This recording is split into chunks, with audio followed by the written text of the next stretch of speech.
Unbeknownst to everyone, this frail-faced youth was a master of disguise, playing the part of a weak healer, while his comrades charged into battle. Unbeknownst to everyone, he secretly nurtured a secondary account, a Revenger class 100 times stronger than his main. Quickly, in his pro-level form, he found a group of players dungeon crawling in a high-level instance. Just like clockwork, none of them knew how to fight.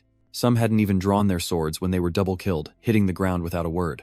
Just as the BTAC battle was getting underway, Leorium radiating main character energy jumped in and one-shot the boss, leaving everyone dumbfounded. As usual, he dodged the praise and invitations, quickly gathered his rewards, and prepared to leave.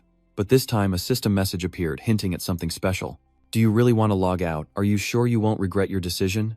Leorium pondered as he played, finding it odd that the billion-dollar server was acting up, but upon returning to reality and removing his VR headset, he sensed that the space around him had suddenly changed. Even his own body began to mutate like a robot with exposed circuits.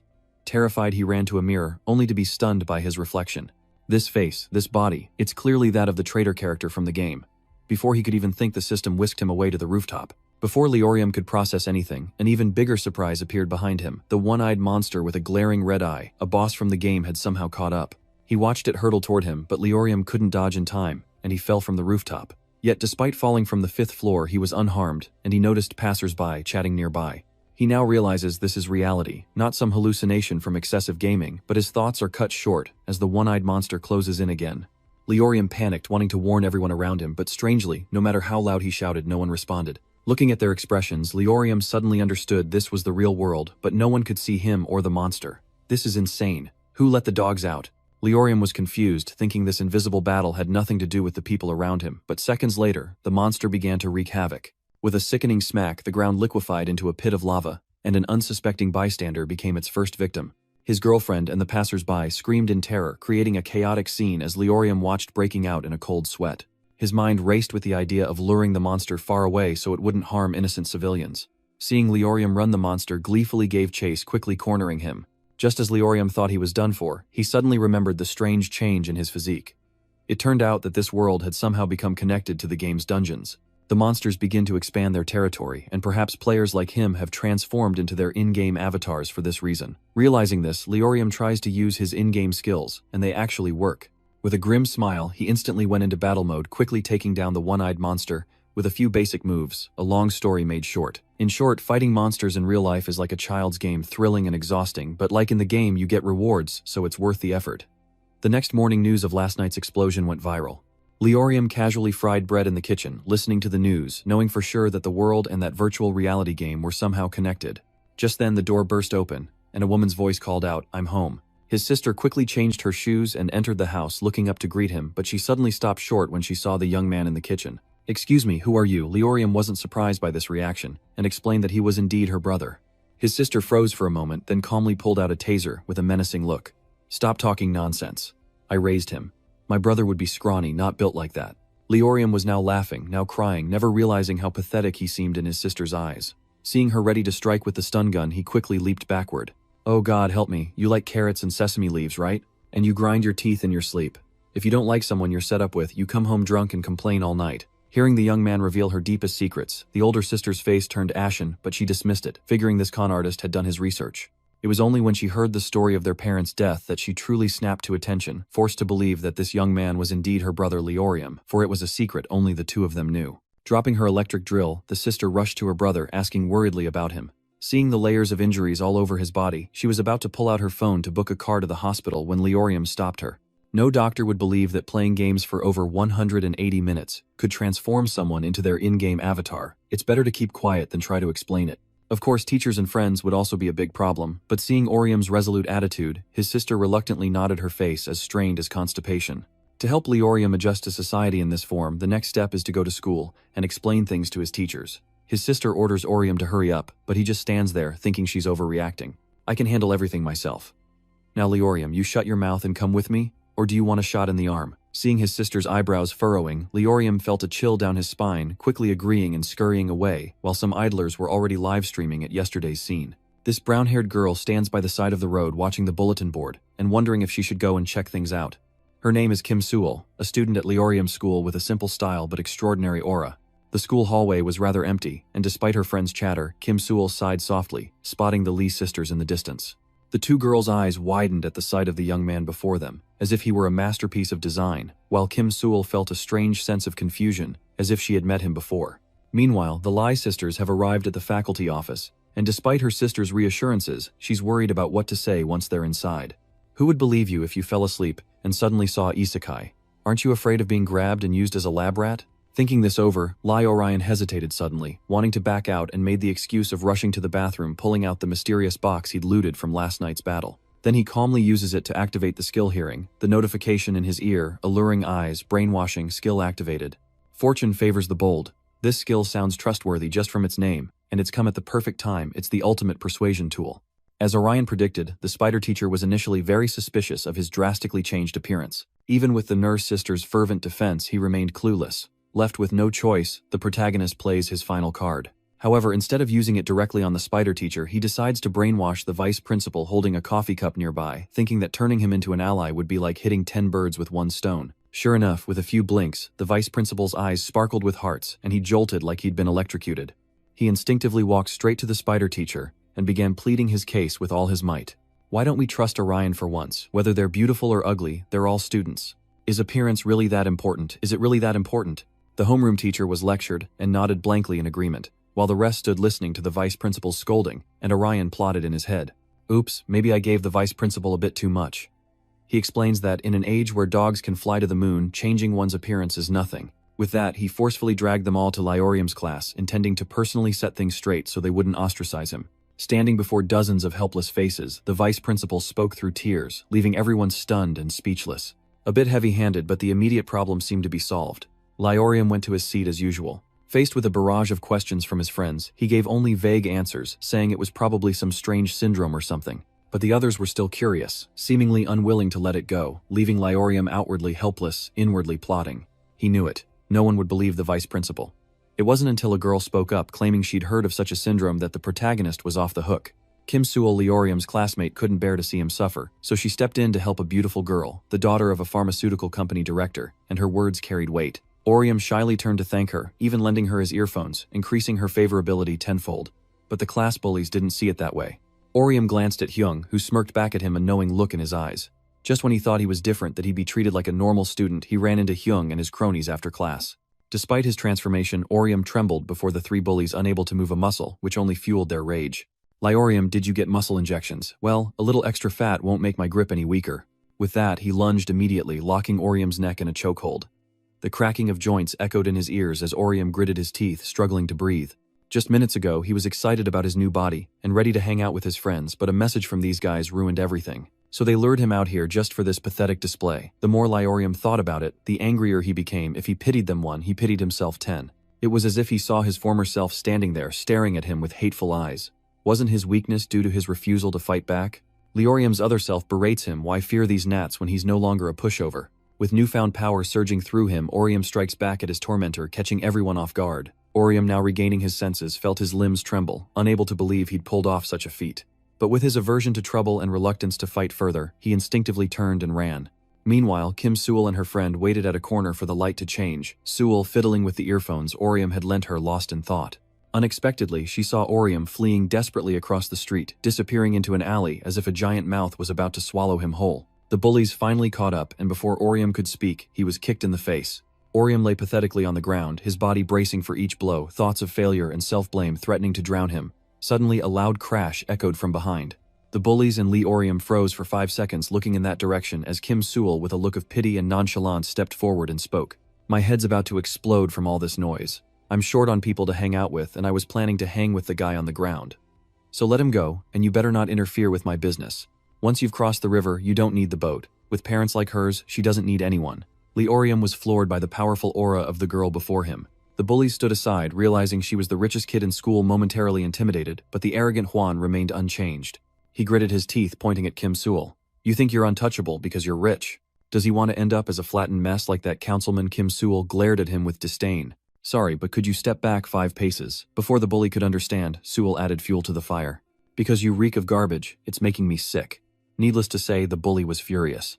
Enraged, Han lunges forward, ready to slap the girl, but Lyorium hears his other personality urging him to act. Do something, you idiot. You're not just a walking blood bag anymore, are you? Provoked beyond measure, Leorium's rage explodes as he clenches his fist, lets out a roar, and strikes the bully with blinding speed, sending him flying dozens of feet.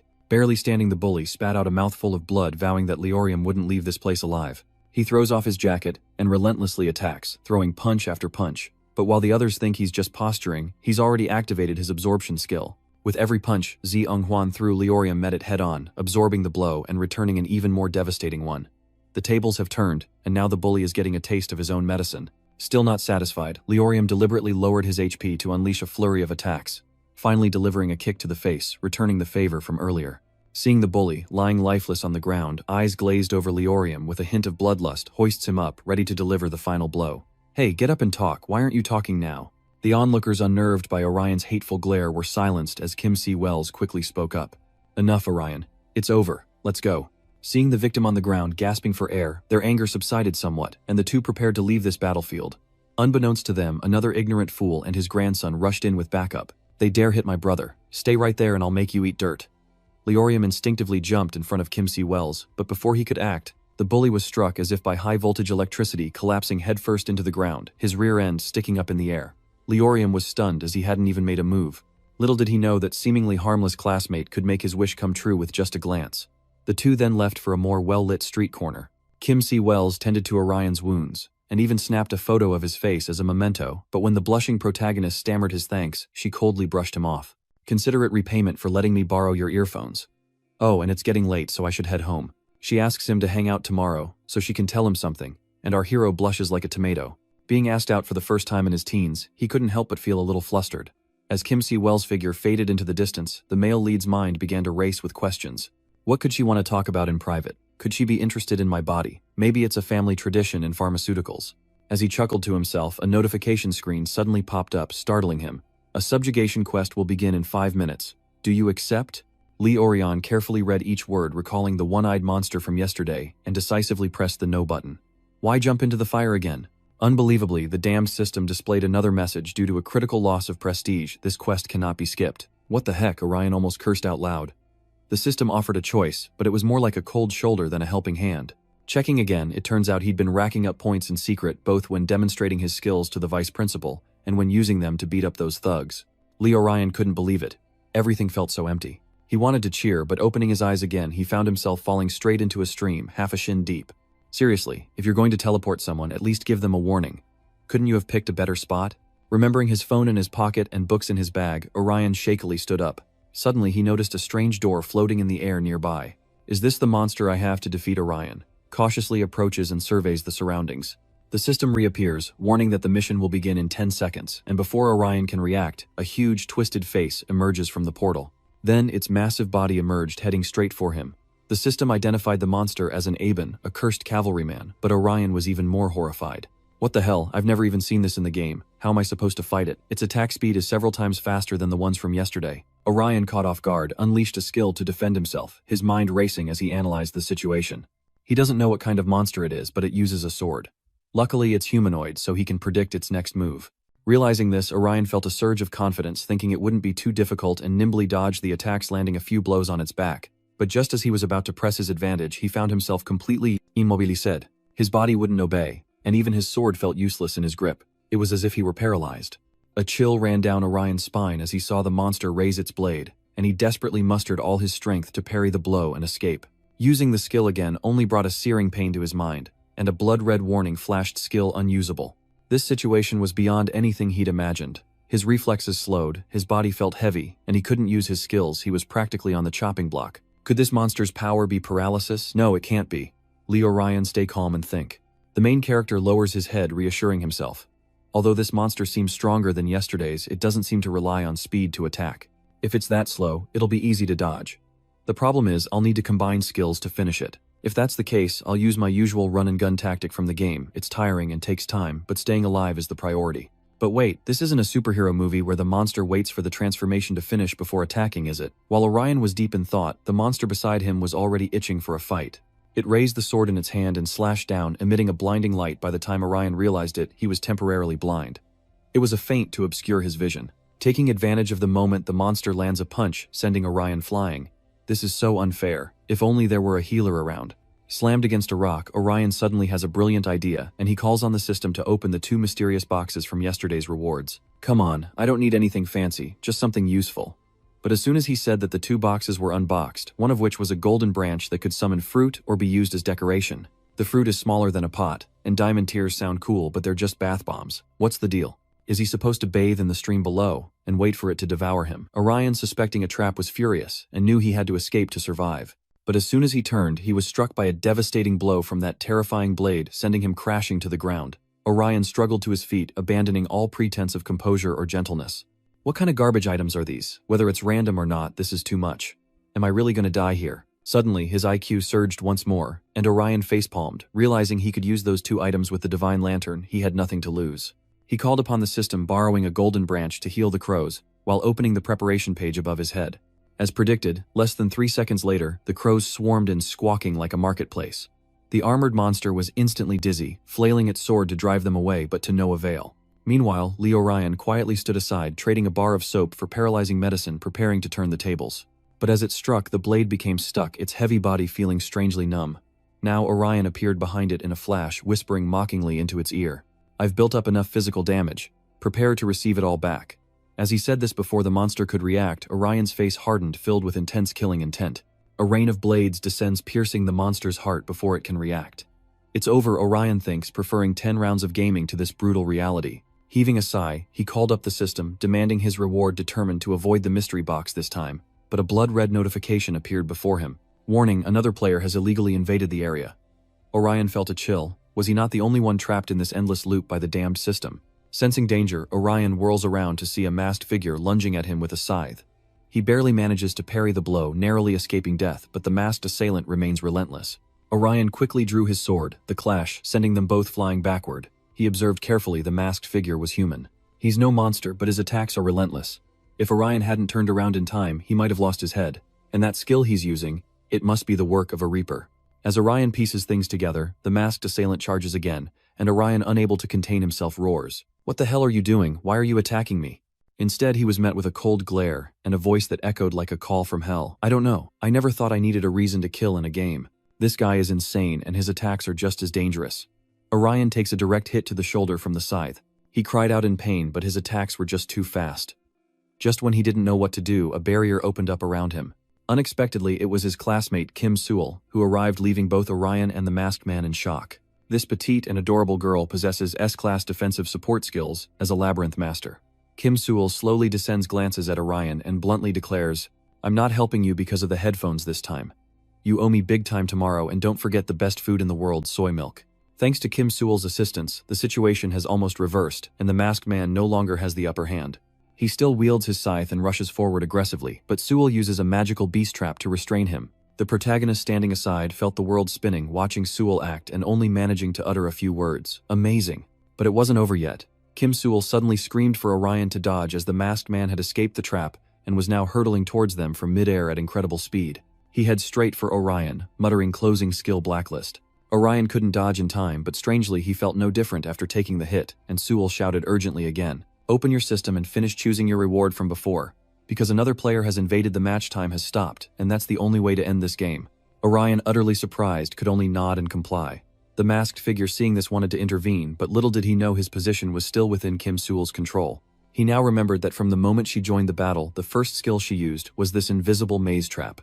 The masked man smirked, watching helplessly as Orion made his selection and ended the game. The game was over, but his murderous intent remained.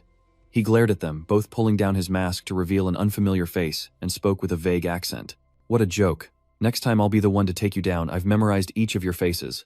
With the system's long beeps, Orion was instantly transported back to the street corner before the incident. The phone rings, and seeing Kim Sewell's name, he answers immediately, wanting to know what's going on. But Sewell cuts to the chase, telling him to go home right away. "They've marked you. That blacklist skill was used to pinpoint your location. It's not perfectly accurate, but don't wander around outside, it's too dangerous." Orion, still confused, asks who they are. Kim Sewell explained that they were players too, but of the PK type, meaning they hunt other players for rewards instead of doing quests. Hearing this, Orion finally understands why the masked man was so malicious, and remembering that Kim Sewell was also targeted after helping him, he asks with concern.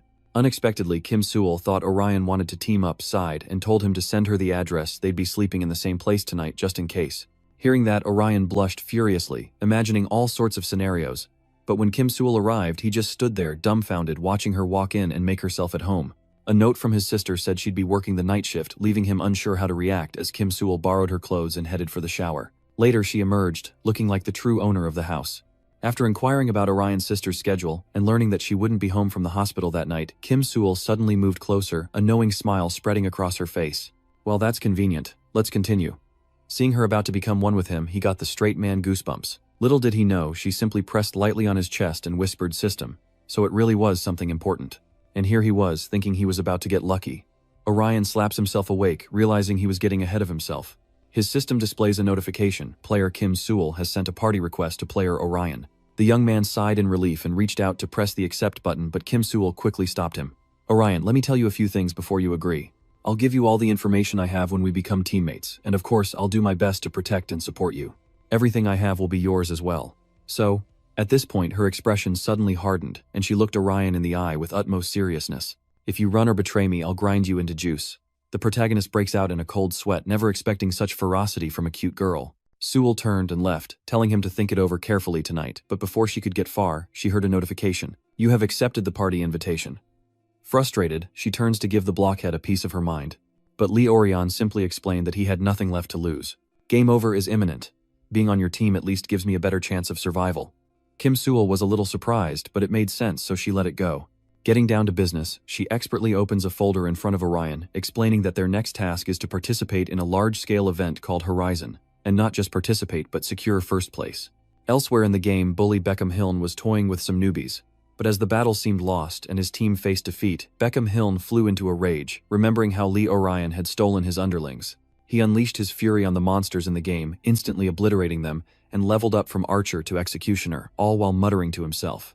The loser will grovel in the dirt, won't they, Lee Orion? As for Kim Sewell, she explains that she wanted to participate in the event because the reward was too tempting. 20 billion is nothing to a conglomerate. It's the wish that matters. A wish granted to the victor. Wait a minute, Lee. Orion's ears perked up at this. Money made sense, but a wish sounded far-fetched. Kim Sewell agreed, but considering their experiences since the game began, logic was now a distant concept. There's no other choice but to try. According to Kim Sewell, she was trapped in this endless loop even before Lee Orion. From her third year of high school winter, Kim Sewell has hunted monsters 17 times, died, and been resurrected 5 times. And her visits to the game's publisher only led them to believe she was an escaped mental patient. Even her own parents didn't notice the changes in their daughter, despite the chosen ones undergoing physical transformations. For Kim Sewell, it was her hair color, while for Lee Orion, it was a chiseled physique. But before they could confide in each other, a loud noise erupted outside. They both instinctively looked in that direction, their bodies stiffening as if something big was about to happen. What was that? Could it be PK players? Kim Sewell, far calmer than Orion, cautiously replied as she cast her spell. It's probably just a normal sound, but let's use a skill to check just in case. She casts an invisible sentry tower and Orion asks worriedly, won't using a skill like that give us away? Kim Sewell calmly replied that it wouldn't be detected unless they intentionally searched for it. On the contrary, it could help her guard against those people. Hearing her steely tone, the young man was at a loss for words. Kim Sewell continued to stare him down, her brow furrowed in obvious displeasure, before raising her voice. Hey Lee Orion, take off your shirt. This guy hasn't even held a girl's hand, and hearing this, his face turns green. Well, this scene often appears in movies, but Kim Sewell calmly explains that she only wants to heal each other's wounds. After a passionate struggle, Lee Orion finally succumbs to her will. He hesitated, pale as a ghost, barely daring to move, but his mouth still ran wild. Seriously, why did you want to be in the same squad as me? While others have mastered advanced skills, he's just dead weight, unable to contribute anything. Is he trading his romantic destiny to cling to a powerful benefactor? Kim Sewell isn't pleased to hear this. So what if he's easy to order around because he's an idiot? Sorry, okay. Seeing Orion's confusion, she doesn't press him further. Initially, she only wanted to know his profession, but she suddenly discovered something far more interesting. It turns out the goddess Kim Sewell was once just a mercenary herself, and in an incredibly difficult game event, with only a 0.5% success rate, Kim Sewell encountered Lee Orion, who was fighting as the pro player Pro VIP. That encounter left an indelible mark, igniting a desire to capture the tenacious king's heart. But that night, Lee Orion's dreams were far from peaceful. He found himself lost in an endless corridor, confronted by a monster resembling the PK player from the day before. He finally reached the emergency exit only to find his childhood bully slowly turning around with a distorted face. Lee Orion jolted awake, utterly terrified, realizing it was just a dream, but startled by a voice beside him. Why are you yelling in the middle of the night? Did you have a nightmare? Finding Kim Sewell right beside him, Lee Orion descends into utter bewilderment. What in the world? Didn't you sleep in my sister's room? Kim Si-wel yawned, unfazed. I can't sleep in a stranger's bed. My sister really took advantage. She can't sleep times on times the bed, but she can sleep times under times it with a young man, right? Lee Orion was only human after all. How could he resist such a tempting sight? The next morning they headed to class as if nothing had happened. Kim Si-wel, downing her milk, carefully warned Orion about the battles to come, the importance of avoiding demerits, and to never use his power recklessly again. Orion nodded, munching on his bread, trying to remember all these unspoken rules, always impressed by Kim Si-wel's know-it-all attitude. But contrary to that image, her attitude was always 3 parts serious, 7 parts aloof. No sooner were they asked about their plans for the wish reward in the upcoming event than she immediately threw up a smokescreen. Of course, she'd build a paradise of handsome men. Unaware, the pair laughed and chatted, falling into the sights of distant eyes. Inside a car parked along the road, another pair of players watched. Judging by the uniforms Lee Orion and Kim Si-wel wore, they were just students. The man at the wheel seemed openly contemptuous, but the white-haired woman cut him off, arguing that eliminating them now would be pointless. Besides, one of them had a responsibility that their team lacked, so recruitment was the only option. What does age matter when skill prevails? Another boring day ends, as Lee Orion ponders his next move after school, only to be ambushed by 2 strangers. One with bandages all over his face tries to look cool, and the other in a yellow-haired robe and black mask. You can tell this outfit belongs to either a gang or some street thugs. Before Lee Orion could react, the 2 jumped him, dragged him, and took him to an abandoned warehouse. The goons waiting there didn't look much better, and they swarmed Orion the moment he appeared. In moments like these, with his protagonist aura, Lee Orion should be mowing down enemies left and right.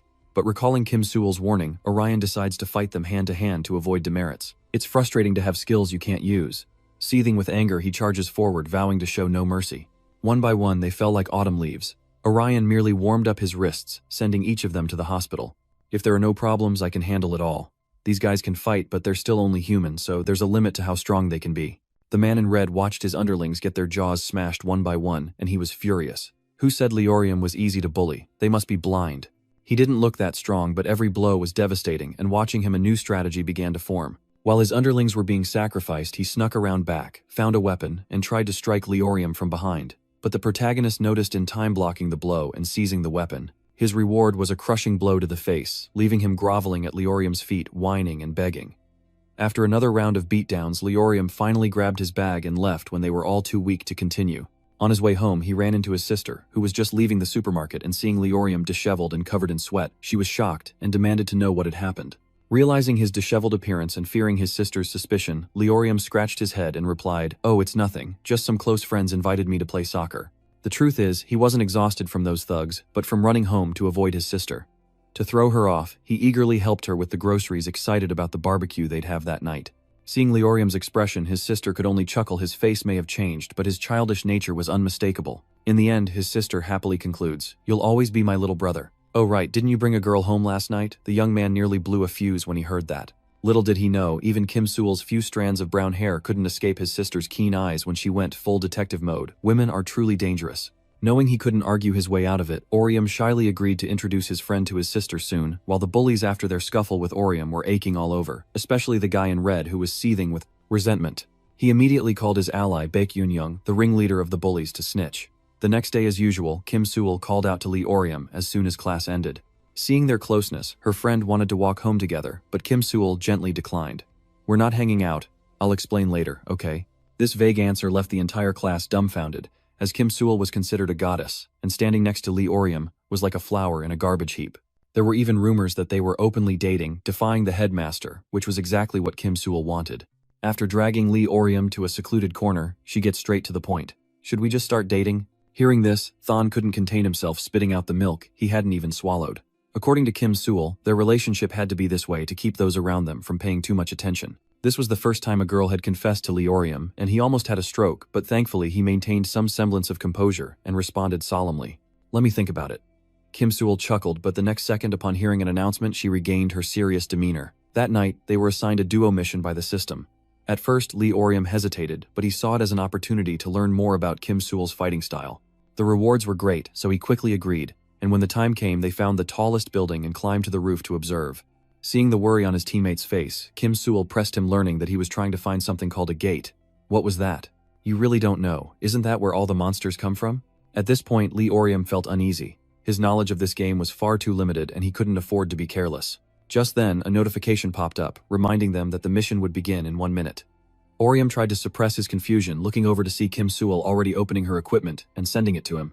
Of course, she added that the items were expensive, and she expected to be repaid handsomely with bread and strawberry milk tomorrow. The countdown timer blared, and a massive shadow flashed overhead at the speed of light. This time, they face a wolf monster, known for its incredible speed, a species rumored to be docile unless provoked. But its speed is what makes this mission exponentially more difficult. Lee Orium squinted, observing when suddenly an alarm blared. Alright, we're switching tactics. This requires one person to trigger the trap, and another to lure the beast. Kim Sewell initially disagreed, but she suddenly realized she was at a disadvantage. He was confident, and before she could say anything he shot off after the wolf like an arrow. But this monster was more brawn than brain fast, but not too tough overall. Until a figure flashed past Lee Orium, changing everything.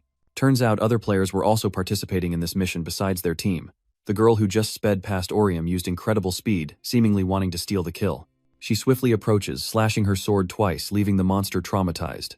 And her teammate jumps in to block the path, ready to end things tonight. But just then, unwilling to give up, Lee Orium charged in with his sword, instantly turning the tables. While the others were still stunned, he managed to strike the monster's head. But the blow wasn't strong enough, only causing superficial damage. The other players finally snapped to attention, realizing that butting in like this just isn't done even in a shared quest. The pink-clad woman was especially furious, relentlessly berating the protagonist, while Lee Orium gave her a look that was 3 parts pity and 7 parts disdain. Well, it seems I might have bothered you all. But sorry, I'll be more considerate next time. No sooner had he spoken than he sped off without a second glance, leaving the pink-clad woman fuming while her teammate remained calm. He's right. This is a competition after all. If releasing the monster is the goal, then hindering the competition is just another strategy. With that, he grinned wickedly and unleashed his magic on Orium, creating a barrier that sent the airborne member crashing headfirst into it. It's infuriating. They all act innocent, but in the end, they're all playing dirty. That barrier should only work from the outside, but lucky for me, I'm the author's favorite, and I found the perfect skill to break free in the blink of an eye. But then an even greater surprise awaited. Orium quickly caught up to the other team only to find them in a state of utter panic. So this monster isn't as easy to deal with as it seems.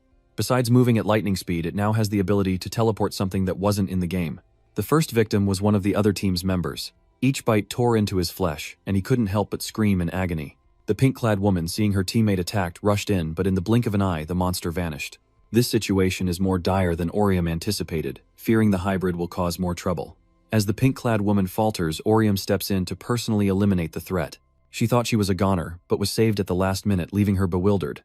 Why did you save me? Didn't I say I'd try to be more humane next time? Lee Orium did his best, and finally managed to temporarily drive the monster back.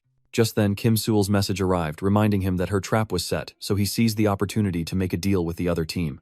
I'll give you this potion, but in return you have to help me, okay? Wen Zhangyan in pink bargained shrewdly. This antidote isn't something you can just buy with money, so why would we agree to be your lackeys? Before she could finish speaking, Karma struck her teammate, began vomiting blood on the verge of death. A bird in the hand is worth 2 in the bush. At this point, they're just hoping to survive, forgetting all about the reward. With the plan set, the pink-clad warrior hid on a rooftop ready to play bait as Lee Orium instructed. Instead of a full-on assault, she would simply spar with the beast, luring it to the corner where her remaining ally lay in wait. The next step is to create a cage, preparing to lure the prey to slaughter, and the young man, determined to retaliate from the monster's bite, uses all his strength to block every escape route.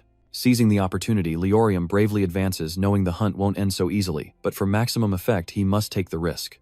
This monster's weakness is that despite its speed, it takes time to heal, meaning if one can withstand 2 consecutive teleports, it can be easily defeated. Before the protagonist's aura, even a wolf becomes a house pet.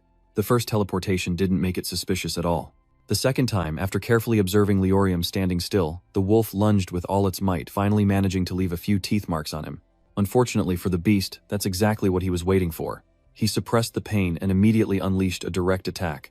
The monster, hit by the curse, roared and turned to flee in agony, exactly as Lee Orium planned, into the hell that Kim Sewell had created. While the others were busy fighting, she'd been waiting there since this afternoon, resigned to waiting for the fish to bite. But suddenly the pink-clad woman gave chase, eager to finish off the monster herself and earn some merit. Lee Orium realized she couldn't reason with these zealots any further. With a sigh, he gathered the resources Kim Sewell had provided before the battle, and with a burst of speed he dashed past the pink-clad woman. He felt bad, but not really. Better to compete than be scolded by a girl. He may lose at love, but he refuses to lose this race. Sure enough, at the end of the path, the monster was ensnared. Kim Sewell calmly used her staff from above, creating countless invisible chains that restrained it. That's what a teammate is for. With Kim Sewell's support, Lee Orium's blade lands a fatal blow, and the monster is finished. With the battle concluded, Kim Sewell descended to Leorium's side, curious about his foresight in carrying a speed-enhancing item. But Leorium's answer was straight to the point, as if there were no hidden intentions or ulterior motives. He simply thought that if danger arose, the only thing he could do was run to her as fast as possible. Kim Sewell was deeply moved. Turns out this blockhead can be sweet sometimes. To ease the tension, she praises Leorium without hesitation. Just then, the system appears rewarding them handsomely for their outstanding mission completion. However, the ranking board is even stranger, placing them in first place, despite there only being 3 teams participating in the mission. Leorium was taken aback, muttering, "What?" So there was another team besides those 2. It seems Orium and Kim Sewell couldn't detect them because they were actively hiding. From atop another high-rise, 2 youths have been leisurely observing the match from the start. They are the 3rd team, but since realizing Leorium and Kim Sewell are extremely talented players, they've been quietly observing, analyzing their every move with keen eyes. As usual, after the mission ends, the winner gets to choose a personal reward. Leorium glanced over, wondering if Kim Sewell would choose points, but this time she wanted cold hard cash. You guessed wrong. I'm saving up for a time manipulator. This device not only reverses time, but it's also effective against formidable opponents. In other words, owning this is like having an extra life in the game. Right, Kim Sewell always plans things carefully. He almost forgot they're playing a game, but in the real world, a slight miscalculation could still mean game over. After their defeat, the other team was so impressed they wanted to adopt Kwang and Leorium. Seeing Kim Sewell's surprise, the young man quickly introduced them, explaining that they initially wanted to freeload, but ended up helping a little, which made up for it. Hearing this, the others nearly jumped, but the pink-clad woman quickly retorted, "Oh, so this is the person you said you'd give your life to protect. It seems friends are quick to stab you in the back so much for an alliance." To defuse the situation with the pink-clad woman, the man in black quickly jumps into the conversation. "You're good. Can we add each other as friends?" Leorium was a bit stunned by this and had to turn to his leader for a nod of approval before daring to proceed. The other team made their intentions clear. They simply saw this as an extreme sport and had no malicious intent. But as they opened the screen to add friends, a familiar red alert popped up. Another player has illegally invaded. Here we go again. In mere seconds, they see a figure hurtling towards them from afar. Wearing a mask and kneeling, his eyes full of malice and armed to the teeth, he's clearly a PK player. The man in black quickly creates a protective barrier and shouts at Orium, "Hurry and choose your personal reward or we're all dead." Before the words were even out, a fatal stab pierced the barrier, turning him into shish kebab. The pink-clad woman, enraged, leaped forward, slashing wildly. It was clear they were no match for the immortal. Luckily, Kim Sewell's pit trap was still active, and he stepped right into it, getting glued in place, just as Orium arrived with his sword, relieving him of an arm. But the trap couldn't hold him for long, and he quickly broke free and fled. Orium, seeing the players covered in blood on the ground, quickly instructed Kim Sewell, "Stay here and heal them. I'll be back soon." Kim Sewell's face went white as a sheet. Of course, she 1000% disagreed, but as always, Leorium's attitude was unwavering. So after a tearful farewell, she had no choice but to obey. Leorium soared away on his sword, only to find the masked man waiting at a crossroads as if he'd been expecting him. This is it. A trap. He wants to lure him away for an easy one-on-one fight. "Frankly, I didn't want to go too hard on you, but for scum like you, this is still too light. I'll give you 2 choices. 1, run away like a dog in 10 seconds, or 2, stay here and face my wrath." The masked man sneers. "You were so eager to turn me into a cripple, but now you're scared, you idiot." Leorium recognized that familiar smirk, sensing something was up.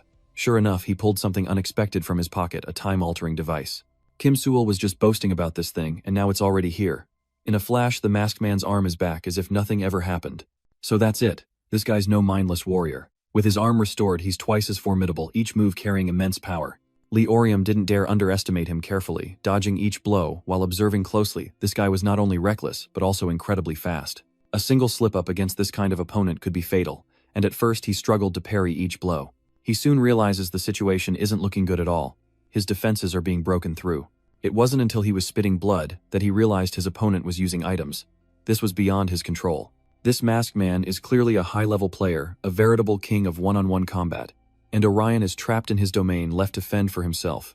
A bold idea flashes through Orion's mind, and he closes the distance between them. The masked man is delighted, thinking, "How can you survive with such rudimentary skills? If you want to wipe us out, pick up the pace." His words were far from pleasing. Orion flies into the inferno, ignoring the masked man's barrage of attacks. He dodges every shot, causing the masked man to scream in frustration. "What's this little bro running away because you can't win? I don't want to play with you anymore." He unleashes all his power, creating a massive crater in the ground. Just when he thought it was over, the dust settled, revealing Orion standing tall, sword in hand. He'd successfully copied the technique. He didn't just stand there to die. He absorbed all of the masked man's damage. The masked man could only think, "Well, I'm screwed." As expected, in the blink of an eye, Leorium swung his sword, striking back at him. The masked man, still unwilling to give in, mustered the last of his strength and quickly attacked. Both are bloodied, but Orion's expression is far more terrifying. 3, 2, 1. What? At this point he understood. Leorium had just been stalling, waiting for his one-on-one lightning barrier to expire so he wouldn't be restrained by it anymore. This is the decisive blow. He's hurled from above the blade, slashing wildly, blood splattering everywhere. A direct hit like that and it's game over. He lay on the ground watching Orion slowly approach. Why are you doing this? This isn't a game anymore. You want to kill people for real, don't you? What do you gain from this? Event rewards, or just the pleasure of watching others suffer? The masked man chuckled, knowing his chances were gone, and became more candid. I lost everything because of this game. My friends, my family, they don't even recognize me anymore. I want to destroy everything. And I will. Before he could finish his sentence, he was impaled by a razor-sharp scythe, leaving Orion in a state of shock. Sure enough, from the mist behind him, another figure emerges, radiating immense bloodlust, the PK player. He lightly landed next to the corpse, absorbing its power as if drinking coconut water. What in the world is happening to this world? Orion shouts, are you hunting people because you hate the world too? Death pulls up his mask, replying coldly, there is a difference. I have no reason, I simply desire victory. Before Orion could recover, he was pulled back into battle with the Grim Reaper. Orion recognized his basic movements, but he seemed twice as strong as before. Every move was blocked and his skin was quickly torn apart. Are these guys leveling up like it's nothing? This is so unfair. Orion was bewildered, and he noticed that the creature attacking him seemed different. It turned out that the Grim Reaper hadn't come alone this time. A summoner girl and a slaughter-ready young man joined the fray. 3 against 1 is hardly fair. The author is really putting him through it this time. At first, the Grim Reaper was annoyed that these two wanted to steal his prey, but after some kind of negotiation, all 3 of them turned to attack Orion. At this rate, his account will be wiped clean in no time. Just as Orion was struggling, a new player entered the fray. The Hello Kitty pajamas and bunny slippers are a stark contrast to the massive blade at his side. The guy who was casually watching the kids hunt monsters from the rooftop has now jumped into the fray. Turns out this guy is a dragon hunter, a rare class with only about 3 people in the entire country achieving it. Despite this, he's incredibly friendly, making a great first impression on Orion. Enough chit-chat. Let me help you clear out these bugs first. Next, the Grim Reaper's side switches to combat with the dragon hunter. But to end this fight, Orion still needs to choose his reward. The dragon hunter quickly grew tired of toying with the others and urged the young man on. What are you waiting for? Hurry up and choose your reward to end this quickly. Leorium was initially worried that Kim, Sewell, and the others were still seriously injured and might be affected if the match ended, but a few seconds later he saw her running over. While the dragon hunter helped Orion, his teammates healed Kim Sewell and the others, arriving just in time to face off against another squad from the Reaper faction. Leorium finally chose his reward, and before everyone logged out, he frantically asked who they really were. Why did you help us? The dragon hunter asked, still smiling warmly. Oh right, we're the Jai Sun Guild. Don't worry, we'll meet again soon. The next day, according to their intel, the Gaicheon Society was one of the top 3 guilds in the game, a large-scale operation with 800 members and a long history. But that didn't necessarily mean the society Leorium met yesterday was the same. The Horizon event is experiencing issues, and they may act differently than in the game. People go crazy when they're about to lose money, so for everyone's safety, Kim Sewell reminds Leorium that it's best to keep his distance and monitor them from afar. Just then, Beckham Hyung appeared, radiating menace as he dragged Leorium away. But Leorium brushes off his friend's concerns, telling her to stay put and not to worry about anyone. He assures her that he can handle anything that happens, so she doesn't need to worry, and he'll call her when it's over. Kim Sewell, annoyed, pouted, and followed anyway despite being told not to interfere. Beckham Hyung, looking menacing, began to threaten Leorium. Specifically, he says that So-Hoon Wan was injured and taken to the hospital after receiving a few loving slaps from Leorium. So-Hoon Wan suffered some fractures, but has partially recovered, but the problem is that his parents intend to sue him.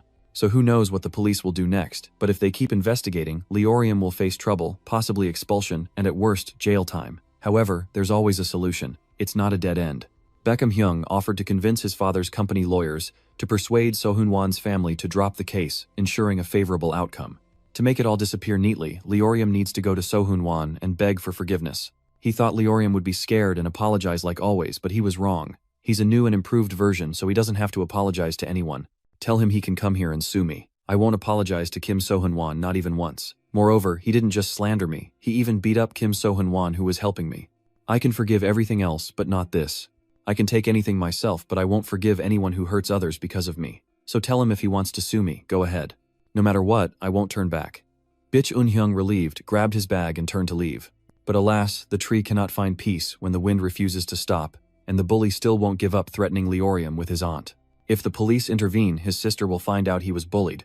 Though she's a single mother, she's always wanted her brother to have a good life. But it turns out he's an outcast, and facing this painful truth, even a strong person would completely break down. Enraged, Leorium grabs him by the collar, demanding to know why he knew about his family situation all along and did nothing until now. Why did he just stand by and watch? He could have stopped anyone from bullying him. In the end, he was just like those people.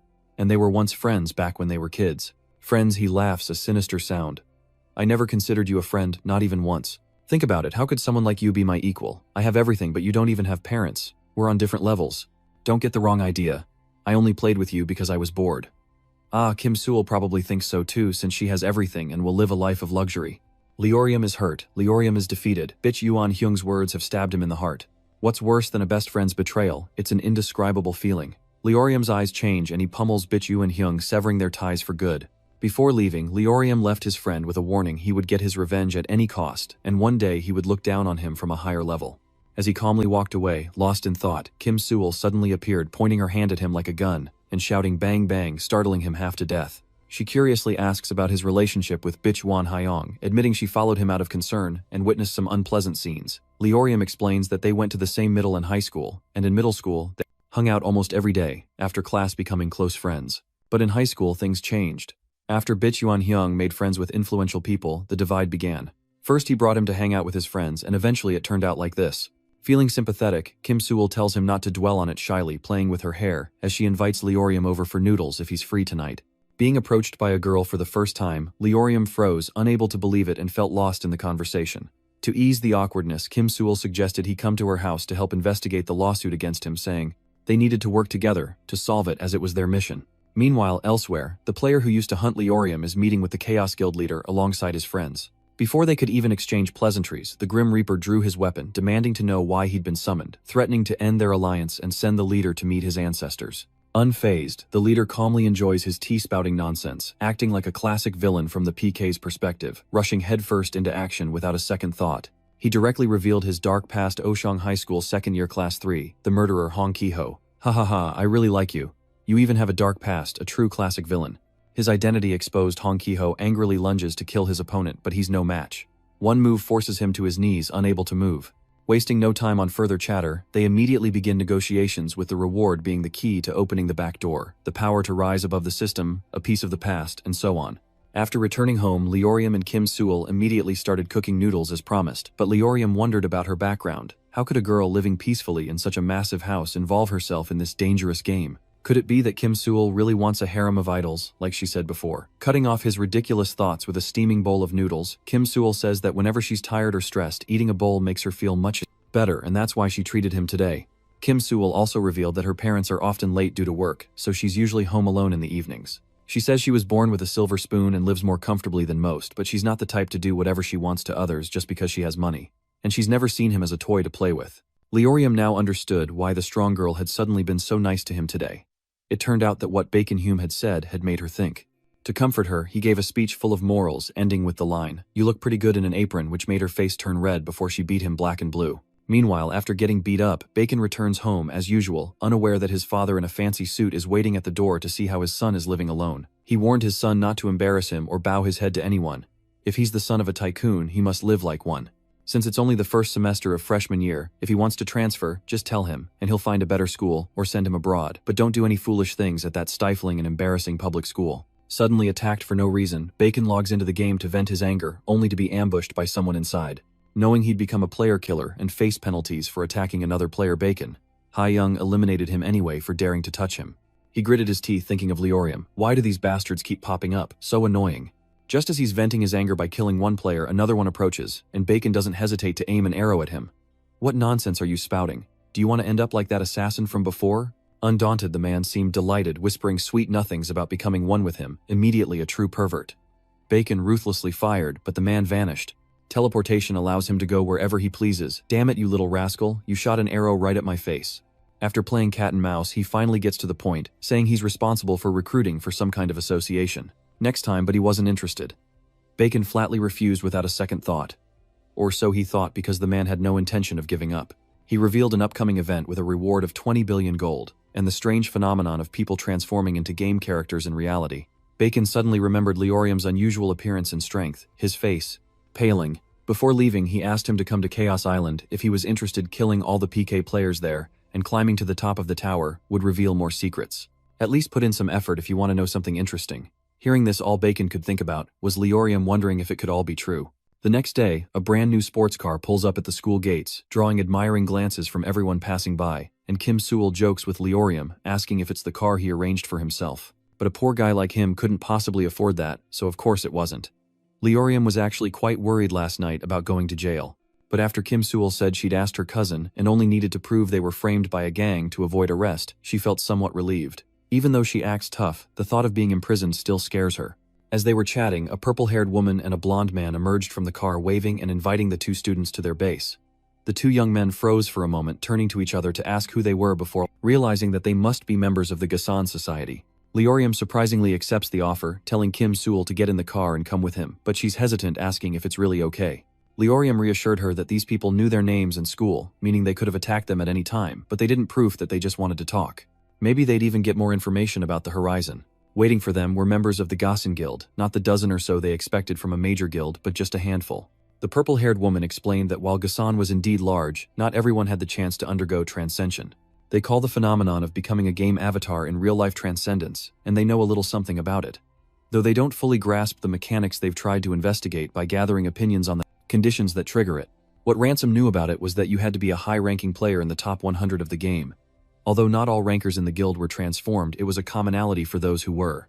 Purple Hair says they shouldn't be surprised, since they're both in the top 100. Leorium at 89, and Kim Sewell at 47. And the main character has an insane Zofia stat, a special case, who made it into the rankings just by completing personal quests and events. Furthermore, he doesn't participate in any PvP content, even if it's equivalent to ranked matches. After some discussion, their specific goal is to recruit Leorium and Kim Sewell into the guild. The guild leader offered numerous benefits to joining, such as sharing unknown information, monthly living expenses for completing quests or recovery laba, and most importantly, protection from the Chaos's gaze, the island where players are penalized for PK, and also the nickname for PKers with malicious intent, and in fact the name of a guild of such individuals. Faced with this sudden invitation to join the guild, Leorium hesitated, but it wasn't a bad thing at all. In fact, it would make the game much simpler than what he'd been doing. To get a clear answer, Kim Sewell directly asks about the event's rewards, 20 billion gold and a wish, and what would happen if they refused to join. The purple-haired matriarch says the money would be split evenly, the wish would be a collective one, and refusing is fine. But if they meet in the event, it's best to stay far, far away, because they'll win no matter what, no matter who the enemy is. Kim Sewell pondered, unsure of what to do. Joining would greatly improve their chances of winning, but then she'd have to give up her own wish. If they continue to pursue their own wish, the chances of winning are slim, and above all, these people are rankers from one of the top 3 guilds, veterans among veterans. When life is on the line, joining the guild is the only way to survive. But before she could finish thinking, Leorium replied firmly that he wouldn't join a guild if the reward had to be shared. They needed that wish, and there was no point in giving it up to join a guild. He'd rather participate in the event as a team with Kim Sewell. Perhaps they have something in common. The woman asked what the wish was, but everyone burst out laughing when Kwa said it. The wish we want is to build a dream harem empire full of the idols we like. That's one hell of a wish. Kim Sewell, enraged, starts punching Leorium, scolding him for being crazy. How could he take their jokes seriously? When will he ever get smarter? Watching the two kids blather on Kang X, ruling 13 of the association was itching to fight them, stepping forward to give them a beating. It turns out that besides recruiting members, Jia-sun also has another job: hunting. They confront those who could harm the guild, and force them to quit, unlike those chaotic murderers. They only give others a beating until they lose all motivation. This will be a one-on-one fight, and the loser will be punished, nothing more than quitting the game. If the loser doesn't accept the punishment, it doesn't matter. It's enough for them to gather data on the person's skills and tendencies. After all, it's just a mental break. There's no way to force them to quit for real, so Jia-san needs to completely destroy their motivation through the fight. That way, at least those people won't make any rash moves against them in the future. The purple-haired leader gives the two of them 5 seconds to decide whether to join or not. But Leorium wasn't one for gentle contemplation. He rejected them outright, proposing that if he lost, he'd join their guild, but if he won, they'd have to join his party as punishment. The guild leader found this amusing, and immediately agreed. However, this isn't so simple. She has ulterior motives. After all, they still have a numerical advantage, so they'll turn on them in a heartbeat. It's not too late to deal with them with full force after the battle ends. At the Mount Grey training grounds, the two sides quickly engage in a PvP battle, with no time limit, no equipment, and no leaving the arena, and if things get ugly, the other members will jump in to help. And they even have a tier 1 healer here, so there's nothing to worry about. The battle between Kang X Du, a level 13 Spirit Master, and Leorium, a level 88 Revenge Seeker, officially begins. The Martial Soul Master's range is short, but their combos are powerful. To win, they must overwhelm Leorium from the start, giving him no chance to assassinate. But before he can act, Kang Xdu rushes in with the skill My Ancestor is Here, accepting a slash to close the distance. Leorium is pummeled by his opponent, sent flying back several meters. But CU anticipated this, and Kang Xdu takes a direct hit to the gut. Neither side yields. As they trade blows, Kang Xdu charges, Leorium parries, and the relentless exchange wears them both down. Leorium retaliates with a punch to the face. Who knew a revenger would resort to fisticuffs? It seems he's forged a new fighting style from the beatings of his classmates, a style reserved only for people, a hybrid combo with swordsmanship in one hand and bare-knuckle brawling in the other. Faced with an unorthodox opponent, Xdu is unexpectedly pushed back, and Leorium seizes the advantage, pressing forward. The moment his opponent falters, an opportunity arises, a chance to strike the final blow. But it's not over yet, as Xdu unleashes his ultimate skill, the appearance of an ancient god, increasing damage by 600% for 5 attacks. Leorium is taking a beating, 1 blow, 2 blows, then 4 blood spraying everywhere. Only the final strike remains before he's finished. This fight will end if Leorium keeps getting pummeled. He needs to break his opponent's momentum to turn things around. On the 5th strike, Xdu lunges to punch his opponent in the face, but Leorium blocks it with his bare hands. He returns the favor with his skill of enduring damage. This is the trump card Leorium had held from the start, the chance to turn Xdu's ultimate skill against him. That's why he willingly took the 4th blow as planned, because that's when his opponent would deliver the final punch. Now, it's Leorium's turn, and with his tit-for-tat skill, Xdu is slammed against the wall by the appearance of the ancient god. In the end, the battle concluded with a comfortable victory for Leorium. Kim Sewell was overjoyed, rushing to hug her friend and express her delight. With his angelic healing skills, everyone was quickly restored to full health, and Leorium realized that his Hitler character wasn't useless, just held back by terrible teammates. With everything settled, it was time for the punishment. Kim Sewell suggested changing the guild's name to Kim Sewell and her Idiots, and that all members get a 72-point Gothic tattoo. Only she could come up with such a bizarre punishment. To ensure a peaceful exchange, Leorium suggests they form an alliance. Though he'd previously said the loser would become the winner's subordinate, he had no desire to take anyone's gang. And since he had no intention of fighting them, forming an alliance and helping each other would be better. Intriguing and with nothing to lose, the guild leader agreed to the alliance. To facilitate their newfound partnership, they exchanged contact information. But Kim Sewell refused, seemingly out of jealousy, demanding that they share information with her, not Leorium. The two women glared at each other, and the alliance felt like it was about to collapse before it even began. They scheduled a meeting in 2 days to exchange information, and when they met, the secrets of the Black Gate began to unfold. It's not just the door from which monsters emerge, but also the path to the highest level. And other unusual beings, like an A+ creature existing as a monster in the game, but using completely different abilities, or new creatures that never existed in the game at all. As for how to open the door, they still didn't know, and even the members of the Chaos Guild didn't know much. One member suggested the key lay in each person's perception, and Leorium agreed as he'd felt something similar. Thanks to Leorium, Jason is now certain that the Black Door exists, and he might be the one who can open it. Once again, the guild leader offers them membership, hoping to provide more effective assistance. That night, Leorium and Kim Sewell went on their usual monster hunt. After completing it flawlessly, and preparing to leave the game system, sent an additional notification. Any user who completes a quest without taking any damage will be granted the right to challenge an old quest, and upon completion may receive a special reward in addition to money items or random boxes. Seeing this kind of quest for the first time, Kim Sewell was reluctant, disliking challenges with unknown rewards. But Leorium urged her to try, suggesting the special reward might be information about the Horizon or a similar game. Well, since her teammates said so, Kim Sewell had no choice but to agree, and the next day at their meeting point, the mission began. This is a timed quest hunt, 8 abandoned prince monsters of the Aeson Kingdom in 15 minutes. Though the time limit is annoying, they're in it now. Speaking of the Kingdom of Aeson, Kim Sewell recalls a story he once loved, but before he can tell it, the monsters appear, killing the mood. As this is a timed mission, they'll split up and communicate via calls, and with a fuse Leorium, one monster is skewered, sliced in 2 mid-air. He takes out 3 at once. Progress is faster than they thought. In just over 12 minutes, they've eliminated 7, leaving only 1 left to complete the mission. Since they're not unusual creatures, all they have to do is look around and search the alleys carefully. As expected, with only 5 minutes left, they finally find the last prince. Leorium lunged easily, slicing through the monster, a skill perfectly suited for these narrow alleys. He happily announced to his teammates that he'd completed the mission. But why hasn't the timer stopped? The system says the quest isn't over. They've only hunted 7 monsters and there's still 1 left. How is that possible? He clearly pierced it. Leorium looked up and ahead, and unexpectedly there was a black door. The monster looked at him, saying they had finally arrived at their paradise, their horizon, and then dissolved into water. Leorium realized something, and called Kim Sewell, asking her to recount the entire story of the abandoned prince of the Aeson Kingdom. So the Kingdom of Aeson was destroyed for blasphemy, and the prince fled to find their paradise, their horizon. That's the story. Now, Leorium knows the quests aren't random. They're extensions of incomplete stories within the game. If he could identify this unusual creature, he might find a clue about the horizon it spoke of. In the dark basement, a fierce battle raged on. Leorium relentlessly strikes at the monster, trying to stay calm, reminding himself its defense is only slightly higher than a Banrock. And with the damage he's inflicting, he can definitely defeat it within the time limit. Thinking that he slashed down with all his speed, he bit his lip, muttering that he would deal with those annoying fists. At the same time, the monster before him stood firm despite the blow he had just landed. And in the blink of an eye, its arm was completely restored. Orion couldn't believe his eyes. But he didn't give up slashing at it once more, only for a golden light to suddenly appear in its mouth. Immediately that light shot forward, but he couldn't break through. All that lay ahead was rubble. But Orion burst from the rubble, charging straight toward the monster. If he couldn't destroy its body, he'd overwhelm it with a storm of attacks, leaving it no chance to retaliate. Without hesitation, he unleashed the attack skill he'd acquired, and in an instant, cracks began to appear on the monster's face. Seeing this, Orion wasn't excited. He calmly muttered, "Don't stop attacking, next skill." The Vengeful Spirit's fury was quickly activated, and a series of sword beams began to dance in the air. The monster's face cracked even further. Orion was pleased. The damage was accumulating, and if he continued, he would complete the mission. Without hesitation, he charged forward with his sword, but as the monster's aura shifted, Orion's eyes widened in horror. This feeling? Surely not. Meanwhile, Sigüan waited for Orion around the corner. Red alert blares as the time limit expires. The monster, now enveloped in a blue light, ceases its battle with Orion. Orion's face fell. Had they failed the mission? What would happen now? As fear gripped him, Sigüan rushed to his side.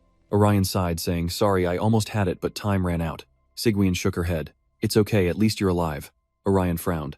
"Anyway, what happens when we fail a mission? Is there some kind of penalty?" Sigüan's expression turned grave as Kanjiang spoke. "Who knows? We've never failed a mission before, and we've never quit one, so I'm not sure." Just then, the system's voice echoed, startling, "Orion." The system quickly announced, "Unfortunately, Kim Sigüan and Leorium, you have failed this mission." Sigüan, annoyed, said, "The way it talks is irritating me." Regardless, the system continued, "But fortunately, you completed over 50% of the mission, and therefore you will be granted another chance to complete the mission." Orion glanced at Sigüan beside him, frowning as he muttered 3:50 a.m. tomorrow. She shook her head slightly, and Kanjiang said, "It's in the afternoon, not the morning." At that moment, the system's mechanical voice echoed, "What will you do? Will you seize this opportunity?"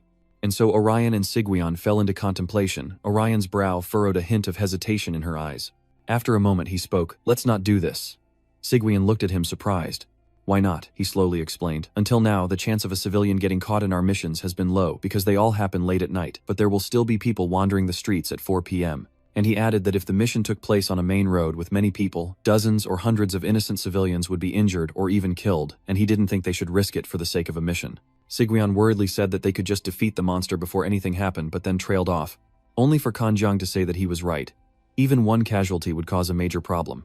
But he says to abandon this quest. She's curious about the rewards from the old quest, but there's nothing they can do. She's a little sad about failing this quest, so she wants him to buy her strawberry milk and a spicy chicken burger tomorrow. Orion nods in agreement, but at least we've uncovered the horizon related to the dogplay storyline from this quest.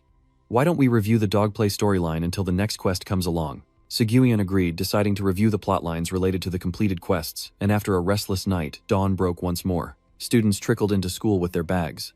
Time passed as usual, and of course Sigüan and Orion were no exception. Sigüan, just leaving the restroom, was stopped by someone calling out to her.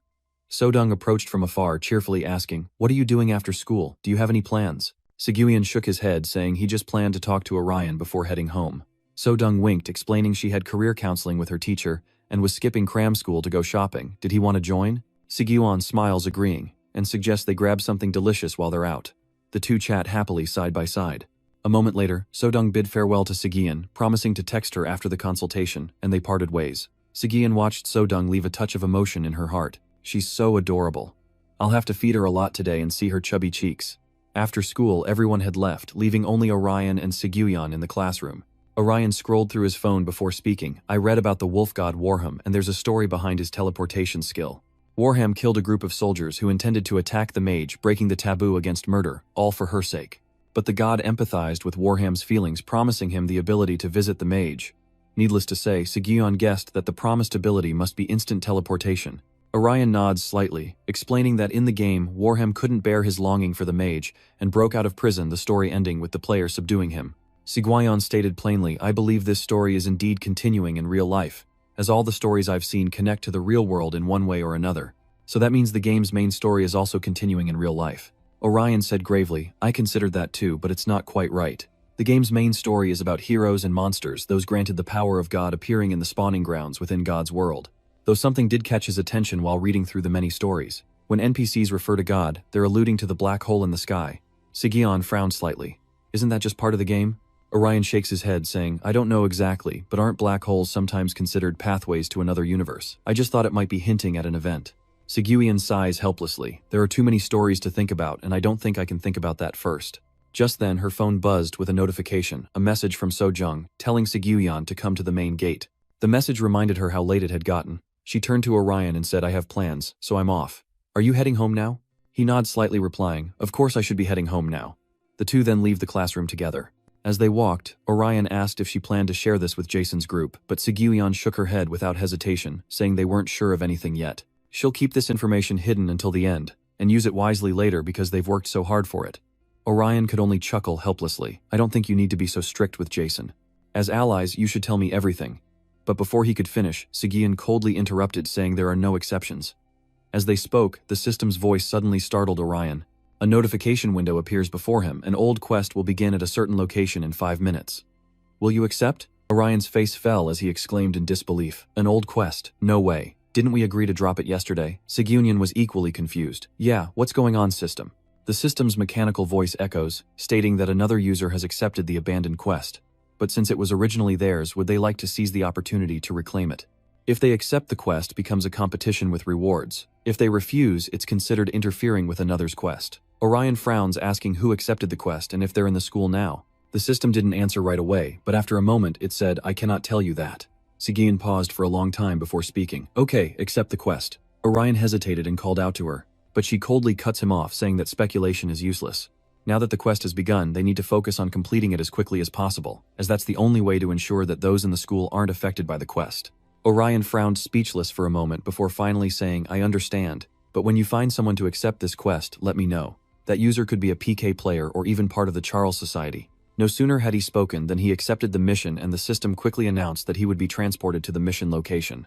As soon as the words were spoken, a blue light enveloped Orion and his companion. In the blink of an eye, the two figures vanished without a trace. The hallway was now empty, but in a corner a figure appeared from who knows where. He concealed himself in his hoodie, a malicious smile creeping across his lips, while elsewhere in the hall 2 students finally headed home, oblivious to what had transpired. The boy with glasses cheerfully suggests going to the PC cafe before heading home, but his friend scoffs, questioning why he'd bother when he's so bad at games. Hearing this, the glasses-wearing student retorted, Shut up, at least I'm better than you. Suddenly a sound echoed from ahead, startling them both. What was that? Something strange up ahead. But no one appeared in the hallway. The glasses-wearing student didn't care much, asking suspiciously, Whatever, I'll just play for an hour. If my mom finds out I'm at the PC bang, she'll kill me. But no sooner were the words out of his mouth than the other student was struck by something sent flying, and killed in an instant, eyes wide open. The sight sends the glasses-wearing student into a panic, his screams of terror unheard as a monster closes in. The monster lunged forward, but in the nick of time, Orion appeared. His sword slashed down, cleaving the monster in two, but it quickly began to regenerate. Orion, seeing the student on the ground, grits his teeth in anger, realizing the monster has taken lives. He glances at the glasses-wearing student, urging him to run, warning him of the danger in the school. The terrified student stammered, Why is this happening? Orion's face darkened. He thought ordinary people couldn't see him or the monsters. What could he do? There was no way to evacuate everyone. As he pondered, the fire alarm blared, and Sigyeon rushed over from afar. She calmly explained that she had set off the fire alarm so everyone would evacuate immediately, and they should go find the monster quickly. Orion was delighted to hear this, praising her for a job well done. The two raced down the corridor, Sigyeon asking as she ran, What should we do? Split up like last time? Orion shook his head. No, let's work together this time. To defeat the variant they encountered before, within the time limit they need to fight together. After running for a while, they are blocked by 3 monsters. Their footsteps halted, and Orion shouted, Kim Sigyeon. I know, Sigyeon replied quickly, his staff already casting the maze voice skill, enhancing all of Orion's stats. He dashed forward, his sword dancing through the air, and the monster was quickly cut to pieces. But as he lowered his weapon, he saw the bodies on the ground, and he was shocked they had killed so many students, and it hadn't even been that long since they started the mission. Before he could think, his face darkened. It was a level 4 already awakened. But before he could act, the monster vanished without a trace. Immediately, he heard a blood-curdling scream from upstairs. Sigyeon cried out in a panic. Upstairs, it's gone upstairs, Orion urged. We have to check it out. On the stairs, students who hadn't left yet saw the monster, and froze in terror, whispering, What's happening? Someone tell her what's happening. The monster's blade is upon her. But before it strikes, a light flashes. Orion has appeared, shielding her from the beast. He gritted his teeth and yelled, "Now." Kim Siwon understood. Siwon immediately replied the magic circle in her hand, already forming the thorn trap skill. A series of sharp thorns erupted from the ground, piercing the monster's body, trapping it in place. Seizing the moment, Orion turned to the girl, urging her to run to safety, but she only cried out for her mother. Seeing this, Orion's face immediately turned grim. This isn't good. She's not listening. He bit his lip harshly and flicked his hand. Immediately, the monster's screams echoed, causing the girl to flee in terror. Orion breathes a sigh of relief, realizing that was the best course of action. With no time to spare, he turns to Sigwyon and shouts, "Let's head to the main building and wipe out the monsters there." But after all that, Sigwyon didn't respond, standing there without a word, making him uneasy. He took a step forward to check, and then he was shocked. Because he saw So-young lying in a pool of blood, Sigwyon finally spoke, saying she'd been waiting at the front gate, which is why she was here. She clenched her staff so tightly, her knuckles turned white. Orion knew she was hurting and reassured her that So-young wasn't dead yet. If they used poison or healing skills on her, she might be saved. Sigwyon bit her lip, wondering if doing so would incur a penalty, perhaps another punishment quest or even the loss of all the rewards they'd earned so far. Orion shook his head, saying it was all right, nothing else mattered but saving her, whatever the cost. Sigwyon hesitated, then nodded in understanding. But with only 8 minutes left, and considering the school's complex structure, he wouldn't have time to wait for her to heal everyone. Thinking quickly, Orion looked at Sigwyon and said he would head to the main building first and to come after saving So-jong. But as he ran off, Sigwyon called out, telling Orion to wait and take this with him. Orion turned startled and asked what it was. Sigwyon didn't answer, and something flew towards him, which he caught. Sigwyon then slowly explained that it was one of the high-grade weapons he'd acquired, and though he'd meant to trade it, he thought it could be useful in this situation. So make sure you kill them all this time, including the variants. Understood. Orion nodded slightly. I'll see you later. Near the school's main building, a monster roams its red eyes, darting around in search of prey. But while it was distracted, Orion leaped from above, plunging his sword straight into it. This monster is level 7 and all the others are variants. This mission ends when you defeat it, but as you search for the monster, your eyes widen in horror. He saw the 3-headed, 6-armed monster from before, only this time it had mutated again. Orion frowned slightly. This was no time to fear it. The mutation was still rampaging inside when suddenly a commotion erupted behind him and Orion burst through the door. His eyes now filled with resolve, he only needed to focus on destroying it. Immediately, he activated the Berserker Leopard Spirit's rage skill, and countless sword beams began to dance in the air. Orion's sword is now shrouded in bloodlust, and a powerful flash of light strikes. Cracks quickly appeared on the mutant's face, but then a magic circle emerged behind it and a foot shot out. Instantly, it lunged at Orion, and though he scrambled back, it still struck him. As he struggled to defend himself, the variant lunged forward, and Orion raised his sword in defense, knowing he only had 30 seconds left. His passive skill made him invulnerable, and amplified his damage empowered by the Sivian lineage soul. With only 30 seconds left and time running out, he had to end it with his next attack, so he raised his sword to parry the mutant's blow. Immediately, he activated the damage multiplier, boosting it 5-fold, but after 5 seconds, his stats would be halved. So if he doesn't end it with this attack, there won't be another chance. This has to be it, the final strike. Without hesitation, Orion attacks, but the mutant retaliates with a barrage of blades. A deafening explosion rips through the corridor, sending debris flying, and when the smoke clears, Orion has cleaved the mutant in two. He breathed a sigh of relief, thinking he'd done it, that the mission was over. But his eyes widened in horror. An arrow suddenly flies toward him, and he quickly dodges. He wonders in shock what it is, and why Yoon Hyung is here. Before him, a figure appears. It's Yoon Hyung, who hasn't been seen in ages. In his hand, he held a bow and arrow, smirking triumphantly at Orion. But let's rewind to a time when Yoon Hyung lay exhausted on the ground in a fortress riddled with cracks. Just then, a low voice echoed, congratulating bitch Yoon Hyung. It was the man he'd met before, raising an eyebrow as he spoke to Yoon Hyung. It's hard to believe you climbed the Tower of Chaos so quickly. How does it feel to be the youngest and strongest, BK? As he spoke, an arrow grazed his head. Yoon Hyung coldly demands he cut the crap and spill what he knows, how he can bring characters to life, and how Orion has changed. Lee Orion, the man said coldly. So you've met someone who's undergone biological transformation? Yoon Hyung asked coldly. Transformation, how so? The man replied frankly, it's a borrowing of biological data. A long explanation would be lost on you, so I'll keep it brief. In other words, it's like rearranging Lego blocks to form a shape. Yoon Hyung raised an eyebrow, asking suspiciously, a shape, what do you mean? The man raised his eyebrows, saying, now I remember I need to tell you this first. This isn't a VR game, it's a parallel universe. And of course, this world is tied to the 3D Mark game, so it'll be quite familiar to people in this dimension.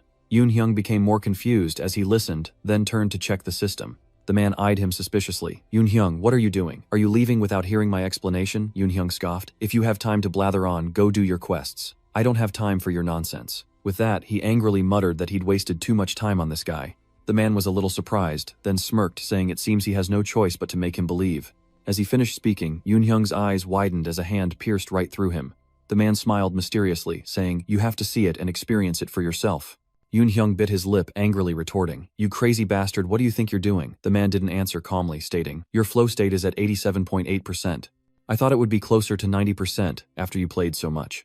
He might die, a statement that shocks Yoon-hyung to his core. Unfazed, the man continues, "Even if that's the case, it's not my fault.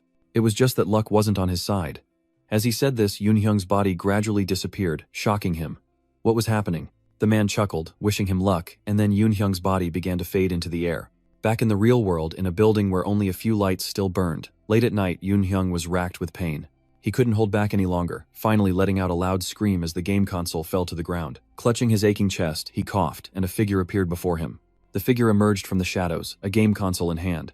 His voice, low and steady, echoed, "How do you feel? Any dizziness or nausea?"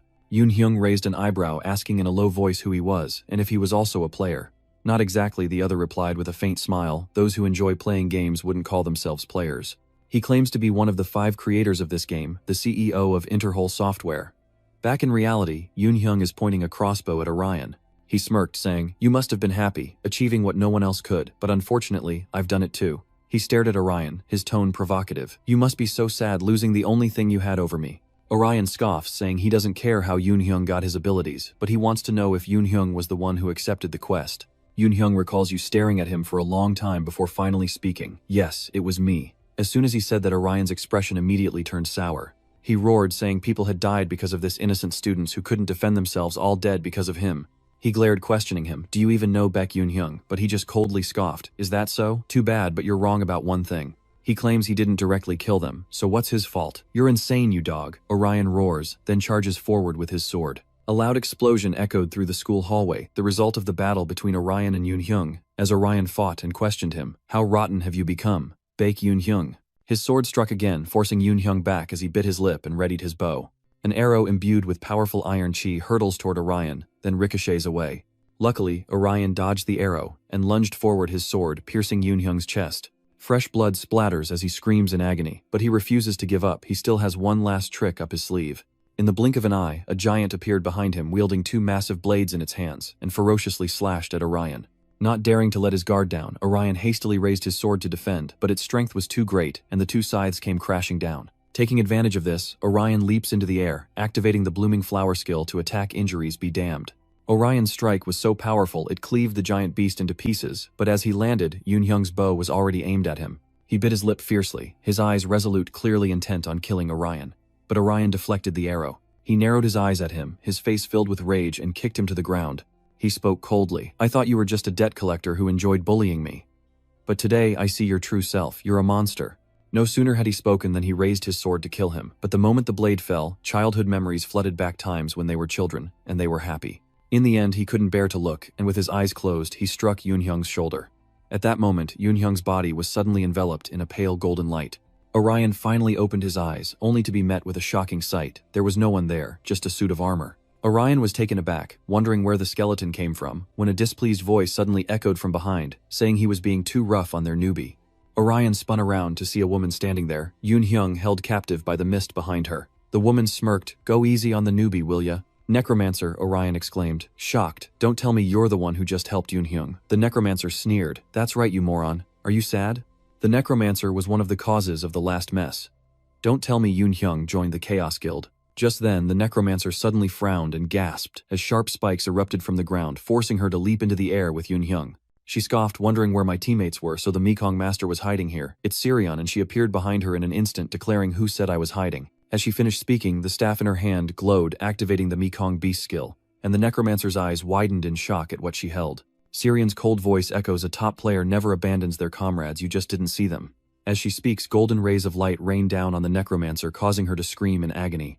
But at that moment, Sirion suddenly saw something, and the system unexpectedly popped up in the nick of time. The necromancer activates a soul-summoning barrier, a hellscape that boosts magic defense, and smirks. "You scared me half to death. I really thought I was going to die." Sirion gave her no room to breathe, lunging forward once more. "Don't let your guard down. I'm not done yet." But the necromancer scoffed. "I knew it, you fool." And with that, she activated Deadman's Field. In the blink of an eye, a horde of skeletons rose from the ground, blocking Orion's path. But he didn't care at all, charging forward, sword in hand, striking at the necromancer without hesitation. Caught off guard, she was slashed and wounded, never expecting him to break through. The field of the dead reduced his dexterity, and her poison weakened him upon contact. He actually overcame it by avoiding everything. He must be crazy. How could such a thing happen? Orion doesn't care what she thinks. He yells to Sevion to finish her off, and Sevion, attacking the necromancer, nods and replies, "Got it." The necromancer bit, her lip defiant. Who were these people? How could they be so strong? Was this where she would die? While she was stunned, Sevion attacked her with beams of light, once more turning the ground into rubble. But within the golden light, the necromancer used ice shards to defend herself. At that moment, the system's mechanical voice suddenly echoed, "Mission reward selection time limit reached. You will now be moved." As soon as the words were spoken, their actions were restricted and their bodies were enveloped in blue light. The necromancer was instantly delighted. Excellent, perfect timing. I'm not dead yet. Orion, on the other hand, was furious. Does choosing a reward stop if we're interrupted by another user?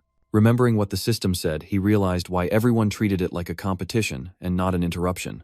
Necromancer, having just escaped danger, was now extremely smug, calling him a rookie. "You just revealed your name, Leorium A. I'm warning you to be more careful in the next fight, because I'm going to destroy you." "Are you sure about that?" Orion scoffed, saying that after today's battle, he felt he could easily defeat her without even trying. No sooner were the words out of his mouth than the necromancer flew into a rage, declaring that he had wished for A's death, that he hadn't fought well today because of the rookie he brought along, and that next time A would show in him his true skills and destroy them both, calling them stupid kids. No sooner were the words spoken than the schoolyard was deserted, and the once empty classroom corridors were now their destination. In moments, Orion and Seabream were transported to this place. Seabream glanced at Orion, asking if he was all right, noting his serious facial injuries, to which Orion retorted he couldn't see them. Seabream nods in agreement, suggesting they leave quietly, as it would be tiresome if they were discovered. Orion concurs, noting they wouldn't reveal anything anyway. Due to the massive disturbance, ambulances and fire trucks swarmed the school, while Orion and Seabream rested in a secluded corner. Seabream, noticing Orion's injuries, insisted on healing him as he couldn't go home looking like that, and Orion agreed, needing time to use his healing skills without being caught in the chaos. Yes, what should she do? Seabream felt he was right, and stopped worrying about it. Just then, Orion asked suspiciously, "By the way, how's Hansao's Zoom? He was badly injured before." Seabream nods, explaining that she healed her, and took her to safety, likely a hospital, when her phone suddenly rings. She quickly answered the phone, then said goodbye to Orion. "I'll head over there first. I have a call from my housekeeper." Orion nodded slightly. "Okay, be careful on your way back." Watching her leave, Orion felt a little sad. A call from home, huh? They must be calling because they were worried after seeing the news. Orion wondered if anyone had called him, but when he pulled his phone out, he saw it was burnt to a crisp. How could he get a call? It was strange, though. It hadn't broken until now.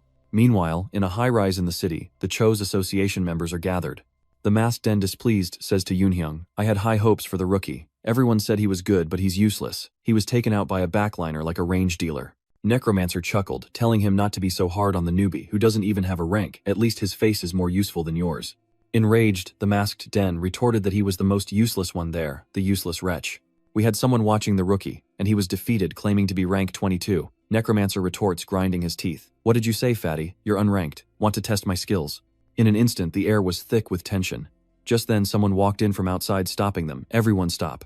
Dust will get everywhere if you fight in here. If you really want to fight, go somewhere far away. If no one sees, it doesn't matter if they die." Den, hiding his face, looked at the man and asked suspiciously, "Ryuzian, when did you get back? Aren't you scouting anymore?" Ryuzian nodded slightly. "I'm not going back there again. The chairman says Horizon will happen soon. He'd be here for a while," he added, with many toys to play with that he hadn't had the chance to use. Hearing this, the masked den sighed in exasperation. What a carefree guy. Ryuzian remained silent, turning to Yoonhyung and saying in a low voice, "But before that, perhaps I have other matters to attend to." Yoonhyung remained unconscious. The Executioner and the Avenger. Even with ranks, the Executioner's rank is still higher in the system. He figures the problem lies in Yoonhyung's skills. Though inexperienced, he's quite good. The problem is, the Avenger is strong enough to ignore the ranking system, and if they leave him be, he'll definitely be a threat to the chairman's plans. He's torn about what to do. It seems Yoonhyung wants to kill the Avenger himself, so he considers letting him be, but it feels like it'll take too long. So he's contemplating whether to eliminate him, because with Horizon so close, it wouldn't be wise to entertain potential obstacles beforehand. With that thought, a smirk crept across his face. The longer the game is delayed, the less interesting it becomes. Meanwhile, at Orion's building, it's late, but some rooms are still lit. On the building staircase, someone is waiting. Orion's sister anxiously checks her phone, her face etched with worry. A moment later, Orion appeared in the distance, calling out "Sister." She rushed to him, asking, "Are you okay? Why are you so late?" Orion scratched his head sheepishly, explaining he was just talking with some friends, but his sister couldn't help but worry, asking why he didn't answer his phone, and if he knew how worried she was after seeing the news. Oram was startled, asking what news she was referring to, what had happened. Orion's sister hurriedly explained that there had been explosions at his school with 9 dead and 12 injured. The school has collapsed, reduced to utter chaos, and Orion stares at the news on his phone, his face a mask of shock. He shouldn't tell her he was there. She'd worry too much. Just then, Orion's sister suddenly exclaimed, "Wait a minute." She noticed something on his shirt and exclaimed, "What's on your shirt? Is that blood? And why is your shirt torn?" She anxiously asked what happened. Orion quickly shook his head. "It's nothing, I slipped playing soccer during lunch and got a nosebleed." Orion's sister frowned slightly. "You fell while playing soccer. Are you sure? Why isn't there a scratch on your face?" Orion was startled, finally remembering this detail. He didn't know how to explain this. With no other choice, he sighed and said, "I'm sorry I lied. I was at school when it happened." But he claimed he was fine, and she should know just by looking at him since she's a nurse. She sighed. "There are no visible wounds, but you know you could have internal injuries. Many died from internal bleeding, unaware of their injuries. How could she know he was okay just by looking? So she wouldn't take that chance he needed to go to the hospital now, and she'd call a doctor she knew to examine him tomorrow." Of course, Orion didn't want to shaking his head in refusal, but he felt fine and needed to go to school tomorrow. His sister sternly replied that he didn't need to worry. School would be closed for a week due to the incident. "And another thing, don't act like nothing happened. She's really worried about you, afraid you're one of those 9 dead." As soon as he finished speaking, she hugged Orion tightly, startling him. This was the only time she had ever acted this way, a moment reminiscent of their childhood. Ultimately, he didn't want to disappoint his sister, so he agreed, telling her he understood and would go for a checkup tomorrow, asking her not to worry so much. The next morning at the city hospital, Orion actually went for a checkup, fearing he might receive strange results like he wasn't human or something. As he pondered, the nurse called him in and Orion politely greeted the doctor upon entering the room. The doctor inside nodded in acknowledgement, smiling as he asked, "You're Orion's younger brother, aren't you?" He believes they've met before, asking if Orion remembers. Orion furrows his brow, questioning if they've truly met. He chuckled, answering frankly, "Don't you remember we met last Christmas?" "Last Christmas?" Orion muttered, trying to recall. A moment later, he remembered meeting him with his sister, and happily exclaimed, "You must be Dr. Anoa, the one who brought my drunk sister home, right?" Anoa gives a slight nod of acknowledgement, as Orion exclaims in surprise that he's changed so much. Since then he didn't recognize him at first. But before he could finish, Anoa interrupted, saying that continuing to grow at his age was perfectly normal, even mentioning he'd grown over 10 centimeters in middle school, and suggested they look at his test results now. At this, his face suddenly darkens, startling Orion, who asks if there's something wrong with his test results. Anoa shakes his head, saying no, it's perfectly normal, and he doesn't think they need to test further, but he still felt something was off. Every result was artificially perfect. For example, if 8 is a normal test result, Orion's results would be exactly 8. Even a professional athlete couldn't achieve such perfection. Orion, now suspicious, asks if something is wrong. With a soft chuckle, Anoa replied frankly, "Of course not. I'm just saying I've found a perfectly healthy body, perhaps because you're still at an impressionable age." I see. Orion nodded slightly. All his test results were perfect, perhaps because he was a game character. Anoa looks at him, intently asking how he feels, and Orion, lost in thought, is startled. Anoa explained slowly, "I heard about the terrible incident at your school. So many were killed and injured. I just wondered how you felt being outside while it happened." Orion is taken aback. How does he feel? He remembers the students who died, even those he didn't know. 2 classmates, so Dung forever etched in his memory, and the mastermind behind it all. Oh Huang, a name that stirs an uncontrollable rage within him. Orion grits his teeth, admitting his anger, a rage he can barely articulate, frustrated with himself for not doing more to prevent the tragedy. Hearing this, Anoa could only sigh. "It wasn't your fault, Orion. It was just an unfortunate disaster. But I understand where your feelings come from. Many survivors of terrible disasters feel guilty. Questions like, why was I the only one to survive? Maybe I could have saved everyone.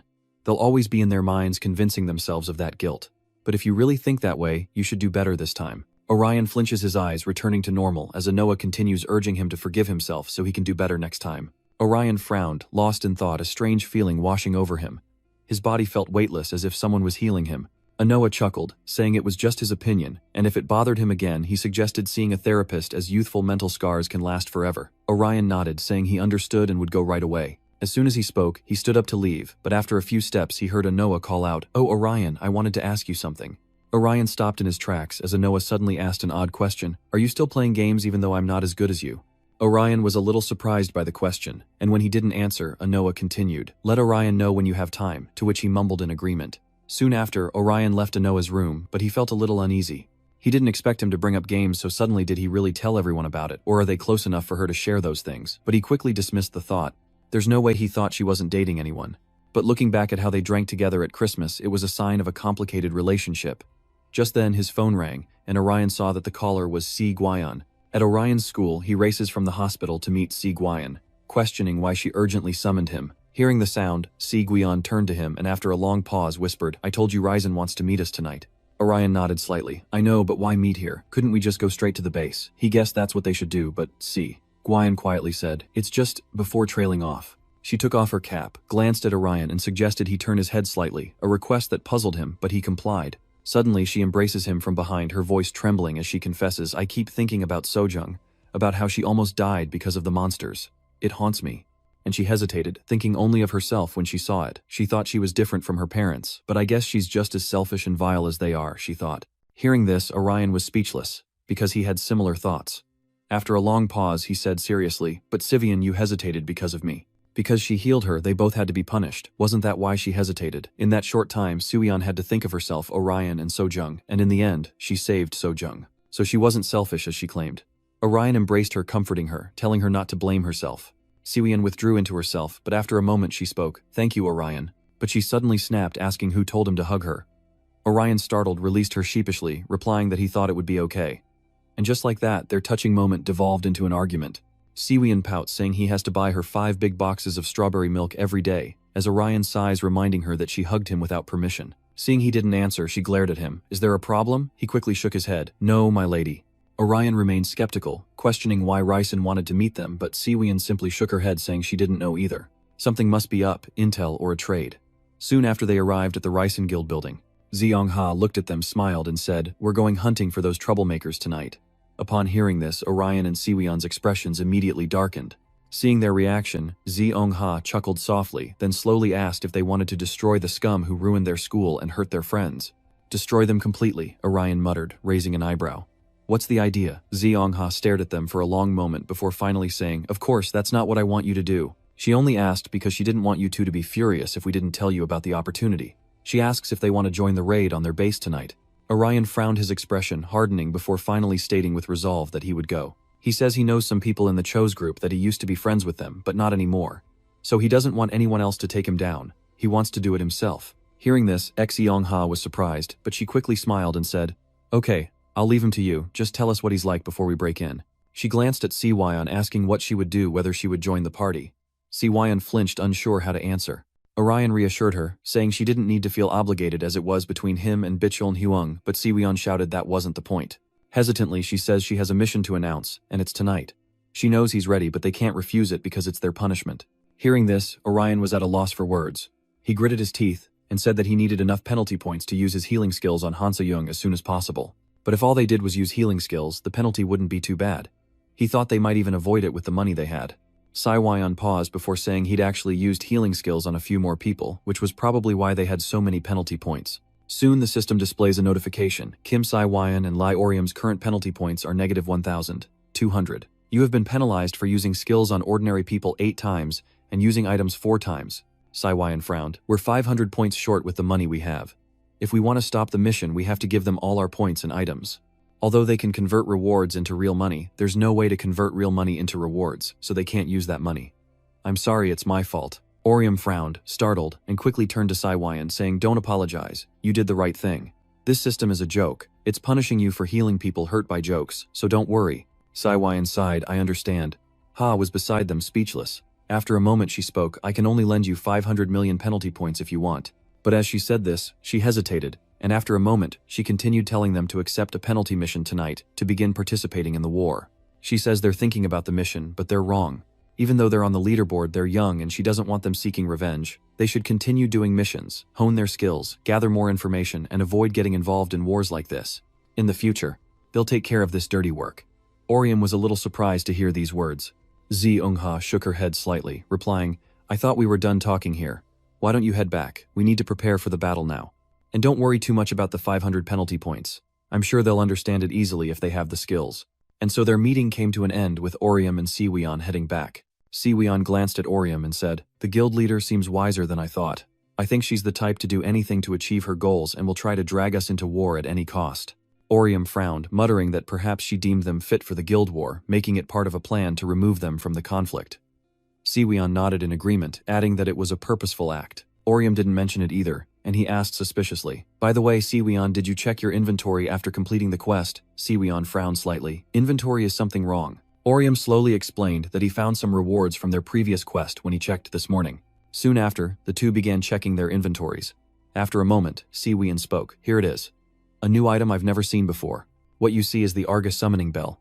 She glances at Orium and asks, you too? Orium shook his head, replying, no, I got this. What he received was a key to the afternoon room. Siwian's eyes widened. She'd never seen these items in the game before. Or perhaps they had special effects.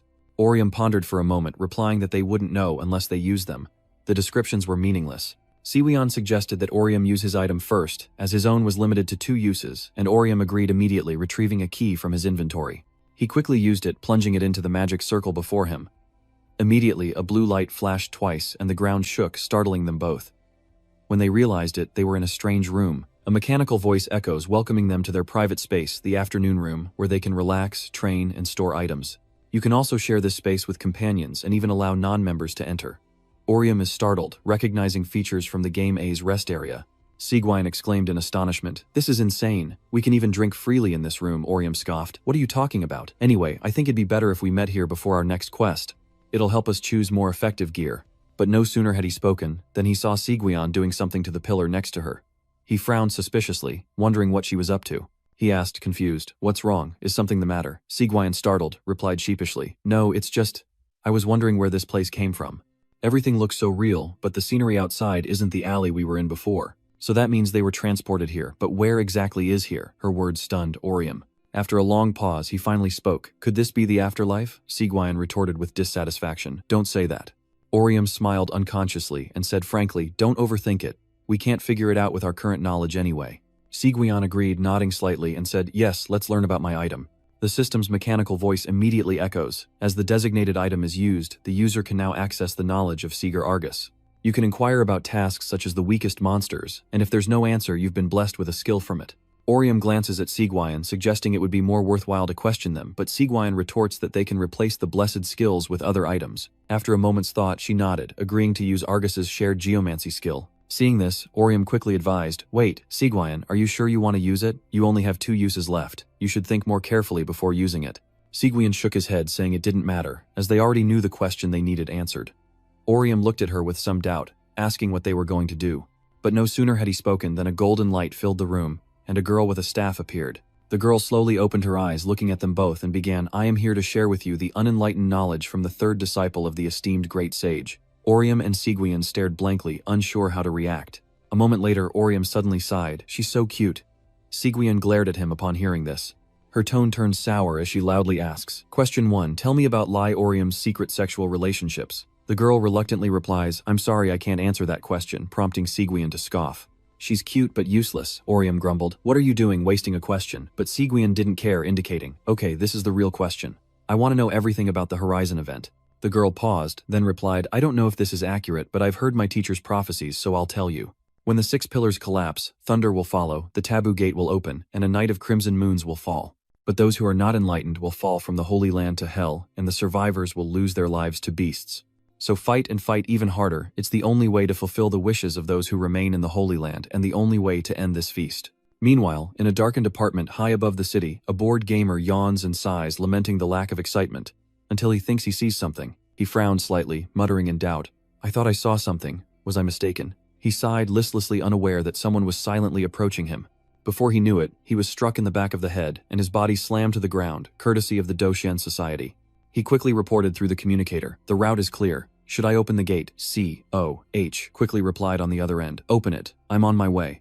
He obeyed, using the assassin's skill, Secret Passage, to open a path in an instant. C-O-H appeared inside the building, her eyes scanning the scene before her. She couldn't help but pout. I thought you cleared them out. Why are there still rebels here? The other person quickly replied. Sorry, I'll take care of them now.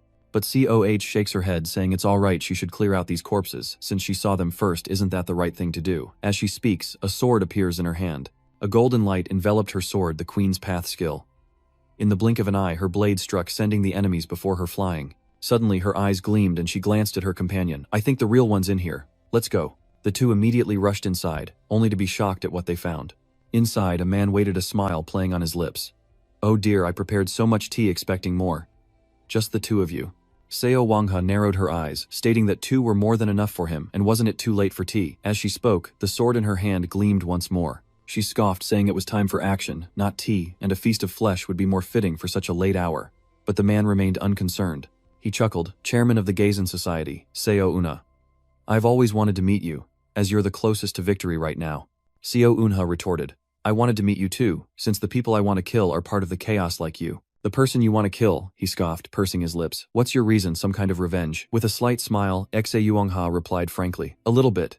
I intend to avenge our guild while eliminating potential threats to our victory. Hearing this, the man's voice turned cold as he asked, what about this? At that moment, he offered her the equivalent prize money, as well as 22 billion coins as compensation. If he does that, will she be willing to leave quietly and give up the event? Seo Haewon narrowed her eyes at him temporarily without an answer. After a moment she smirked, saying, not really. Why would I do that when victory is so close? I have many reasons for wanting that prize, but more importantly, I'm just a regular gamer. And it's only fitting for a gamer to try and win on their own merits. After all, why do people play games? This made the man pause, then nod in understanding. He said, I see where you're coming from. People play to win and have fun. I admit I was wrong. If that's the case, he'll face her as she wishes. With that, he snaps his fingers and a group of people instantly appears before him, startling both Seoas. After a moment, Soko looked at his companion and suggested, Soko, I'll hold my own. While you're at it, open the gate and bring people here. They know it's not a trap, so they'll come straight in. Seo Ho hesitated, saying it would take 45 seconds to open the gate and transport that many people could. She last that long. 45 seconds is enough, Seo Ha said confidently. I've lasted longer than expected, in battles with other guilds. And if she's lucky, she might even kill one of those two elites. Seeing her resolve, he had no choice but to agree. Alright, don't push yourself too hard. Seo nodded slightly. Don't worry about me. 45 seconds is too short to overdo it. As she spoke, the golden light around her sword reappeared. She fearlessly charged into the crowd, her sword a blur, muttering, it will only pique my interest. She swiftly used the Queen's shield skill, creating a floral barrier that stopped her enemies in their tracks. The masked figure couldn't help but curse at the sight, while the director outside frowned and coldly remarked that they seemed to have lost their advantage. With that, Seoha charged into the fray, hacking and slashing, while a necromancer rushed in from afar to attack. She conjures a thick mist in her hands, surprising Seo Eon. But she quickly reacted, activating a speed-enhancing skill, and her sword danced through the air. Instantly, her enemies were struck, and their screams echoed once more. After wiping out the group, Seo Eonha sees someone charging toward her Ryu Zian, who attacks with his sharp blade. He smirked, saying it had been a while, and asked Soa if she remembered battling him in a game before. Soa scoffed, saying she tended to erase memories of those she'd met before. No sooner were the words out than she lunged with her sword, only to be met by Ryuzian's block, followed by a sudden violet light emanating from his hand. Seoa is trapped in a large box, nullifying her movements and skills for 5 seconds, and the masked figure seizes the opportunity, charging towards her with an axe. Though she sensed the attack, she couldn't defend herself. But in the nick of time, Seiyul appeared and blocked the masked man's blow. Seeing this, the boss is furious while Seoha glares at him and Seiju anxiously asks if she's hurt. She gently shakes her head, saying she's perfectly fine, but what about them? Seiju slowly speaks up, saying she checked before coming, and they're all in good condition. Not only him, but members of the Jason Guild have also appeared. Seeing everyone, Seogun couldn't help but chuckle. Then I won't ask for anything special, just do what you always do. They've fought these guys before. They just need to crush them mercilessly. Ryu Uzion, now a little worried, asks director, what should we do now? Should we stick to the plan? He shook his head. No need. From now on we just watch. This is the first time I've seen the Jason Society in the flesh. He'll watch from behind, so they should handle it themselves. Ryu Uzion nodded. Leave it to me. As he said that, though not entirely confident, the two guilds were essentially equal in power, meaning it was impossible to determine the outcome until someone died and the balance was broken. Meanwhile, on a school campus late at night, the grounds were practically deserted. But there are exceptions. Orion and Siwion have been transported to this place. Siwion mutters, this is a college campus. Thank goodness it's not in the middle of the road. Orion asks suspiciously, shouldn't the campus be empty at this hour? Siwion shook his head, explaining that graduates wander the campus because they can't go home. He was startled, saying they needed to be more careful, but what he'd heard from Argo's disciple earlier made him think about it on the way home. What if the Horizon event isn't about when it happens, but under what conditions? But did the prophecy say something like that? Orion shook his head slightly. It didn't mention it exactly, just that when the 6 pillars fall. So you're wondering if that's the condition to trigger the event, and once players meet that requirement, the event will begin. Siwion pondered for a moment, then spoke. The 6 pillars. Are we supposed to destroy the pillars of buildings or something? Just then, the system's mechanical voice chimed in 1 minute until the quest. Orion frowned, asking System, what's this quest? Is it just a normal conquest quest, like before? The system immediately responded, yes, it's a standard conquest mission, and other players will participate. Unlike competitive quests in a shared quest, you'll receive equal rewards regardless of who clears it, so cooperation is possible. Siwion raised an eyebrow. So I can get rewards by doing nothing if someone else clears it. She turned to Orion, suggesting, alright, let's go to the tea room and take a nap. Orion frowned. I'm a little sleepy. But as soon as he said that, he suddenly reacted. He quickly retorted, "We can't do that. We need to finish the quest quickly so it doesn't hurt anyone." Siwian, about to speak, was cut off. "I know, I'm just kidding. Just open your bag and prepare for battle." Immediately the two began sorting through their equipment, Siwian musing, "I wonder what kind of players they'll be. I hope no one's from the Chaos Guild." "I don't think so," Orion replied, shaking his head. "They might be fighting the Jason Guild right now." He hoped they'd meet good people like they had before. Siwian wondered about the Windrider and the blacksmith. Orion nodded, agreeing that they were well-matched and skilled, and guessed that people like that would make things easier for them. Just then, the system's voice suddenly echoed, announcing the end of the preparation time for the quest. And then the quest began. As soon as it finished speaking, the system vanished without a trace. Orion and Siwian quickly scanned their surroundings, but nothing appeared. Siwian glanced at Orion and hesitantly asked, "Isn't it a little too quiet?" Orion nodded in agreement. "It should be louder with sounds like boom boom." As he finished speaking, a sound echoed from behind and he raised his eyebrows, saying, "That's more like it." Siwian glanced towards the sound, asking suspiciously, "It's coming from behind the building." Orion hesitated before suggesting, "Let's check it out. It could be a monster." Siwian paused, her staff appearing in her hand, and stated, "I don't think we need to go there ourselves because something is coming to us." Orion was startled by this, and they both stared ahead, eyes full of vigilance. Moments later, a figure slowly approached, prompting them to raise their weapons, but it was a person running towards them, desperately crying for help, leaving Orion and Siwian speechless. The young man ran towards them, his face filled with panic, until he spotted Orion and Siwian in the distance. He frantically cried out, "There are people over there, I found some people over there, please save me," he pleaded. The two Orions exchanged a glance, wordlessly agreeing to aim their weapons at the man before them. His eyes widened in disbelief, his face etched with shock as he asked, "Why are you doing this to me? I don't even have a weapon." Orion said coldly, "The mission has already begun, and you're not carrying a weapon, which is why we're suspicious. You could very well be a BK user feigning innocence ready to attack from behind." Siwian also warned him to show them his weapon, saying they would talk after confirming his class. The man quickly nodded, agreeing to show them. Immediately, a sword materialized in his hand. He quickly explained, "See, it's Kyria's guiding sword. It's the weapon of the Fiolil class." Siwian suspiciously asks how a player from a merchant company could participate in ranked matches. Orion agrees, squinting as he asks what level he is in the game. The man blankly retorted, "My level, I don't have one. I just play for fun." Orion, hearing this, suspiciously asked, "You're not a ranked player. What's going on? Aren't only ranked players allowed to participate?" Siwian said through gritted teeth. "No ranked players from the Jason Guild are allowed to participate. Perhaps there are other conditions at play." As they spoke, the other player interjected, reminding them that now wasn't the time as more monsters were approaching. Orion hesitated, then steeled his gaze. "All right, let's go." He charged forward, sword in hand, and struck the monster's waist. In the blink of an eye, a red liquid flowed from its body, and the massive monster collapsed to the ground. Orion exclaimed in surprise, realizing the waist was indeed its weak point. Siwian remained silent, thinking it was her turn, and activated the magic beast trap guarding the treasure. In the blink of an eye, a great wall appeared encircling the monster, and its pained screams echoed out. Siwian was skeptical. "It's dead. That was easier than I thought."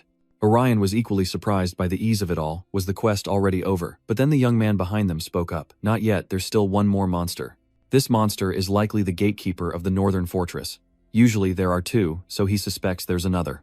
Orion frowned, looking at him suspiciously, asking how he knew all this, as he'd never seen monsters like this in the game before. He slowly explains that it never actually appeared in the game, but if you obtain a certain item for an NPC, you might hear the story of the locked northern fort. It's a tale of an earl who locked the fortress gates after his heart was broken by his nephew's rebellion. You can hear it if you find the North Fortress key. The story mentions gatekeepers protecting the locked fortress, who according to the tale were wounded, fighting the earl's nephews, yet remained to defend the fortress with him. Siwian, skeptical, asks how he knew that monster was from the story, as if he hadn't seen those monsters in the game. The young man continued, saying that the story of the monsters and the count can be found in the black stone tablet in the north, which contains illustrations depicting the story. Siwian was somewhat touched, saying he didn't even know that story existed in the game, and Orion raised an eyebrow, asking if he knew of any other stories in this online world. The young man hesitated, shaking his head. "I don't know everything, but with the story I just told, I'd say I know about 98%. Orion and Siwian were stunned. He knew that much. He continued to explain that because Agasphere Online is a combat-based RPG, various elements of the game are often overlooked, but if you really dig into it, there are many hidden details. There are many stories about small things, including items or NPCs of passers-by, and if you learn about them in detail, it's like living in a whole new world." The Orion duo were about ready to kill him for rambling on and on. After a moment, Siwian impatiently cut him off. "If you love this game so much, why do you run from the monsters? I know the adventurer class is a little weak in combat, but you can still fight." "It's because I'm scared," he said, scratching his head sheepishly. It's almost as if he can't defeat anything when fighting monsters, so isn't he risking his life? How terrifying. So he refused all quests to survive a normal life. He paused, building anticipation in Orion and Siguion, only to crush their hopes with his next words. He'd accidentally used a discount glitch when buying used goods online and gotten penalized for it. He protested, "I haven't done that since, so can you protect me on this quest? I've watched you guys play, and you seem really good at this game." Siguion stared at him like he was crazy, whispering to Orion, "What should we do? He's not a PK player. Should we help him?" Orion hesitated then, finally said, "Okay, we'll help you survive this mission. But in return, he must tell them about the Horizon event." The Horizon event? The young man frowned, thinking before asking, "Are you talking about the sacred place and rituals of those cults?" The two Orions were once again surprised to hear this. He spoke slowly. "I'm happy to tell you the story, though some biases have been introduced. Some of it is my speculation, but I'll tell you everything I know." The two Orions exchanged glances, then nodded in unison. Orion extended his hand, saying, "Very well, let's work together." But he wanted him to do everything he could to help them. He nodded slightly. "Of course, I'll do everything I can to help you." Soon after, a collaboration between the three began on school grounds. After a while, Shigeon looked at Orion and said, "Now that we've traded, let's go accept the quest. We've wasted too much time." The other person hesitated. "I'll try to use my skill. It's an incredibly useful skill during adventures." The skill he mentioned is called Pathfinding Light, which reveals the location of quest objectives, monsters, or valuable items. In the blink of an eye, a light emanates from his sword. Orion followed the light, muttering to himself, "It's behind the building." Shigeon quickly suggested, "Let's go, there might be monsters." Soon after, the three of them followed the light to the back of the building. But upon seeing what lay before them, Orion and his companion were shocked there weren't one but two monsters. Shigeon glanced at the man behind him who, terrified, apologized. "The story didn't say how many monsters there were, so I didn't know. There are two of them." He suggested it would be better to deal with them one at a time, but Orion immediately refused, saying that now that they knew its weakness, they didn't need to. The man looked at him puzzled, unsure of what he meant. He didn't explain, turning to Shigeon and suggesting, "I'll need both of them, so support me from behind." Shigeon nodded slightly. "Okay, I'll find a good place to cast my spell." Hearing this, the young man exclaimed in shock, "No way, you're taking on both of them alone." Orion simply nodded. "I wasted a lot of time because I wasn't used to their attack patterns, but now that I am too isn't a big deal. Besides, they're nothing compared to the Buddha-shaped monster." And with that, he immediately charged forward. His sword dances in the air, worth a mere 500 points, as the young man watches his every move. His eyes widened in disbelief. How could he so bravely fight two monsters and adapt so quickly? He'd met many, but only this one possessed such skill. If only that were all. Amidst the battle, Orion relentlessly fights the monsters, each strike hitting their weak points, causing them immense pain. Another monster attacked from behind, but he leaped into the air to evade it. Meanwhile, Syrian in the rear begins to cast her magic, activating both her maze trap and swamp skills. In the blink of an eye, the monster fell into a swamp, desperately leaping to escape. But Orion had been waiting, and the moment it jumped, he slashed its back. Immediately, he activated the half-blossomed flower skill twice in one day, and the sword began to dance in the air once more. And just like that, the monster was slain. But as one fell, another slithered closer. Orion sensed the incoming attack, but before he could react, the monster was struck by a burst of energy. It died instantly. Outside, Syrian couldn't help but comment, remarking that it had truly fallen into their trap. The young man beside her sighed in admiration. What perfect teamwork. This team might just be able to stop that plan. After a moment, he spoke, saying he had a question. How could they do this, risking their lives without any purpose? Syrian stared at him for a moment before speaking, replying coolly, "Because people get hurt. People get hurt when monsters run wild, so those with special abilities must hunt them down." After a moment, he chuckled. "I see you two are even better than I thought." Syrian narrowed her eyes. Perhaps she shouldn't have told him about the reward. Suddenly, the system's mechanical voice chimed in, announcing that they had completed the quest by eliminating all the gatekeepers of the locked northern castle and asking them to choose their reward. Syrian nodded, muttering that they were fine, but people could take them from the set as punishment, so they should reselect something and let them go home. The system quickly responded, "Understood. You will be teleported in 60 seconds. Syrian, unconcerned, glanced at the young man and reminded him, "We protected you as promised, so you have to tell us about the Horizon event." Of course, he nodded slightly, responding sincerely, "I can summarize it into a file and send it to you." But Orion interrupted, "Can't you just tell us directly?" He wanted to ask questions as they came up, so he thought it would be easier if the man told them directly.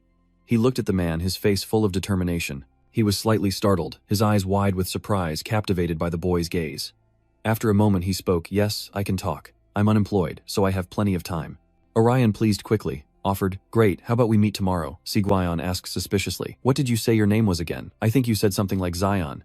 The young man happily replied, "I'm Bezu Zion." He added that he was 25, and an aspiring game developer, which left Orion a little dumbfounded. They hadn't asked for all that. Soon after, they said their goodbyes and agreed to meet again tomorrow.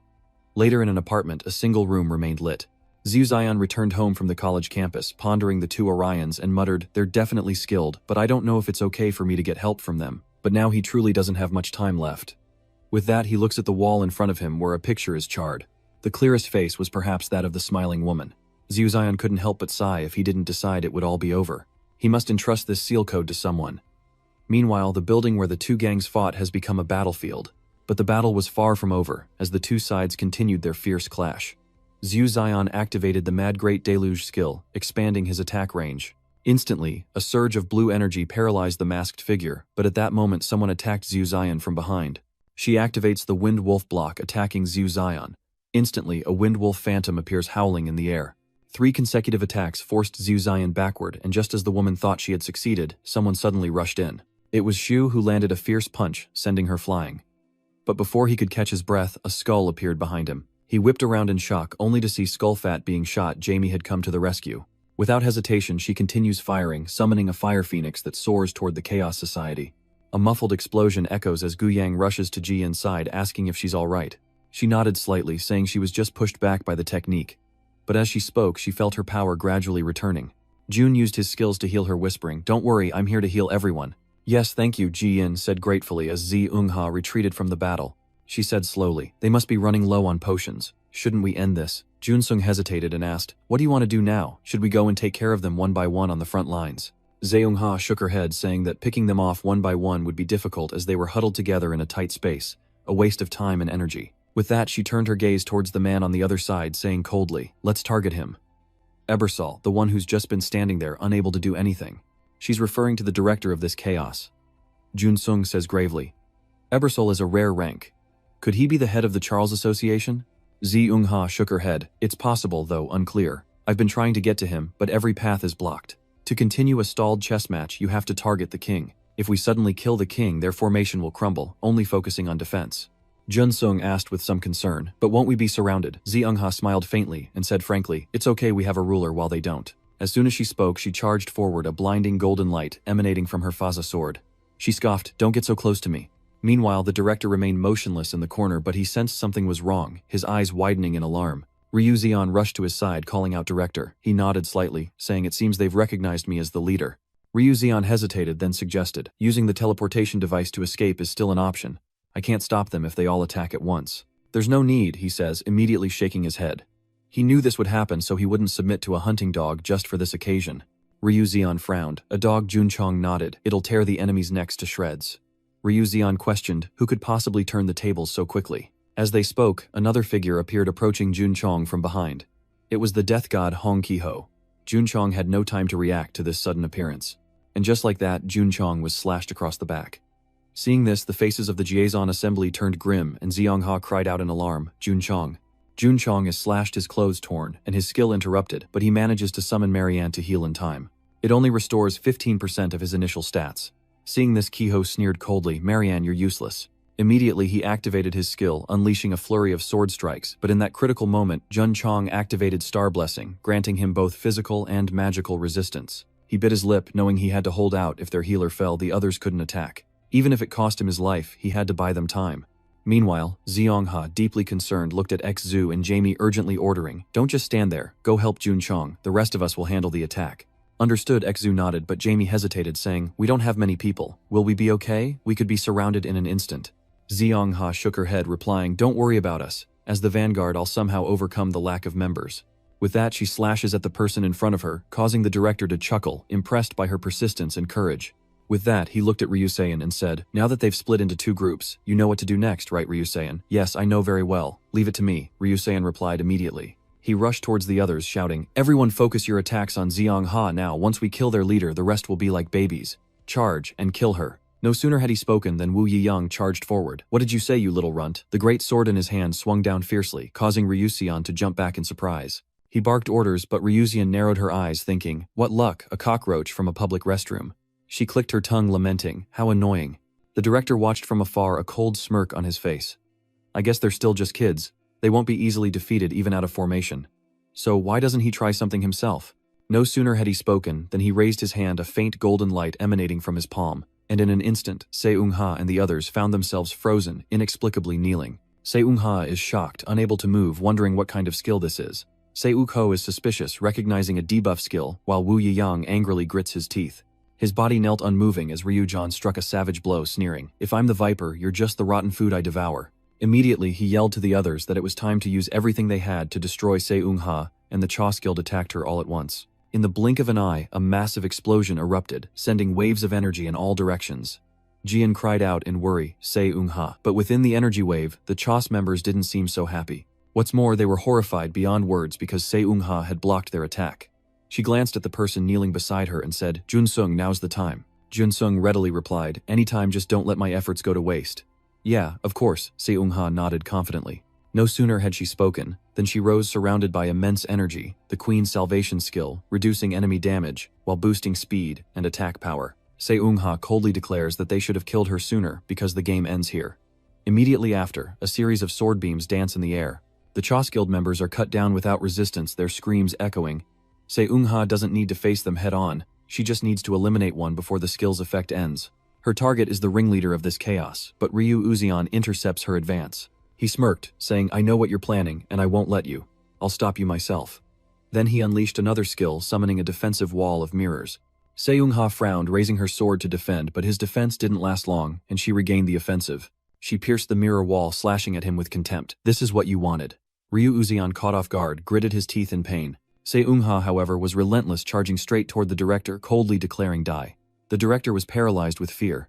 He tried to activate his skill, but before he could see, Eung-ha sliced his head clean off. Se-Eung-ha, seeing this, happily exclaims that she did it, while Ryu Uzion amidst the rubble grinds his teeth in anger.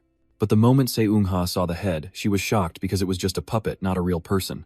This is a skill to create puppets, wax figures with souls. Meanwhile, on a rooftop of a nearby building, a woman's voice suddenly echoes in the gloomy darkness. She gasped in shock, "Oh my god, it's dead." A wooden puppet in her hand had broken, and she looked at the person next to her director. "Your 13th puppet has just died.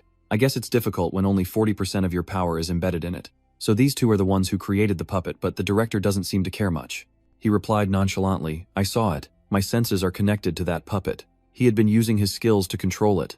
The woman suspiciously asks, "What are you planning? Unfortunately, we're at a disadvantage." He nonchalantly replies, "Tell them to withdraw. The goal was data collection anyway. Today was just a preliminary exchange. They were just baiting those guys. It's unfortunate he lost some members, but it was worth it to see the full extent of the Horned One's power. Next time he'll crack their shells himself." The next morning, in a city apartment complex, sunlight streamed into the homes as Orion cooked lunch. Orion emerged from his room surprised and asked Orion, "What are you doing? Have you already made lunch? I told you we could eat a little later since I don't have to work today." Orion glanced at her carefully, explaining that he had plans with friends, so he was making dinner now. Orion was taken aback, asking suspiciously, "Then you can still cook yourself?" Orion chuckled, "It's my turn to cook dinner tonight, so I have to." Orion was at a loss for words, seeing his sister like this, and after a moment she asked if she could help.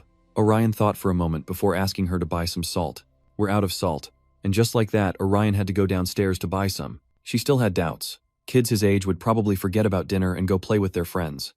She was proud of him, but he also made her feel sad. She felt like he was trying to act like an adult, as if he was trying to say he was grown up and didn't need to be worried about anymore. With mixed feelings, she finally returned home with the groceries, only to be met by a stranger. She asked suspiciously, "Who are you?" The woman was Sigrian, startled by the sudden question as she looked at her phone. "I'm visiting a friend. Am I not allowed to stand here?" Orion shook his head. That wasn't the issue. The problem was that she was standing in front of her house. Hearing this, Sigrian was immediately shocked, wondering if she was Leorium's sister. Orion didn't answer, just stared at Sigrian. Now that he thought about it, her hair color was similar to the style his sister had asked about a few days ago, but Orion seemed very flustered at the time. With that thought, she couldn't help but smile and introduce herself. "I'm Orion's sister." Immediately after, she opened the door and stepped inside. Hearing the commotion, Orion turned, asking if his sister was back and if she'd bought the salt. But his eyes widened in shock. Orion, now holding Sigrian's hand, happily entered, saying, "I bought the salt and brought a friend home too." She asked if it was her, the brunette, who visited when you weren't home. "I remember you gloating. Now tell me about what happened that night." And so the two Orion sisters and Sigrian began to recount the events of that day. After hearing this, Orion suspiciously asks if Sigrian stayed at their house because she ran away from home after arguing with her parents and had nowhere else to go. Sigrian nods in agreement, saying that Orion was kind enough to invite her to his house, saying that no one would be home that night. Orion recoils, protesting, "What? When did I say that?" But her words are met with a glare. He was terrified, and now that he thought about it, he seemed to recall saying that. Orion glanced between them, continuing, "Even so, it's not good for a young girl like you to stay at a house without an adult. You should at least ask for permission first." Sigrian obediently nodded, promising not to do it again. Then Orion flicked his forehead, reminding him not to keep secrets from her. I will respect your privacy and not ask about what happened that night.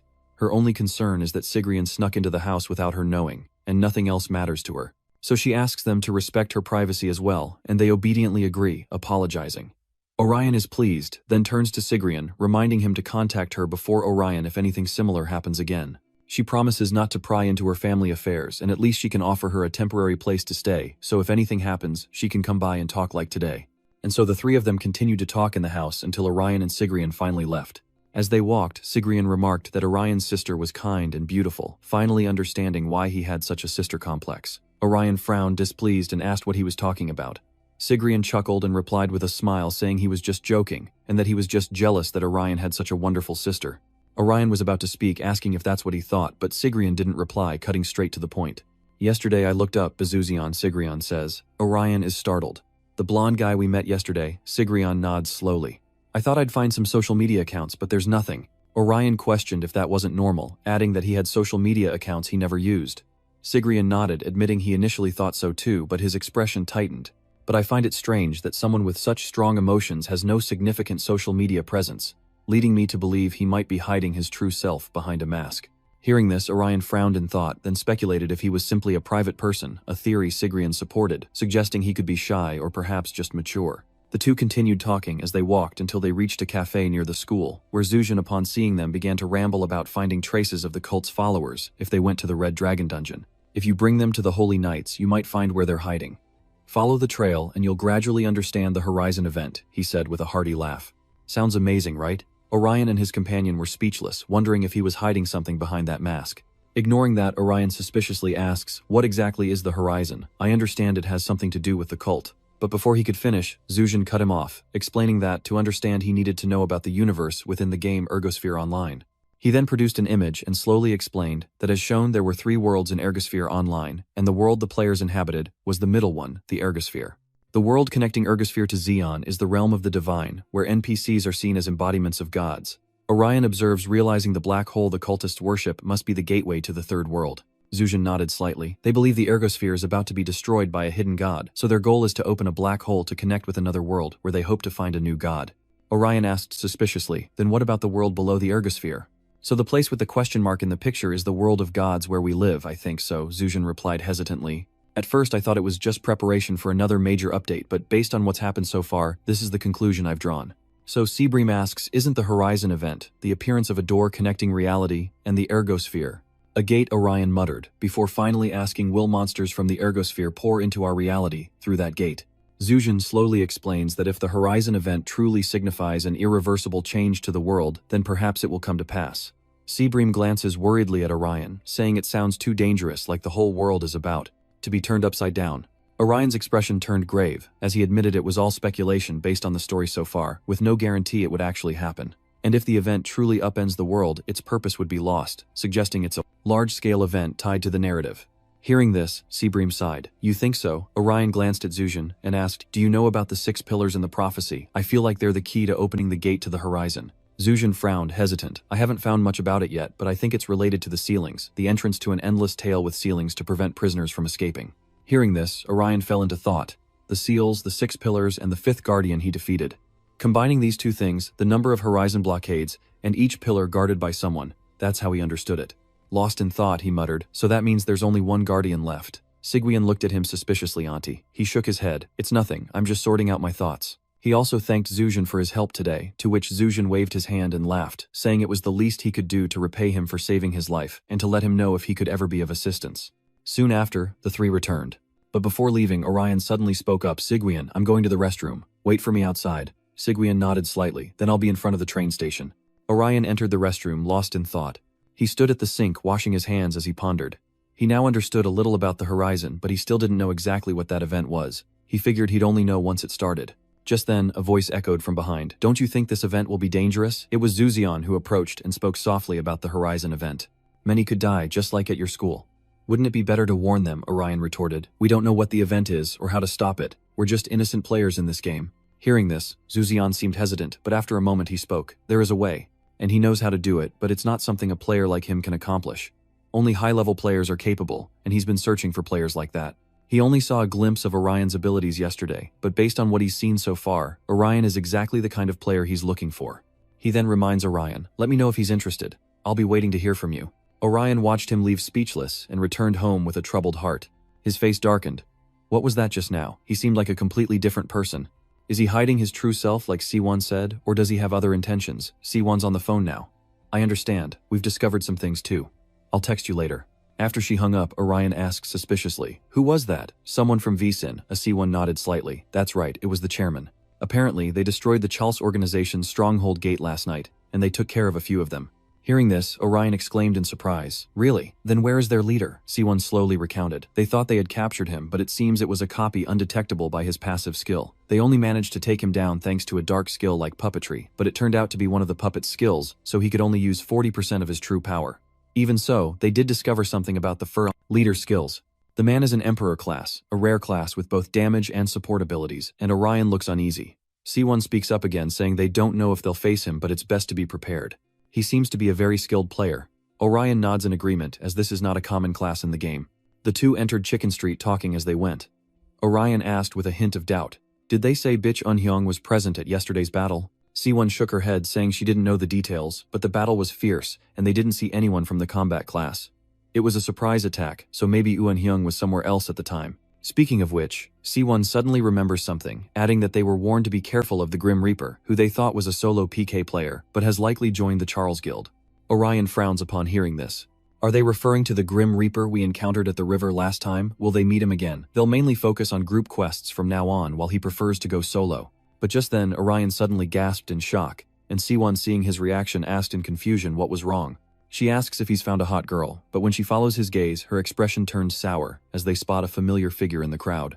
It was the Grim Reaper Honky Ho, staring menacingly in their direction, sending shivers down their spines. Neither side moved, as if waiting for something. Orion whispered, "Does he recognize us?" C1 shook his head. "I don't know, but even if he does recognize us, he can't start a fight in such a crowded place." But at that moment, his eyes suddenly lit up, and a light appeared in his hand. He used a fog skill to swallow the light. In the blink of an eye, the train station was engulfed in thick fog, sending the public into a panic, some believing it was smoke from a fire. Orion and C1 were on high alert, and C1 gritted his teeth, asking if he'd just used a smoke bomb. Orion was incredulous, wondering if he really intended to fight them here. As they spoke, Keiho charged in, triggering an explosion that sent the crowd into a terrified frenzy. Over here, Orion manages to block Keiho's attack with his sword, activating his spirit beast skill, the Leopard, and begins his counterattack. The sword in Orion's hand dances in the air, startling Keiho, who quickly retreats as a large crater appears where he once stood. But when Orion looked again, Keiho had vanished. Was it an invisibility skill? Siwion urged them to flee immediately, surprising Orion. She slowly explains that the self is targeting them, and if they escape, ordinary people won't be involved, so they should run somewhere. Deserted, a realization that dawns on Orion. But before they could escape, Keiho's chilling voice echoed from behind. "Where do you think you're going?" Orion flinched, barely dodging the attack. Keiho scoffed, "How long do you plan to run, coward? We should settle things here to the death. Don't you think?" Orion glared at him, thinking he was insane, then gritted his teeth and said, "I agree, but this isn't the place," and struck in a flash. Dust and debris exploded around Keiho, startling him. Had Orion just used his skill to shatter the ground, he couldn't stall any longer. Meanwhile, Orion seized the opportunity, his voice urgent as Keiho's vision was obscured. "Let's go now." The two turned and ran, infuriating Keiho, and soon they arrived at an abandoned factory where Orion and Sivion stopped to catch their breath. Sivion suggested hiding in a crowded building, believing he wouldn't dare look for them there, but Orion refused, knowing he'd use his skills regardless of the surroundings. "So you think it's better to lure him out to a deserted place to deal with him?" Sivion asked, surprised. Orion firmly replied, "We don't have to fight to the death if things get ugly." "Use the item you just gave me," Sivion whispered. "I understand." Just then, a small noise echoed from the other side, startling Orion. Just then, Keiho approached from the other side, his eyes scanning for the two of them. Orion glared at him coldly, declaring that he was using a tracking skill, prompting Sivion to anxiously ask if she should use the item now, but he shook his head, saying to wait for the right moment, as he would try to fight him first. Hearing this, Sivion was immediately startled, anxiously asking why, since he thought they weren't supposed to fight recklessly. He calmly explained that he only said that if Keiho brought the others from Fetros, as they would be at a disadvantage if outnumbered. But now he's alone, and with a one-on-one strategy prepared, he'll test his strength. Immediately, Orion steps out, surprising Keiho. "But this time you're all alone." Keiho's voice was cold as he spoke. "I wondered how long you'd run, but you showed up sooner than I thought. Have you finally run out of places to hide?" "No," Orion says with a shrug. "There's no reason for me to run anymore." But Keiho smirks. "That's not a problem for me." "Then let's end this here, you piece of trash." With that, he charged forward, scythe in hand. Orion couldn't let his guard down, quickly raising his sword to defend as Keiho activated his Death Scythe skill. Orion wouldn't yield either, activating his own skill, and in an instant, two powerful streams of light collided. Kiho's body is slashed several times by Orion's sword, while Orion suffers a deep cut to his right shoulder. But not giving him time to breathe, he unleashed another skill, his deathly blade striking swiftly. Kiho retreated to evade, but unfortunately his face was still slashed. He bit his lip fiercely, then charged forward again. He activated the Reaper's skill, Winter Hunt, decreasing movement speed by 30% and adding frost damage to each strike. In an instant, icy energy surged toward Orion. He glared at his attacker, then suddenly closed his eyes. When he opened his eyes again, they were bloodshot and the aura of death surrounded his blade once more. Their attacks are too fast, the energy unleashed from their skills exploding outwards. Luckily, Orion's protective magic holds. Kiho, on the other hand, was failing repeatedly, fueling his rage as he roared, "You bastard!" Immediately, white silk threads appeared on the staff in his hand, his ultimate technique, the Visage of Death. It can accumulate damage, dealt, and steal 44% of the opponent's health, throwing them into disarray, while slowly reducing the user's health. Orion eyes this technique warily. Si Huayan cries out in worry that technique accumulates damage. It's already built up quite a bit, making it truly dangerous. The initial accumulated damage effect doesn't inflict much pain, but it gradually increases over time, unleashing a devastating critical strike when it reaches a certain threshold. Furthermore, this effect confuses the opponent, and along with the critical strike, they can't use items or skills, including passive buffs and debuffs. At that moment, Kiho scoffed. "Are you daydreaming in the middle of a fight, waiting for someone to save you like before?" "Of course not." Orion scoffed, saying he can handle him, and that he just needed time to calculate. No sooner had he spoken than he charged forward like a moth to a flame. Seeing this, Kiho scoffed, "What nonsense are you spouting?" As he spoke, Orion dodged his attacks, his eyes fixed forward, calculating every move. He nimbly dodges Kiho's attacks, weaving through the air. Kiho is enraged. How can he keep using the pillars to evade him? "Don't tell me you're using the factory's complex structure to try and neutralize my ultimate technique." Kiho was frustrated. "Is that all you could come up with after a little calculation?" No sooner had he spoken than he lunged forward, trying to cut off Orion's escape, but seeing him rush in, Orion showed no panic, for he had been waiting for this. Immediately, he activated Hellfire, quadrupling his attack power, leaving Kiho surprised by his actions. He wasn't running, but facing him head-on. But he quickly realized that wasn't the case, that skill this terrain. Orion had lured him here to finish him off with a fire attack. He immediately flew into a rage, yelling about this low-grade trash, and struck Orion's shoulder with his staff with immense force. But he didn't care. His eyes were now filled with determination, and without hesitation he charged forward.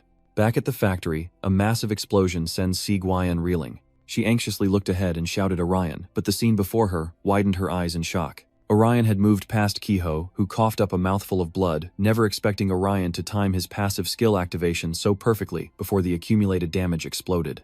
At that moment, Orion coldly stated that while Kiho's character class may be powerful, it means nothing, because he is just a piece of garbage who kills for pleasure.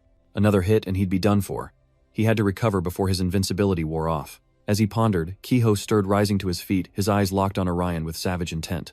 Immediately, he lunged forward with a savage intensity, and Orion, sensing the deadly aura, was struck with terror. Kiho wields a poisoned dagger, but before it can reach Orion, he's bound by chains. His blade was mere millimeters from Orion, a hair's breadth from striking true. Then with a thud, Kiho collapsed to the ground once more. Si Guayan slowly appears before him, the chains her creation. She coldly declares that he's lost his weapon destroyed, and he'll be unable to fight for some time. If he fights with only his body, he'll die. Does he really want to throw his life away? Kiho grits his teeth, saying, "If you're going to kill me, do it quickly. If you really think you've won, then you should be able to." Hearing this, Si Guayan's murderous intent subsided.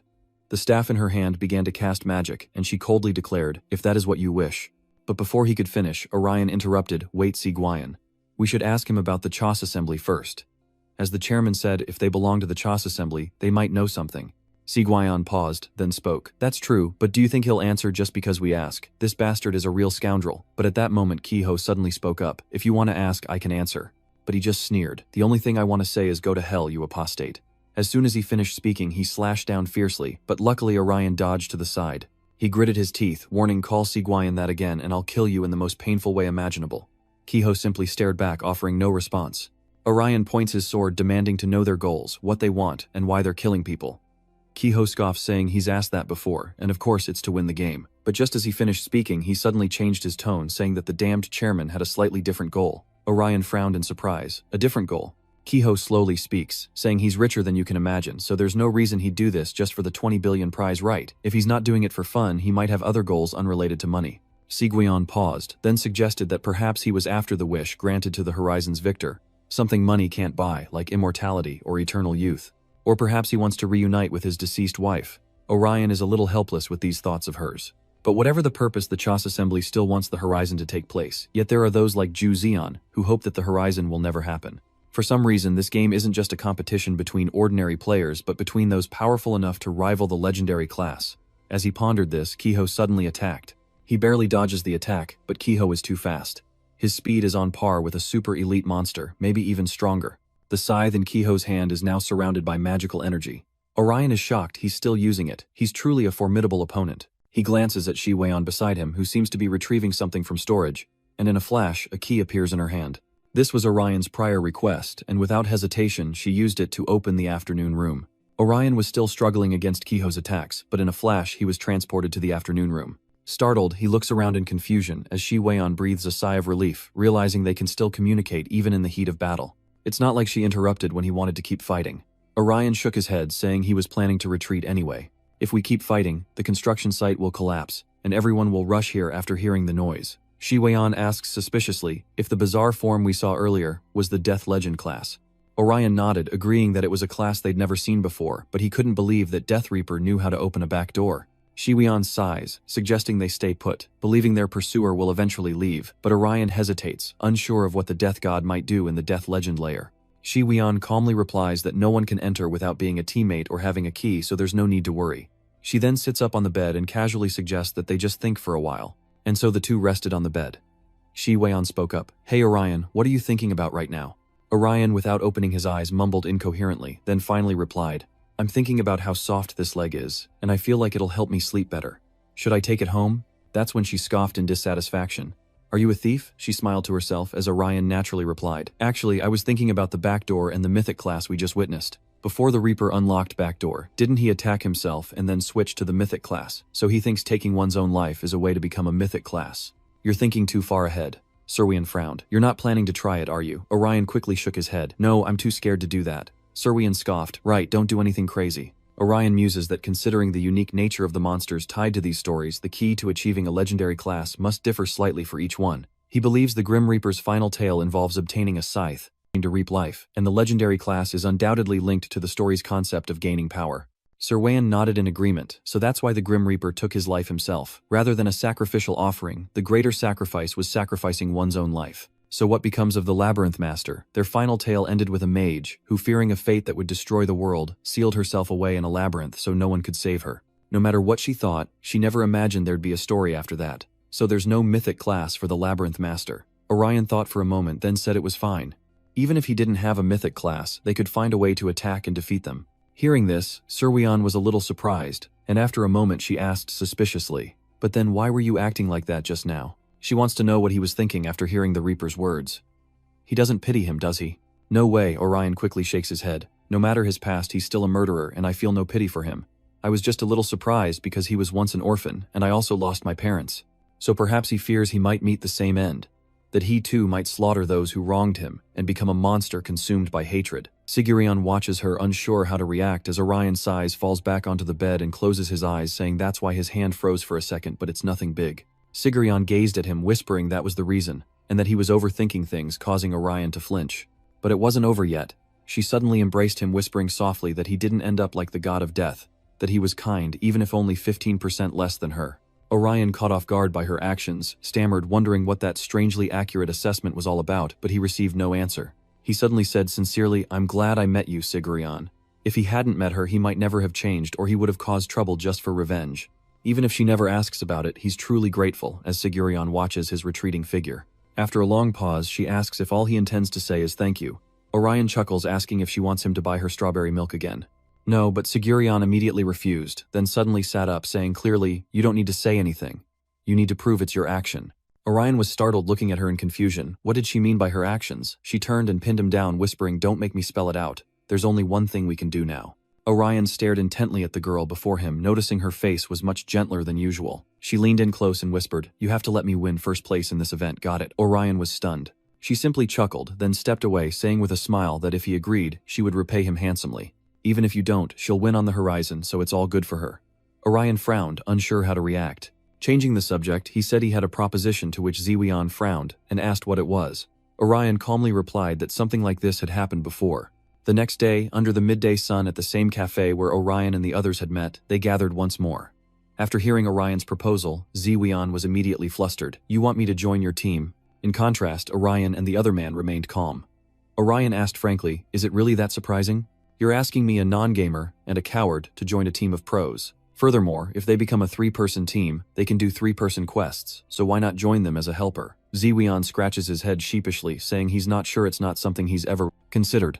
Turning to Orion, he asks how he could make such a decision after hearing something he'd already told him. Ziwian wonders if what he told him was about stopping the Horizon event. "If it's what you're referring to, I already heard it from Orion. That alone won't convince them. First of all, she doesn't know what the Horizon actually is, and she can't give up winning the event for no reason.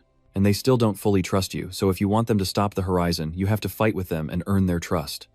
Ziwian paused to think it sounds contradictory, but strangely makes sense. "But can you decide that so easily when you haven't told them who you really are?" Orion casually chimes in, saying they've decided to think about it. "First, your class and stats aren't a threat to them, and they think it's okay to be with you. You're not a PK player or part of the Chos Guild. So why don't you think of this not as a perfect alliance, but as a test to see each other's abilities and tendencies? You can tell them who you are when you trust them completely." Ziwian pondered this, then finally spoke. "You mean to build trust? I have to use actions more than words, right?" He says he understands, so there's nothing he can do. He'll do it with the two of them, so let's form a party. But he waves his hand, saying, "I won't be of much help. I'm not good at games." Orion dismisses it. "It doesn't matter, we just need you for the numbers." Orion glances at Ziwian and asks if he agrees, to which she coldly replies that it's a good idea to improve their skills quickly with the rewards from a 3-person quest.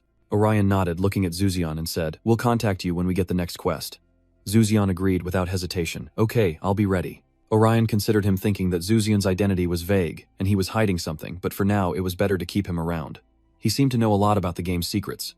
Meanwhile, at a hospital in the city, Orion rests in a chair after her shift, thinking she almost died today.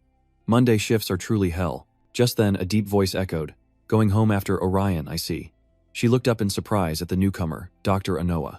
She smiles faintly, explaining that she's on the morning shift and will be heading home after this round, also thanking him for spending time with Orion last time. He smiled, saying that if she wanted to repay him, they could occasionally eat together, he'd treat. Orion was taken aback and insisted on paying, but Anoa refused, saying he wanted to visit a place and needed company. So he wants her to spend some time with him, and she can bring Orion along if she wants. Orion is startled, a little confused, but then nods in agreement. Anoa happily says, "Then let me know when you're free, and I'll make time." Orion readily replies, "Yes, I will." With that, she quickly left, lost in thought. Dr. Anoa was smart and kind, but also quite cunning.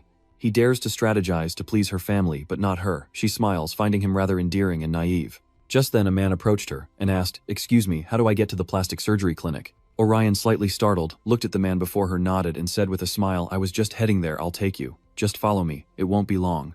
As she let her guard down, the man smirked. "Perfect, thank you, my dear." It was Ryuseon, and he clearly had ill intentions. One night, in a deserted park, a giant monster is brutally attacking people, and Ryuseon, sword in hand, is unable to fight back. The monster chased after him relentlessly, and Shiguin waved him over from afar, calling out to him. As he escaped, she activated the swamp maze skill, instantly trapping the giant monster in a thick swamp. Without hesitation, she shouts for Ryuseon to act now. He nods, raises his sword, and unleashes a blinding light, a skill that nullifies monster passives and induces confusion. The moment the monster was hit by the light, its passive counterattack skill was nullified. Ryuseon finally breathed a sigh of relief. "Alright, that weird skill is down." Siwian narrowed her eyes, asking if he really needed to shout out the skill names when he used them. Ryuseon scratched his head sheepishly, saying it made him feel like he was really using them. So be it. Siwian didn't care much. She turned her head and shouted, "Orion, now finish it with one blow." As soon as she finished speaking, a figure darted swiftly through the air. When the dust settled, Orion had cleaved the monster's horn clean off. Siwian cheered, and Ryuseon added that Millennium Turtle horns were a valuable upgrade material. Now all that's left is to finish off this Millennium Turtle with a barrage of attacks. Orion wastes no time unleashing a flurry of sharp sword beams. The monster's agonizing screams filled the air as Orion delivered the final blow. He glanced at it, a look of satisfaction on his face. With the task complete, the three found a quiet spot to assess their rewards. Orion chimes in, noting how easy it was for a 3-person quest. Siwian nods in agreement, explaining that she chose an easy one to suit their teamwork. If Ryuseon hadn't fallen midway, they could have completed it without losing health. Ryuseon could only apologize sheepishly, as he didn't mean to.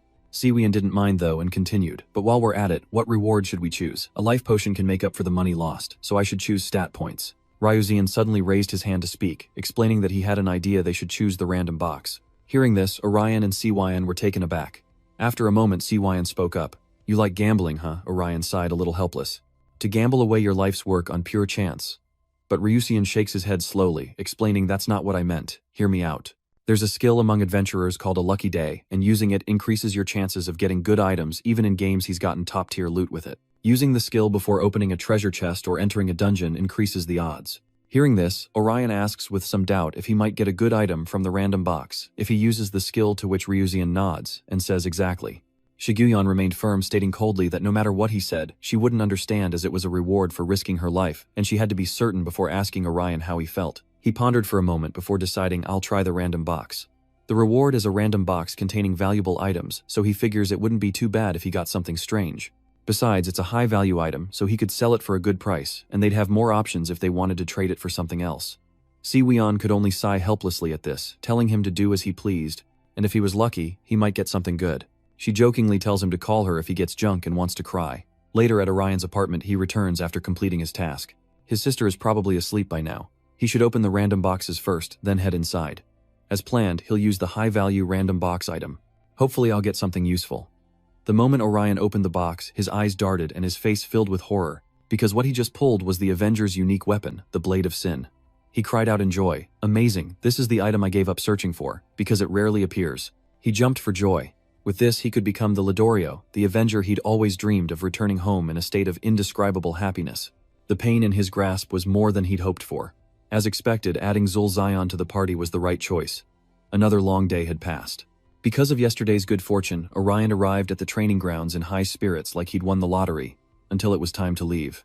Seeing his expression, a teammate asked if he was happy about pulling a rare item from the random box. He cheerfully replies, of course it's not every day an exclusive weapon appears like that. Besides, there are gems to exchange for good items, and items that can enhance ultimate skills, so you could say this is a success. He suggests she trust in Zulzion's skills next time, and choose a random box. A Makung Master's exclusive weapon might appear.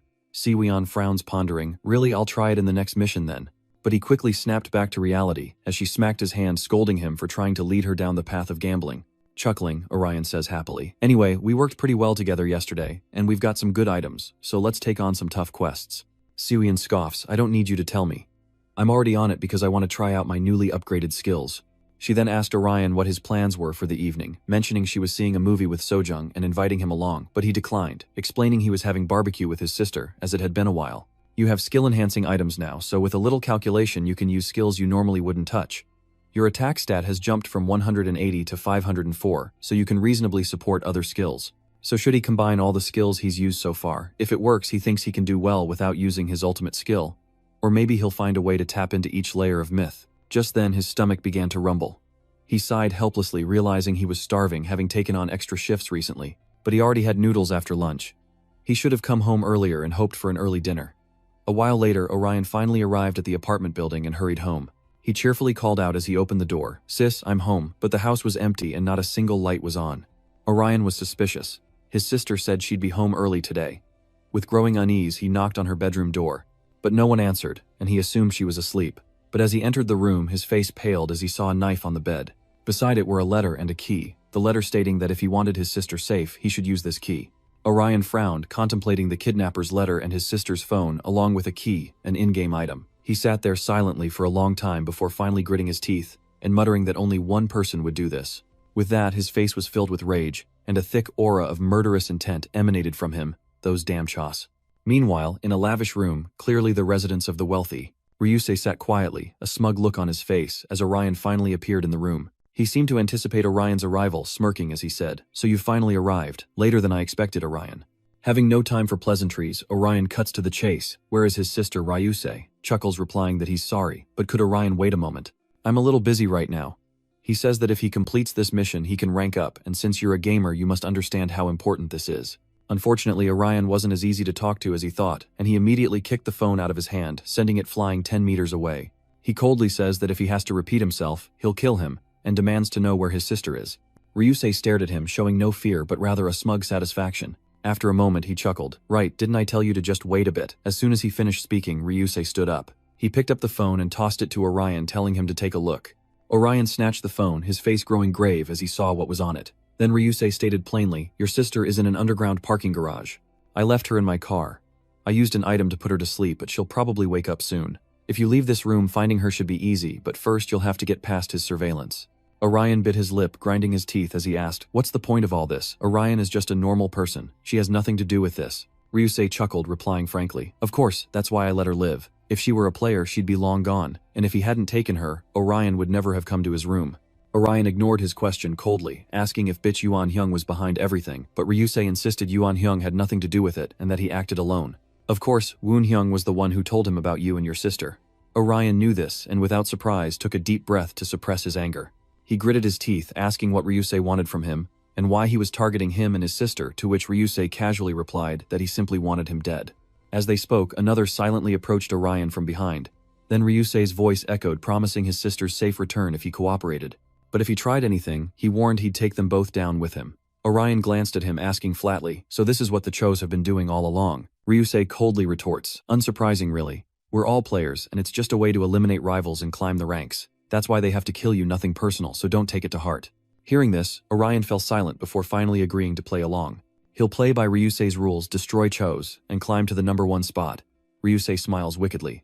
Suddenly, the masked figure appeared, leaping forward. Had enough dancing, he swung his axe, turning the ground to rubble. But Orion wasn't among them, having slipped away behind. He quickly activated his revenge skill, best used when your enemies are still alive. In the blink of an eye, a blood-red sword beam struck, causing the masked man to curse in anger, while Orion secretly calculated that they were a two-person team, and one of them was an expert. He doesn't know its class, but taking on two is too difficult. He needs to move fast and break their formation before they overwhelm him. But before he could react, his expression turned grim, because a box suddenly appeared beneath his feet. His expression turned grave as he saw someone rushing toward him, and Ryuzian seized the opportunity, striking with his sword. Orion raises his sword to defend, biting his lip. This is the Jester, a minor part of the assault class who uses strange skills. But at this moment, Ryuzian suddenly uses the swap skill. Instantly, the masked man stood before him. Orion frowned. Had he switched places with the executioner using a skill? Without hesitation, he activates the bone-crushing skill and immediately brings his blade down. Orion is pushed back by his powerful energy, struggling to hold his ground, but he refuses to give up and begins to fight back. His sword struck, startling the masked man, whose figure suddenly vanished. Orion's eyes narrowed as the figure vanished, a disappearance skill, no doubt Ryuzian's doing, making his ally disappear. Ryuzian tells the masked man that if he's too aggressive, the Avenger will strike back. The masked man retorts angrily, telling him to mind his own slow skills. Orion watched them from afar, calculating his next move, a clown and an executioner. They were an attack-type duo, but the clown's teleportation skills made taking them both down difficult. He'll have to take them down one by one. Which one is the easier target? After a moment's thought, he decides to deal with the masked one first.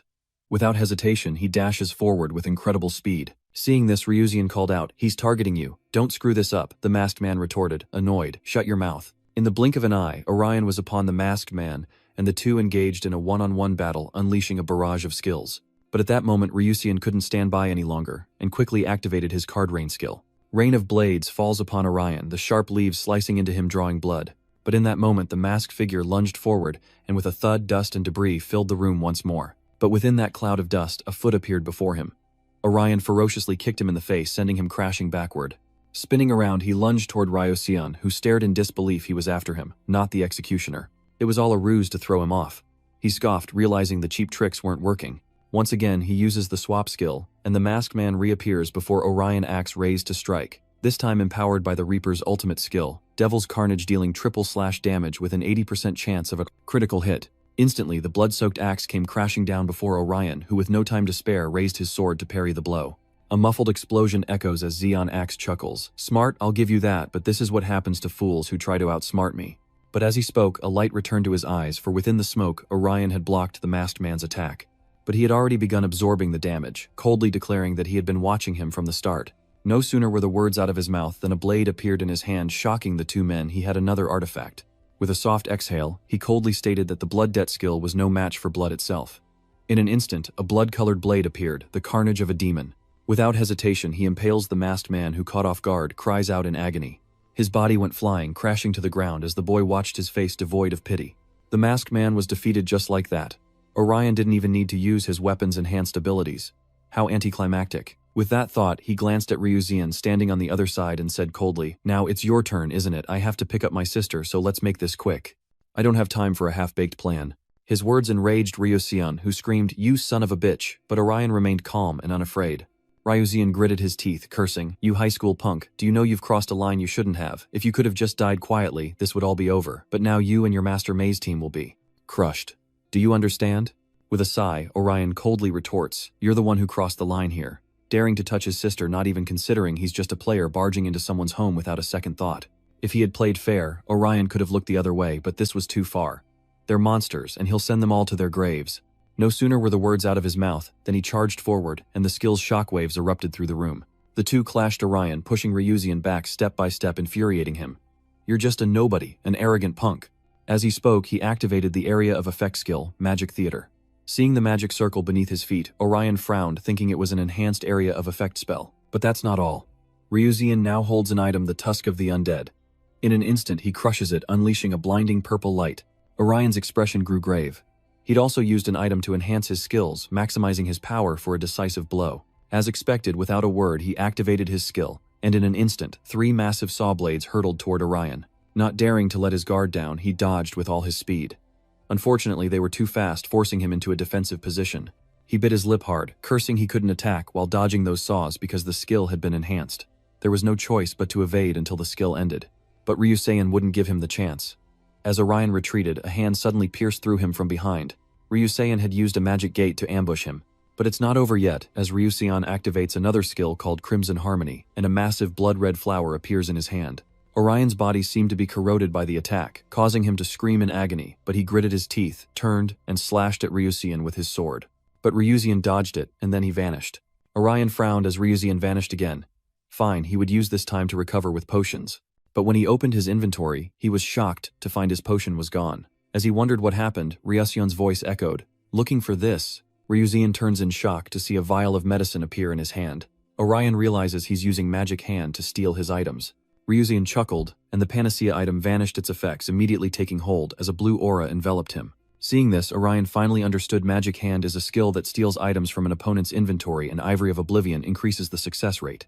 Ryusein smirks, recalling how Orion helped him recover his energy, however little, since he wasn't hit much. He asks if Orion has 50% or 40% left. But it doesn't matter, it'll be 0 in a minute anyway. Orion bit his lip, he was right. There's no way to win now. His skills are being pushed back, and his recovery items have been stolen. At least his attack and speed stats are back. There's only one way to end this, with pure gaming skill. And with that, Orion lunges forward. But Ryusein calmly parries the attack. Again, shockwaves of energy ripple outwards, and the room begins to crumble. But Orion relentlessly pushed Ryusein back, who gritted his teeth in anger, realizing the boy was attacking fiercely while anticipating his skills. This wasn't something you could achieve just by playing a lot of games. He was definitely a combat genius. Just as he suspected, Orion was a threat to his boss, and he had to be eliminated. He activated Mirror Shield, summoning layers of ice before him. Orion's eyes widened in surprise, but Ryusein just laughed, saying, "Now die a clean death." And with that, his sword came crashing down. Orion's body was already showing wounds, and seeing this, Ryusein laughed triumphantly, "Die." But just then, a blood-red sword light suddenly struck before him. Orion coldly declared, "I won't go down that easily." Suddenly, countless sword phantoms materialize behind him. Ryusein's composure shatters as he realizes the danger. This is his ultimate skill, and he's in deep trouble. At that moment, Orion charged forward like a moth to a flame, and countless blades followed at breakneck speed. A muffled explosion erupted, and shockwaves rippled through the air. When the dust settles, swords are seen impaling a magic box. Orion is furious. He used his teleportation skill again. Suddenly, a low voice echoed from behind him, "You've come far enough." Orion whirled around to see Ryusein emerge from another box. A few cards appear in his hand, and he coldly says, "You have to focus on the magic trick until the end, or you'll miss the important part." As soon as he finishes speaking, a purple magical light emanates from his hand. A rain of cards fills the air once more, and Orion's expression turns grave. In the blink of an eye, another explosion rocks the room, as cards like shurikens relentlessly pursue Orion, yet he evades them all. Ryusein's face lit up with surprise. He dodged all of that without using any skills, but there's no way to turn the tables. Or so he thought, until he suddenly realized something. His ultimate skill remains. The wooden blades haven't vanished. Ryusein bites his lip. Of course, it's a ranged attack controlled by mana. And because he wields 2 swords, he can split it in 2 by holding both. All that remains is this final decisive blow. If this blow doesn't take him down, he won't be able to save his sister, so he absolutely can't lose. As he spoke, he brought his blade down fiercely upon Ryusein, while elsewhere at an arcade claw machine, Shiguyan was happily trying to win a prize but couldn't get anything. Sojung called her over. "Shiguyan, let's go see the movie." She could only sigh and leave. Walking beside her, Sojung asked if she had sent the picture to Orion and Shigyeon nodded, saying she hadn't received a reply. She then sighs, figuring he's spending time with his favorite girl. Sojung is surprised and asks if he has a girlfriend. Shigyeon chuckled, no, it's his sister. Orion cares deeply for her. Little did she know, Orion was currently exhausted. He used his ultimate move to defeat Ryusein. But she's right, he deeply loves his sister and he's risking everything to save her right now. Of course Shigyeon is unaware of all this, as she happily chats and watches a movie with Sojung, while in Ryuseion's crumbling room debris falls everywhere. Orion surveyed the collapsing room, wondering if the space would vanish with it while Ryusein lay defeated on the ground. He was furious. He'd lost because of the power of time and skill. There was only one way to end this. Thinking quickly, he retrieves a key from his inventory. He'll abandon Orion here, using the dimensional lock key. But just then a light flashed. Orion's blade pierced his hand and a sharp pain caused him to scream. Orion approached slowly, speaking coldly, I knew you'd run. He can't fight without a hostage. He's a coward. Hearing this, Ryuseion's face fell, and he quickly sat up saying, no wait, you're planning to use that key to escape. He didn't want him to leave because he'd be stuck here until someone arrived and he asked if he was going to kill him. Without a word, Orion aimed his sword at Ryusein's forehead, coldly demanding his items and the ones he'd stolen. Otherwise he'll destroy the key, leaving him trapped here forever. Ryuseion grits his teeth, saying that's too much. But he honestly returned the item to Orion. Only then did he nod in satisfaction, wondering if he'd used up all his healing items in the fight with Resence. With that thought, he slowly spoke, alright, item received. Then he used the dimensional key item. But before he could use it, Ryuseion bit back. Wait, if you use that, you can only leave here alone. Tell me, I'll do anything. Orion didn't care, stating bluntly, I told you I won't give you a chance. Unless someone steals the key from him and rescues him. Perhaps he'll be lucky, and one of his Cho's comrades will kill him if they can. So he tells him to just wait patiently until then, and even suggests they team up in the game he was playing earlier. As soon as he finished speaking, he vanished without a trace, and Ryuseion, enraged, gritted his teeth and shouted, You high school punk? Meanwhile, outside night was falling, and Orion was on her way home. She rubbed her hands together, shivering. It's so cold. I thought summer was coming, but it's suddenly gotten so cold. Back home she'll have to get that thick blanket for Orion. He shouldn't catch a cold. Just then a voice suddenly calls out from behind, Excuse me. Orion whipped around only to see a red, multi-armed monster, its massive mouth opening to speak. Can we talk? If not, at least get a phone number right. Orion closed her eyes in fear. She then pulled out a taser, fiercely stabbing the monster, causing it to fall to the ground in pain before she turned and ran. As she ran, she wondered if monsters were now roaming the streets. Regardless, she needed to run, and fast. If she were injured here, who would care for Orion? She hadn't run far when she stopped dead in her tracks, for before her stood two familiar figures. Those figures were the ones she had longed for. But it couldn't be. Those two were Orion's deceased parents. But as she approached, they turned and walked away, startling her into a desperate chase, dropping the taser from her hand. She cried out, begging them not to leave her alone, that she had suffered so much, struggled so hard to survive. She had to earn money and take care of Orion. She didn't know what to do. So she begged them not to leave. But no matter how much she begged, they were gone. Suddenly, a youthful voice echoed from behind her. Sister, it's me, little Orion, he asked, concerned. Where are you going? What's wrong? His voice snapped Orion back to reality. The vision of her past quickly fades, and she wipes away the tears from her eyes, turning around with a smile. What are you doing here? I'm not going anywhere. She then reached out to hold young Orion in her arms, whispering, Let's have barbecue tonight, and you can sleep with a warm scarf. Let's go home together. When she drowsily awoke, she was in someone's arms. It had all been a dream. Slowly, she opened her eyes to see who held her. It was Orion. He had saved her. A series of questions raced through her mind. Why was Orion bleeding, and was he carrying her? She clearly went home after work. She ultimately believed this was another dream. Thinking this, she immediately closed her eyes to focus her mind. If this was real, she would protect Orion from that pain. Meanwhile, at the movie theater, the two Si-Weons finally finished watching the film. So-Dung happily praised how good it was while Si-Weon pouted, saying it was a bit predictable, but still worth watching, and that the villain's expressions were as funny as an octopus. Just then, Si-Weon's phone rang with a message from Orion telling her to come to the projection room quickly. A little suspicious, she told So-Dung that she had a stomachache and needed to use the restroom, and So-Dung nodded in understanding. Okay, I'll wait for you to post it first, but she said she'd be a while, so Dung went ahead. Immediately after, she dashed towards the restroom. She quickly retrieves a key from the equipment room, a key for team members, and uses it to enter the training room. Quickly, her body began to fade away, and when she reappeared, Orion was sitting before her. Seeing his condition, she exclaimed in shock, Oh my god, what happened? Why are you covered in blood? Before Orion could answer, another scream echoed through the air. It was Zuzion, who was too horrified to speak. Si-Weon was a little helpless, and asked if he had contacted him as well before asking what had happened. Did you meet death again? Before Orion could answer, a small voice pleaded, Please heal me first, I'll tell you later. Siwon was taken aback, then began to heal him, and after hearing Orion's story, she exclaimed in shock that he had fought 2 transcendents. "Why didn't you tell me?" Orion shook his head, saying he wasn't in the mood. Siwon sighed, saying it was okay, the important thing was that he and his sister were safe now. Orion then retrieved something from the armory, saying he'd also acquired some strange items from them. In his hand appeared a box inside, which was a peculiar mask. Siwon frowned, asking what it was and what it did, but Orion shook his head, saying he didn't know the clown had it, but would Vessen know what it was? As they spoke, Zuzion's face grew serious. After a moment he spoke. This could be a hacking tool, one that allows online ergosphere monitoring without VKF L4 clearance. He'd read about it on an internet forum. Orion asked with some doubt, "How did you recognize it at first glance? Have you seen it before?" Zuzion scratched his head slowly, explaining more than seen it. "I've used something similar during input checks." Upon hearing this, Siwon exclaimed in surprise. "The entry test," the CBT Orion asked suspiciously. "You've used tools like this before?" Zuzion nodded slightly, explaining. "Exactly. This tool is for developers to collect data. With it, developers can observe users without connecting to VKF L4. But of course it was much cuter than this."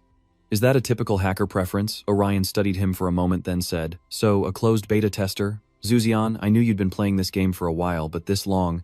Zuzion hesitated, then revealed it wasn't just about playing for a long time. He was an alpha tester involved in the game's development phase as one of the first players in Gosphere Online.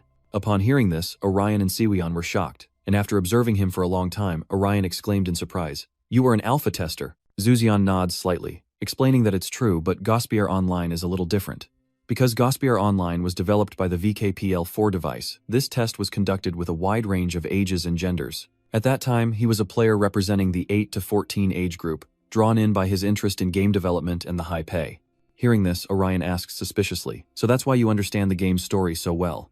"Oh no," Zuzion shakes his head in denial. He slowly explains that the alpha version only showed certain parts to the testers to avoid revealing the game's content, and since they were only testing technical elements, they couldn't grasp all the information about the game. Basically, he knows so much because he's a huge fan of the game.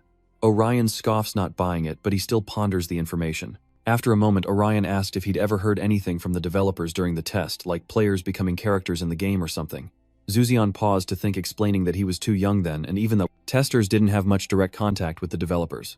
As he said this, his face suddenly turned sad, remembering the moments he had experienced as a child. He then shook his head, adding that it was nothing. He couldn't remember clearly because he was so young. Orion watched him, sensing something was off, but didn't press the issue. Siwon finally spoke up, asking why Chose would target him specifically. Did he think they knew they were Vessen's allies? Orion nodded slightly, suggesting Baek Yoon-hyung might be seeking revenge. Siwon scoffed, impressed by his loyalty. Orion shrugged indifferently, warning them to be careful, as he believed their team was now a prime target for Chose. Zuzhin, terrified, asks if he's also a target, but Siwon reassures him that he'll be fine since he's never met Chose and they haven't been seen together. And since the fire class isn't a threat, Zuzhin doesn't know whether to be happy or sad. After the conversation, the three quickly depart, with Orion naturally returning to his building. Though it was late, some rooms were still lit, and Orion teleported to the foot of the stairs. Checking his phone, he saw it was already 8:00 p.m., so his sister was probably about to wake up. He didn't know if she was okay, hoping the items and skills hadn't left any lasting damage, or if being cornered like that would leave her traumatized. The more he thought about it, the more worried he became. His hand quickly reached for the door. "Please be okay." Taking a deep breath, he pushed the door open and called out, "Sis, I'm home." Hearing his voice, Orion quickly responded, asking where he'd been, reminding him he was supposed to be home for dinner, and urging him to hurry up and wash his hands. Orion breathed a sigh of relief, then hesitantly asked, "By the way, are you in pain? You were sleeping like the dead." Startled by the question, Orion quickly recovered and replied softly, "I guess I was just tired after work, that's all. Or perhaps it was from working so hard these past few days. She'd had a nightmare, but she tells him not to worry because she's prepared some premium beef today." Seeing the beef in her hands, Orion's eyes lit up. "Wow, isn't this stuff super expensive? How could you afford it?" Orion happily remarks that it's been a while since his sister has been in such a good mood. She tells him to wash his hands quickly. It's time to eat. Orion watches his sister in the kitchen, secretly relieved she's okay, while elsewhere, a massive beast rampages through a neighborhood. The one it's attacking is Yoon-hyung, who's now aiming his handheld bow at it. The arrow, imbued with magic, is ready to fire his signature weapon. He activates the Pentagon arrow skill, and the arrows pierce the giant beast, leaving gaping holes in its body. But it's not over yet, as Eun-hyung activates another skill, and a magic circle suddenly appears beneath the giant's feet. A blue light enveloped the giant, and in the blink of an eye, it exploded. Its head explodes into pieces, as Yoon-hyung stands tall. Meanwhile, on the rooftop of a building not far away, two figures had appeared unnoticed, the Chaos Guild boss and the woman often seen with him. The woman remarked with admiration that the executor was quite formidable, equipped with special weapons and support items she had provided. The boss nodded in agreement. He's strong because of his unwavering will. The spirit of competition drives him. The new world he wants to create requires many people, those who fight for their desires at any cost. The woman frowns, questioning if the boss truly wants a world where everyone competes fairly. Yes, he nods with a slight smile. The world is enjoying too much because of those who do nothing. They don't need people who only know how to depend on the system, even if he's called a villain. The world still needs people who create waves. A world where everyone fights equally and is rewarded based on their skills. A classic game world would be much more interesting than this. The woman frowned, lost in thought. He continued, Mario Zeon was supposed to call me today, but I haven't heard from him. The woman scoffed. That weird clown, I don't know, I haven't been in contact. He was a little worried about the other man's silence. As he pondered, the woman spoke up. He's not dead, his name is still on the party list. She remembers now he said he was going hunting alone to catch a revenger. The boss is taken aback, asking a revenger. The woman nods, the one seen with Zeon for a while. Hearing that he's an old friend of the executioner, the boss falls silent before ordering, Alright, send me the information on that avenger. The woman asked in surprise if he was interested in him. He chuckled and replied that he was, and that he thought their employee had made a mistake, so he would personally take care of him. That's how the company maintains discipline. The next morning at a cafe in the city, Orion and another person are there seemingly doing homework. Saiweon hesitated for a moment, then spoke, I can't solve question 14. Orion listened, then approached to take a look, whispering, No, there's another way to do it. He quickly solved the problem for her, and she exclaimed in surprise, never realizing he was such a good student. She admitted that her obsession with games made her think other things were silly. Orion was taken aback, saying that wasn't too straightforward. Just then, Si-Weon's phone suddenly rang. Orion asked suspiciously, Who is it? She replied in a low voice, Ryzen. She answers the call, revealing it's Si-Eun-ha, who has a proposition and a potentially lucrative mission for them. Si-Weon frowned, asking if it was really a good mission, and Si-Eun-ha quickly explained that it was a monster-slaying mission for a group of 6. Any team of 6 can participate, so that's Ryzen's 8 and Orion's 2. And if Orion's team could send one person, they could form 2 groups. Si-Eun-ha asked Si-Weon what she thought should they try it. Si-Weon didn't answer, asking suspiciously who the support was and if they were just recruiting to fill the quota. Si-Eun-ha laughed, saying she might be surprised to learn who it was. The Holy Knight, Shinju Hyuk, Asia's top player, leaving. Orion stunned. Si-Weon is incredulous, asking if they mean the number 1 Holy Knight Shinju Hyuk. Orion is skeptical, wondering if he's really that famous despite being number 1. Si-Weon shakes her head, saying she's not sure, but she's definitely heard of him. Though he doesn't belong to any guild, he often appears as a supporter during guild wars.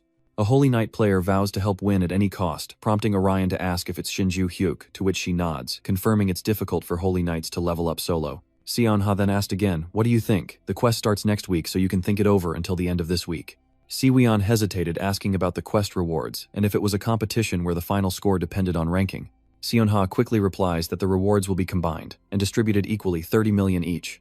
Si-Weon exclaims in surprise. She glanced at Orion and asked pointedly, This is something we should do no matter what, right? Orion raised his hand, signaling agreement. With his agreement secured, Si-Weon quickly replied that they would participate in the 6-person team mission.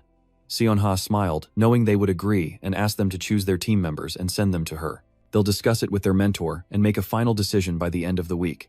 After their conversation with Si-Eun-ha, Orion and Si-Weon stayed a little longer before heading back. Si-Weon wondered aloud if they could choose Vesen's guide since the 2 teams would have to fight. Orion frowned, stating seriously that he wanted someone compatible with Juzion to join them if possible. One of an explorer's skills is to buff the entire team, so if they mesh well, they'll become stronger. Si-Weon paused for a moment before speaking. As for an explorer match, I found someone. She then showed Orion the information on her phone, asking what he thought of the combination. Orion nodded in approval, saying it was perfect, and Si-Weon said he would text Ryzen immediately. Soon after, Si-Weon's phone rang, surprising Orion. Ryzen already. By the way, what kind of monster will they face in this 6-person team mission? So far, whether it's team missions or competitions, they've usually faced boss-level monsters. But this time it'll be event-level monsters, top-tier creatures. Whatever it is, let's hope it's alone. Strategic flight is a pain. As he pondered, Si-Weon finished her call, turning to him and asking, Hey Orion, what are you doing this weekend? He hesitated, scratching his head. I don't know yet, not much really. Hearing this, Si-Weon nodded in satisfaction. That's good. She raised her eyebrows, reminding him sternly, Make sure you're free Saturday night because you're going on a date with me. Orion was taken aback, exclaiming in disbelief, Why so sudden? Si-Weon didn't say much, and just like that, they decided to head home together. Saturday night arrived quickly, and Orion stood on the sidewalk waiting. He nervously checks his phone, a hint of doubt on his face. An unexpected date. What's going on? And she didn't even explain it to him. They'd met daily, but he thought nothing of it, assuming it was just team play. But when she called it a date, his heart pounded like he'd stumbled upon a high-level monster in an unexpected place. Just then, someone came up and smacked him on the back, startling him, and a woman's voice asked if he'd been waiting long. Orion's eyes widened in surprise. Si Weon was different today, her hair neatly tied back, and she spoke softly, apologizing for being late. Orion stared at her speechless for a long moment. Si Weon, annoyed, smacked him with her bag and snapped, "What are you staring at? You got a death wish." Orion blushed, flustered. "What's this? She looks so different today." After a moment, he regained his composure, scratching his head. "So where are we going? You said there was a place you wanted to go." Si Weon coldly replies that she won't reveal it, as knowing beforehand spoils the fun, and tells him to just trust her and follow along. Orion had no choice but to nod, grumbling, "But I like spoilers," earning him another smack from Si Weon, who told him to shut up. And so they headed to their destination, where Si Weon spotted the person she wanted to meet and cheerfully called out, "Sister." Orion was startled following her gaze and was surprised to see Ariam and Dr. Anoa. He approached them and quietly asked Ariam, "What's going on?" Ariam smiled. "I didn't think you'd come otherwise, so I planned this with Si Weon. Since Dr. Anoa took the time to care for you last time, she thought it would be nice if we all had a meal together." Orion sighed. "So that's why Si Weon tricked me into coming here." Si Weon winked and said, "That's right, your sister asked me over the phone the other day.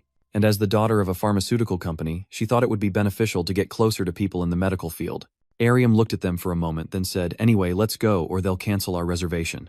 A moment later, the four entered the reserved restaurant and began to chat while waiting for their food. Ariam recounts a funny story, prompting Orion to burst into tears, begging her not to leave a claim. Orion shyly denies, as Anoa observes that Orion seems quite fond of Ariam, who dismisses it, saying it was a long time ago and they haven't even been in touch lately. Across from them, Orion, lost in thought, suddenly asks how they met, since even in the same hospital, different specialties rarely cross paths. "Well, how did it all start?"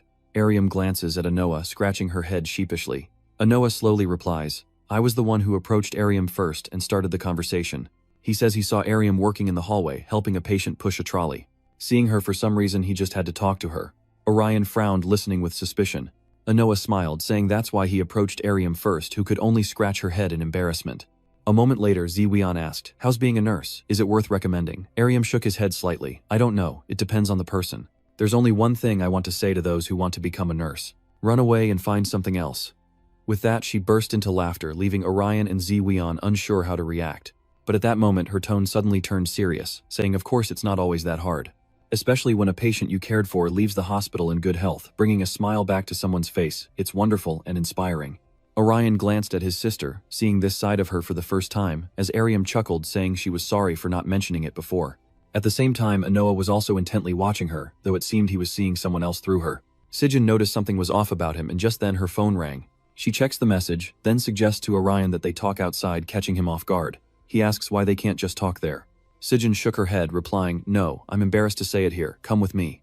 And with that, the two quickly headed outside. Sijin slowly spoke, saying they seemed to be in good spirits, so they should be left to talk. Besides, she couldn't stay up all night. Orion nodded silently, his eyes fixed on the restaurant. Batgiap smiled, and Sijin, raising an eyebrow, asked if Orion was worried about losing his sister. Orion, startled, quickly denied it. "No, I'm just surprised she has this side to her. I've never seen her work before, so it's a bit of a shock. I thought I knew everything about her because she's family." Sijin sighs, then asks if his sister would be surprised to learn he's a revenger. Orion nods, agreeing, then asks what he's getting at. Sijin's tone suddenly turns serious as he reveals he's received word from Vetsen, and Orion asks if the members joining them have been decided. "That's right," Sijin nodded slightly. "The members are as planned, a monk, a magic archer, and a fellow warrior. They will be doing a 6-person mission with these 3 next week. So prepare yourselves well." Orion nodded solemnly. A week later, at a building complex beneath the grounds, Orion and his 2 companions were transported to this place. After a long observation, Orion finally spoke. "Where are we?" Sigyn checked his phone before answering. "According to the map, we're in the new town on the outskirts of the city. Probably not many people around at this hour." As they wondered, a voice suddenly called out from afar, "Hey." Orion turned around in surprise to see Jamie approaching with 2 others, saying it had been a while, and asking how they had been. He nodded politely, saying hello, and that it was nice to see her again. Remy eyed Zuzion, suspiciously asking, "Is that the support you just recruited?" Remy frowned. "An adventurer, huh? I look forward to working with you." Junsung added, "We should come up with a new strategy since we're not using the typical tank damage and heal formation. We better think of something else." "This is the strategy I've come up with." Orion nodded, sharing the details with them to take advantage of the 3 support members who can provide effective long-range assistance. This will allow the melee DPS to attack in a hit-and-run style, in sync with the support skills. Orion calmly shook his head, saying there was no need to worry, as they had an adventurer class in the party. Thanks to the adventurer's passive skill, Safe and Happy Adventure, all party members had a higher chance of dodging attacks, reducing damage to a certain extent. Yi exclaims in disbelief, unaware that adventurers possessed such skills. Jun-sung then asks about their support formation, wondering if they should decide on everyone's roles. Orion slowly said that since he was a monk, could he stand in front to support close-range damage. The adventurers lack attack skills, so they will receive an overall power boost for the team from behind. As a maze master, Shi Gyong will support the team with various skills depending on the situation. Shi Gyong winks and says, "Leave it to me." With that, he glanced at everyone asking, "So that's the strategy we've come up with." Any objections? Jun-sung shook his head slightly and Shi Yin added, "Me neither." Remy chuckled, agreeing that it seemed like the best option for their current lineup. Orion nodded in satisfaction, stating that since they were all experienced players, they should adapt to the situation as it unfolds. Just then, the system's mechanical voice echoed, announcing the mission would begin in 1 minute and 30 seconds. Before they departed, Orion added, "One more thing, we don't have a healer, so make sure everyone has enough recovery items." With their plans settled, they simply awaited the mission's start, while Orion pondered the task ahead. "The current strategy isn't bad, but it's only for one monster. I need a backup plan. Hopefully there won't be more than 3. Any more and adjusting the team formation will be a headache." At that moment, the system issued another notification: the mission would begin in 10 seconds. Remy glared at Jun-sung, noting that the vengeful kid lacked teamwork experience but was good at strategizing. Jun-sung nods in agreement, acknowledging his impressive grasp of the game's mechanics and combat skills. With more experience and team management, he could become an amazing guild leader. The final mission prep time has ended, and the mission officially begins, as a giant monster appears, heralded by the system's announcement. Everyone was instantly horrified. It was here.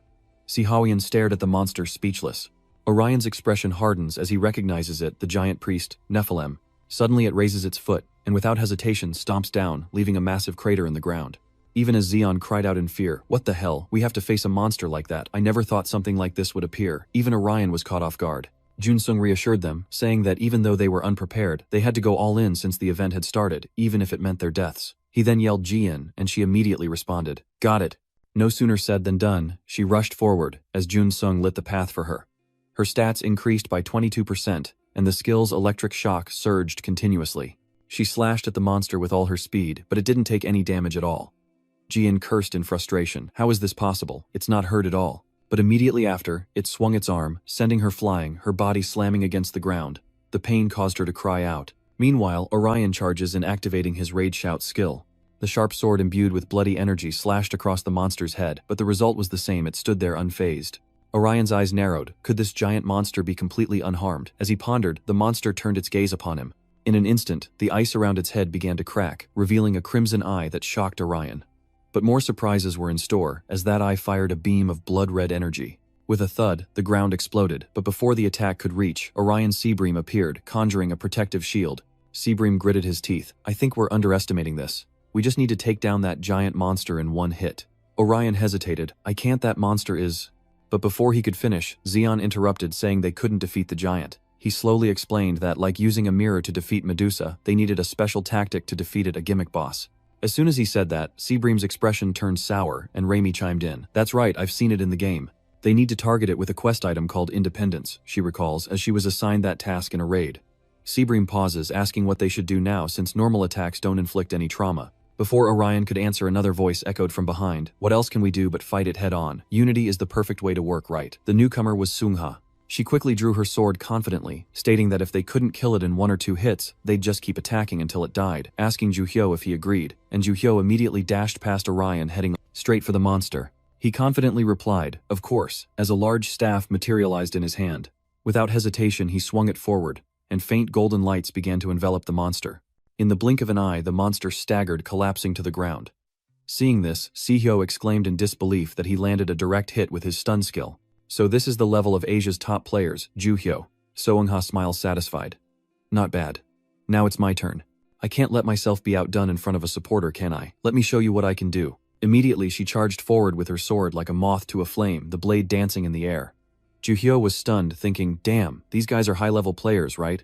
At that moment, Jun-sung approached Orium and patted his shoulder, saying softly, "We can't just stand here and watch. Show them what you're made of. I'll support you all the way." Understood. Orium nodded slightly as Jun-sung activated his one-step to enlightenment skill to assist him. Meanwhile, Seung-ha charges forward ferociously as she and Juhyo launch a simultaneous attack from either side. The monster was relentlessly attacked but remained unscathed, retaliating with powerful blows. Undaunted, Seung-ha leaps into the air, dodging the monster's fist and scaling its arm while Juhyo activates his divine sand eel technique. Seung-ha, not to be outdone, activates her Queen's Path skill, unleashing a series of shockwaves into the air. But the monster still stood tall. Ju Hyo was frustrated that their attacks had no effect. Se-ung-ha agreed fighting something so lifeless was truly boring. But just then the monster moved its massive foot, descending upon them. Se-ung-ha was startled. It was too fast to dodge, but Orion intervened, blocking the monster's foot with his sword.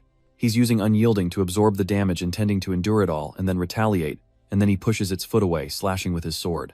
A sharp blade sliced across the monster's abdomen, stunning it for a moment. Ju Hyuk-ni couldn't help but admire the feat, noting that it was an incredibly powerful strike, undoubtedly enhanced by numerous buffs.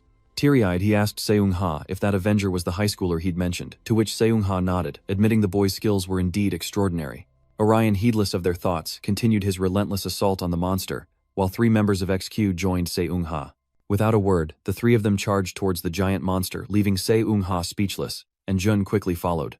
No one spoke, apologizing for taking a detour, thinking it was a shortcut but ultimately falling behind. Se-ung-ha didn't seem to care, shaking his head, saying it was fine, the real fun was just beginning.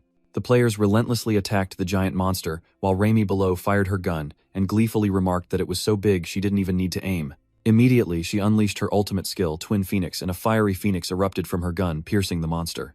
At the same time, XQ and Woojan were relentless. Woojan activated Dragon Bone Slash, and XQ unleashed a flurry of attacks. Instantly, the two attacked the monster from the left and right, the shockwaves tearing into its body, staggering it until it finally collapsed. Seeing this, Ji-in cried out that it had been defeated, and Orion glanced back, shouting for the support player to take their turn. Ji Woo-jan and Jun-sung respond in unison. Alright, here we go. In an instant, a series of shockwaves engulf Orion and Ji-in. Their stats surge, and without hesitation, they unleash their skills upon the monster. With their powerful attacks, the monster is repeatedly struck. Ji Woo-jan cheers from below, marveling at the devastating damage. But Orion was far from pleased. Just then, the monster suddenly spat out a red orb. In an instant, a barrage of energy projectiles erupted, affecting those below. Jun-sung tried to use his protective skills but was still impacted. Orion, being the closest, was hit the hardest. He bit his lip, knowing this was bad. If it continued, those around him could be injured or even killed. What can he do? How can he defeat this giant in a single blow? At that moment, something suddenly occurred to him. He turned to Jun-sung and shouted, urging him to use that skill immediately. Jun-sung was taken aback, wondering which skill he meant. Pathfinder's Light, Orion exclaimed urgently, explaining that if independence was the quest item, he might find it with that skill. Jun-sung finally understands, nodding slightly. Understood, I'll try it now. As he says this, he raises his sword high, activating the Guiding Light skill. In an instant, light burst from the sword's tip, piercing through the towering buildings.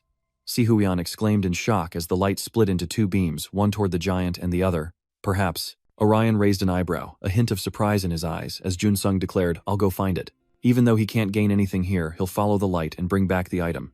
Orion hesitated, saying, but what if the Independent isn't an item, but another quest monster? Hearing this, Jun-sung chimed in, offering to go along and ensure his safety, suggesting that focusing on attack strategies might be more effective than relying solely on a support character's muscles. Vaimi chimed in, I'll go too. Even if we find the independent item, we'll still need someone who can use it and snipe right. Orion frowned, thought for a moment, then nodded. Alright, in that case, we'll coordinate with Zeongha's group to stop the giant. Zeongha also instructed the two. Remember, Jun-sung, be careful. You tend to fall if something unexpected appears. Jun-sung, hearing this, complained, hey, I'm not like that anymore. Meanwhile, Jun-sung, noticing Orion's group dispersing, couldn't help but ask, looks like they've come up with a plan. What should we do? Zeongha replied frankly. Since we're allied, competing won't benefit us, but even so, we can't just sit back and watch them act. They'll try to unleash a burst of damage before we can, and take down that giant first. Jun-sung agreed, adding that he had the same thought, wondering if it was because they were once in the same squad. Shrugging indifferently, Seongha says she doesn't know, apologizing that she can't be sure. Just as the shockwave from the skill erupts, she charged forward, confessing, I really don't remember people I met a long time ago. Ju-hyuk chuckled, oh how heartless, but I'll always cherish the memories of that time. Meanwhile, the light from Jusong's skill settled on a corner, and he led the charge down the deserted streets of the outskirts. He could only hope true independence lay here. After all that's happened, it's the only way he can help everyone. Please let it be here. Just then, a light suddenly shone from ahead. Remy urgently calls out, hey look, there's something ahead right in front of the ice. Ju-seong follows her gaze. Sure enough, a statue bathed in light came into view, a statue of the majestic hero. Jun-sung sighed in relief. Good, so we just need to break it open, right? Ju-seong nodded in agreement. Just then, the hero's will is released, which we can use to... But before he can finish, Jun-sung's expression darkens. Because the system flashed a red alert, another user was approaching them. The 3 of them immediately became alert. Where were they, and who was coming? As they wondered, a figure slowly emerged, and Jun-seong's face fell. It couldn't be. The figure smirked maliciously, then raised a hand, activating his skill, Emperor's Command. In an instant, Jun-sung and his companions were kneeling on the ground. Ju Xiong cries out in disbelief. What is this? Why do I feel so helpless? Jun Sung recognizes the skill. It's definitely an emperor's skill, which means he's the real emperor. He guessed right. The one who came was the boss of chaos, who said with a smile, I came to find the Avenger, but I found Vazen's people instead. After all, he was never going to let them go since he'd intended to kill them from the start. Ju Xiong was terrified by this revelation. At that moment, he raised his hand ready to eliminate Ju Xiong, but before he could strike a magic arrow shot from afar. But the moment it reached him, a magic circle appeared blocking the attack. Jamie, of course. He smirked. A magic sharpshooter, huh? Remy bit her lip, glaring, and fired again. But it was no use against him. He calmly smiled and said that perhaps the most effective way to deal with multiple enemies alone is to take down the ranged attackers first. As soon as he finished speaking, he raised his hand, preparing to attack. He activated the Emperor's Road skill, and Remy was blasted away. At that moment, Jun Sung suddenly appeared from behind, using his skill to reduce damage and negate all active skills. Now, back in action, he strikes the Cho's boss with a blow, unleashing shockwaves that carve a massive trench into the earth. Taking the opportunity, Jun Sung checks on everyone. Are you alright? Remy grits her teeth, saying her arm hurts too much, but it's okay. He nods slightly quickly, suggesting I'll handle him. You two go get the antidote. Everyone's waiting for you. Remy asked with concern if he could handle it alone, but Jun Sung calmly replied that he wouldn't take unnecessary risks as the mission would end as soon as the giant was defeated. He just needs to buy time, so don't worry about him. He told you two to leave. Alright, Remy hesitated for a moment, finally nodding in agreement. She glanced at Yu Xian, who understood and spoke up. Right, I'll go get independence now. Before leaving, Remy urged Jun Sung, we're off, be careful and see you later. Before she left, Jun Sung called out to her, Remy, wait. Then he activated Buddha's protection on her. He explained slowly that the skill would enhance her defense and movement speed, helping her get there a little faster and not to be late. Remy sighed, calling him a natural support. Then she suggested Yu Xian try to keep up before adding, I'm off. Yu Xian nodded, okay, don't worry. Remy turned to leave but reminded Jun Sung, I'm really going now. Take your medicine, to which he replied, okay. Immediately, Remy and the other person quickly ran off Jun Sung, glancing at their retreating figures before finally sighing in relief. Meanwhile, the Cho's boss rose from the rubble, sneering, finished your little chat, have you? You must have been waiting for us, thanks a lot. Jun Sung clenched his fist. Of course not, the Cho's boss sneered, I just needed time to activate my skill, don't worry. As he spoke, a magic circle appeared beneath his feet. This is the Emperor's domain, the territory of an empire. The Emperor regenerates a small amount of health over time, while the enemy's movement speed gradually decreases. Seeing this, Jun Sung's expression immediately turned serious. This is a domain skill. And was he just stalling to activate this? He told Jaime he would buy time, but if he loses focus for even a moment, he'll be defeated instantly. He has to help them fight with all his might. And with that thought, he quickly activates the ultimate technique of the ascetic arts. It's the only way. Realizing this, he takes a step back to gain momentum, and in an instant, he charges forward with incredible speed. He'll buy them some time. Meanwhile, back at the battle, the giant monster withstands the relentless attacks of the others, as Orion perseveres in his attempt to defeat it. Undeterred, Siwion activates his trap arrow skill, unleashing a rain of arrows that pin the monster down. This only enrages the monster further, but just then, Siwion plants his staff into its hand. But it remained unscathed, prompting Siwion to exclaim, in frustration, what the hell? Why isn't this giant dead? How much health does he have? Zin anxiously asks Orion if the adventurer's companions will surely bring independence, to which Orion replies with a soft yes. But even so, it's still concerning. Because while he was attacking, he received a warning about players intruding, which is even more frightening. Let's hope no further chaos erupts amidst this mess.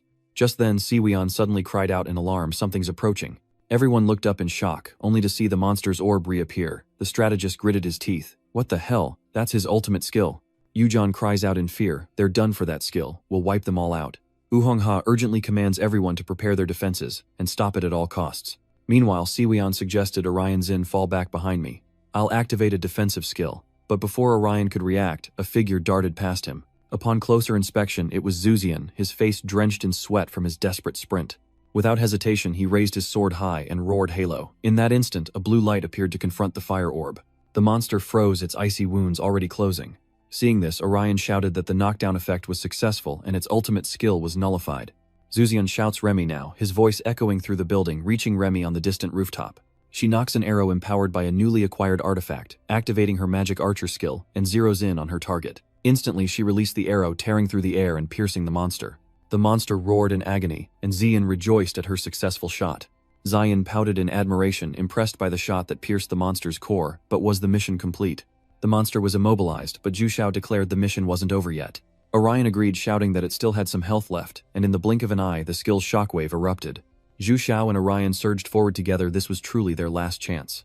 Instantly, the two strike down fiercely, the giant monster roaring in pain from their powerful assault. Its screams echoed across the sky. The den boss of Cho's Ben heard it too, and with a cold snort noted that it sounded like their journey was coming to an end. It seems he should end this game right. Zijin Society cultivator Junshun is pinned under his foot, crying out in pain. Elsewhere, the colossal monster was being eroded by waves of skills, and soon collapsed. Shi Yuyan excitedly declares that it's down, their mission finally complete. Orion breathed a sigh of relief, but suddenly an arm reached out in front of him. It's Zhu Xiao, and he happily raises an eyebrow, praising, "Nice one." Orion nods slightly warmly, replying, "Thanks, you did great." Immediately after, the two quickly exchanged a high five, while Zhu Xian, having activated his skill, panted with exhaustion. Xu Yuyan praised him, saying he was a great help today, completing the mission faster, but Zhu Xian gritted his teeth and said that wasn't the issue. He shouts to everyone that the head of the Cho's clan is here. The others are immediately shocked, and Xu Yuyan asks suspiciously if he's sure he hasn't mistaken him for someone else. Just then Remy appeared, saying he wasn't mistaken. Worse, it wasn't a copy but the real deal. She revealed Jun Sung was fighting him but couldn't win alone, and they had to hurry and save him. Orion anxiously asks Zhu Xian where Jun Sung is now. Zhu Xian pauses, then replies that he's not familiar with the area, but he'll try using a skill to locate him. As soon as he said that, he activated his skill to search for his team members, and a magical light shot straight into the sky once more. Orion followed the direction, furrowing his brow. "It's over there." Si Huyan gritted his teeth. "We'll be there in under a minute if they don't get lost." Zhu Hyuk had already dashed off, and Orion hesitated. Sensing his thoughts, Si Huyan urged, "Don't worry about me, go after them quickly. I can't keep up with your speed anyway." Orion paused, then nodded. "All right, I'll go on ahead." With that, he shot off. Ziok Ho then said, "Everyone choose your quest, rewards before we continue. We may have to retreat if things get worse." Orion quickly nodded, understood. Meanwhile, at the site of Jun Sung and Ten Bosch's battle, the area had been reduced to rubble. Ten Bosch ruthlessly pressed his foot down on Jun Sung, causing him to writhe in pain, and coldly warned, "Don't move. You don't have much blood left. Do you want to die that badly?" Jun Sung narrowed his eyes, seemingly calculating something as his ears subtly twitched, ready to activate Buddha's palm. But before he could finish, Ten Bosch stomped down, warning him not to move, causing Jun Sung to cry out in pain. At that moment he continued, saying that he wanted to kill him right there, and end it all, but it would be extremely troublesome for him if they completed the quest right after receiving the reward, so he wanted him to survive until they came to rescue him. Jun Sung, realizing the Han's intentions, gritted his teeth and yelled, "Just kill me. They won't come to save me anyway. Don't talk nonsense," the Han sneered. "I'm sure you guys aren't the type to always calculate every possibility before acting. If your group truly only cared about personal gain, there wouldn't be someone like you willing to sacrifice time to save others." Han knows because he once ran a company. A group with real bonds is different from one only concerned with profit and loss. Therefore, they will eventually come to save you, Han said with a knowing smile. "Am I right?" Jun Sung took a deep breath, and Yin Jiang said, "No, I know you don't believe me, but it's true because everyone in their group doesn't really like me." But as he spoke, the assassin silently appeared behind the Cho's gang leader, his skills activating swiftly. But the moment Zioko struck, Han detected it and dodged. Zioko was a bit surprised. He was too fast. There was definitely not enough time to react to this attack. However, in terms of attack speed, he's no match for an assassin. Nian Zhang's blade strikes again. His speed was terrifying. Each blade nearly grazed his neck. But then two magic circles suddenly appeared, striking Zioheo. Seizing the chance, he kicks Xiao in the face, sending him flying. But it's not over. The boss activates his Palace Dungeon skill, and chains instantly appear binding Runesung. This skill stuns targets below 18% health for 180 seconds, potentially up to 7 minutes with skill-enhancing items. Okay, that's enough. Enough time for him to crush all of Vezin's people. At that moment, Ju Hyuk and Orion appeared. The two attacked him simultaneously, but he evaded them.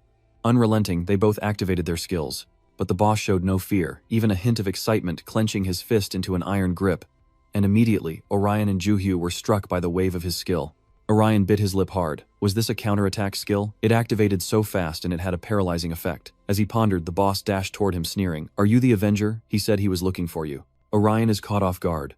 What is he planning? Just as he's about to strike, a magic arrow flies before him. But the result is the same as before. They can't touch him. He turns his head back to see Jamie aiming a gun at him. He scoffs. "That little thing is trying to sabotage me while sniping from afar." But it wasn't over yet, as Ziyang-ha and Exu suddenly appeared before him. He sneered, activating his skill, the art of dimensional summoning. Ziyang-ha is immediately struck down, and the fierce warrior bites her lip, realizing he's using the skill in this way. As they fall, Yuzan and Jian appear. But before he could act, a path of golden light appeared, forcing them apart as they were struck by the skill's shockwave. Seizing the opportunity, he lunged toward Jamie, sneering. Those ranged attackers are such a nuisance, and Jamie's face paled in an instant. In this desperate moment, purple chains suddenly appeared, binding his limbs. Interrupted again, Josh's boss is enraged, sneering. A magic archer isn't the only nuisance here. A malicious glint flashes in his eyes as he activates his leadership skill. In an instant, Si-Weon's body was blown back as a sharp blade of light flashed past. He slowly approached her, filling her with dread. He coldly declares he'll deal with her first, and she grits her teeth, accepting the challenge. A muffled explosion rings out, and Josh's boss seems to falter, visibly startled. After a moment, Han spoke with displeasure. That was cool, a nice feint avenger. So at the moment Han struck Orion, saved Si-Weon. Orion narrowed his eyes coldly, asking if he was the one he was looking for. After a moment, he finally spoke. Yes, you're the one I've been looking for, the Avenger. Orion frowned suspicious and asked, what do you want from me? We've never met. Casually shrugging, he plainly replies that it's nothing important. He just wants to ask a few questions while he's trampling them. He wants to know where the man hunting Orion is. He scoffed, then asked coldly, why are you asking me? You should know best. Han is your opponent. Han replied frankly, this is just a simple investigation. My opponent disappeared after meeting you, so I'm investigating him since he vanished. So no questions, just answer me. That guy is pretty formidable.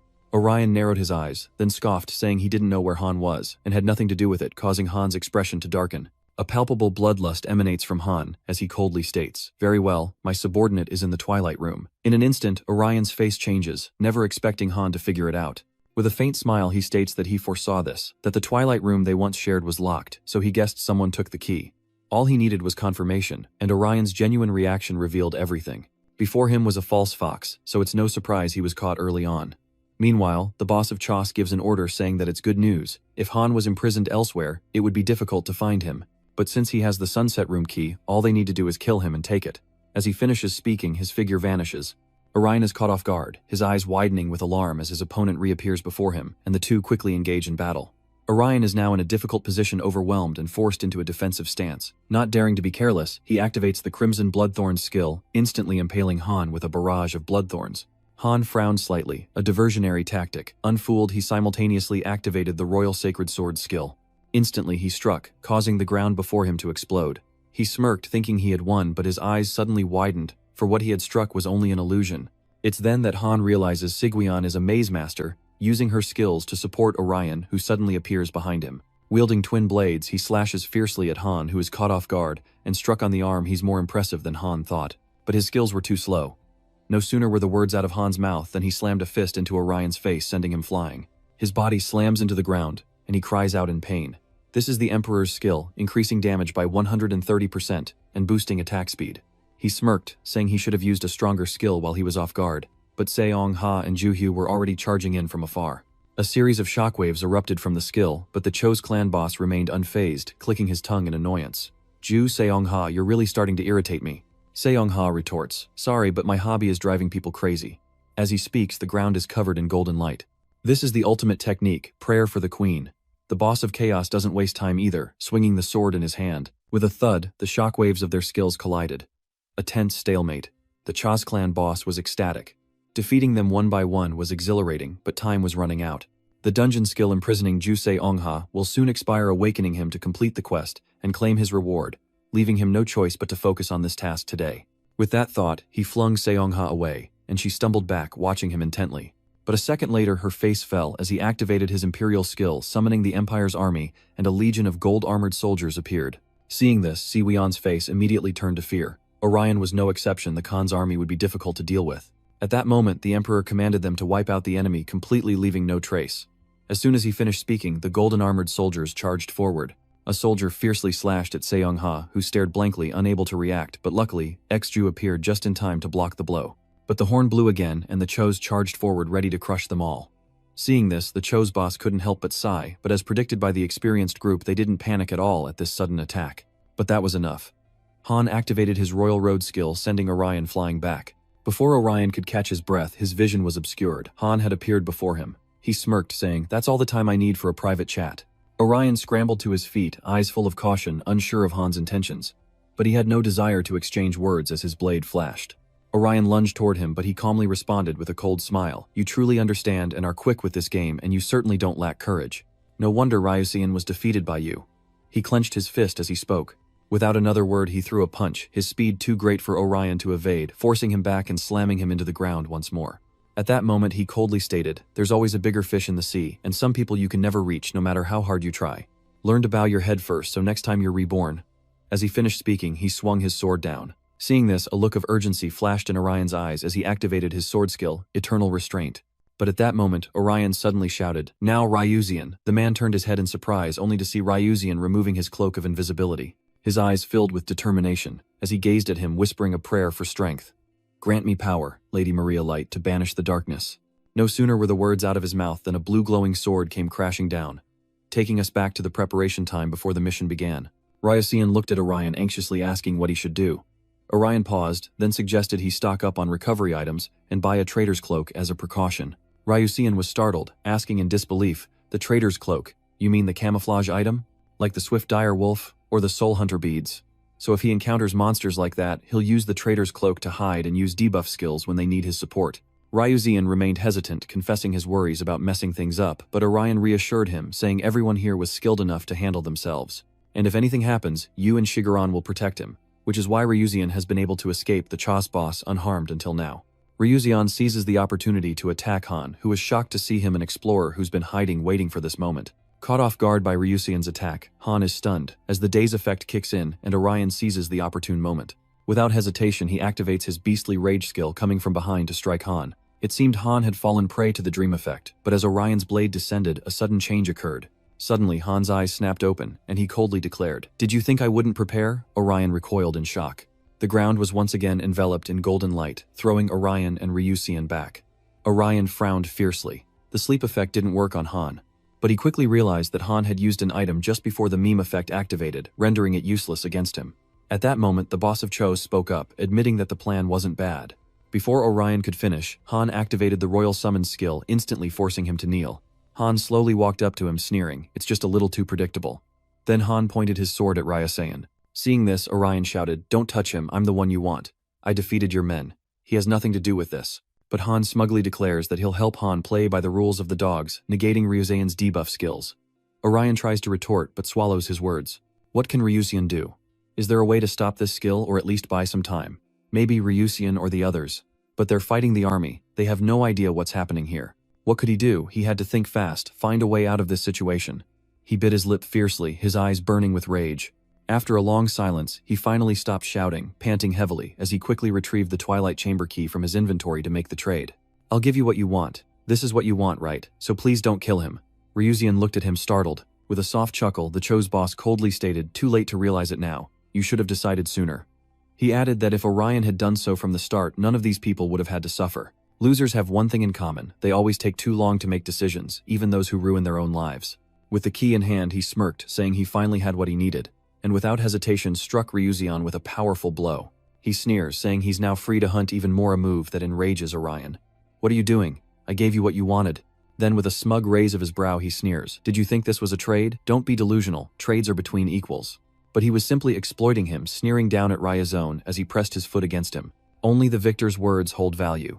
Losers like you can only suffer. You've already lost to me, you vengeful wretch. Orion's rage grew with every word, his body trembling. Ignoring Orion's reaction, he continued, "Instead of asking for a deal, you should beg for your life." As he spoke, the sword in his hand was about to strike, but Orion desperately yelled, "Stop!" What should he do? What could he do? What item, what skill could possibly work against this leader? And just as Orion frantically searched for a way, the H-tool he got from the chickmaker suddenly reacted to his will, and it began to cause errors in the game system, startling the Chos boss. Orion's body was now enveloped in pale golden light. Furthermore, alarms blared incessantly. The system error had illicitly activated a backdoor for Orion, sending Chos's boss into a panic. It couldn't be. The activation requirements weren't met. What was happening? What is going on? In the past, researchers discovered that Z24 possesses infinite potential. It not only changes with external impact, but also with human thoughts and even emotions. Both the game system and GT are just molds to exploit that infinite power, and human creativity isn't stable enough to create something that doesn't exist in this world. But what if that thing escaped the game's constraints and could use Z24? The researchers weren't worried though, because they thought no one knew what would happen. It was truly an unknown. Like a legend returned to reality, the Chos boss stares at Orion in terror as he forced himself into transcendence. This menace is more dangerous than he imagined. He must end him now. Thinking this, he immediately charged forward with his blade, unleashing a deafening explosion. Seeing this, Ju Zeon cried out in alarm, "Orion." But just when he thought he had won, Orion blocked his blade, using his strength to push him back. Biting his lip, he felt a surge of anger. His skill had been nullified because Orion had transcended, but that didn't seem right. Then it could only be. Sure enough, when he looked back, Junsung had escaped. Moreover, he's using skills to buff Orion. Junsung coldly declares that he just wants to end this ridiculous PK as quickly as possible, but he'll beat him down at least once before it's over. You think so too, don't you, Lie Orion? As he finished speaking, Orion charged forward with incredible ferocity. He activated the Berserker's Rage skill, and the pain in his hand drove him to relentlessly strike, forcing Josh's boss backward. He fixed his gaze on him, his eyes filled with determination, while the other man was ecstatic, a sinister smile creeping across his face. He was incredibly excited, truly ecstatic. Immediately after, he threw a punch at Orion. But at that moment, a blue light suddenly enveloped them both. Orion was startled, but he already knew what was happening. Even the boss said with a smirk that time was probably up. Meanwhile, Junsung received the quest rewards, so they prepared to teleport. Though reluctant, the boss lamented, saying it was only just getting started. What a pity. People only grow through competition, and it had been a long time since he had to fight and think so hard. Well, I'll see you next time in Horizon's Lyrium, he said, vanishing. Orion narrowed his eyes, a hint of anger in them. Hours later, in the crumbling twilight chamber, a woman suddenly appears. She looks around, then scoffs, so he managed to retain his human form. In the distance, Ryuseon lay sprawled on the ground. Hearing the voice, he immediately turned his head, sighing, "A little late for a rescue, don't you think, Gyeong Hwang?" She scoffed in response. "Don't complain. I'm only here on the leader's orders. I have no intention of saving anyone." Ryuseon struggled to sit up, smirking. Is a little help too much to ask? With a hint of doubt, Gyeong Hwang asked how he could still be alive since the traitor had stolen all his items. Ryuseon whipped around, a cold smile spreading across his face as he saw who it was. "So you're here too, I guess. There are two fools trapped in this twilight room." She stood up abruptly, saying coldly, "Now you can leave and go home to wash up. The smell in here is making me sick." Following behind, Ryuseon asked suspiciously, "What about that revenge seeker? Did the leader deal with him?" These words startled Gyeong Hwang, who turned around. After a moment she spoke, "I don't know the details. It's no longer my concern." She then informed them that Horizons would begin in 7 days. 7 days, Ryuseon exclaimed, in surprise. "Does that mean we can try to complete the final mission?" Gyeong Hwang nodded, slightly replying, "That's right, I've opened it. In 4 days we'll complete that mission, and then move on to Horizons." So she reminded him to make sure he ate enough to gain weight in time, because this was definitely going to be a long party. The next morning a new day began after the chaotic battle. In a city cafe, Orion and 2 others gather. After hearing about last night, Si Weian exclaims, in disbelief, "Wait, you gave the key to the leader." Orion scratched his head, embarrassed, saying he couldn't think of any other way. At that moment, Zuzion spoke up again, remorseful, apologizing for only making things worse because of his uselessness. Zuzion glances at him, and Zigyeon reassures him, saying he doesn't need to apologize, as they already know he's not good at it. Though meant to be comforting, Zuzion is unhappy with the remark, protesting that it's too much. Only the 2 of them didn't seem to care much. Orion continued, "I considered giving him the key to our empty room." Zigyeon worriedly said, "But then he'll chase after you again." Orion nodded slightly. Zigyeon sighed and she shook her head, saying, "Never mind, everything's fine now. Our goal is to win this event, not fight those chaotic things. Besides, they've been trapped in the Twilight Room for over 2 weeks now, so they must be—" She paused suddenly, imagining the pair as withered husks. Shaking her head, she banished the thought. "I don't want to think about it." Zigyeon stood before them, silent her expression, somewhat grim as Jae-Ong-ha entered, smiling apologetically, "Sorry to keep you waiting." Zigyeon angrily asks why he's so late, and Jae-Ong-ha apologizes, saying it took him a while to find a parking spot. She sighed, heavily annoyed, and requested, "Forget it, just split the quest rewards. We're busy next week with exams." She laughed, saying, "I didn't expect you to be the studious type. Orion maybe, but I didn't think you'd care about school." Without hesitation, Jae-Ong-ha opened the system. "All right, let's get this over with. I have plans tonight." Zuzion quietly observed the 2 women exchanging items. At that moment he spoke up. "Hey everyone, there's something I want to say." Everyone stopped what they were doing to listen. He asked hesitantly, "When Horizon begins, did you think you could defeat the Emperor?" Zuzion's words seemed to awaken Orion. Jae-Ong-ha bluntly responds, "That's a little insulting." "What are you trying to say?" Zuzion anxiously explains. "You've fought him. You must know how strong he is." Orion, remembering the Emperor's madness, asks if he doesn't think the Emperor will take the top spot when Horizon begins. He asked, puzzled. Quickly understanding Zuzion's thoughts, he followed up. "So you're saying fighting is pointless because the outcome is already decided?" His face tightened as he replied, "I'm just saying things are about to get a lot harder. We don't know how dangerous it will be if the Emperor seeks to eliminate other users. There will be a terrible massacre worse than we can imagine."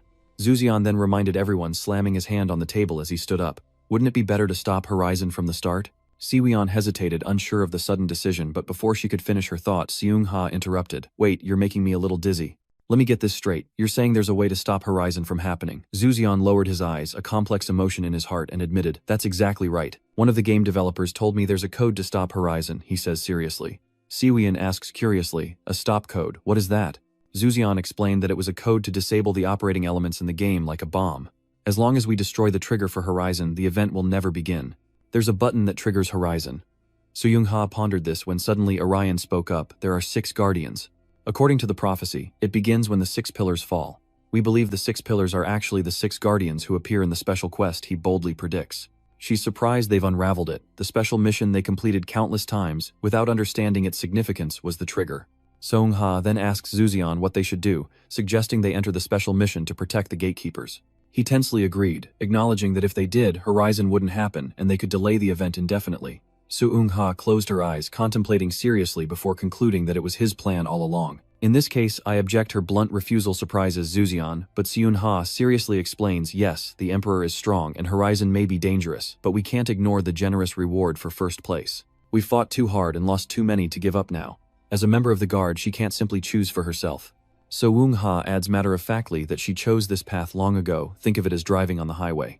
We're moving as fast as we can and all that's left is to find the exit to our goal. Her eyes showed determination, saying that telling them to give up and go home would be like telling them to drive into a pit and die, a revelation that startled Orion. Having exchanged points with Seung-ha, she gets up to leave, saying she won't stop Zuzian's plan, as it would end their alliance. They'll fight on their own without holding each other back, she states. Matter-of-factly. He stammered, our battle. Before leaving, Seung-ha said, I have nothing more to say and everything is settled, so I'll go first. Good luck with your midterm. Seung-ha grumbled in annoyance. It's the final exam. Cut to a scene where Orion walks Seung-ha home after the 3 part ways. She suddenly asks Orion, what do you think of Zuzian's idea? Still hesitant and doubtful, he replies, I'm not sure. He's not wrong, but if we give up now, things could get worse. The God of Ruin may unleash his wrath upon us. If the event doesn't happen and the game continues forever, more innocent people will be involved, and overall, I don't think it's effective. The best outcome is to fight and win. Running away isn't the solution. Siwian was pleased with his answer as it echoed her own thoughts, saying, so you're saying the false emperor could win, right? Orion, unsure how to respond, tried to change the subject. Look, a new coin karaoke place, but she wasn't. Easily fooled. Don't try to distract me. The scene shifts to a bustling neighborhood filled with shops, and inside a small convenience store, Orion strolls around with a basket shopping for groceries. He's shopping, but his mind is still on today's events. No matter what, they can't give up the Horizon prize. He picks up an orange, checks the price, and pails. Why are fruits and vegetables so expensive? Meat is cheaper. Orion sighs, dreaming of a peaceful life with his sister. Thanks to the 20 billion won reward, when a familiar voice echoes his thoughts. Why are vegetables so expensive? At this price, I'd rather eat meat. A familiar figure stands nearby, unnoticed by Orion. It's Gi-ong Huyen, and she asks for his consent. Surprised, Orion stammered, excuse me, you know me, as she slowly approached. Gi-on Hyun replies, no, not really. I've never even smelled you before. So want to come to my place and talk. She uses her magic, and Gi-on Hyun's arm is now surrounded by a faint red aura. Orion quickly realizes the danger and tenses up, recognizing the skill. The woman smiles wickedly, saying, I have a proposition for you. The scene shifts to an apartment complex where Zulzian sits in his room intently reading documents. He frowned, thinking to himself that he would fight his own battles. He wondered, what kind of game do you want to play, Zulzian? We flash back to Zulzian as a child, excitedly telling the doctor, I think it would be fun to wander around a bit somewhere, with vast fields and dungeons to explore. Zulzian, looking forward to the future, continued, I want to get some cool gear to defeat monsters, so I can save everyone. Hearing this, the doctor asked in surprise, you want to save people, not fight to win? Zulzian shyly replies that he doesn't really like hitting people, and helping them would be much more fun. He imagines himself as a hero, and excitedly adds that if he gets good at the game, he can save everyone. He chuckled sheepishly, wishing he could do the same in the real world. The doctor was taken aback, responding casually that even walking alone changes one's perspective, but most people lack the courage to do so. The doctor smiled gently and continued, in the game we're making, we'll gently encourage people like that, like we're cheering them on. He added encouragingly, you can do it, Zulzian. As Zulzian looked at him puzzled, he continued, lost in thought, so you should believe in yourself. Back in the present, Zulzian held the game connector, thinking, I just need to take one step forward. He clenched his fist, saying he had no choice but to listen to Maria, that this was something he couldn't rely on others for. He had to do it himself. The scene shifts outside Zulzian's room, as evening descends, then back to Orium, who angrily questions, a manipulator of lies, are you with the Chas Guild? Unfazed by being discovered, she casually replies, you caught on quick. Saves me the trouble of explaining. Orium angrily retorts, what is this? The Emperor already has what you're looking for. Hoenn quickly replied, oh, it's not about that. I never cared whether that freak magician lived or died. She turned and said, just shut up and follow me. Like I said, I have an offer for you. Suddenly she turns back to him, adding, there's some information you might like to hear. What do you say? Orium remains skeptical as the scene shifts to nighttime at an apartment complex where the elevator is on the 4th floor. Opening the door to her home, Jeong-hyun said, "Come in. I live alone, so make yourself comfortable. There's nothing here that a kid like you would find interesting." Orium was wary, looking around, thinking to himself, "Looks like no one else is here. I guess there aren't any other Cho's members around." Once inside, Jeo-hoon grabbed a carton of milk and asked if he wanted some, saying it was expired but still drinkable, and that she hadn't poisoned it. Orium grew even more suspicious at those words, and seeing his expression, she opened a carton of milk and said, "You don't have to believe me if you don't want to." After finishing her drink, she turned to him musing that this could all be a trap. And yet he still chose to follow her. Was it bravery, or just plain stupidity? Orium, clearly annoyed, retorted that if she intended to trap him, she wouldn't be so clumsy. The Chos preferred more underhanded tactics, didn't they? Without letting her speak, he continued demanding she reveal her intentions, or he'd assume it was a trap after all. With a weary sigh, he replies, "Let's get this over with. I'm not one for small talk." Suddenly, she proposes Orium. "How about an alliance?" Orium asks in surprise if she's seriously inviting him to join the Chos, but she quickly denies it, explaining that she may ally with them for now, but she doesn't stand with them. She casually sits on the sofa and continues, "One day I'll stab that damn emperor in the back after I get my share, that is." Orium asks suspiciously, "So what's your plan?" With a cold demeanor, Ni Ong-hoon replies that she will steal the main code, prompting Orium's surprised question. She said seriously, "You know about the reward for the top player in Horizon, right? 20 billion coins and a wish." She added nonchalantly, "The master code contains the power to grant wishes. It's like a gatekeeper's master key." Orium asks incredulously how she plans to steal it and if she has a plan. Chewing gum, Gi-ong-hoon coldly replies that as a hacker, she spent a lot of time trying to hack into Agasphere's online system. Gi-ong-hoon was close to the key, she continued. "In the end, I analyzed about 66% of the data, but I couldn't get the most important thing, the master code." She shrugged. "The master code is programmed to generate for the user, the winner of Horizon." Gi-ong-hoon stares intently, admitting that as a hacker, it's embarrassing to resort to such a crude strategy as theft. Anticipating the moment someone claims the master code, she'll seize the opportunity and snatch it away. Orium asks, puzzled, "What are you going to do with it? Shoot it and take a bunch of money?" Gi-ong-hoon replies, "Matter-of-factly, I will become a god, or rather an omnipotent being." She laughed, saying that, "With the master code, anything is possible, even granting your wishes if you desire. I propose that you, being skilled in this game, lead me to the master code, and I will seize it from there." Annoyed, Orium retorted, "Why not cooperate with the Emperor, or use your hacking skills?" Gi-ong-hoon replied helplessly, "Hacking is useless now. It's too late." She desperately wanted to, but couldn't, sadly continuing, "If I accidentally corrupt the data, everything will collapse like a bomb. I want to avoid unnecessary dangers if possible." Ata chimed in, "And I can't work with the Emperor. His ideology is completely outdated." She exclaimed that if the Emperor were to win first place, the whole world would become his arena, leaving Orium puzzled. Gi-ong shifts her posture and continues, "So what do you say? Want to form an alliance? Your group can join me if you want." Without hesitation, Orium refuses. "No way, there's nothing in it for me." He eyed her warily, saying it didn't sound like a strategy to win first place, and he had no way of knowing if this master code was real. He looked her straight in the eye and stated firmly, "I only need to win first place to have my wish granted, so there's no reason for me to work with you."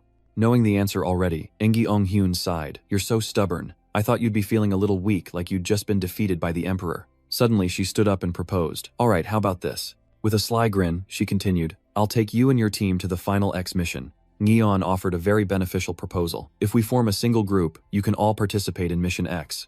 Even though I'm the one receiving the quest, I'm sure you know the rewards for Quest X are special. Your group would definitely benefit from it, so what do you say?" "That sounds tempting." Hearing the offer, Orion silently pondered the final task X. "The last god I met was the 5th.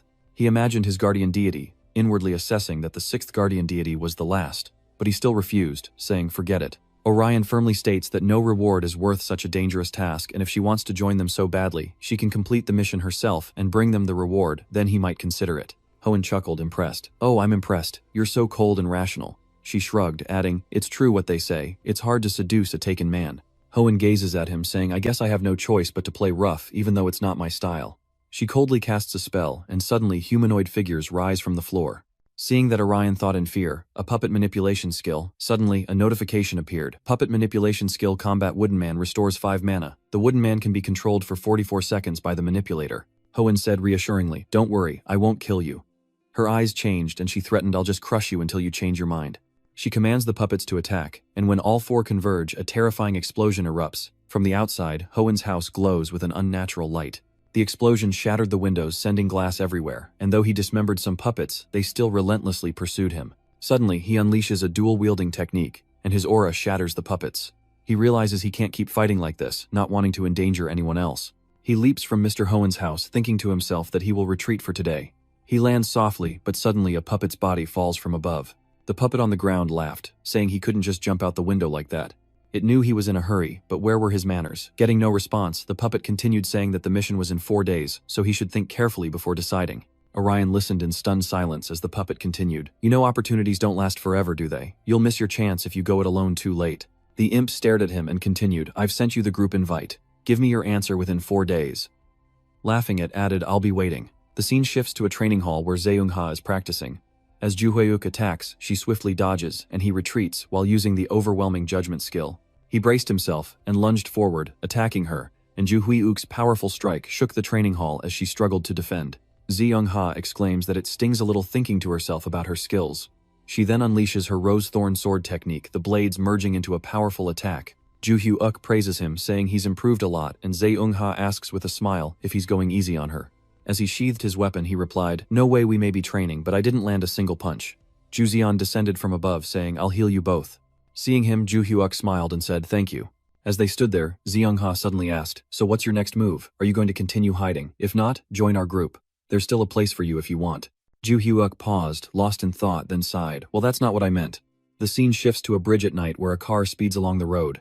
In the car, Zeung-ha drives, while asking Ju Huiuk what he plans to do with his newfound freedom, suggesting he's planning to fight alone and take all the prize money. Ju Huiuk smiles, pondering, then replies, Well, that's not exactly what I meant. Zeung-ha glances at him, saying, You don't seem enthusiastic at all, just tired. So tell me your idea. He paused, lost in thought, then replied, I don't have a specific plan. I enjoy playing with you, and being alone is fun too. Suddenly he opened his eyes and continued, But if someone wants to team up with me that badly, I want to completely clear my name. Hearing his words, Zeung-ha smiled and replied, So you're saying I need to become even stronger if I want to have a close relationship with you? He coldly replied, You know, I have my pride. She could only sigh and say, Fine, if that's what you want today. Suddenly, Ju Huiuk shouted, Stop the car. As soon as they got out, it was getting dark, and they both ran quickly down the road. As they ran, Zeung-ha asked what was wrong if Ju Huiuk saw someone they knew or something, but Ju Huiuk quickly denied it, saying it wasn't that. Suddenly, he shouted that he saw it before them, stood a massive pillar in the middle of the road, and all she could do was stammer. This pillar, Ju Huiuk explains that it's an energy-boosting pillar from the game, probably lost after a quest due to some glitch. Zeung-ha then takes a picture of the pillar with her phone. Looking at her phone, she said, No, it's not that simple. She raised her phone and said, Look, this pillar, it can be photographed. Ju Huiuk asks in surprise, So normal people can see it too, not just us. Zeung-ha replies somberly, That's right, this has never happened before. Looking at the pillar before her, she asks what is happening on Earth. The scene shifts to a bridge, and then to high-rise buildings in the distance. Inside her home, Si-won quickly asks, What? No way. Orion replies wearily, I'm serious.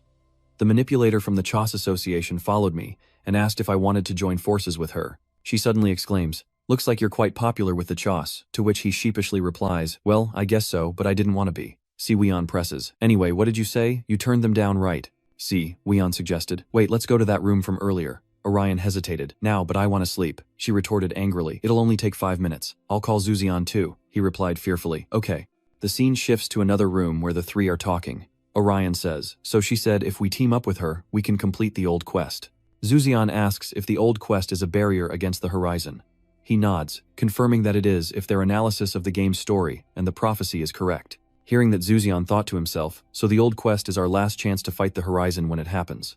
Orion's teammate then asked, What do you think? Will you team up with the manipulator and try to do the old quest? Orion paused, then replied, No, I don't think we have to. He continued cautiously, It's true, the rewards for the old quest are a bit different, but there's no item that changes the game.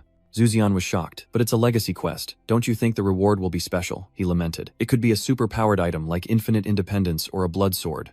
Orion eyed him suspiciously, asking, Do you have something to back that up, something you know that we don't? Zuzian shook his head, replying, No, just a hunch. It's at least a chance and I'd hate to miss it. Hearing Zuzian's words, Orion sensed something amiss, thinking, Wait, not long ago he wanted to stop the horizon from happening, so why does he want it now? Suddenly Segyeon spoke up, It could be a trap. She silently anticipates the worst for them all. They could restart the old mission, only to be ambushed amidst the chaos. And if that happens, they're dead. Hearing this, a fearful Zuzian pondered the idea, then suddenly suggested, Why don't we go with Vaison? That way, even if it's a trap, we can fight back. Orion agrees, but worries that the manipulator might escape. He expresses his concerns, saying that if they want to work with Vaison, they have to rejoin the manipulator's faction. But if everyone's name appears on the deceiver's side with Vaison, she'll know it's a trap and leave, leaving us unable to complete our original mission. And so the three were at an impasse. Sigrian pondered, then suddenly raised her hand with an idea. I've got it. She confidently continued. It might be a bit of a gamble, but I think we can still do the old mission. Sigrian's eyes lit up, her voice becoming even more certain. I'm not very good at planning, but my brain's fried from studying for the exam, so this is the best plan I've got right now. Suddenly she asks if they want a drink, prompting a reaction from Zuzion and Orion. Seeing their expressions, she explained, listen to the pros first. The scene shifts to a building in the pouring rain. The rain intensifies as we cut to the scene of their previous mission on the day it took place. Using a warp gate, Gyeong arrives at the site of their old mission, immediately surveying the area. As soon as she sees Orion, she calls out excitedly, but Orion approaches coldly. As he gets closer, she scolds him, saying, I didn't think you'd come alone. I assumed the Dungeon Lord and the Explorer would be with you. Gyeong-hoen grins, teasing. Are you back in my good graces, or did your girlfriend dump you? Orion enraged shouts. Neither. Suddenly, Sho appeared, shocking Gi-hoon. As she watched, she worried, thinking, an assassin, but I don't see anyone on the exclusion list besides Orion. Ziho says nothing but silently activates the skill, Path of Mutation. A magic circle appears behind him, and a skill panel emerges. Assassin class skill Path of Mutation, allowing the user to summon unlimited guild members, allies or friends. Summon time increases by 7.5 seconds each use. Nullifies all actions against the user. Orion's comrades appear within that domain. Ji-on exclaims in surprise, oh, it's the Jason Guild. Orion coldly replies, I still don't believe you, and I haven't been abandoned by my allies. She coldly continued, just say it. Sigwayon, now quite annoyed, retorted, you've fallen into my perfect trap. Annoyed, she added, just fix it properly, you boyfriend, stealing bastard. Hearing those words, Ji-on remained calm and let out a sound, then coldly looked at everyone and asked indifferently, oh, a plan you spoke of. Confused, she asks how he managed that since the only name on the party's list was Orion Lee. Orion opened the list and said, take another look. Ji-young-han took the list and examined it again. She read the list aloud. Labyrinth Master, Explorer, Assassin. When did all these people become members? Sigyeon replied. Right before we were transported to the mission location. She cautiously continued. Before that, we disbanded our party to deceive you. Then 2 minutes before the quest started, we reformed it so we could join. Sigwayon coldly chuckled. After that, you escaped the assassin and gathered Gwyzon. If you had added everyone to Gwyzon, I would have noticed immediately. Truly clever. I turned to Orion with a smile and asked, but what if the number of members in the group increased, and I ran away? Orion replied seriously, that's a gamble, a risk we're willing to take. Hearing that, Ji-eon laughed and exclaimed that he thought Ata was quite interesting. Without a word, Xionya lunges sword aimed at her throat and coldly declares, 5 seconds, that's all the time I'm giving you. With a terrifying look in her eyes, Seo-hyun continued, your answer better be good because it will determine whether or not I use my skills. Ji-on nonchalantly replied, are you threatening me right now? How boring. Zeong's expression turned colder as she asked, you don't care if you die? Gi-hyun coldly replied, no, not really. It's just that I'm better at this game than you are. I'm just saying you're really bad. Zeonga's patience wears thin and she strikes at Ata.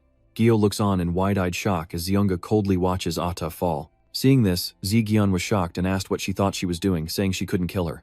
Zeonga coldly replied, look, I didn't kill her. Hearing her words, Xian looked on in surprise while Gyan lay flattened on the ground. On the ground, a puppet lies as a system panel appears, displaying the puppet control skill, the puppet's dream, allowing the user to switch places with the puppet rechargeable and usable twice. At that moment, Jiang Hoen appears behind Orium saying, that's a bit harsh, don't you think? I really don't feel like fighting today. Hearing this, Orium turned around to face her, and she continued, but I guess there's no other way. She spoke with chilling indifference. I don't think I'll be able to make it to your party. I won't be participating in this. Good luck, she said, turning and leaving everyone in stunned silence as Orium coldly observed. Ziak-ho asked suspiciously, should we chase after her and fight? Zeon coldly replied, let her go.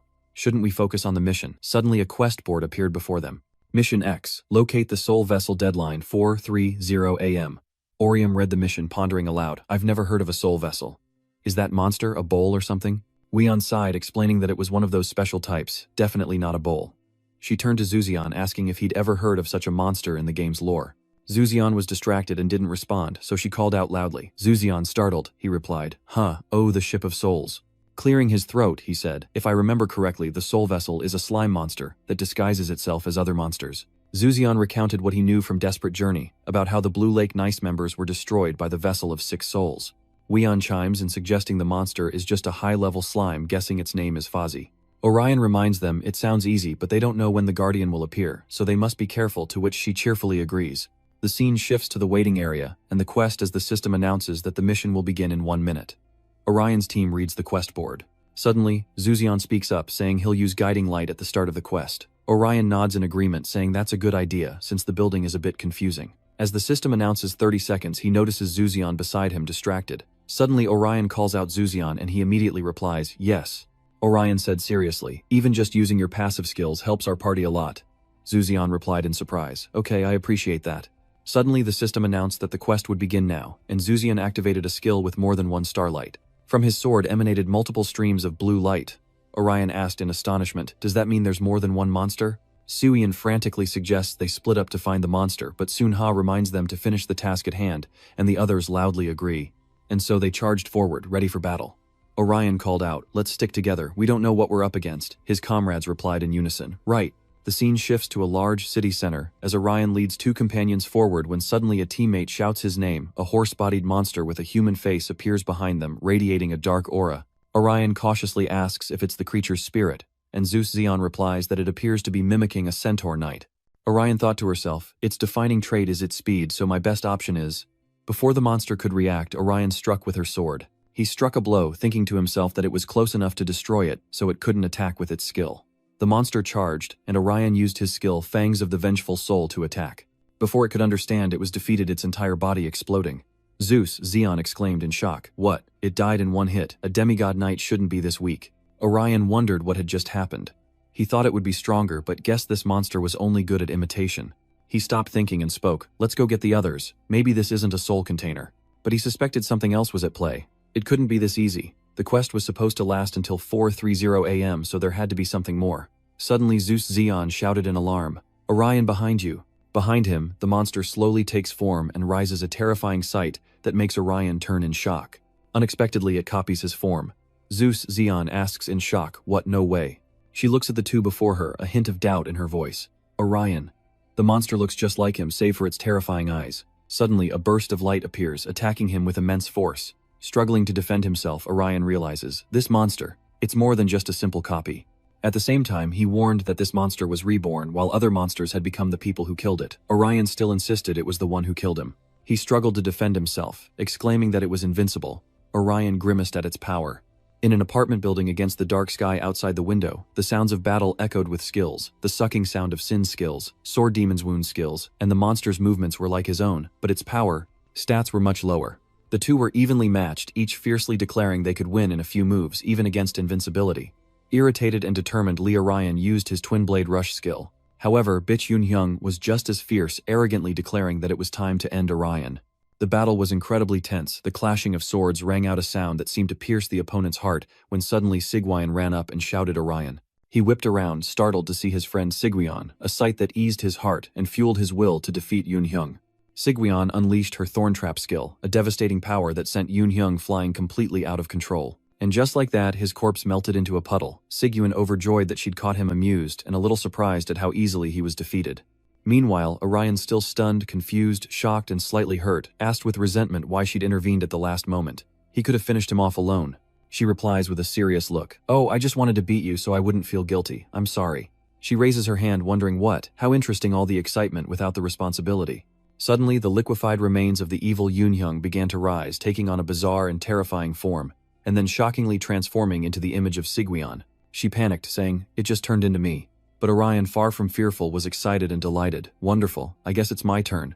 Enraged, she screamed at her companion, it can't be you, you idiot. I have to be the one to kill it. As the two bickered, Zuzion intervened. Hey, I don't think this is the time to argue about something like that. Zuzion pondered, if the monster keeps regenerating, we can't finish this. What should we do? Can we try something else? He considered unique tactics for Orion and Sigwyon, wondering, is there a limit to its resurrections, or do we have to kill the other monsters at the same time? Or perhaps... He sighed, sweating from the effort of thinking as Zuzion called out to them, I'll check elsewhere. It seems the monster's main body isn't here. Orion replied, let's go together. Sigwyon's useless anyway, so we can just leave a monster behind. Sigwyon, angered by the insult, retorts, hey, don't call me useless. Before they leave, she casts her skill, Imprisoning Trap. The Hyung's name was invoked, its face, now that of a rabid beast, as the girl exclaimed that it had worked and would buy them time.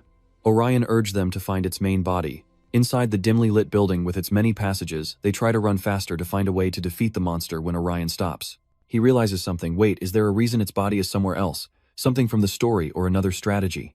Zuzhan replied tensely, I'm not sure, but it reminds me of the story of the Black Stream Witch Society. He recounted the story in detail. The Blackstream Witch Society researched dark magic, and as part of the story, they tried to form an army with magical weapons they created, and that's how the Black Monster was born. They also experimented to see if the monster's soul could be attached to different places. Syrian chimed in. I know that story too. I saw it as a armor collecting mission. They discussed it. Oh, it's also related to the story of Lovecuster. Anyway, this story doesn't quite fit, but I just have a feeling that its soul-containing body is out here. Orion, deeply concerned, muttered, a body containing a soul. Suddenly a presence loomed ahead, startling them. Was it? Seungha? No, it was the vile Hyung disguised as their friend. They were horrified, unable to believe how quickly he'd arrived. The battle rages on. They charge like wild beasts. Orion attacks with his rosethorn sword, focusing intently. Even as a copy, she's strong, but a fake is still just a fake. Orion continues his assault. Sevion joins in using compression trap, finally containing him as his soul flies away. Sevion is shocked, exclaiming he can't believe he defeated it with such a slow skill, thinking even Suga's copy is a terrible fighter. Orion speculates that Suga's copy wandering around means she knows where its main body is and is looking for it. Like the eyes of the wise, Queen Escut's passive skill allows players to read their opponent's stats. He shouts out orders to his teammates. Sevion must have thought of the same move as us. Everyone agreed, and they continued down the path, running tirelessly with the desire to defeat him when they encountered a familiar face.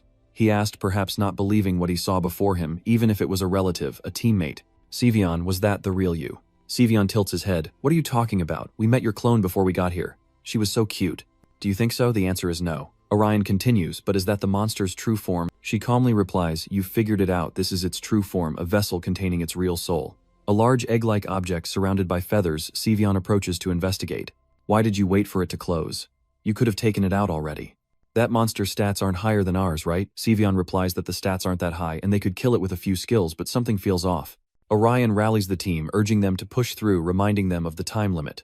She agrees, and Sevion summons her blade, activating the Goblin Gambler Queen's Road, as Orion and Sevion combine their strength to destroy the strange object. Rumble, and in no time the item splits in two. Much to their surprise, was that it? Was it that easy? Sevion asks, could it really be this easy to die? Orion thought all that's left now is the Guardian of the Horizon where it all began. But this time there's no fixed time attack, and we have plenty of high-level players so we can't miss.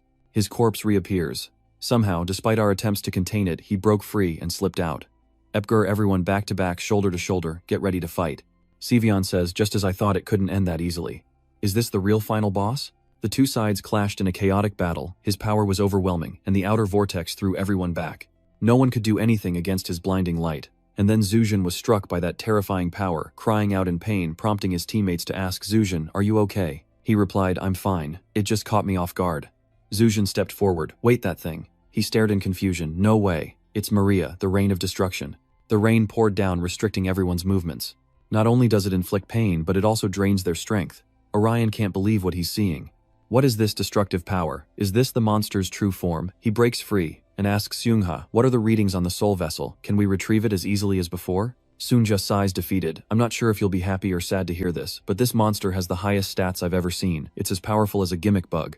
Just looking into its eyes is enough to feel fear and recognize the terrifying inner strength like a tsunami sweeping everything away. As Seungha and Orion exchanged worried glances, Orion urgently asked, if this monster is empowered by a special mechanism, does that mean we can't defeat it with ordinary attacks? But Seungha disagreed. Not all of its strategies are that strong. Its magical attack and defense are formidable, but its speed and physical defense are relatively low, meaning we can overwhelm it with firepower. With that, Seungha moved like lightning, attacking the monster doctor head-on, confidently unleashing a flurry of sword strikes. But this monster doctor was no pushover. He remained calm, staring intently. Then he launched a devastating counterattack, sending Seungha flying hundreds of meters. Seungha is shocked, unable to believe his strength, but now it's Orion's turn to strike, charging forward with power. Confident, yet bewildered, Seungha thought, if its physical defenses are weak, then we should relentlessly pressure it with a barrage of attacks. Thinking so, Orion took a gamble and unleashed a flurry of attacks, swinging his twin blades with blinding speed. The monster remains eerily calm, its expression upon splitting, bearing a striking resemblance to Orion's sister. Orion falters, loses focus, and is thrown back by the monster's counterattack, landing on his feet but still shaken. Seungha, watching from the sidelines, urged him to refocus. Orion, what are you doing? Why did you stop attacking? Orion, with worry in his eyes, says that the monster, it looks like his sister. Seungha is taken aback by this revelation. What do you mean? Then she observed the monster closely, troubled. I feel it too, the hair color and figure are slightly different, but it's her.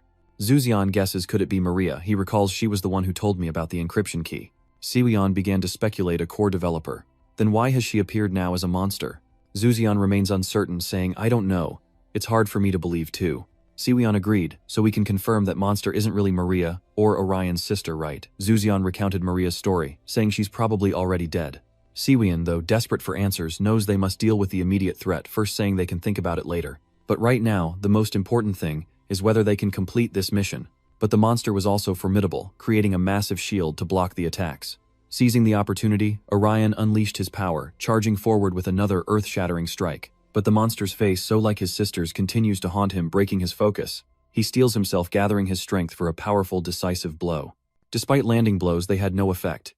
Immediately, Orion was struck by the monster's counterattack. He's furious, damn it, nothing's working. Guion, watching from the sidelines, wants to scream, why is Orion deliberately missing because the monster looks like his sister? But he fought well against my doppelganger. What's going on? He's really got a sister complex.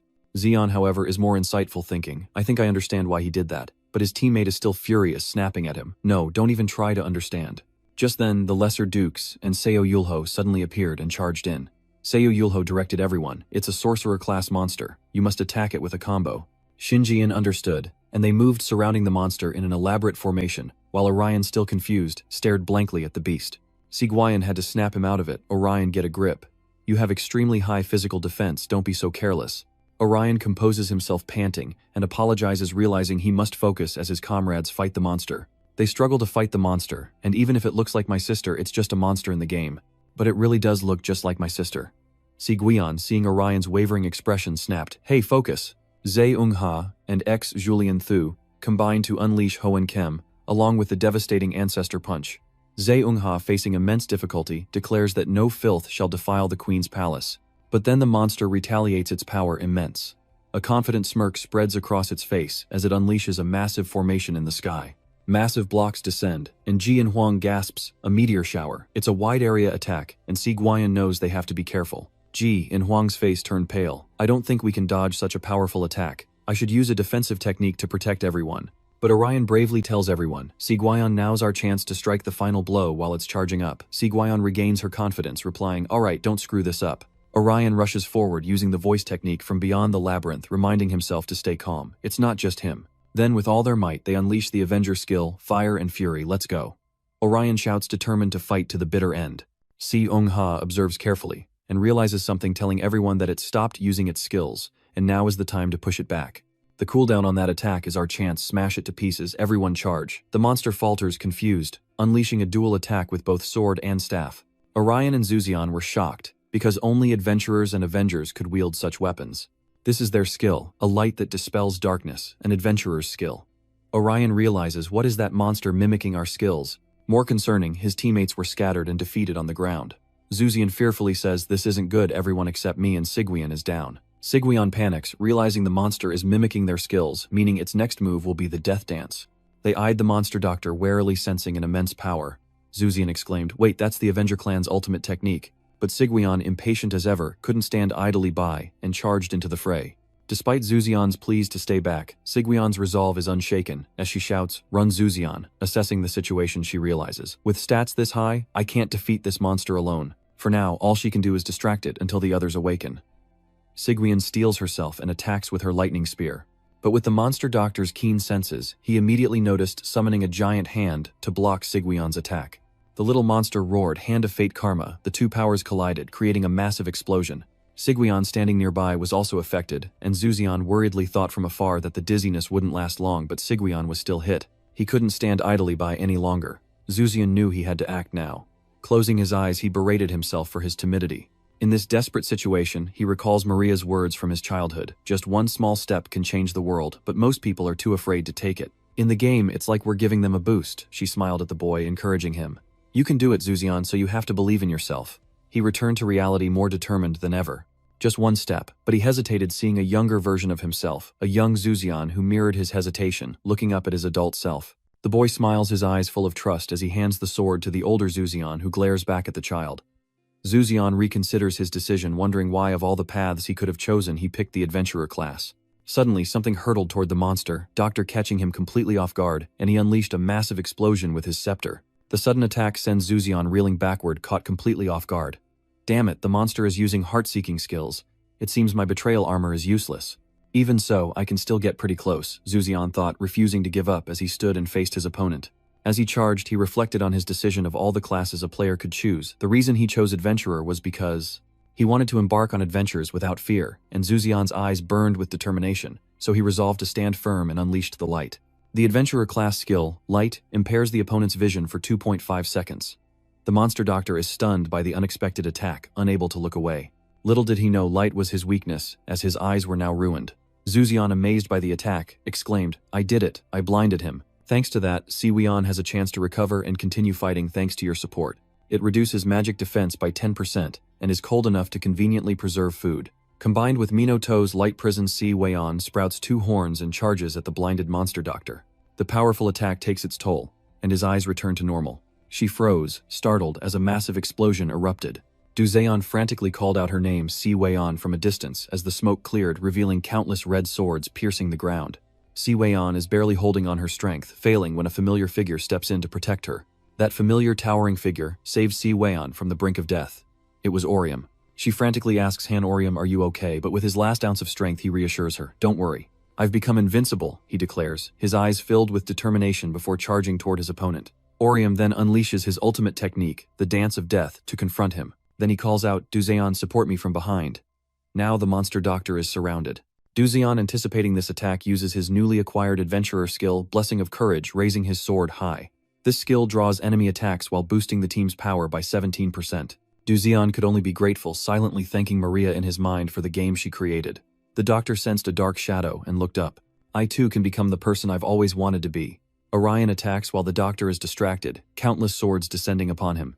His eyes filled with murderous intent, the swords strike the ground, creating a massive shockwave. Dust fills the air in the aftermath of the quake, and as it settles, the doctor is revealed impaled by a sword.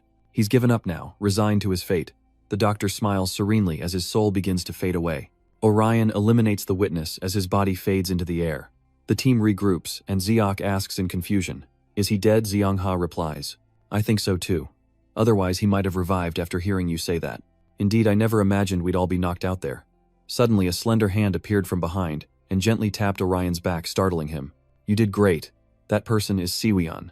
She extends her hand, and Orion smiles, bumping fists with her. She looks at Juzion and says, "You did a great job today too, Juzion. Without you, we'd all be dead." Juzion awkwardly chuckled, telling her not to mention it as all he did was distract him for a moment. But Siwian insisted on his strength, saying it helped them a lot, just like at the party. Juzion, lost in thought by her words, gazed at the sword in his hand, recalling its past. Legend says a fairy named Kairi gifted it to a brave explorer who then led people through dark forests. Juzion hesitated, even though it was just a game. It felt real, like a message from Maria, as if she were cheering him on. Suddenly, the great demon god Satan appeared right behind Juzion, shocking everyone. Siwian reacted first, yelling out to Juzion, "Run away now." He's confused, not understanding what's happening, and before Juzion can turn, he's attacked. Everyone was stunned as everything happened in an instant. The monster laughed gleefully, and while everyone called out to Juzion, he lay unconscious on the ground. That monster is the 6th guardian devil at the border, and it's delighted after attacking Juzion. He's badly injured, coughing violently with Junchung's figure visible in the distance. He was both bewildered and surprised by what had just happened.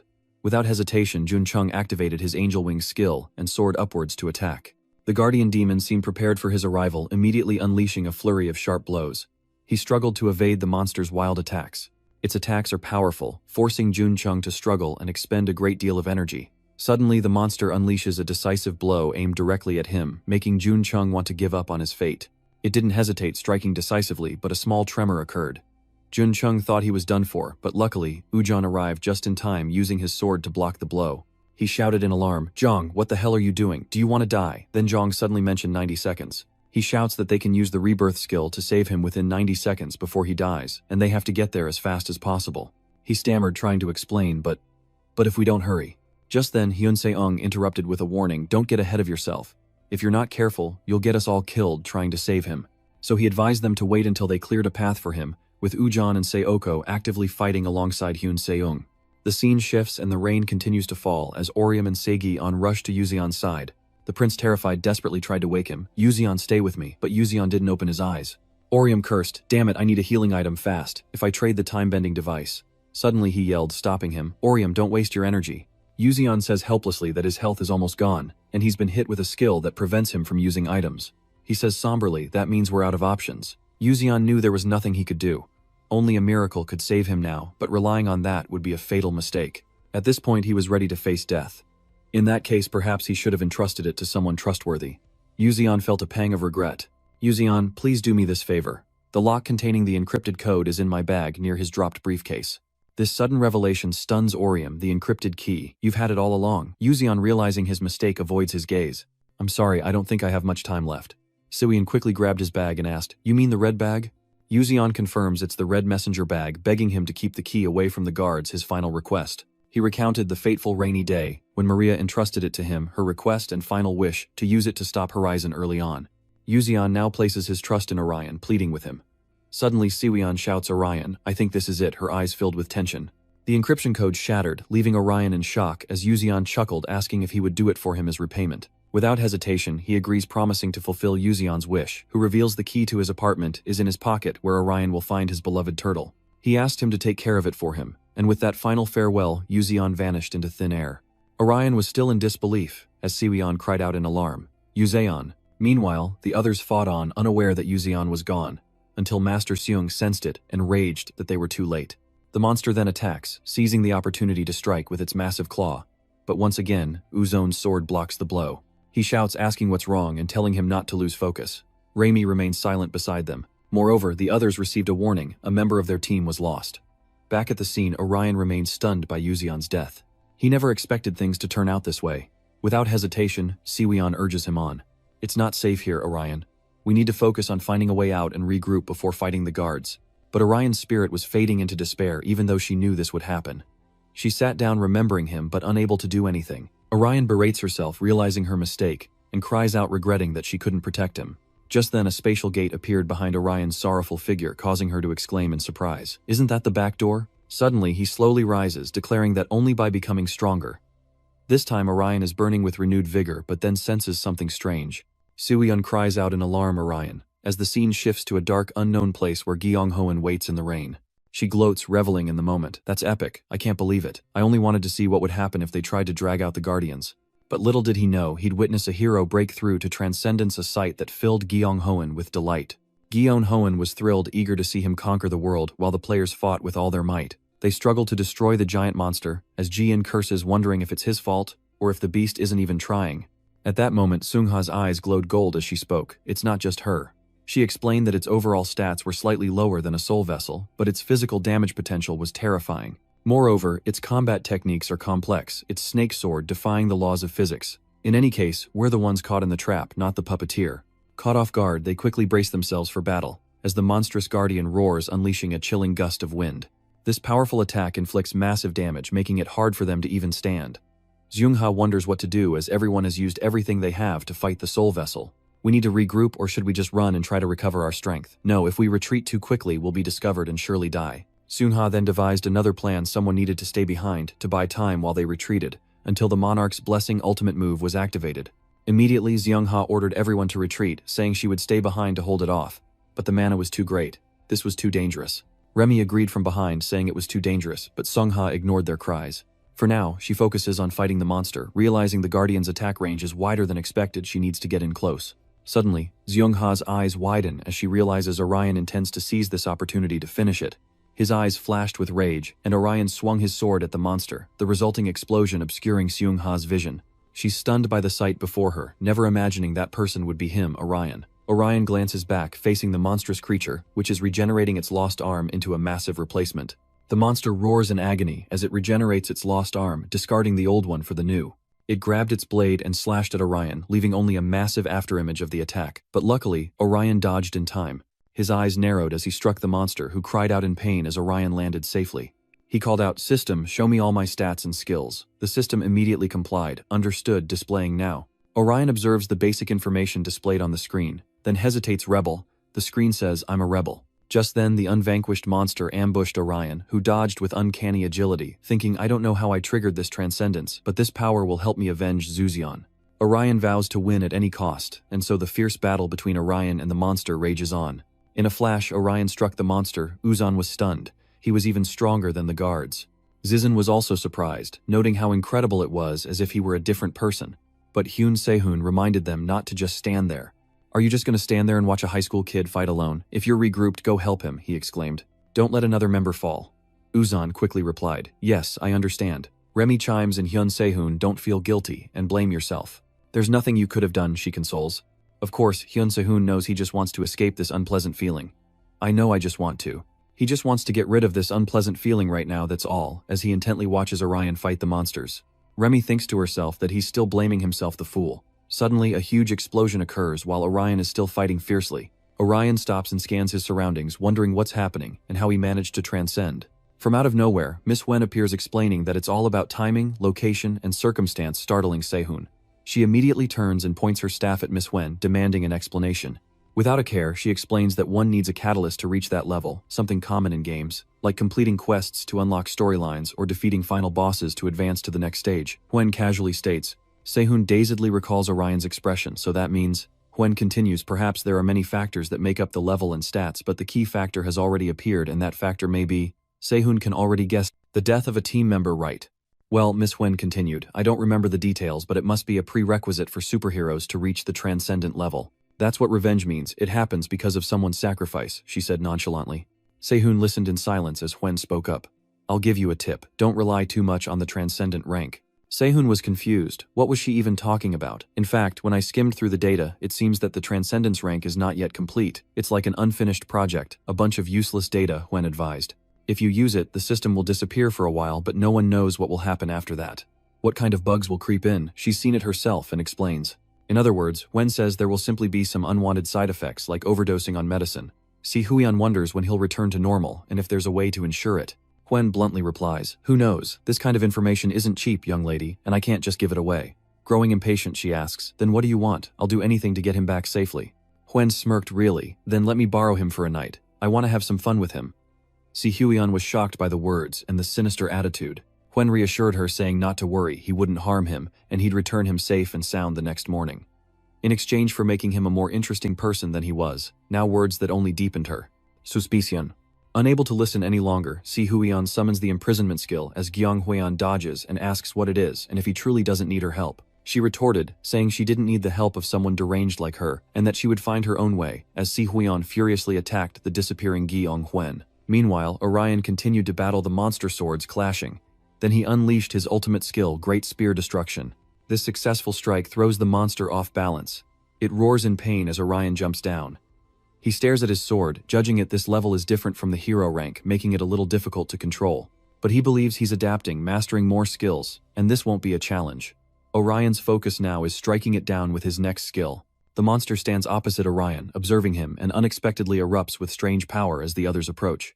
He wondered, what is that, a combat skill? June quickly replied, no, it's a magic attack skill. Raimi worriedly said, everyone run, the shock will be huge.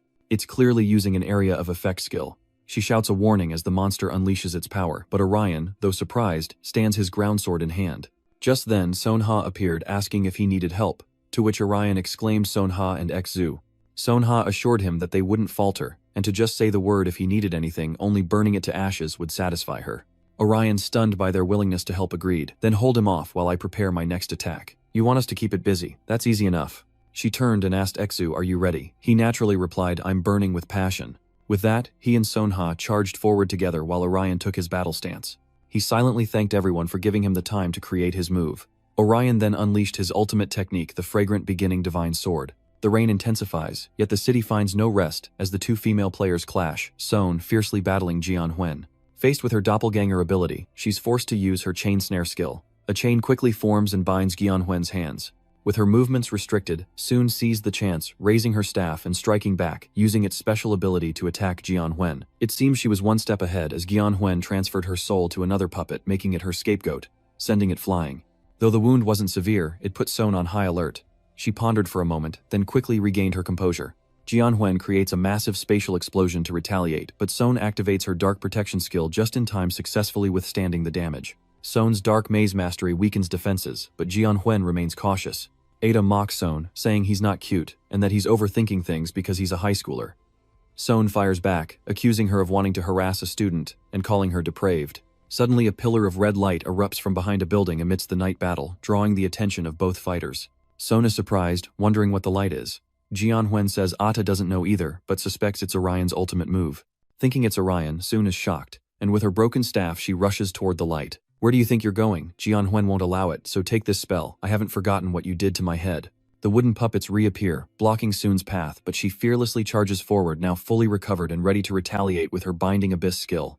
She was now unable to escape their obstruction. Before leaving, Soon warned Ada that next time she would crush her, and until then she should focus on recovering you pervert. Soon quickly departs, leaving Jianhuan captivated by her strength, while Ada gleefully praises her, admitting the girl fights better than she expected. Who knows, maybe he could use that Labyrinth Lord technique too. Jianhuan began to plot.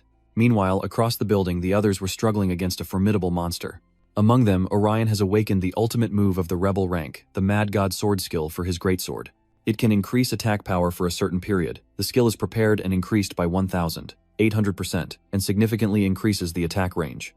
His eyes turned red with a strong will. He couldn't wait for his energy to be fully charged, and if he moved fast enough he could increase his attack power by about 800%. Therefore, Orion decides to risk it all, believing he can take down the guard. Orion raises his sword with grim determination, as Eunha senses the energy emanating from the blade. She warned Xu behind her. Xu fall back. Orion quickly unleashed Chaotic Divine Sword, channeling it into his blade.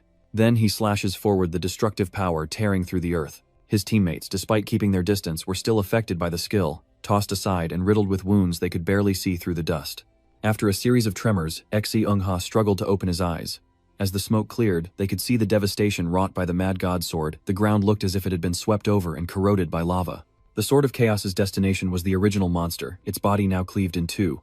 The monster roared in agony, then went berserk, destroying everything in its path, while Orion, exhausted from his technique, kept his distance. Orion's exceptional abilities surprise his comrades. Jun wonders if it's a transcendent-level skill, with an insane area of effect, while Eunha watches intently. The system window appears congratulating Orion on his achievement, defeating all the monsters and completing the mission. However, Orion feels no satisfaction, remembering his promise to Junzian. "Junzian, I'm sorry I couldn't fulfill your request." Suddenly, a strange sensation surges through his body. A sharp pain engulfs Orion, leaving him bewildered.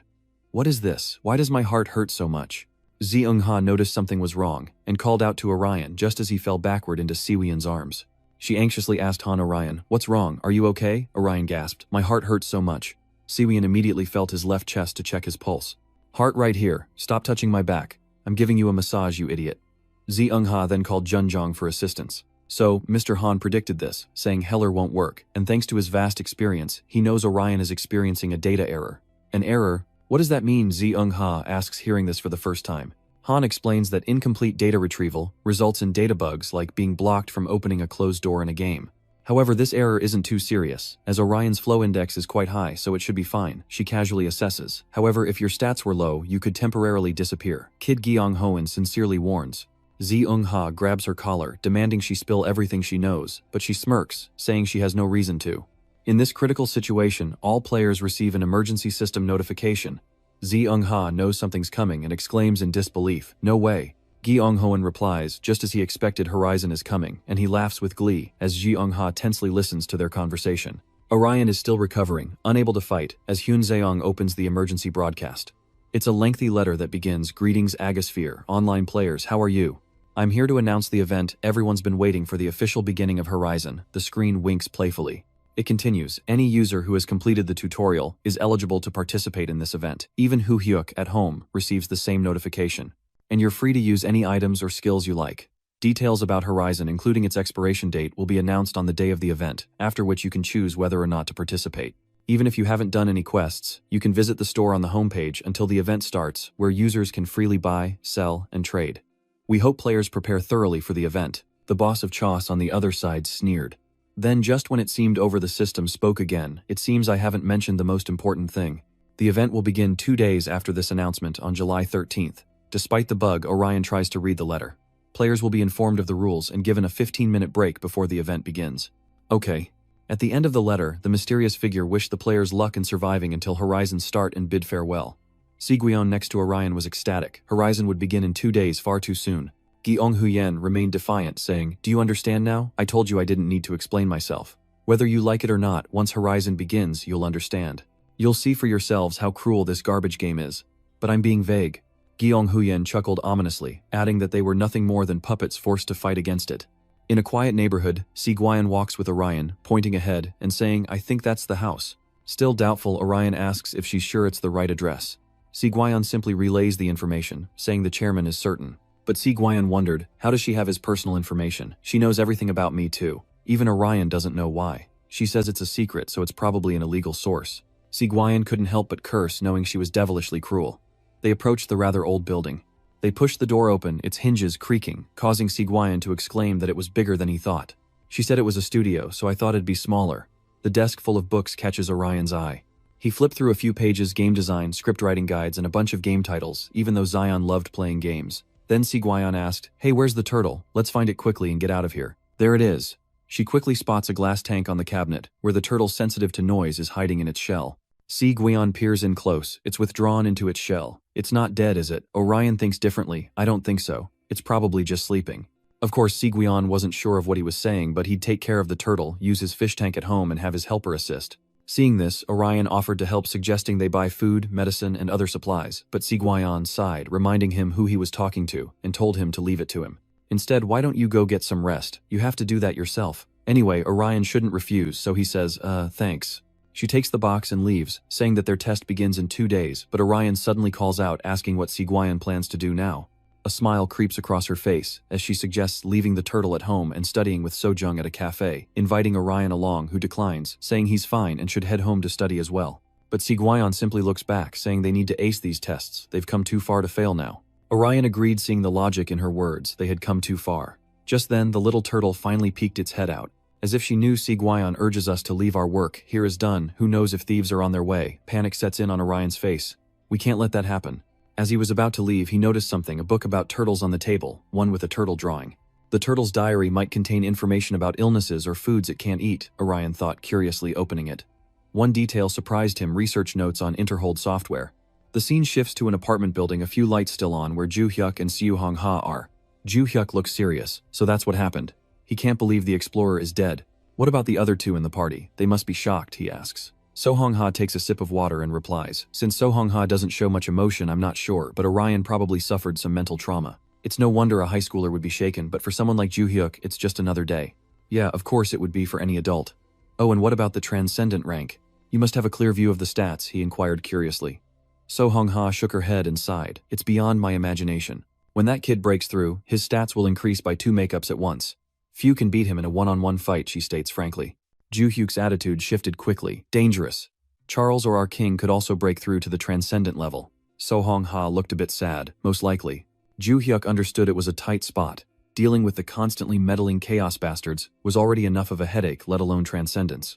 That's why So Hong Ha suddenly called him Ju Hyuk during the event. He waited for her to speak, watching Seo Hong Ha's helplessness as she said, "We don't have time for such foolish thoughts. I need you, Ju Hyuk. Come to me." Caught off guard, Ju Hyuk asked if she could lead the event. It was her decision, so she could protect the guild members. Ju Hyuk gazes intently at her. Things must be tough. I've never seen you so vulnerable. The you I know is laser, focused on her goals. Seo Hong Ha had a lot on her mind, and he was the only one who saw her act like a child. Seeing their leader become cowardly and unstable would worry anyone, so no matter what anyone says, she'll keep moving forward. She confided sadly, saying that right or wrong, a commander's job is to build faith in the goodness and rightness of what they do. So when he says I'm weak, it means I really need his help, something Ju Hyuk had never seen before. So Hong Ha is acting strange today, so don't force yourself. I have my pride too. At this point, Ju Hyuk is speechless. You think I'm being forced? Dream on. Honestly, I always give in to you anyway. I'll help you until the event ends, so you can take first place and protect everyone. So Hong Ha seems better now, thanks as always. He really is the best helper. Now a change of scenery. Meanwhile, Orion lies reading about Dr. Maria, the game's developer who suffered from a terminal illness and underwent soul transplant experiments. I don't understand most of this, but I guess Ju Zion is researching Interho Software, the company that created Ergosphere Online, which explains why he seemed so suspicious when we first met. So it was just the wariness he developed while doing his research. Orion's phone is blowing up. Who could be texting at this hour? It's none other than Su Hong. Hey, are you asleep? Orion chuckled. Oh, Seo Hong, I guess she's still awake. Hey, why aren't you asleep? Si Hong says over the phone. I'm just rewatching fan cams. A thought sparked in Orion's mind right before the exam, so confident after studying Seo Hong's explanation felt a bit flimsy. He just couldn't sleep. Orion isn't fooled so easily. He chuckles as he types. Don't tell me you're worried. So Hong replies with a short text. Go away, I'm just a little scared. This isn't the Seo Hong that Orion knows. Is it because of the incident I thought you weren't afraid of anything? Soo-hong suddenly speaks a torrent of nonsense. What do you mean, thought? I'm terrified of you dying, and I'm terrified of dying in vain. How could she say these things so casually? It made Orion think, don't worry, I'll protect you with my life. Ugh, no, that sounds awful. Delete, delete.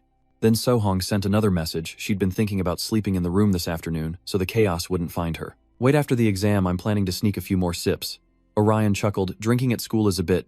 And Saiweon asked if Orion wanted to come over, saying he thought it would be fun, and that he had something to tell him. What do you think? It's been a while since we last slept together. The fire crackled in the hearth, warming the room as Siweon curled up, scrolling through her phone. Out of nowhere, she notices someone entering the room, and upon seeing Orion, she blurts out, "Oh, it's you. I thought you weren't coming since you said your sister was home." Orion feigns a stern expression, replying, "You said you had something to tell me, so I snuck out." Siweon forces a smile, saying, "Oh, I just wanted someone to talk to." Orion was taken aback by this absurd reason. A reason Siweon confessed her true feelings. "I didn't have anything to say to you, I just needed an excuse for you to come." "Oh, what's in the bag?" Orion glanced at the bag in her hand and said, "This hot chocolate. You said you were having trouble sleeping, so I picked it up at the convenience store." Siweon was surprised, thinking it was alcohol, but Orion reminded her that she shouldn't be drinking. Siweon curiously asks if he plans to sleep there tonight, but Orion smiles faintly, saying he's just stepping out for a bit since he has the night shift and needs to leave early. "I need to be home before she gets back." Orion can already imagine her freaking out when she finds him here, wondering where he's gone. Silence fills the air between them until Siweon turns to him and asks, "Hey Orion, what would you do with 200 million won if you won? Have you thought about what you want?" Without hesitation, Orion replied, "Yes, first I'll buy a new phone, then a house so I can have my own room and I'll save the rest." Hearing Orion's simple dreams, Siweon exclaimed, "What is this Buddha dream bigger?" Orion looked at her, bewildered. "Dream bigger, how?" Siweon then suggested some ideas like throwing a lingerie party with a bunch of hot girls, but Orion immediately refused, saying no way. The moment of truth arrives and he confesses that if he had that much money, he wouldn't want his sister to live in poverty anymore. Siweon asks what he'd wish for if he won first prize. What did he wish for? Orion scratched his head, saying he'd thought about it, but what to wish for? It was too hard to choose. Siweon glances at him, then patiently guides him, suggesting he list things within reach. So what would he choose? Orion hesitated for a long time before finally saying, "If I could." Images of his parents in the past flashed through his mind, along with the scene of him standing by, helpless as everything crumbled before his eyes. Seeing his loved ones injured and writhing in pain, and Jusian's meaningful gaze towards Orion, he raised 2 fingers and told Siweon he'd wish for 2 more wishes. She frowned and flatly replied, "Boring." Orion then turned to Siweon and asked, "Alright, what about you? What would he use the reward money for?" Siweon looked thoughtful, saying he would probably, "I'll buy an apartment building, make the top floor a penthouse for myself and rent out the rest. I'll also invest in school courses." Orion is surprised by her deep calculations. Wow, so practical. Siweon, annoyed by Orion's naivete, declares that money not invested will simply vanish. He laughs, impressed by her maturity, noting that's what dads say. She bluntly tells Orion to get lost while he quickly explains that he thought she'd spend the money on parties or something since she's so ambitious. Siweon closes her eyes, saying it's part of her desire but not the ultimate goal, to which Orion offers a half-hearted response. Meanwhile, Siweon savored her hot chocolate milk before asking, "Aren't you going to ask about my wish?" Startled, Orion asks, The atmosphere turns somber as Siweon curls up and says, "You wanted to know what my wish was, didn't you?" Orion stared at the milk, lost in thought, before answering with certainty, "I think I know. You're going to use it for your parents, right?" Siweon was completely surprised. "How did you know? Did I accidentally say something?" "So Orion is an understanding guy. I guess there must be a reason. It just occurred to me that you never talk about your parents either." "I hesitated because I lost mine in an accident." Siweon exclaims in surprise, impressed by Orion's perceptiveness, but assures him that he doesn't pity him. Orion grinned, replying, "I know. But I really want to know, what exactly is your wish? You can tell me." Siweon decides to confide in him without much thought, saying it's not a big deal and there's no need to hide it.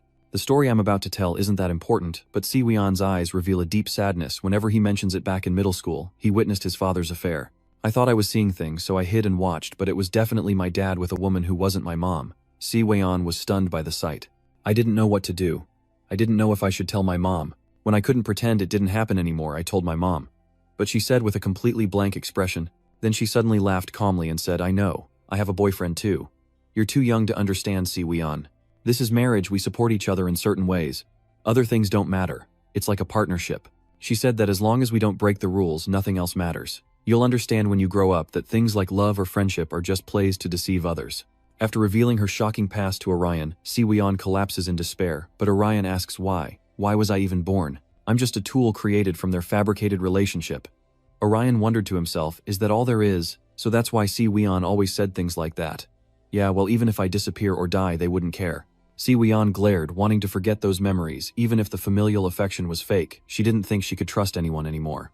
Orion listened intently to Si Weon's heartfelt confession, then asked with a wry smile, "What do you think?" How foolish, right? To lighten the mood, Orion teases Si Weon just a little. It's like reaching for the singer you admire. Even with life's ups and downs, you keep fighting, meaning this is important to you. I hope your wish comes true no matter what it is. And I'll help you make it happen. Si Weon is taken aback, asking, "Why is it because of my promise?" Orion turns to her with loving eyes, then shyly looks away, confessing the feelings he's long hidden. He likes her. "You've saved me a billion times over. That's the truth. That's why I want to make your wish come true, even if you don't trust me."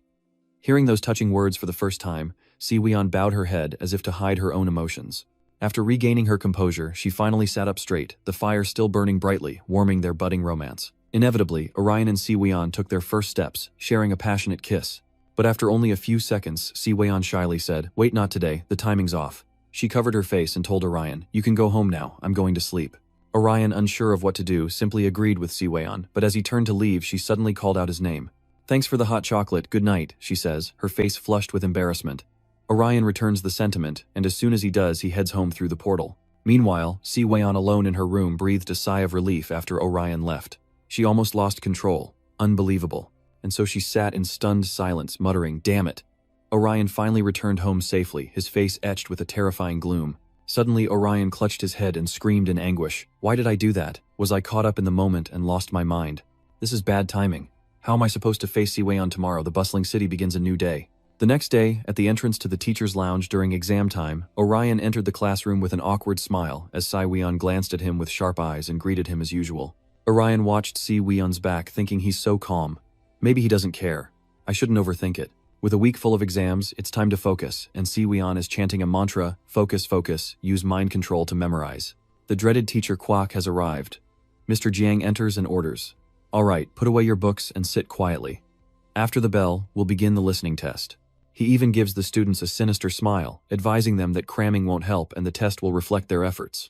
Suddenly, Mr. Jiang noticed a student staring out the window with a panicked expression. "Eungji, what are you doing?" "Sit down," the terrified student pointed outside, replying, "Teacher outside." Hearing this, the teacher himself went down to Eunggi to see what was outside, some pervert or something. "Never mind, I'll call security." Just as he looked up at the sky, Mr. Jiang's face suddenly changed and he screamed, "What the hell is that?" Orion and Sir Weon immediately looked towards the window with bewildered expressions, a strange object catching Orion's eye. "No, it's..." A strange rectangular object floats in the sky. Orion wondered if it was a system message, while outside the bus stop, onlookers were equally stunned by the object hovering above them. "What is that?" Everyone is startled like they've seen a ghost. "What's going on?" A scream pierces the air, speculating, is it Gosphere Online? One guy laughs stupidly, amused, an ad too flashy. Suddenly a broadcast flickers to life on his phone, a mysterious streamer waving to his audience. "I hope my followers are still breathing fresh air. No one's turned up their toes yet, right? Welcome back to my channel, Hour of the Snake, the mysterious orange box. I woke up early just for this, right here. You're probably wondering where I am, aren't you? Well, open your eyes and see where we are. You want to know why I'm here instead of some weird place like before. It's going to get crowded later, so I made sure to come early." Some harsh comments target his words, and he doesn't hesitate to fire back at these bastards, asking what they want from him. "Those who stay cooped up at home wouldn't know here. Let me show you, take a look. Do you guys see anything behind me? You still don't know what I'm talking about, huh? Well, is it a head or a ball? Who knows?" He kept rambling on and on. "I told you things like this are a sign of the apocalypse. You guys should go outside and see what's happening." The mysterious orange box suddenly revealed its barbaric face, causing a stir in the online community. After those cryptic words, the broadcast ended in an apartment as Ju-hyuk and Seul Hong-ha walked and talked in the hallway. She turned to him, her face etched with worry, asking what the system was doing there. Ju-hyuk skimmed through some information and told her that the internet was buzzing. News articles are popping up everywhere, saying even ordinary people can see them. In just a few hours, they've topped the trending charts in Korea on Goldsphere Online. Seol Hong-ha's eyes widened at the unfolding events as she gazed at the floating system and asked, "This is Horizon Sound." Cut to a school where students are buzzing with excitement, fervently discussing the recent events surrounding Goldsphere Online. Is this some kind of promotion, or is there a competition today? Meanwhile, Orion and Sigwyon remain still intently observing the strange system. Suddenly, a mysterious voice echoes from the system announcing, "Greetings, welcome, all users of Goldsphere Online and those who aren't. In approximately 15 minutes, the Horizon event will begin a 72-hour competition, held right here beneath a massive jewel that has appeared in the sky." The system continued its announcement to the populace. The active zone will expand to a 5-mile radius from the gem. Users outside this range will be teleported inside when the event begins. Standing beside him, Sojung turned to Mr. Jiang. An 8 kilometers radius. What's the epicenter? He mumbles in response that it's probably about half the city, leaving Sojung in stunned disbelief. Wow, that's huge. Does that mean we can't escape? Orion and Seguian eavesdrop on Jiang and Sojung's conversation as the system proudly announces the event, a survival hunting trip. He began to explain the rules. Users would hunt monsters spawned throughout the event, and whoever earned the most points would be ranked at the top. Sand points are automatically added upon a successful hunt, or they can be used as stat points or money to buy items in the store. Furthermore, certain locations will have random quests. Completing quests will award players hunting points, while attacking other players, known as PKS, will incur penalties. Other penalties are also suspended for the duration of the event, meaning you can't take someone else's sand points even if they die in PvP. However, remember that players can exchange points with each other, and the winner will receive a sum of money and a wish. The reward is up to 29.9 billion gold, and even ordinary people can participate in the event. Everyone was amazed by the system's willingness to spend 29.9 billion gold. The regression system continues its broadcast, explaining that players will start at level 1, with no tutorial, a high-level challenge for pro gamers. And finally, there are no requirements for users who want to join the game. Anyone who wants to participate can simply say, "I want to join" at any time. For those who don't wish to play, find the pit within the game's boundaries. Someone there will take you to safety. Remember, once you leave, there's no turning back, so think carefully. These warnings leave everyone looking pale. Before we begin, the system sends its best wishes to all players. Good luck. The event will begin in 5 minutes, and a series of red cylindrical tubes begin to fall. The people on the street aren't afraid. Instead, they're taking out their phones to record these surreal moments. What is that thing? Is this part of some kind of spectacle? The students are intrigued. The prize is 29.9 million star coins. That's huge. Should I try my luck? Siwian analyzes the situation, arms crossed. There are 6 pillars, and when they collapse, standing beside him, Orion added, "Horizon will now begin." Mr. Jiang clapped loudly, reminding them to calm down and settle in their seats while he went to see what was happening. "You're here to prepare for the test. Have you forgotten it's exam week?" Orion's expression tenses, not because of the upcoming test, but because of the toxic game the system has brought to humanity. The atmosphere outside became eerily silent as Mr. Hone, glasses in hand, stood tall and proud, thinking, "I knew it. The stolen data is accurate. This will be fun." He watches the 6 pillars with anticipation, eager to see where this will lead, and who will come out on top. But then, without warning, the 6 pillars erupt with a deafening roar, and in an instant, everything cracked into long winding lines. A blinding light brighter than the sun erupted, causing all the students to clutch their heads in terror. Sebien and Orion shield their eyes from the intense light, but when Orion finally manages to look around, he's frozen in disbelief. The sky outside was a haunting crimson, and grotesque monsters flew everywhere, flapping their wings and circling the school. The students descend into chaos. "What is this, monsters? This is insane. Is this really happening?" A monster with razor-sharp teeth pressed against the window, sending shivers down everyone's spines, its claws gripping the wall as it roared, tearing through the sky. A terrified student collapsed to the floor, screaming in panic before scrambling away. Seeing this, Mr. Jiang called out Xiang-hun, but he ignored his teacher's desperate cries and kept running down the hallway trying to escape. He ran for a while, then suddenly stopped. What is that? Out of the frying pan into the fire, a sword-wielding monster stood before Xion, the elusive Dark Knight, an expert in ambush tactics. The Dark Knight, detecting a presence nearby, raises his sword high. High and terrified, instinctively closes his eyes and braces for the attack. But just then, Orion appeared and delivered a fatal blow to the Dark Knight, instantly killing the monster before Mr. Jiang could arrive. Witnessing the scene unfold, he froze for a few seconds before Orion turned to him with a request. "Sir, please gather everyone and take them to the main hall for me. I'll protect them." So that he could get them to safety. Mr. Jiang hesitated, asking worriedly, "But what about you?" As they speak, another wave of monsters appears, nightmare hunter monsters who hunt in packs and inflict devastating critical damage. Thanks to his keen eyes, Orion spotted them early, pouring all his strength into his sword before unleashing a mighty blow upon the floor. Orion moved swiftly, darting through the nightmare hunter monsters, gifting each one a powerful strike. Just then, Siwian appeared and urged Master Jiang, saying they didn't have time for a detailed explanation, and the more he hesitated, the harder it would be to control everyone. So, in short, Orion fought in a place unknown to his master, his face etched with tension as he battled these dangerous monsters. Orion's sword cleaves through the monster's shoulder, severing its arm, but as soon as one falls, another wave arrives. In his mind, a mantra echoed, "Revenge is best served while the enemy still lives." A blinding light erupted as Orion's blade cleaved the monster in two.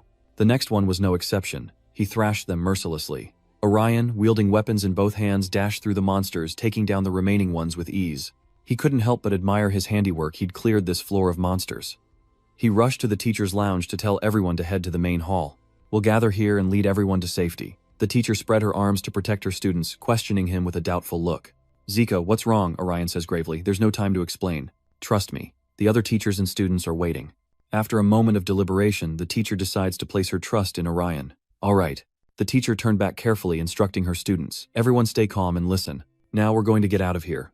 Follow me and don't stray from the group.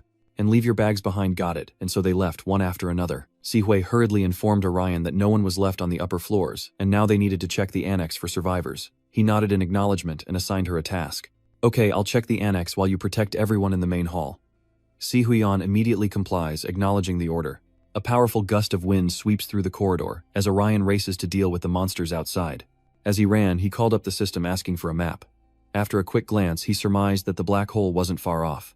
Escaping through the front gate would be faster, but there are too many monsters out there. If we escape through the back, we can lead everyone to the safe wormhole. Looking through the window, Orion noticed a small group of students running from the school. Why were they outside?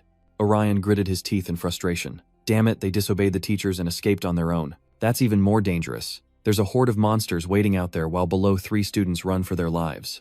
One of the girls asked if this was okay, suggesting they wait for the police, but her friend retorted saying they couldn't trust the cops, and to shut up and follow her to the station. But no sooner were the words out of his mouth than a monster dove from the sky, its shriek paralyzing one of the students.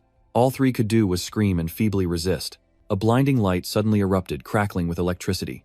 Orion had arrived just in time to rescue the students. This time, he chose the Arc Fate item, the guiding rope, and Orion immediately hurled it at the monster. It could only open its mouth wide and howl in pain.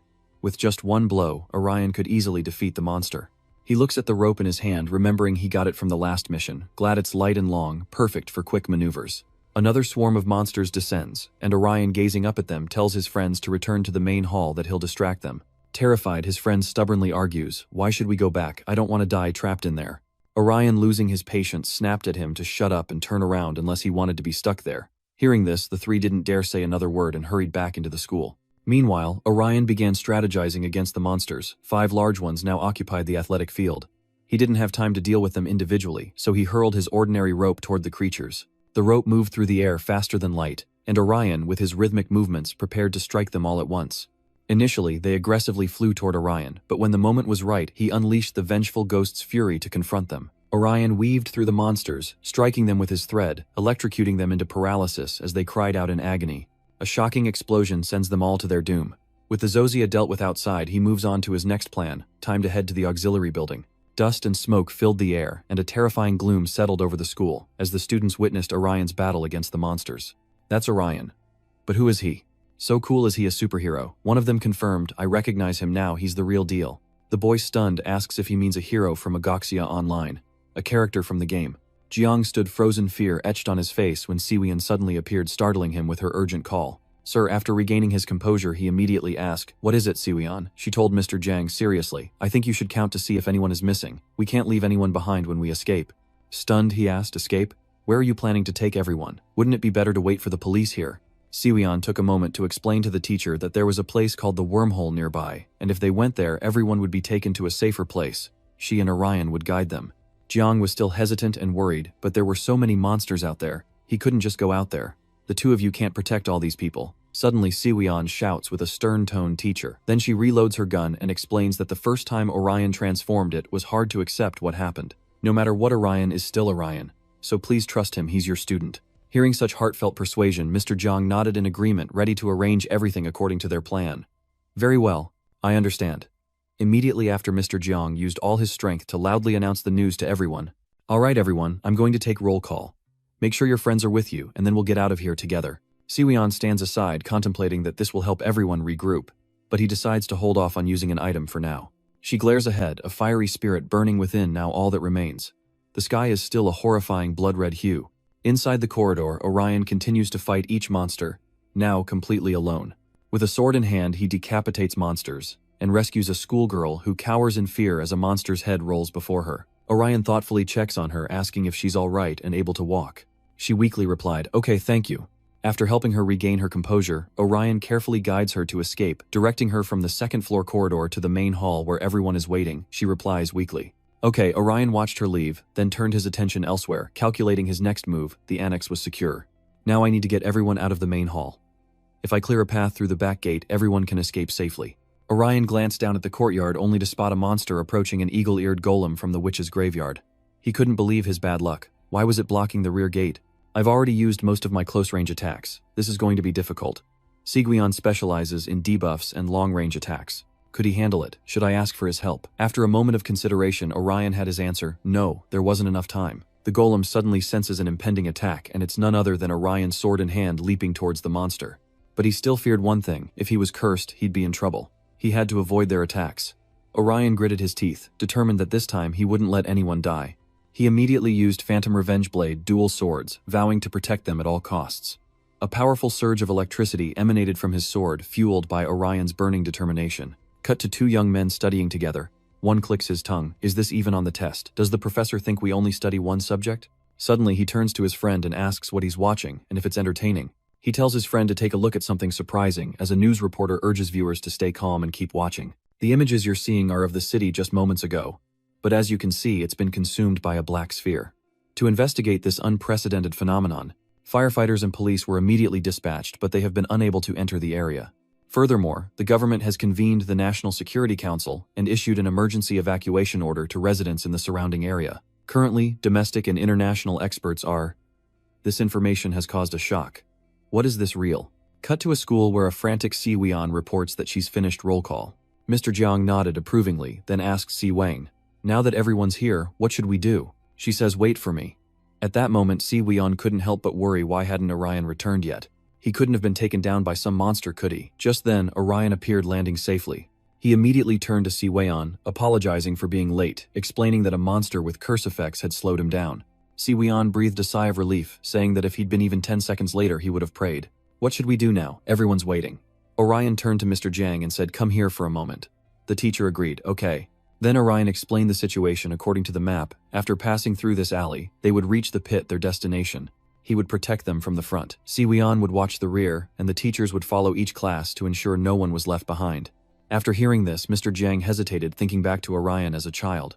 But with no other choice, he agreed, saying, "I understand you can do this."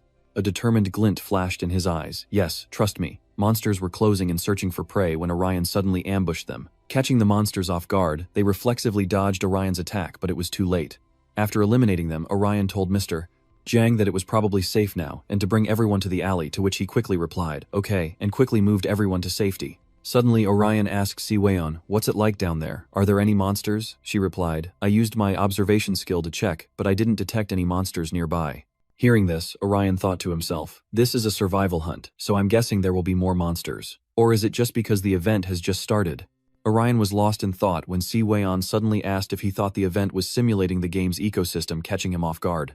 Si Weon muses that the monsters in the game all have their own ecosystems, like how the nightmare songsters are nocturnal and weaker monsters tend to move in packs. What if these monsters are distributed in the same way? The monsters in the school are all nightmare beasts. Hearing this, Orion quickly interjected, "Wait, if that's really the case, then the reason there aren't many monsters on the road is..." Before he could finish, a giant monster attacked. It's then that Orion realizes that in an ecosystem, lesser monsters never linger near their overlords. A dire situation. Orion says, "Si Weon, I'll handle this one. Protect everyone else." She immediately agrees. "Okay." The situation between Orion and the monster was tense as he realized it was a mutated grassland pterodon resembling a normal one but with a light conversion effect. Just then, as the monster gathered its energy and unleashed an attack aimed directly at Orion, he narrowly escaped. Thanks to a glowing cloak, which allows the user to neutralize electric currents or light attacks, Orion seized the opportunity to strike the monster. He used the skill Flower of Hatred to inflict massive damage, causing the monster to writhe in agony before exploding as Orion landed gracefully. He was surprised. Even mutated, the prairie pterodon was quite easy to defeat. At that moment, the system announced Leorium score 2,230, current rank 5, and the scene shifts to where Anna is hiding. Everyone has gathered, and what lies before them leaves them bewildered. Jiang asks, "Shiweon, is this some kind of wormhole?" She replies, "Yes, this is a wormhole area. Entering will transport everyone to safety." Hearing that, Mr. Jiang felt relieved. "All right, as your teacher, I'll go first to see if it's safe." As he stepped forward, the system issued a warning. It reads, "Do you want to move to a safe place? Once you leave, you can't come back." At this, Mr. Jiang hesitates, wondering if he should press the button. Just a second later, he pressed it and was instantly transported. Panic erupted, and Shiweon shouted to reassure them, "Don't be afraid, Orion and I have done this many times. It's safe, so just wait your turn to leave." But suddenly Sodung spoke up. "Wait, Shiweon." What is it?" Shiweon asked. Sodung, her face covered in sweat, said urgently, "I called my mom, but she didn't answer. Can you come home with me? It'll only take a minute." Then the other students spoke up. Me too, I can't reach my brother or my dad. Overwhelmed, Shiwian shouted, stop, if we try to help everyone we'll never get out of here, so… But she wondered what to do. If they left to find their families, she wouldn't be able to protect them. Fortunately, Orion appeared and shouted, don't worry about your families anymore. I'll ensure the city's residents evacuate safely. You'll reunite with them if you reach safety yourselves. Lingering is dangerous and will lead to casualties, so don't worry and go through the wormhole. Shiwian comforts her, telling Deng not to worry too much, that the phone companies are probably just overloaded with calls. She considers this, thinking he might be right, then asks when he got superpowers like Sailor Moon, to which a flustered Shiwian replies, superpowers. They're from a video game called Ergosphere Online. So Deng wondered if there were superheroes in the game, making Shiwian flustered. Well, not exactly, but actually, yeah, you could call them that. With the students evacuated, Orion said, okay, finally the teachers, one of whom said, thank you, take care. With everyone evacuated, Orion breathes a sigh of relief, but Shiwian wonders if they should head to San right away, and asks if he knows where his parents are. Of course, Shiwan knew very well his parents were likely at the Siran Hotel releasing a new drug today. Hearing that, Orion was surprised, thinking it was quite a distance away, and in the opposite direction of Ariel's hospital. Putting that aside, Orion thought, we'll save everyone in this area first, then move to the Siran Hotel later, and Shiwan agreed, saying it sounded good. Suddenly she remembered that Amin had found something useful, piquing Orion's curiosity, and then astonishing him. It was a motorcycle, Shiwian said with a smile, explaining that the keys were left at the fire, and she figured its owner had already fallen into a pit, so they could use it legally as long as they returned it with a full tank. You drive and I'll ride in the back, she says, to which Orion replies with a sour look. But I don't know how to drive a motorcycle. Shiwan laughs. It's just like a regular car. Give it a try. Orion's fired up, thinking, why not? How hard can it be? Shiwan's impressed, calling him amazing. She excitedly tells Orion to go at the speed of light, making him a little worried he's not so sure. Meanwhile, elsewhere, a police officer frantically urged civilians to move to safety, warning them of the danger outside and assuring them of the police's protection. Suddenly, his subordinate reports that their radios and phones are down, asking what they should do. The officer orders them to focus on keeping everyone safe, assuring them that help will arrive as soon as possible. Hearing this, his subordinate complied. Yes, sir. Just then the monster appeared in the street with a savage grin. It's a butcher monster, known for using poison in its attacks. Magic and ranged attacks are weakened against it. The situation is tense, and the quick-thinking officer draws his gun to eliminate the monster. Despite the barrage of bullets, the officer was shocked. Why isn't it dying? His subordinate cried out in fear. Is it a zombie? Taking the opportunity, the monster attacks, leaving the two officers unable to react. They frantically fight it, when one of them notices something strange, star slime. But unexpectedly, Orion ambushed the creature, landing a powerful blow, not forgetting to thank Sir Guion for his help, to which she replied that's why she was there. Just then the officer's voice rang out, asking who they were. He points his gun at Orion, clearly panicked, and asks if they're monsters too. So that's why you can use that strange power. Sir Guion then stepped forward and said, hey mister, look at our uniforms. Anyone can tell we're just normal high school students living off cafeteria food. Despite the explanation, the officer remained unconvinced. What if they were monsters disguised as students? Hearing this, Sir Guion was furious. Monsters. Luckily, his boss intervened, telling him to calm down and put the taser away, asking what he thought he was doing to these poor kids. Hearing this, he was stunned and simply said, boss. The officer then asked Orion if they were players of Gospier Online, to which he replied, yes, how do you know about that? He said, just a bit, it's quite famous after all, the voice in the sky, and some other things. By the way, the officer also asked, do you know how to end the game? He heard it would last 72 hours, but we can't wait that long. Sir Guion replied, we don't know either, we were dragged into this game as well. Hearing this, he pondered and asked, what should we do? Should we call for backup? Orion replied, I know how to keep everyone safe. There's a wormhole not far from here. If we reach it, you can move everyone to safety and we'll protect you while you lead the way. At that moment, his subordinate spoke up, saying that it would be better to wait for the support team as going outside could mean certain death. The officer pondered this, then decided to ask, are you too good at this game? Can we trust you? Siwian replied they didn't know what to say to make him believe them, but one thing was certain. They had just successfully evacuated everyone at the school and ensured their safety, just the two of them. Furthermore, she told them about Orion, recalling how he once beat the top player. Embarrassing him was that important. After some thought, the officer made his decision. All right, let's do it. I'll trust you two and lead everyone to the wormhole area.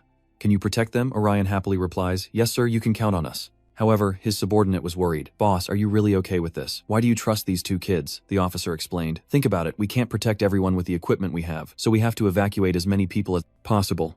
Suddenly, Siwian has a question. I want to ask something surprising the officer. What is it? Meanwhile, in a city scene, the monsters are conversing. They searched around when suddenly, Orion attacked, catching the monsters off guard. Then one jumped to strike him, but Orion spotted it and delivered a devastating blow with Siwian ambushing it from behind. She takes aim and eliminates them instantly, and finally the two of them have cleaned up the area. Orion suddenly asks if the area is safe now, and Siwon nods vigorously saying yes, they've swept away the monsters. Suddenly, she shouts, "It's your turn. Use the item I gave you." The officer rises, holding the dragon horn, which amplifies the user's voice, causing weaker monsters to flee, a phenomenon known as do-da-minute, for mysterious reasons. The police officer immediately shouted, "Attention, all those hiding in your homes, come out into the streets. We are the police, and we are responsible for your safety, so we will evacuate everyone to a safer place. Please follow us. It's safer than hiding in your homes. I repeat, we are the police, and we are responsible for your safety. Please follow us." At that moment, Orion couldn't help but admire the idea of the police making announcements. Siwon scoffed, his lips full of arrogance, wondering who would listen to them anyway. Just then, a system notification froze Orion in his tracks. Siren, the Dark, Star Knight Unka, the Avatar of Wind, 200,000 hunt points. Except a high-priority quest had been triggered. Just then, a powerful surge of energy slammed into the ground, and Orion and Siwon reacted instantly, stunned by the sight of the monsters. Those are Siren, the Dark Star Knight, and Unka, the embodiment of wind. Siwon is shocked. Siren and Unka, the dungeon bosses. Orion declared, "Siwon, I'll handle them. You get everyone to the rift safely." But she worried, "Can you really stop them alone? It usually takes a 4-person team." But Orion thought, "Otherwise I have no choice. We can't save everyone with these monsters around. I have to defeat them no matter what." Realizing something, she yells out a reminder to stock up on provisions before leaving Siwon bewildered. Soon after, the battle begins, with Orion determined to defeat the monsters. Without a shred of fear, he steps up to fight them, earning Siwon's respect, but also his concern: is he really still going at this alone? Before leaving, she yelled, "Don't die, get everyone out of here, and I'll be right back." Meanwhile, Orion struggled to hold off Siren. He unleashed attack after attack, but suddenly Unka struck, surrounding and blocking Orion's assault. He thought to himself, "City, if I don't stop it, I'll take more hits than facing 2 dungeon bosses at once, harder than I thought. But I've beaten both of them in the game before. They're not in their special forms, so I know how to take them down. It'll just take a little time to win."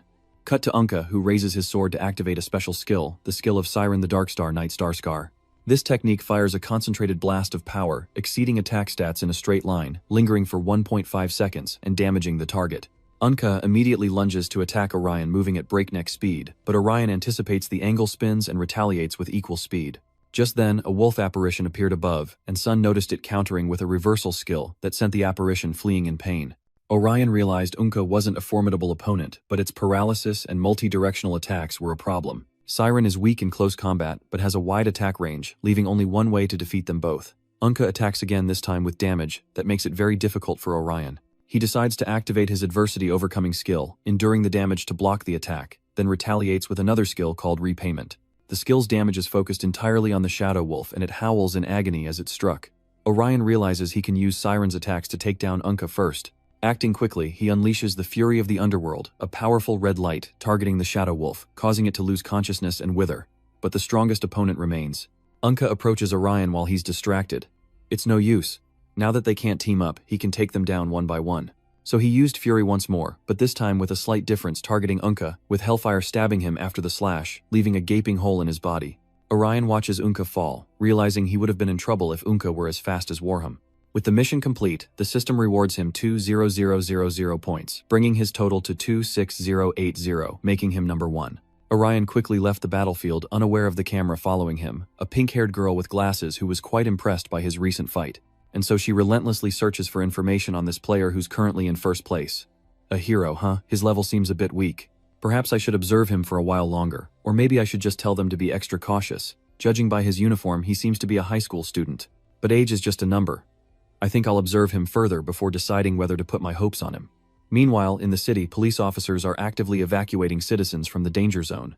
Everyone, please keep your distance and don't push. We have plenty of time. Siwon approached the officer, asking how long until everyone was gathered. He replied about 15 minutes, as there were still people inside the building. Siwon grows anxious about Orion's delayed return, wondering if he's alright and hopes he hurries back. She then asks the police officer how far the Siraj Hotel is from here. Siraj Hotel? Probably not.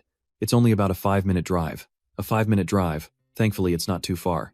From afar, Siwon hears the sound of a motorcycle growing louder, and it turns out to be Orion returning from the battle. He apologizes for being late, explaining he had to retrieve his motorcycle. Siwon is surprised, not expecting him to have dealt with both Unkar and Saren himself. Then Orion told the officer that they should enter the hole as well, and that they would take care of the rest. They wanted to leave this place too, but because there were still many people who had not been evacuated, the officer decided to stay, not wanting to abandon those still in the building. The officer told his partner to leave first as someone needed to protect the people after entering the rift. Siwon quietly asked, "Are you planning to go alone?" The weary officer knew that without reinforcements he had no choice. Regulations required patrol in pairs, but there were no other options. Leon interrupts, saying she's not talking about the law, as Orion opens his system storage and hands the officer a vest, telling him it's a disguise to avoid monster attacks, allowing him to move around more easily. He even gives the officer a healing item, telling him it can be used to treat injuries from monster attacks. The officer is grateful, but wonders if Orion can spare it. Orion brushed aside the officer's concern, telling him to save as many people as possible. Understanding Orion's intent, the officer agreed and urged them to go rescue their families. Forgetting something, Orion reminds the officer about the monster's detection abilities. But perhaps out of worry, the officer already knows and happily recounts it. "Back in my day, I was a real whiz at video games. They called me Thunderclap in school." Siwon and Orion didn't seem too interested, so they just laughed it off, telling him to be careful and that they were counting on him. The officer returned to duty while Orion's group sped off on their motorcycle to another location. On the bike, Sai and Weon said, "Orion, drop us off at City Hall and I'll drive the rest of the way." He suddenly felt lost, knowing Si and Weon needed to reach the Seiron Hotel. So she knew Orion had to save her sister. They would split up to save their families and regroup later. Orion agreed, and they decided to meet back where they split up. Meanwhile, at the hospital, Orion diligently worked as a nurse, and after finishing up, she wearily left the room thinking how tiring Monday mornings were, and that this was truly hell on earth. Suddenly, Orion saw someone rush past her looking very anxious, which made her curious and follow. Orion immediately asked the female employee Jisoo what was going on and why everyone was in such a commotion. "Orion, did you hear that voice in the sky just now? That's why the hospital's in such chaos and the sky looks so strange. I thought it was an ad or something, so I ignored it." Suddenly, an explosion in the distance startled Orion. Jisoo said it sounded like it came from the first-floor entrance and went to investigate, leaving Orion to wait. She rushed toward the sound and others gathered at the railing, curious. Then she saw it, a monster. A monster. It's the source of the puppeteer's puppets, the third daughter doll. Orion retreated, thinking, no way is this really happening. Are they filming a movie or something? In a panic, the monster was right behind Orion, and before she knew it, it lunged with its sharp spear. But luckily, someone saved her. It was Dr. Noah, who took a blow to the back while saving Orion. The danger mounts as Orion helps Noah up, asking if he's alright, to which he replies that he's still functioning. But the monster attacks again with its sharp spear. Though they narrowly avoided death, this time their luck wouldn't last.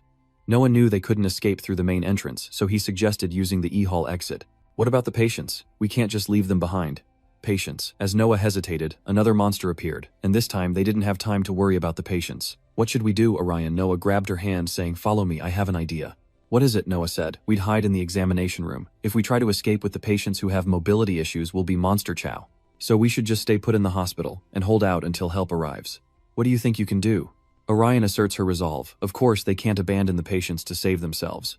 But reality hits hard, as monsters block the entrance to the examination room. Orion noticed patients in the next room, and told Noah, so they decided to go inside to avoid danger. There, Orion met Jisoo, who was struggling, and told her to gather all the patients in the hallway, and bring them there. "Okay, I understand. The hospital is becoming increasingly dangerous, with monsters constantly seeking out living creatures." Fortunately, it passed by the room where everyone was hiding, and inside, Noah breathed a sigh of relief as he could no longer hear any movement outside. "He looks exhausted. We've barricaded the door to keep it out if it finds us." Then Noah asked Orion if she could contact the police or fire department. She replies that no, the lines are all down and even the Wi-Fi is out. Noah glances towards the window, observing that the outside is no better. Orion reacted, asking what was happening and what those movie monsters were doing here. Noah stressed that it wasn't a movie but a video game, leaving her shocked. "They're from the popular video game Ogosphere Online. I recognize them because I used to play it." Orion suddenly remembers something, realizing the game is very familiar. "That's the game I saved up to buy Orion for her birthday. If it's as bad out there as it is in here, then Orion..." Seeing her breathing heavily, Noah comforts her, telling her not to worry. She's probably with her teacher right now. A bright child like her will be blessed. Don't worry too much.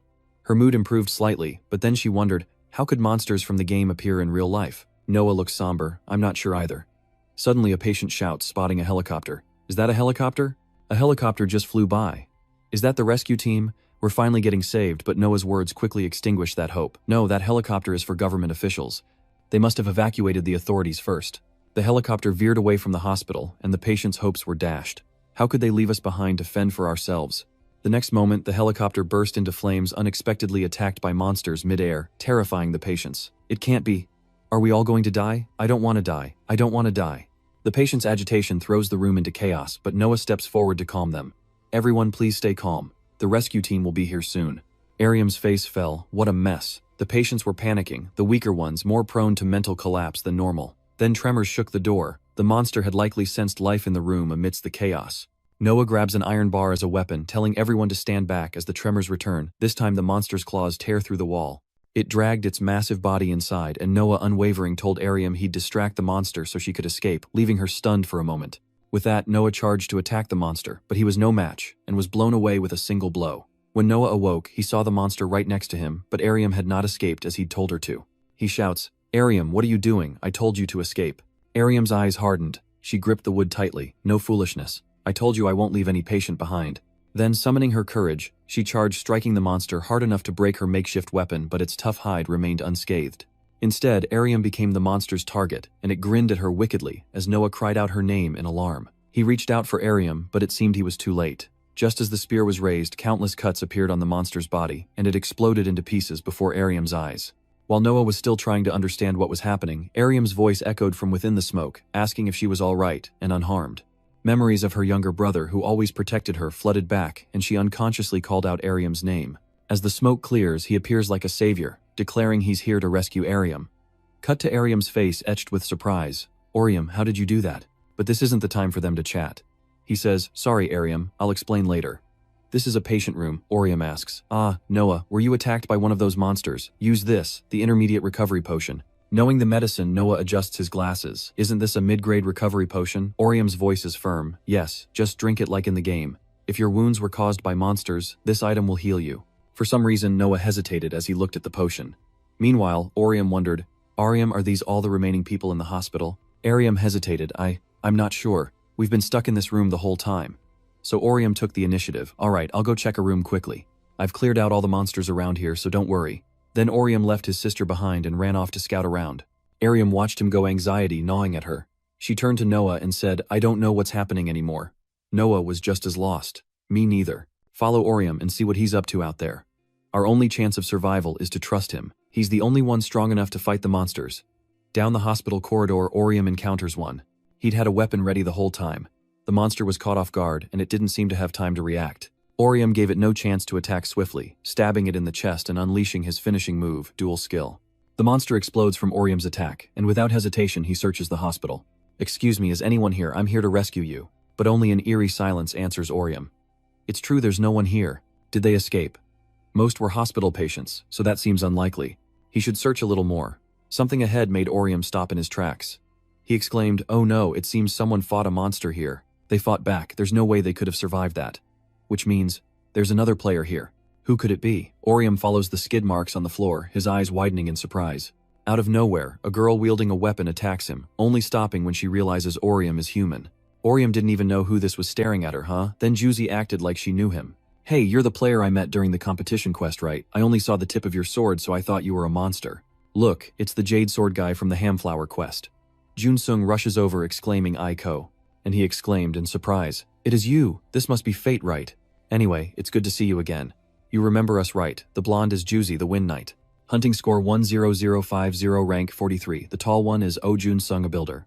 Hunting score 8540, rank 55. Ariam has been spacing out the whole time. He scratched his head, and they pressed him. "Don't you remember us?" Ariam chuckled. "No, I remember, I'm just a little out of it." Jun-sung was slightly annoyed. "Damn it, are you always like this? Where's the girl in your party?" Ariam quickly replies that she had some business to take care of, and they'd regroup later. "Anyway, did you two defeat all the monsters in the hospital?" Juzi gestures to his sword, explaining that a skill allows him to see areas teeming with monsters, leading them to the hospital for a little hunting. Ariam was curious, "But what about the patients and others here?" Jun-sung puffed out his chest, saying they helped them escape. "We built a barrier in the hallway, and created a separate path that the monsters couldn't enter, then led everyone to safety." "You're quite the wall builder," he says, as Juzi recounts her own heroic deeds. "I led everyone to the Junhole area. It's quite a distance, but I'm fast, so I found a safe route for everyone to escape." The Ariam's mood seemed to lighten a bit, and he smiled kindly. "I knew you two were good people all along." Jun-sung glances at Juzi, who seems less than optimistic. "Huh, really?" Ariam smiles smugly, not forgetting to put him down. "I know I'm a good person, but I'm not so sure about you."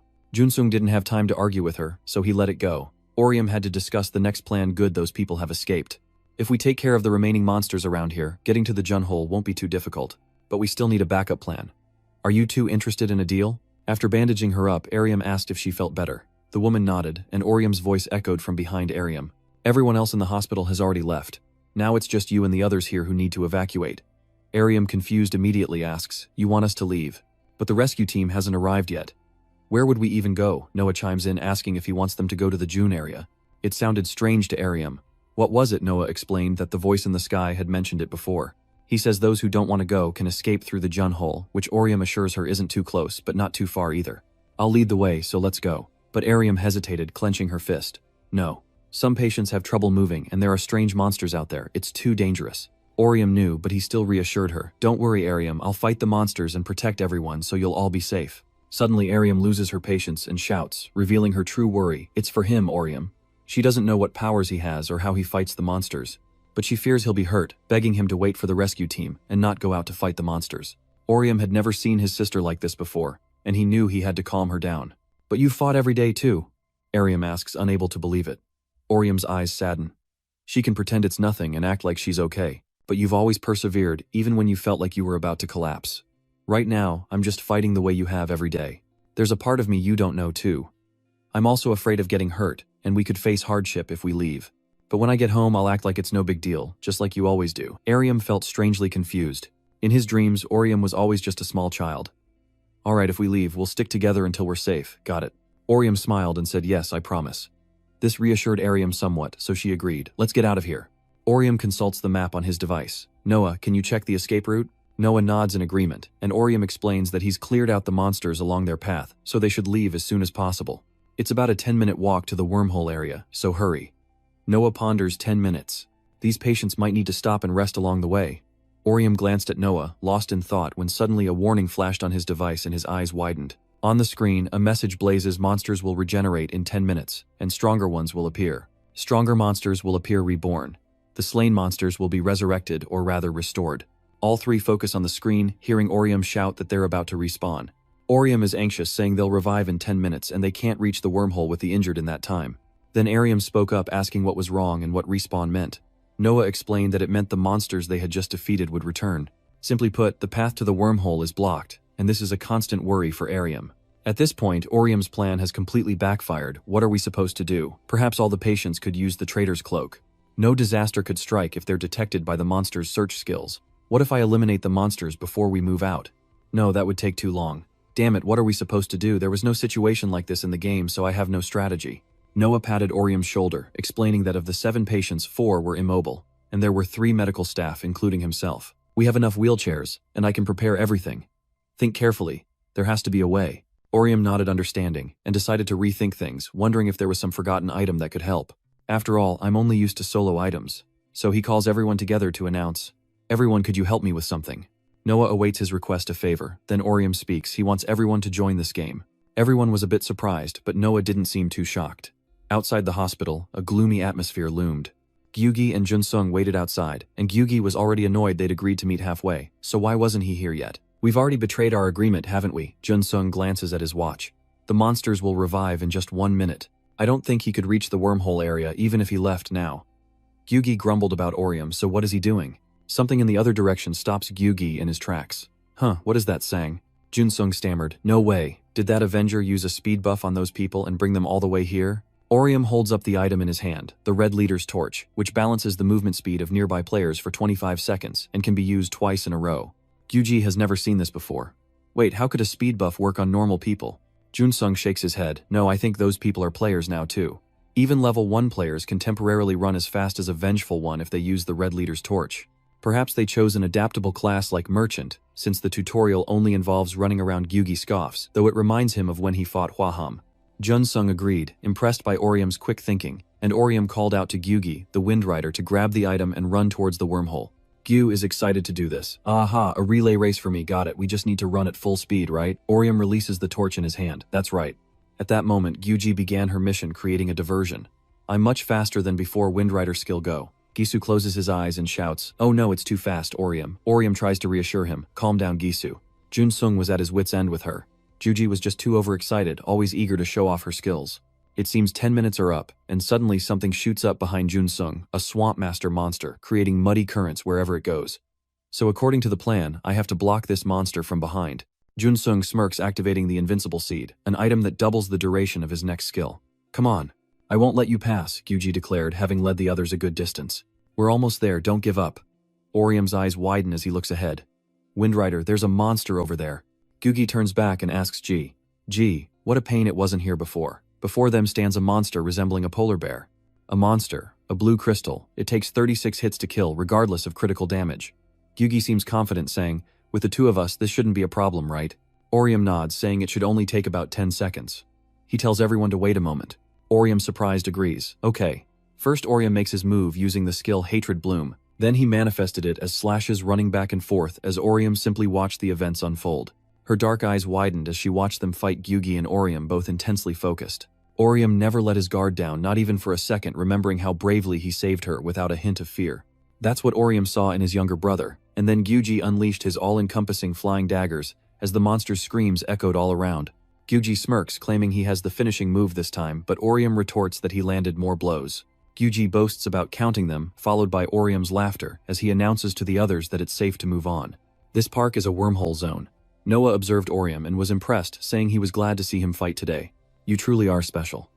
Suddenly Orium's cheeks flushed red and he chuckled, oh, it's nothing. He turns to his sister, let's go, Arium. It's time to get everyone to safety.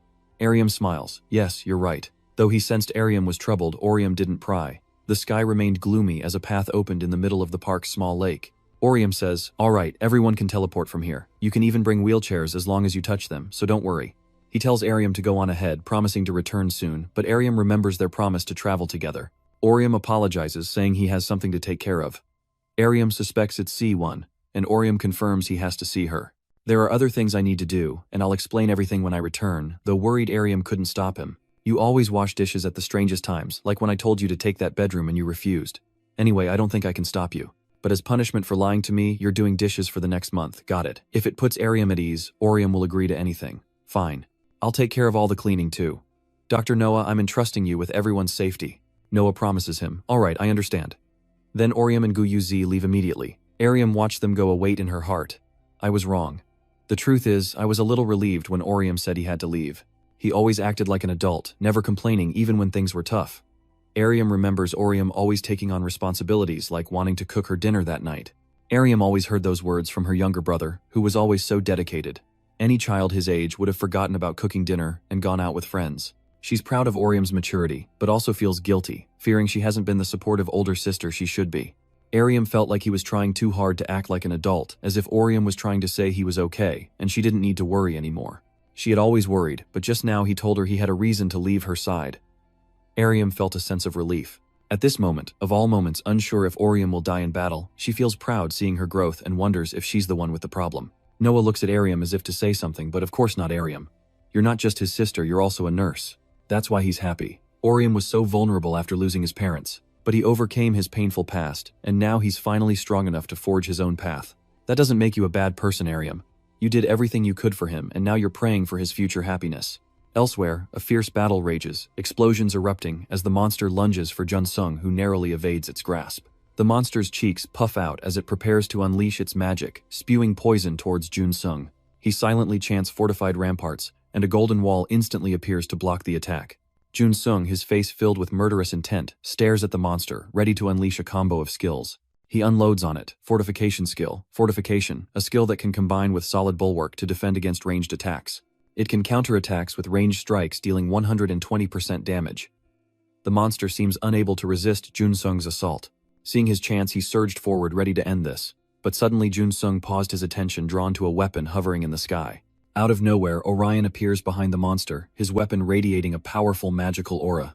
Without mercy, Orion slashes the monster's neck with the vengeful phantom skill. Juzi seems displeased with Orion's actions, lamenting that she wanted to deliver the final blow. She couldn't believe her eyes, questioning Orion. Hey kid with the dagger. How could you be faster than me? I was sure I was ahead of you. He then shows Juzi the item he's holding. Ah, I used an item. She's clearly annoyed by Orion's actions. What an item, that's cheating. Jun Sung steps in to mediate, telling them to calm down. Using an item is fair, this isn't a race. He turned to him and asked if he managed to get everyone to the wormhole area safely. He quickly replies that everyone escaped safely thanks to him. He smiles, saying he's glad to hear it. Orion uses his magic, and a system window appears. Alright, let's settle this. System, send these two players 5000 points each. It responds, understood. Instantly, both receive system messages. Guiji excitedly read the words. Oh, it's here, and my rank has increased. Jun Sung was grateful, thanking him for the hunting points, and figured the carry was over. The system showed their rankings: 14500 points 38th place, 19800 points 22nd place. Taking the opportunity to get to know him, he says, "Let's be friends," and Orion readily agrees. "Sounds good to me." Jun Sung continues, "Also, take this." No sooner were the words out of his mouth than Orion received a notification he'd been gifted an item. An icon of gauntlets appeared on his system screen. As he tapped it, it immediately equipped lava gauntlets, reducing magic damage.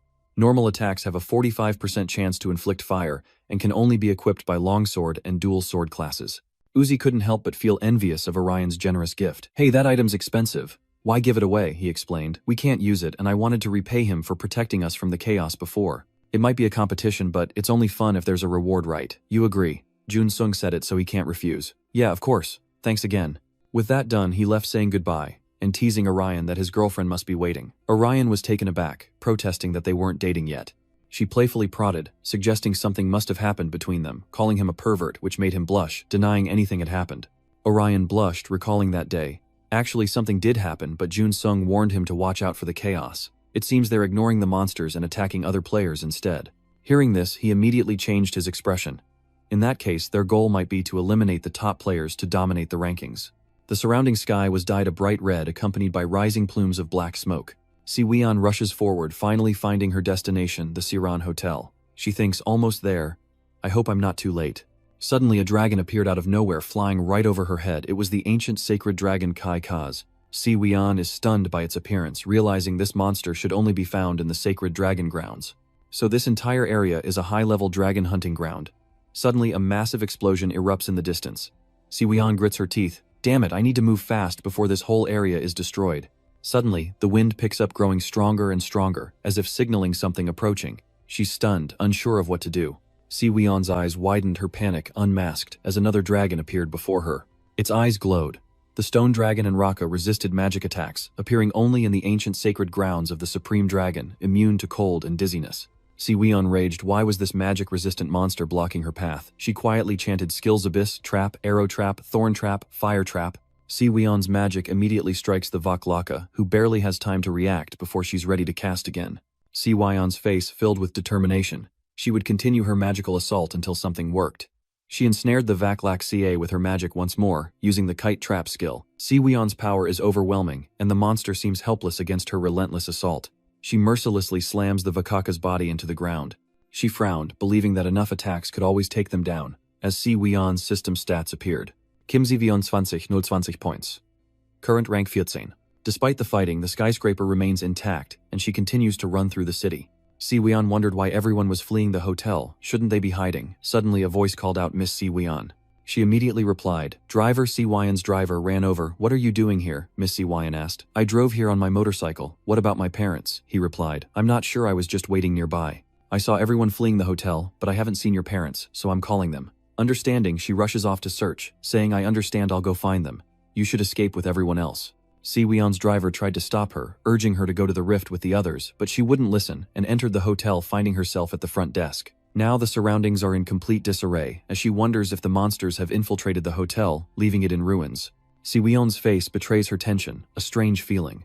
Suddenly, a monster emitting a powerful magical aura appears behind her. It conjures a magic sphere, a monster, a disciple of Ji Long, and unleashes magic towards Si Weon. She quickly raises a shield to block the attack. Si Weon's face grows grim as she recalls the past, wondering why she's trying to save those who hurt her. Is it because they're family?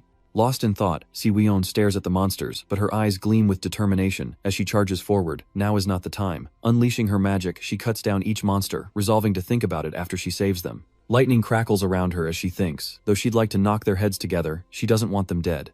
Cut to Si Weon racing toward a room ahead. The sign read conference room, perhaps the room she sought. Si Weon kicked the door open only to find it empty. They weren't here. Where could they be? Suddenly, someone screamed, drawing her attention. Si Weon immediately rushed towards the sound, realizing they were over there. A white mist spreads through the hallway, perhaps the aura of the Qilong disciple. It rises into the air before the eyes of those present. Everyone was terrified by the scene before them as Si Weon's father yelled for them to fall back, warning them of the danger. "Get out of here, I'll distract it." But before he could finish, the Qilong disciple attacked the group with the sharp claws on its back. Everyone there screamed in terror as the couple was thrown to the ground. The Qilong disciple seizes this golden opportunity, aiming for the kill. But just as it seems he's about to meet his end, a magic shield appears blocking the attack. From afar, Siwion controlled the magic casting spells, and activating the devil's hand trap, instantly summoning a clamp filled with sharp spikes. The clamp snapped shut on the Chailong disciple, sending him crashing to the ground from the devastating blow. Siwion's father is stunned, not understanding what just happened, as her figure slowly comes into view. Siwion's father was stunned by the sight before him. "Siwion, what are you doing here?" In contrast to his expression, she coldly replied, "There's no time to explain, just follow me. I'll lead everyone here to safety." Silently chanting, Siwion activates the Asiana Thread skill, a labyrinth master's technique that reveals the path you've taken in a dungeon or the way out. Increasing speed by 12% on the marked path, she instructed, "Follow the glowing thread on the ground. It's our only way to safety. Mom and Dad, please get up. We don't want to run into any more monsters." Siwion's father quickly complied, and Siwion's mother asked, "Honey, are you okay?" Seeing her parents so affectionate only annoyed Siwion more. How troublesome. Her face betrayed her discomfort. Why were they clinging to each other like that? Normally they don't even look at each other. Siwion's expression darkens. What's wrong with them? Suddenly the door before her explodes and a dragon disciple emerges, its eyes gleaming menacingly. Siwion gritted her teeth, the apostle of destruction's last moment. "Everyone fall back. It's too dangerous here." The monsters behind it conjure magic orbs, unleashing the dragon disciple's ultimate skill, Doomsday Flame, dealing piercing and fire damage even when blocked. Siwion grits her teeth. "This monster isn't even the boss. Get out of my way." A magic circle appears beneath it, activating Labyrinth Compass, a masterclass skill that slows a single target and increases physical and magical attack damage by 20%. The dragon disciple quickly senses the anomaly, but it might be too late. The monsters behind him are electrified. Perhaps electrified, it became even more agitated, unleashing a powerful blast of magic from its mouth. Though the monster missed it, dislodged the foundation stones, and Siwion's father knew danger was imminent. Without a word, Siwion's father pushed his wife aside, but he couldn't dodge the falling debris himself. Her face turned pale as she cried out to her husband, even though Siwion seemed indifferent to her family. But when her father was in danger, she snapped, calling the monster a deadbeat bug, and beat it mercilessly. Siwion's mother is deeply worried about her father. "Darling, do you hear me, darling?" Even now, she doesn't realize the gravity of the situation. What? Siwion is now in turmoil, wondering why they're acting so strangely. These aren't the parents she knows. She steps forward saying, "Get out of here," but the woman is bewildered, asking, "Aunt?" Without a word, Siwion immediately used her magic, activating the time distortion generator, reversing the falling bricks. Siwion's face is filled with sorrow. If she could turn back time, could they pretend nothing ever happened? Luckily, after the tiles flew back, her father's body was still intact. Her mother cried out, "Honey." He suppressed his pain. "What happened?" She approached, asking, "Can you walk, Dad?" But Siwion's father, looking less than pleased, asked Siwion, "Did you save me?" This only upset Siwion more, didn't he realize? He gasped, "Thank you." Her father, oblivious, insisted family was paramount in times like these, prompting her to angrily shout, "I asked if you could walk." Siwion's outburst startled them both, as she unleashed her pent-up emotions, demanding they stop pretending nothing had happened. "And so you two are normal, caring parents now. But until now, you've always done whatever you wanted. You never cared where I was or if I was eating properly, and I don't even know why I'm reacting like this. But now that things have gone south, suddenly we're a real family. Do you think it's that simple? This act won't change who they are." Siwion lowered her head, saying, "I don't even feel relieved that you survived. In fact, it just makes me feel worse. I'm annoyed that I have no choice but to act this way." She exclaimed that her mother only pretended to love her when it benefited her. Perhaps struck by the truth, the two could only silently endure her harsh words. After her tirade, Siwion finally calmed down, closed her eyes, and began to recall the past, no longer knowing what to wish for. She once thought she could live happily in their small fake family, if she could forget all the painful memories, but that was just a childish dream. Siwion realized that even if she forgot those memories, these people would still be here unchanged, and she would be forever trapped in this twisted family. And even if she could escape this false facade, she would still be alone. In that moment, she couldn't hold back her tears. Suddenly, Siwion uses her magic, shattering the glass beside her. Perhaps this is what she's wanted all along. Then she turned and said, "You two must always stay together." Siwion's mother couldn't understand what she was thinking. Siwion thought to see them ashamed and in pain because I will become important enough. Then she says, "We're getting out of here." The system announces the Labyrinth skill and Icarus wings increase total airtime when falling or jumping. Siwion seems lost in her desire to hurt their feelings, frowning as she says, "I don't have time to explain everything to you." A powerful aura emanates from her, so hold on tight. Elsewhere, at a high-rise building, Siwion uses her skills to bring her parents down from the hotel. As they descended, her mother cried out in fear, but after a moment in the air, they finally landed safely. As Siwion opened her info panel, she said, "Now that we're out of the hotel, I need to find the nearest warp gate." Looking at the panel, she exclaimed, "Great, it's just around the corner." Suddenly, she turned and asked, "Are you ready to go, Mom and Dad?" Siwion's mother, still frightened, replied, "Yes, let me catch my breath," she whispered. "I thought I was going to have a heart attack." Siwian approached her father asking if he was up to it, noting his shoulder injury. Her father, wiping sweat from his brow, replied that it wasn't serious. He might not be able to run, but he could walk. Hearing her father's words, Siwian replied with a heavy heart, "Okay, let's go." She then used her labyrinth torch skill. Elsewhere, a beam of light descends, and as it fades, a monster appears, its eye flashing with a terrifying light. Siwian stares at the screen, seeing too many monster blips, and says in disbelief, "What? There are too many monsters around the wormhole area." A monster soars through the sky, and as she contemplates, she realizes they can be detected. The traitor's cloak is useless. Siwian ponders a solution. What to do? Should we find another one? There's no guarantee another wormhole will be safer. She forces herself to find a way, thinking, "Come on." After careful consideration, Siwian says, "Aha, I get it, it's simple." She turned and declared, "Mom, Dad, I know how to keep you safe. Here's the plan." Siwian's mother asked in surprise, "A plan?" The scene shifts to a building beneath a blood-red sky where monsters soar, one pausing to observe. Suddenly it spotted something, its eyes gleaming. Below, Siwian pedaled furiously, ringing her bell to attract attention. She pedaled as fast as she could, thinking, "I've got the first one, I've got its attention." But it wasn't enough. Just as the monster lunged to attack, she used her summon halberd skill. Siwian uses the skill, Arrow Trap, unleashing a barrage of arrows upon the monsters, her eyes filled with determination. She looked at the stone in her hand, a skill mimicry stone that allowed her to use another class's skill once at 60% effectiveness, and thought to herself that she would use one of Yuzian's skills. With her plan set, she fearlessly uses the Adventurer class skill, Blessing of Courage. The light from her skill draws the monsters' attention, causing them to converge on her location. Seeing this, Siwian rejoiced, thinking, "It's working. I've lured all the monsters near the wormhole to me." As the monsters focused on her, she shouted, "Mom, Dad, go now." Looking ahead, she shouted even louder, "Get out of here now." Hearing her words, her parents quickly departed.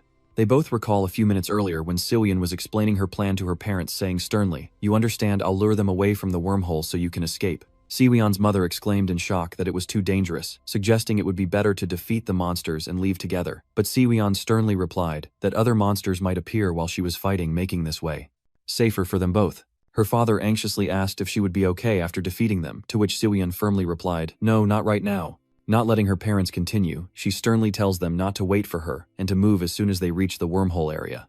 Seeing her parents' worried expressions, she reassures them, saying there's someone she promised to meet, so she can't leave right away. Siwian turned and walked away coldly, leaving only the words, "That's all I have to say." Her father reached out with a trembling hand. "Siwian." He spoke with worry, unsure of what to say, but promised her safe return so they could properly apologize. Siwian listened in silence for a long moment. She coldly replied, "I don't want to make such a shallow promise. I'll say this though." Her eyes stinging, Siwian turned and declared, "I will survive no matter what, and when I return you two better be eating at the same table again." Back in the present, Siwian uses her Labyrinth Beast skill, unleashing lightning from her spear to strike the monsters. The lightning from her spear severely wounds them, leaving them writhing in despair, and she frowns, knowing she must end this quickly before they have a chance to look around. With a plan in mind, she activates Chain Lightning Prison, unleashing a barrage of lightning upon the monsters. Siwian grits her teeth, anxiously wondering if her parents have reached the safety of the wormhole, and opens her map to check. The monster's eyes widened as it watched. Siwian saw her parents nearing safety, their dots disappearing from the map. She thought to herself with relief, they've teleported good. With her parents safe, Siwian turned back to hold the line. She thought to herself that she had done what she needed to do. With nothing left to worry about, Siwian's eyes turned cold as she gazed upon the monsters. Suddenly, an explosion erupts, and she thinks to look back as Siwian fiercely attacks the monsters with her spear.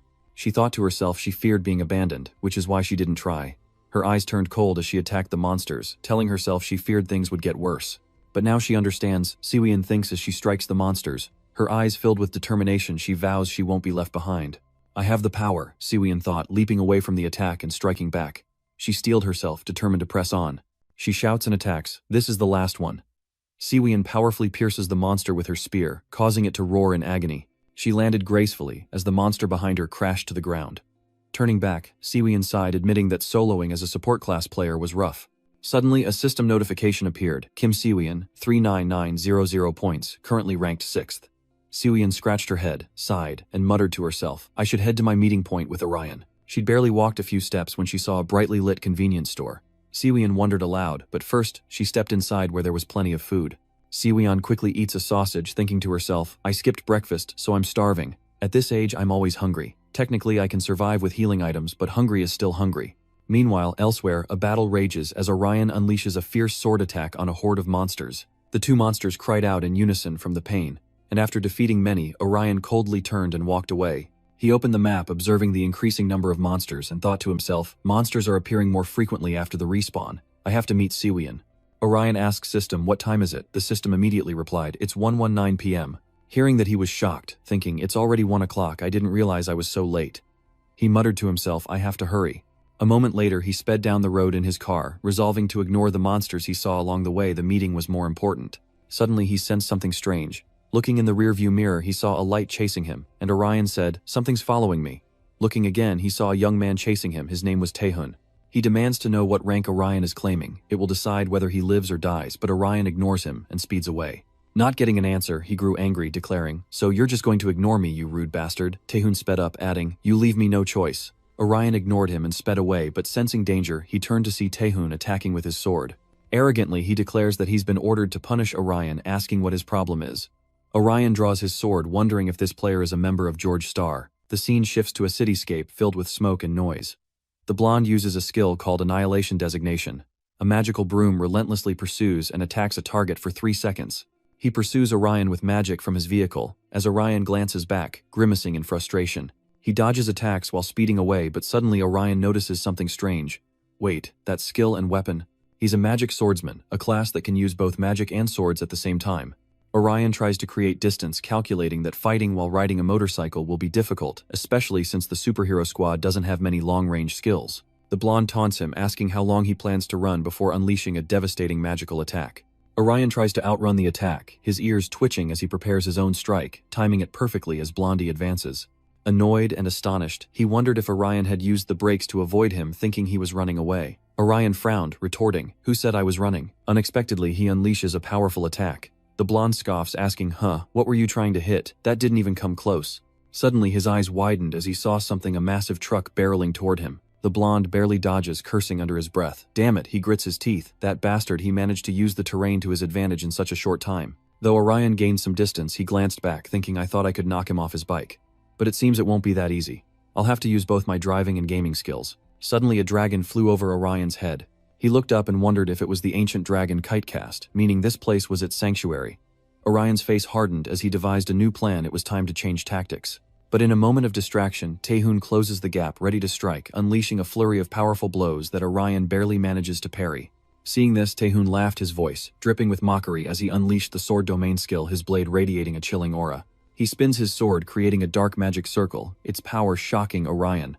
The system displays an explanation: sword mage skill, sword domain, scythe, a long-range attack skill. It deflects most ranged attacks, warping space to repel the user's opponents, the force of which carves a swath through the earth, leaving him struggling to hold his ground. Seeing Orion's pained expression, Taehun taunts him, saying he may be good at games, but he can't drive to save his own life. Giving him no time to understand, he uses his magic to unleash the destruction sword skill. He roared, die, as he attacked. The ground beneath Orion cracked, and with a terrified glance back, Orion was caught in a devastating explosion. Taehun laughed, gloating that it was over so quickly, calling Orion weak. But to his shock, Orion reappeared, running toward him. Orion wouldn't let him gloat for long, unleashing his retribution skill, overcoming adversity, absorbing damage, and amplifying his attack power. He taunted, did you think killing a retributor would be so easy? Orion then unleashed his magic, using the revenge skill, Flames of Hatred, and swung his sword, a powerful wave of pink energy attacking him. Enraged, Taehun scoffed, saying that wouldn't work on him, but Orion unleashed a sword strike across his body, catching him completely off guard. A hidden dagger hurtles toward him. Taehun realizes Orion used the flames to conceal the projectile he launched. The dagger strikes, sending him flying from his vehicle. He tumbles and rolls a good distance, his vehicle sent flying. Lying on the ground, he curses in disbelief, that bastard. Before he could finish his sentence, his eyes widened in surprise as Orion stood before him. Taehun struggles to his feet, summoning another sword as he sneers. I thought you were running away, but you're braver than I thought. Orion, unfazed, coldly replies, run, I planned to take you down the moment I saw you. Hearing Orion's claim, Taehun angrily retorted, what a load of ridiculous nonsense. Gripping his swords, he charged forward, shouting, then show me what you've got, you little brat. The two clash in a flurry of powerful attacks, each blow creating intense sparks. Orion stares at him with cold eyes, gathering strength to leap into the air and unleash a devastating strike. A cold, iron-laced strike grazes Taehun, who's shocked and wonders if he's just suffered fire damage. He suddenly noticed the red glove and wondered if it was the lava gauntlet, all while struggling to fend off Orion's attacks. He calculated his escape, knowing a prolonged battle would only disadvantage him.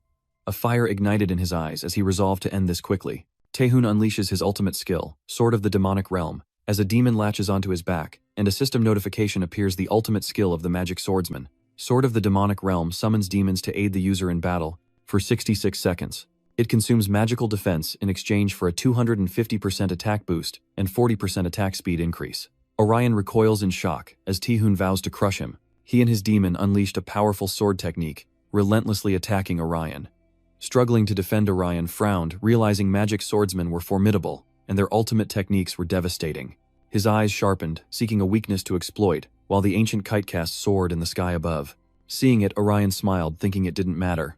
His eyes sharpened, overjoyed that everything was going according to plan. Suddenly, a gust of wind rises, sweeping through the buildings, and one is left scarred by an attack. Having just taken down a sandworm, John sits atop it, catching his breath, remarking on how cursed the creature was as his stats appear before him. John Lim Hunter, 28020 hunt points, currently ranked 14th and a member of Orion, one of the strongest guilds. John gets off the monster and says coldly, "Wait, where am I? I've never been to this area before, so I don't know the way around here, and the map isn't helping much." Lost and confused, he suddenly sees something. A person. John waves happily. "Oh, there's someone over there." He asked if he could ask for directions as he was trying to find City Hall. Mihain's teammate replied that he seemed lost and offered to lead the way. Hearing that someone would lead him, John excitedly said, "You're so kind." But his joy was short-lived as a hand pierced straight through his stomach. Mihan's teammate emerges from a mysterious box, attacking from behind, and whispers ominously, "Let me show you the fastest way out of this event." After a moment of shock, John quickly retreated, angrily retorting, "So you're with the bad guys, you bastard." The man chuckled, correcting him, "No, you're wrong, because there's more than one bad guy." Mihain appeared from above, finishing the sentence, "We're a bunch of bastards." John turned in confusion as an explosion rocked the area. The city streets are now riddled with cracks as Taehoon recklessly charges at Orion, who struggles to defend himself. Seeing Orion slow, Taehoon mocked him, asking if that was the best he could do, and taunted him to give up. Orion, silent until now, suddenly sees his chance, his eyes gleaming with newfound resolve, and unleashes a surprise attack, catching Taehoon completely off guard. Surprised by the skill, Taehoon realizes Orion baited him with a feigned defense, not bad. But he retaliates with a swift, overwhelming strike. His face twisted into a terrifying mask as he spoke. "I still have another hand." Orion, shocked, retreated defensively, a sense of dread washing over him as he wondered, "What? Did he just use an amplification skill or an exclusive item? Damn it, I couldn't see it clearly." Is he trying to run? Orion senses danger and flees. Taehoon laughed, mocking, trying to run now, too late.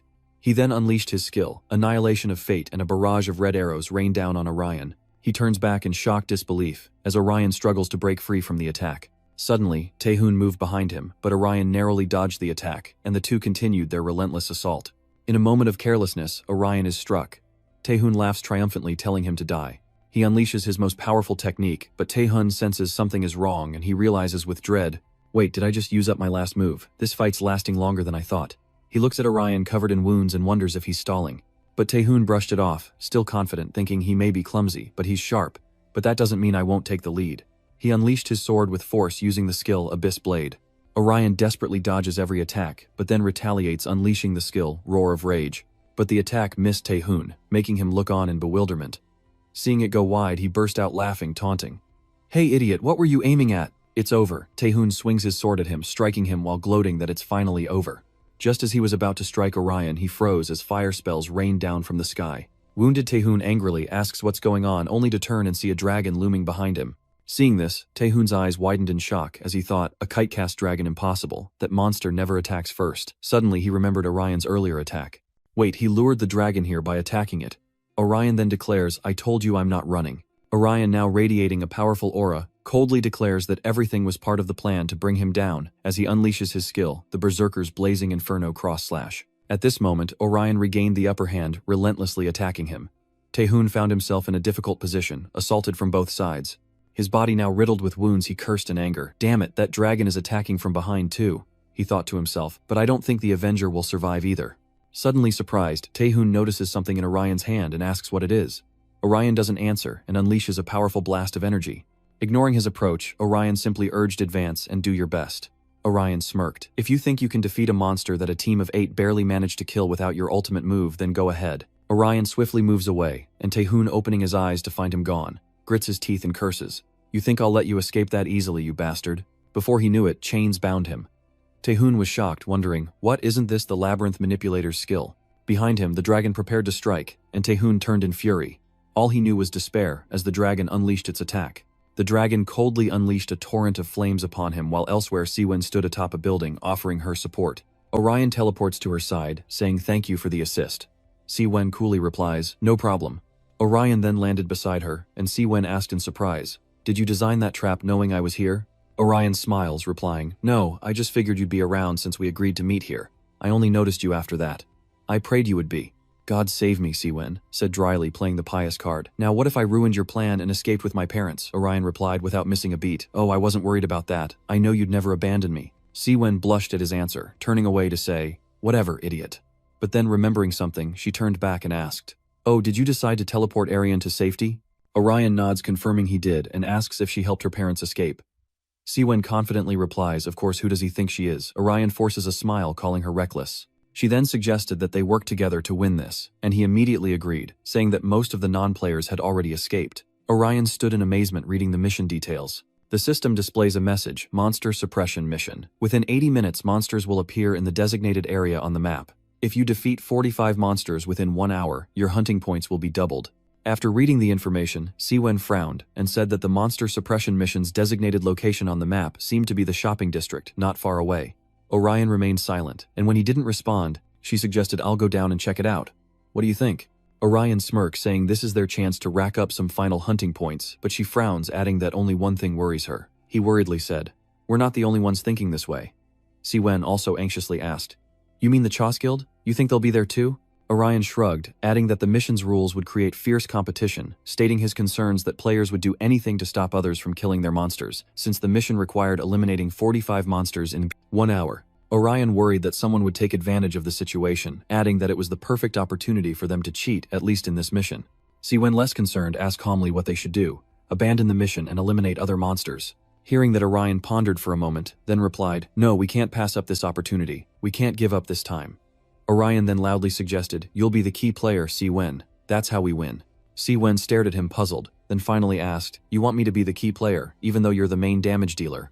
Meanwhile, at a desolate construction site, Hiho coldly dealt with a player who tearfully pleaded, you don't have to do this. I'll give you all my points. But before he could finish, he was obliterated.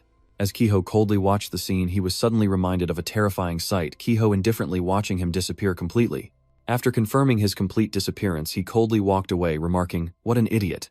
Some weaklings are destined to die. If I didn't kill him, someone else would have. Suddenly, the system's quest board appeared, and as he read it, he exclaimed in surprise, a monster subjugation quest. His eyes were cold, as he spoke indifferently, predicting a swarm of fools would come running, and he would kill them all. The city remained a bleak, gray landscape. Siwian changed into more comfortable clothes, saying it was too inconvenient to move around in a dress. Not only her, but Orion as well, though he doesn't look comfortable at all. Is this really okay, if we just take these outfits? Siwian secretly judges the male lead in his new clothes, thinking he actually looks good in them. They're wearing matching outfits, drawing attention as they stand together, 2590001, each about $200. Siwian reassures Orion with a confident look, saying it's fine, we'll just wash them and return them after use, making it legal. So Orion, the innocent, is being tempted by Siwian to do wrong, which is actually completely illegal. Siwian then suggests a second option: they can pay with a credit card later, so not to worry. That's a good idea. Orion feels relieved. After all, they can't keep fighting in uniforms. As they chat, they hear a commotion outside. Apparently others have accepted the quest as well. The main character and Siwian huddle against the wall, secretly observing. Siwian becomes wary other players here for the quest. Perhaps they dislike chaos. Orion's experience says otherwise. Best not to let our guard down. Even normal players might deliberately sabotage our plans. Just then, a system notification popped up announcing the mission would begin in 5 minutes. Before the battle, Siwian still had a question. Hey, you said I was the key player in this mission. Does that mean I'm going to wipe out all the monsters? Ah, that's right. So the main character clearly explained the hidden meaning in those words to Siwian, who seemed hesitant after hearing it. I don't use that skill often, so I'm not sure if it'll work. Other dungeon masters rarely use the net skill either. Orion reassured Siwian, it'll be effective if the monsters keep appearing in a limited area. The corridors in this mall are quite narrow, so the monsters will be forced together. Seeing Orion's experience, Siwian felt reassured and decided to follow his lead, agreeing to split up for the hunt and use an item to call for help if needed. I'll find you after I figure everything out. Just then, the system appeared again. System, the quest will begin in 5 seconds. System quest started. No sooner had the announcement ended than monsters swarmed from everywhere, but their appearance looked very familiar. Orion recognized them instantly. These monsters appeared during the Gate of Purgatory event. They're Hellkin beasts from hell. These monsters possess high physical defense, and when in groups, they buff their attack power by 180%. A monster spotted the protagonist and unleashed deadly red beams from its massive eye, creating a cage around him. A blinding explosion erupted, but Orion was unharmed, having leaped to safety and delivered a fatal blow. Orion uses the Maze Master skill Labyrinth Depth, increasing magic power by 50% of the user's attack stat for 15 seconds. Taking advantage of the time, Orion relentlessly slays the monsters who can't match his speed, and in a flash their bodies are split in two. Seguin, who had been watching, realized that magic was effective against these monsters, suggesting they use disposable items to hunt them, to which Orion agreed. Only one died, and more are coming. Seguin runs off to fight elsewhere, leaving this area to Orion, wishing him luck and saying goodbye. Orion stares intently at the monsters on high alert, having memorized the mall's layout. He's as fast as lightning, cutting down one monster after another, some split from head to toe. After taking down a few more, Orion calculates that if he takes the fastest route, he can claim all the monsters here for himself. Elsewhere in the mall, Seguin is also hard at work, taking down 12 monsters so far. Seguin has placed a star matrix in front of her, the Labyrinth Matter Skill Change of Perspective Trap. The Labyrinth Matter Skill Change Perception Trap teleports monsters within the trap's range to the user's location. The trap can be activated after placement with a maximum of 7 traps at once. Seguin remains vigilant. I've set the traps as Orion instructed, but I'm not sure if it'll work. She recalled the embarrassing incident when she accidentally pulled in a bunch of unwanted monsters. It was so humiliating, a truly useless skill, but Orion said it would work, so she'd give it a try. While walking down the corridor, she spots monsters flying ahead, an opportunity to score a triple kill. Seguin unleashes giant ancient axes, or rather the axe trap skill, slicing the 3 flying monsters to ribbons. The remaining monsters, intimidated by Seguin's power, try to flee, but she's too excited. Where do you think you're going? Seguin continues to show off her skills, using Labyrinth Matter to incinerate them. Labyrinth Matter, a blue fire maze, attacks with magical flames, but its power decreases by 5% at long range. The monsters are incinerated in the blue flames, and Seguin exclaims that she's taken down 15 monsters. She gleefully kicks the monster's remains, wondering if her star rating has increased. It feels like easy mode. At this rate, she'll reach first place without much effort. As Seguin revels in her progress, a weapon hurtles toward her at breakneck speed, striking her before she can react, the impact shattering a nearby pillar. Seguin steels herself, focusing on the weapon. Through the mist, a figure emerges, Kiho, an all-too-familiar face. So that pathetic conservative is here too. Seguin points her weapon at him, clearly seeing Kiho's representative image as a grim reaper. Seguin tenses, cursing the fact that she has to face this annoying guy before she's even set her ant-changing trap, while Orion steadily completes his mission in the Dark Mall, already at 14 kills. Orion pulls out a brain essence, an item that converts normal attacks into magic for 30 seconds and moisturizes the skin. Seeing no movement around, Orion is optimistic. Everything is going smoothly, and with monsters spawning constantly, he'll take first place without any strategy. As he continued moving, he saw other players also eliminating monsters. Orion hid in a nearby corner to observe. It seemed they were hunting ahead of him. He had planned to lure the monsters into this wide area. His spot taken, Orion didn't hesitate and continued on. Never mind, not worth wasting time fighting over it. He'd go somewhere else. But then his eyes changed, shifting from surprise to bewilderment as a mysterious box appeared above another player's head. Its doors opening to reveal a player with cards in hand. He throws those cards at the players below, using the skill Card Throw. The players below couldn't dodge in time and were hit. Everyone was shocked. What was that? Meanwhile, Orion assists his ally. Isn't it obvious? This is a massacre spoken with chilling nonchalance. She targets the red-hatted youth using the Wild Lancer's Spike Hedgehog skill, which launches a spike with 60% of the user's attack power. If the spikes hit, the next attack deals 150% damage. The shockwave leaves the players stunned, and Mahyon seizes the opportunity, leaping high, ready to finish them off. She screams with savage glee, bidding farewell to the trash. But life is full of surprises as Orion appears, using his shield to block Mahyon's attack. Her plans foiled, she's bitter, wondering who this cute guy is, but Orion ignores her taunts, focusing on his counterattack. Myon hadn't anticipated Orion's skills, leaving her winded, so her teammate stepped in to replace her, recognizing Orion. I thought Chun killed you. I can't believe you survived, Orion. He smirks. That's funny, I could say the same to you. Their weapons clash, a deafening sound. The man shows no fear, standing tall against Orion. Oh, magma gauntlets, looks like you've upgraded your gear a bit. Looking at the man before him, Orion assessed the situation. If he took too long dealing with him, he could lose his leading position. Think what's the quickest way to crush them both while they're targeting him. A massive explosion rips through the mall, sending debris flying. The battle between Orion and the 2 other players intensifies as Orion leaps away, and she unleashes the Wind Wolf Baptism skill. A blue wolf spirit surrounds her like a whirlwind, pushing Orion away, and Orion's teammate seizes the opportunity, using the skill Magic Power Transfer. Orion dodges and retaliates against the knives, visibly strained, a trickmaker and a wild lancer, a truly hellish duo, perfectly in sync. The lancer uses crowd control to block enemy attacks at the Ligand Gate, a skill that restricts an opponent's movement by knocking them down or pushing them away. While the trickmaker uses ranged attacks and movement skills to confuse opponents and deal critical hits, this combo, though not dealing massive damage, is excellent tiki-taka. Tiki-taka is a soccer strategy, and in this context it means taking turns, attacking the opponent. They're incredibly in sync. He uses another skill, Magic Phase 3.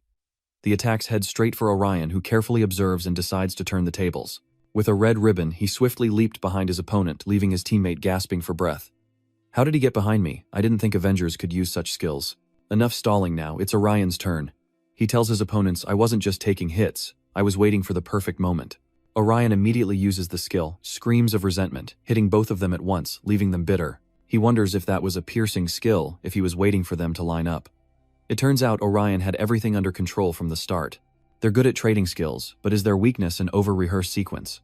Orion, having observed their actions from the start, leaps up to face him, declaring him predictable, and unleashes a flurry of attacks. His teammate, caught off guard, is unable to defend himself, cursing his fate. Once again, his position is swapped by his teammate Mijion, who follows up with the violent skill of nature, Wild Lancer, which triples the attack range and increases attack power by 130%.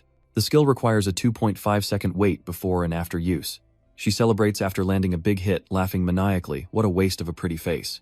But Mijion's expression shifts as she notices Orion's shadow is missing from the ground. What the hell? He's vanished. In that moment, Orion leaps out from behind her teammate, who's caught completely off guard. Not this time. Orion immediately uses the skill of the Demon Mirror, summoning large mirrors around them both. Orion lunges forward, aiming straight for his opponent. The moment of truth has arrived. He lands a thunderous blow, sending him flying backwards. Mijion's teammate is stunned. He used the game's advantage of faster punches over swords to overcome his skill.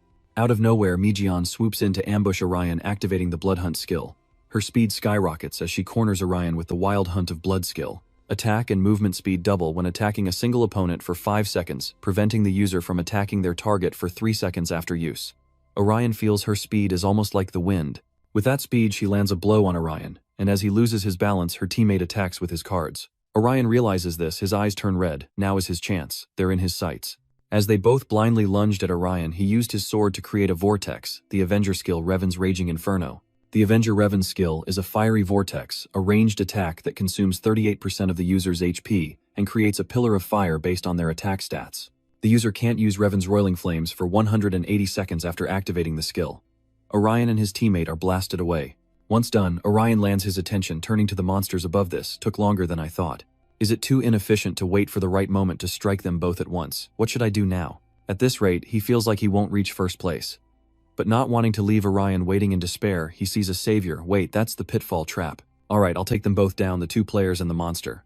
With that thought, Orion summoned the system and exchanged items with it. Orion plans to use the Vampire Fang item, gradually increasing attack power while reducing HP. HP is reduced by 2% per second until it reaches 5%, then it will be restored after 10 seconds. Monsters floated through the mall's levels, while elsewhere the air crackled between Surwion and Kiho. Surwion spoke, I guess you're still alive after all. I thought you were dead when I heard about the Transcendent class. Kiho coldly retorts that it was thanks to them thinking they were both dead after running into the Emperor, which reminds Surwion of the Emperor with the strange, sickly hair, who spoke of a grand game but wasn't very healthy, just like him.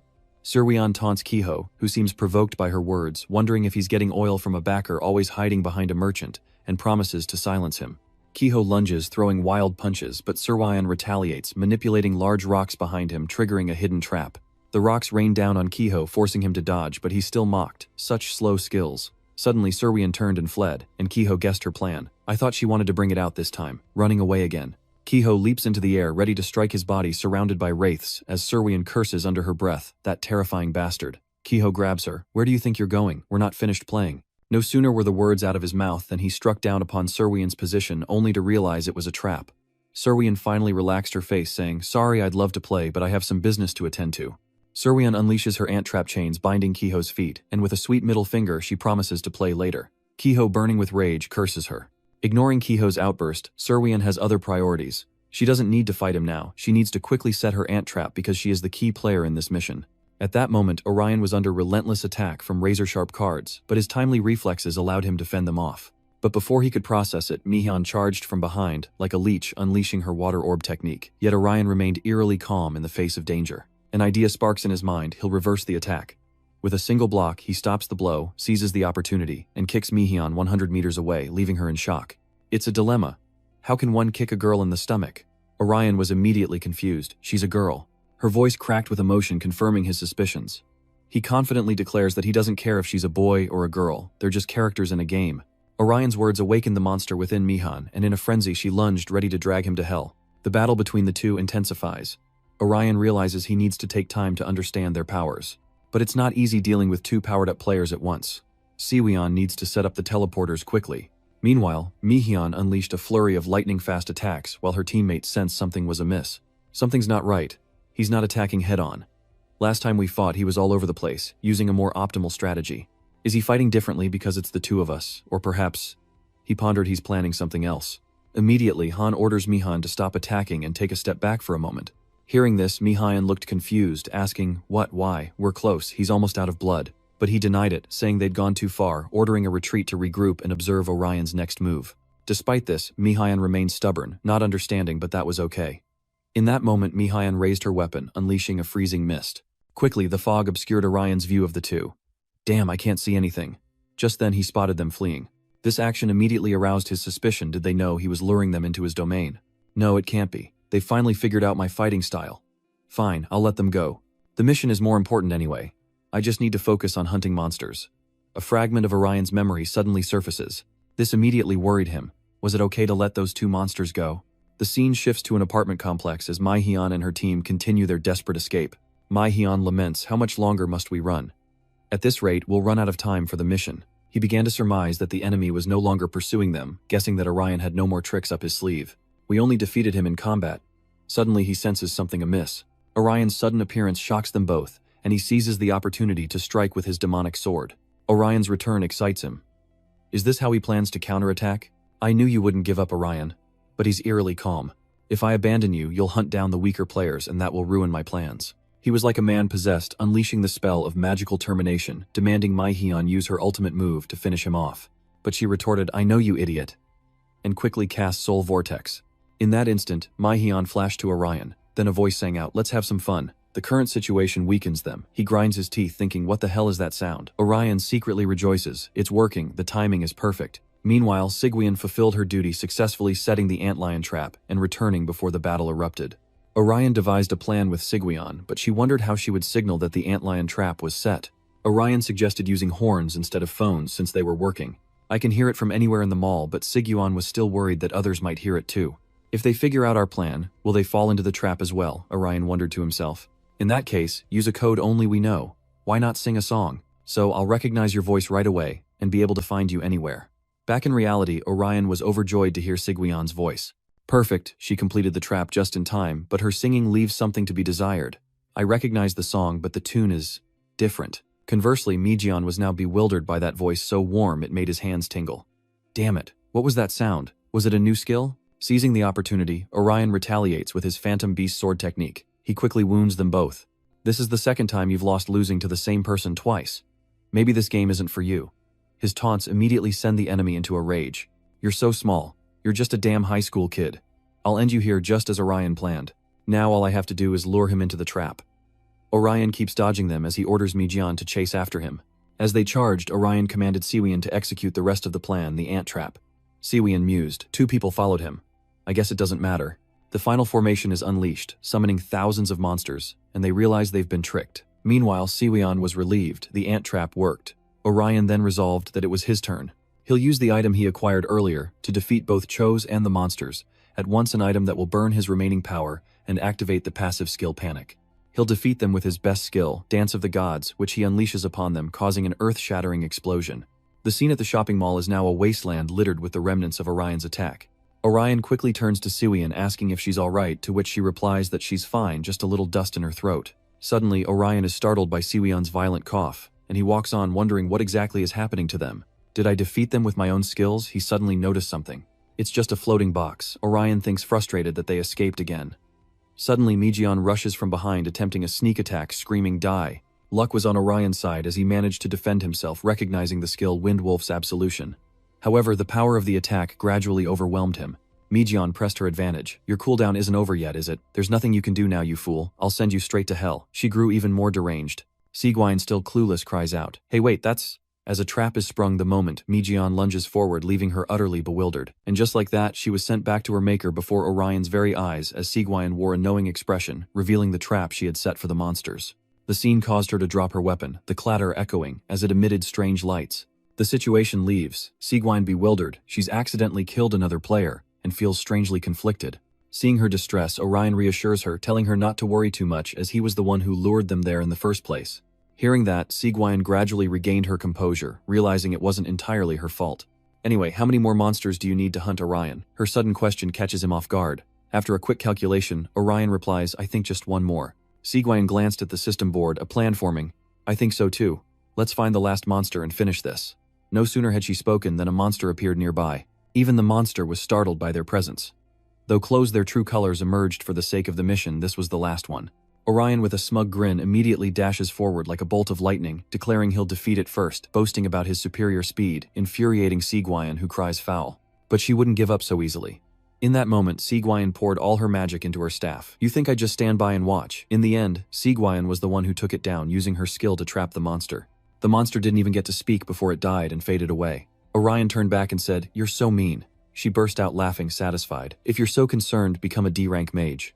The system then announced, Congratulations, player Sigwine, you've achieved first place in the monster extermination quest with a total of 45 monsters.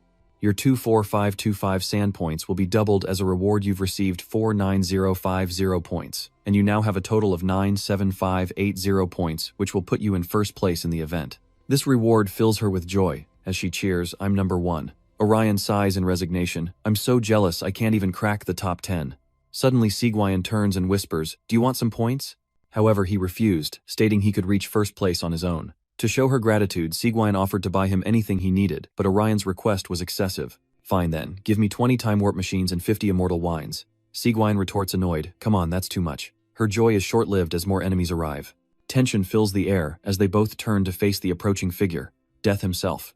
It was then Sigwine realized his oversight. Oh right, I forgot about him. Orion asked suspiciously, Did you run into him? She admitted, I encountered him recently.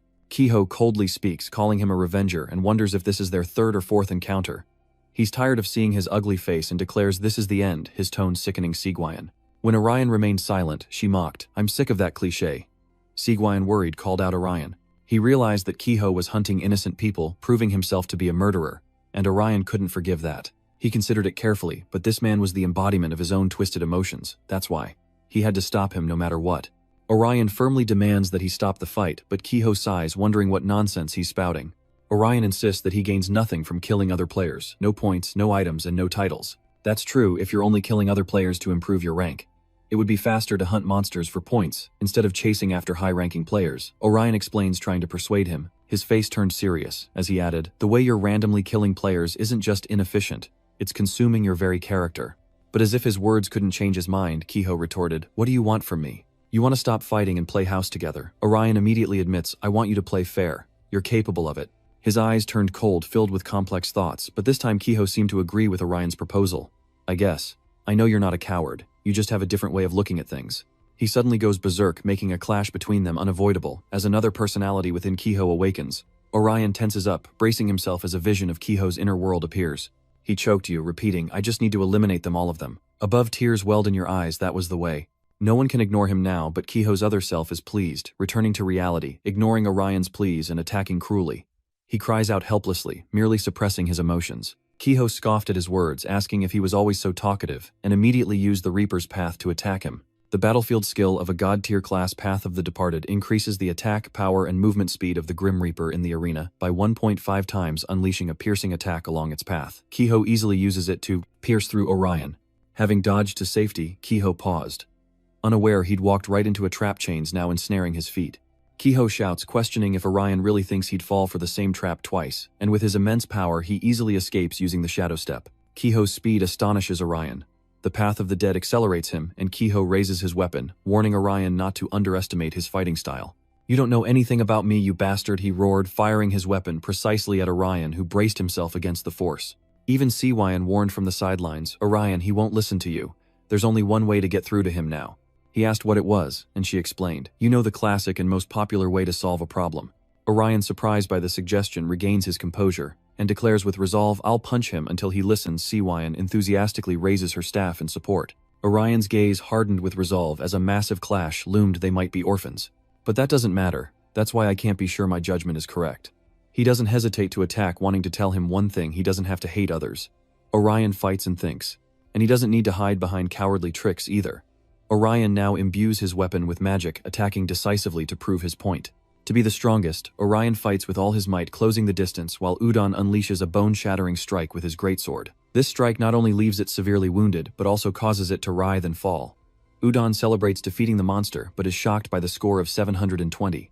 What is this? Why did that attack only score 720 points? Hunseung said from behind that he wasn't surprised, as it was easily defeated despite its size. This only makes Udon more frustrated as he stares blankly at his teammate. Don't be like that. You're practically a monk. What does that even mean? Nothing. The atmosphere quickly turned frantic as an explosion erupted nearby. What was that sound? Hunseung suddenly remembered there was a monster over there. Oh, that thing. Didn't we agree to leave it alone because it was too much to handle? Hunseung sensed something was wrong. Something had happened. Elsewhere, Orion faces Kiho, who wields a scythe, and their fierce battle makes it hard to tell who will win. Kiho suddenly uses Winter Hunt, landing a fatal blow on Orion, but luckily he dodges it, and Sigweon retaliates with arrows aimed at Kiho. Kiho easily dodges and taunts Orion, telling the Maze Master to give up and accept his fate, but Orion empowers himself, showing that his will cannot be shaken. He realized the problem and continued to fight with Flower of Resentment. This time the tables had turned, and Kiho was pushed back by Orion's incredible power. He retreated a few steps to keep a safe distance, but a small dagger appeared right in front of Kiho. He narrowly avoids a fatal blow, but the dagger pierces his shoulder. Kiho grits his teeth in pain. But the fun's not over yet. The Master Maze skill Compression Chap summons two massive force cubes above and below him. In less than a second, they crush the enemy within. Kiho barely dodges and seethes with rage, calling him a bastard, and now Kiho is ready to fight with everything he has, unleashing his ultimate move, Fatality. A rose of amethyst light appears behind him, its immense power, worrying Orion and Siebjorn. It's said to drain 44% of an enemy's health through accumulated strikes, while also slowing and reducing the owner's blood loss. Siebjorn was surprised and exclaimed, he's using his ultimate already. It's like he's fighting with his life on the line. Kiho replies that he warned them to end it there and to die. The rose unleashes its tendrils, forcing Orion and Siebjorn to rely on their speed to evade. Siebjorn, now enraged, thinks, damn it, your ultimate move is pissing me off. She imbues her weapon with a lightning spear and charges toward Kiho. He stood motionless for a few seconds, as if not realizing the danger, but the tentacles reacted, shielding his body and blocking Siebjorn's attack. Siebjorn thought angrily, he blocked that, but it was such a powerful blow. Now it's Orion's turn to strike back. He closes in on Kiho's sword aimed. But with surprising agility, a tentacle moves to strike his right arm, forcing Orion back in pain. Damn it, my skill hasn't recovered from that last attack. I can't do anything. I need to wait a little longer if I want to use Destiny's Arc. Just a little longer. Meanwhile, Orion asks Siebjorn to attack the ceiling near her, and though she didn't understand why she agreed, Siebjorn uses the Chop of the Abyss, aiming above, thinking that if she uses this skill on the ceiling, it works. The ceiling shatters from the impact, and a massive chunk falls toward Kiho. It didn't take long for Kiho and the rose to be crushed. Siebjorn rejoiced, believing the falling ceiling had done the trick. Orion saw it as a mere stalling tactic, and he made another request of Siebjorn. Now that we've bought some time, hold on to the supplies. We need to keep fighting. Siebjorn paused, and as Orion searched, she wondered if the Reaper had grown stronger, citing his formidable tenacity. Orion denies it, saying there's no stat difference fighting up close. He's just decisive with his skills. Siebjorn glances at Orion, and seeing his actions warns him not to try to reach the transcendent level. Seeing his hesitation, Siebjorn added that he was lucky to survive due to the side effects, and they don't know what will happen next. So don't try to join the Transcenders. She doesn't want to experience that again. Orion, sensing Siebjorn's worry, promises not to pursue it if she doesn't want him to. Suddenly, another explosion erupts from Kiho's rubble. The shockwave could obliterate Siebjorn and Orion, but as he watched, he realized this was the Transcendent. Kiho emerged from the rubble, his body completely transformed, far more powerful than before. Kiho has now become Charles Sandon, the avatar of disaster. Siebjorn realizes this is madness, wondering what Kiho has been trying to do all along. Moreover, the side effects of Kiho's transcendence were also a concern, as he raised his scythe, taunting them with his apparent invincibility. Kiho swings his scythe at Orion, unleashing a terrifying wave of force, leaving Siebjorn stunned by his sudden surge of power. She knew that if they didn't act now, those attacks would hit them both. Siebjorn's first choice was to retreat, and find a way to ambush Kiho, but when he looked at Orion, he was fighting with all his might. Orion knew it was too dangerous to dodge those attacks, thinking of the battle with the final species. The further they retreated, the less chance they had of reaching him, and the enemy would seize the opportunity to attack relentlessly. That's why Orion chose to face the enemy head-on, instead of retreating, wanting to close the distance and find an opening. Rampage and Vengeful Ghost are activated, their power now evenly matched. Or perhaps Orion even has the edge, leaving Kiho momentarily bewildered. Why won't he give up? Why isn't he afraid of me? Kiho swings his scythe, sending Orion flying, but before he can finish him, Orion's body suddenly glows, creating a shockwave that staggers Seawion. Kiho is stunned by the intensity in Orion's eyes. I won't lose. I won't let it happen again. I won't be defeated by someone like you. After venting his anger, Orion uses Overcome Adversity, then combines it with an eye for an eye. Kiho is overwhelmed by a strange sensation that immobilizes him, and when Orion strikes, he receives the full brunt of the damage. In that moment, he endlessly consoled himself. I was just angry. I was angry because he yelled at me and belittled me, so I killed him. I didn't intend to do it again, but after that I was branded with a stigma. I couldn't escape, and people began to avoid me. No one wanted to approach me, but I wasn't lonely. After all, I'd always been an orphan. I was used to it. In fact, life became easier. The more people feared me, the safer I felt, and my territory continued to expand. Nothing's really changed. Ever since I was a child, I've had to fight for a place to sleep at night. That's when I decided. I can use the fear of others and my own hatred to protect my territory and myself, but why am I not afraid? Even when overwhelmed by Kiho, Orion shows no fear, but glares at him with resentment. He unleashes a devastating blow, seeking to end the fight immediately, with force enough to send Orion flying hundreds of meters. Yet Orion holds firm, his gaze fixed on Kiho. The best revenge is to see your enemies live. With that thought, Orion pressed on. I can't let him push me back. The moment we have distance, he'll launch a long-range attack. I can handle close combat, but not those shockwave attacks. I need to stay close to him, Kiho thought, sensing Orion's sudden surge of power. That damn Avenger, he's actually relying on that passive skill to excel in close combat. The Plague Fiend's skill activates, and a surge of energy slams into Orion, eliciting a pained cry. Then Orion's eyes widened in shock as he received a warning. You cannot use skills for 45 seconds. This made him quickly realize a paralyzing skill. Kiho confidently affirmed, even your passive skills can't save you now. Die. The Calamity God skill Sudden Death is activated, unleashing random long-range attacks with transparent tentacles for 4 seconds. The wide-range tentacles continuously damage Orion, and maintaining distance is useless. He's almost paralyzed, but his goal is to reach Kiho. The distance between them closes rapidly, and Orion sees a glimmer of hope. Now is his chance to activate the Arc of Destiny. Kiho was stunned for a few seconds, wondering what just happened, unaware that Orion had foreseen this. The item's cooldown just ended, and this time he won't escape. Orion leaves a long gash on Kiho's body, causing his weapon to fall. This enrages Kiho, who shouts in defiance, refusing to give up as he unleashes a formidable attack. But Orion was unfazed, backing away before spinning around and throwing a dagger at Kiho. He barely dodged the fatal knife, then scoffed. Did you really think I'd fall for that again? Orion immediately changed his approach. The two engage in a brutal clash of devastating weapons as Orion silently steals his resolve. I won't let him get away. I can't give him time to use his skills. I have 30 seconds before the paralysis wears off and only one shot left with the Arc of Destiny. This might be my last chance. He'll devour me the moment I retreat. Just as Orion prepares to act, he reaches his limit, his body freezing, sending his organs into a state of suspended animation. This allowed Vade Kiho to land a blow directly on Orion's left eye, but even blinded, he fought on instinctively. With newfound resolve, he couldn't stop now. He had to crush him. Meanwhile, Seavion located the source of the tremors and witnessed Orion's battle firsthand. Seavion recalls his past words about Kiho. I'm just a little surprised, that's all. He's an orphan and I lost my parents. I was just thinking maybe I would have ended up going down a similar path.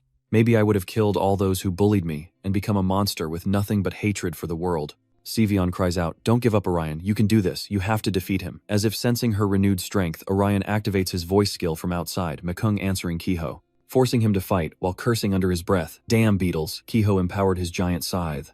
This is the ultimate move of the God of Destruction, with abilities like Annihilation, increased attack power, critical strikes that inflict poison and immobility, and even wide-area attacks. Kiho's bold declaration, "Go to hell," is followed by an explosion that engulfs Orion in a cloud of smoke, his weapons vanishing as Kiho patiently waits. His eyes widened in disbelief as Orion returned, rushing towards Kiho with a powerful fist. No need, the punch lands squarely, sending Kiho spiraling into agony, lamenting his fate even as he tumbles through the air. Damn it, I took too much fire damage, so a normal punch took me down. His heart clenched and he spat out blood in the middle of the fight.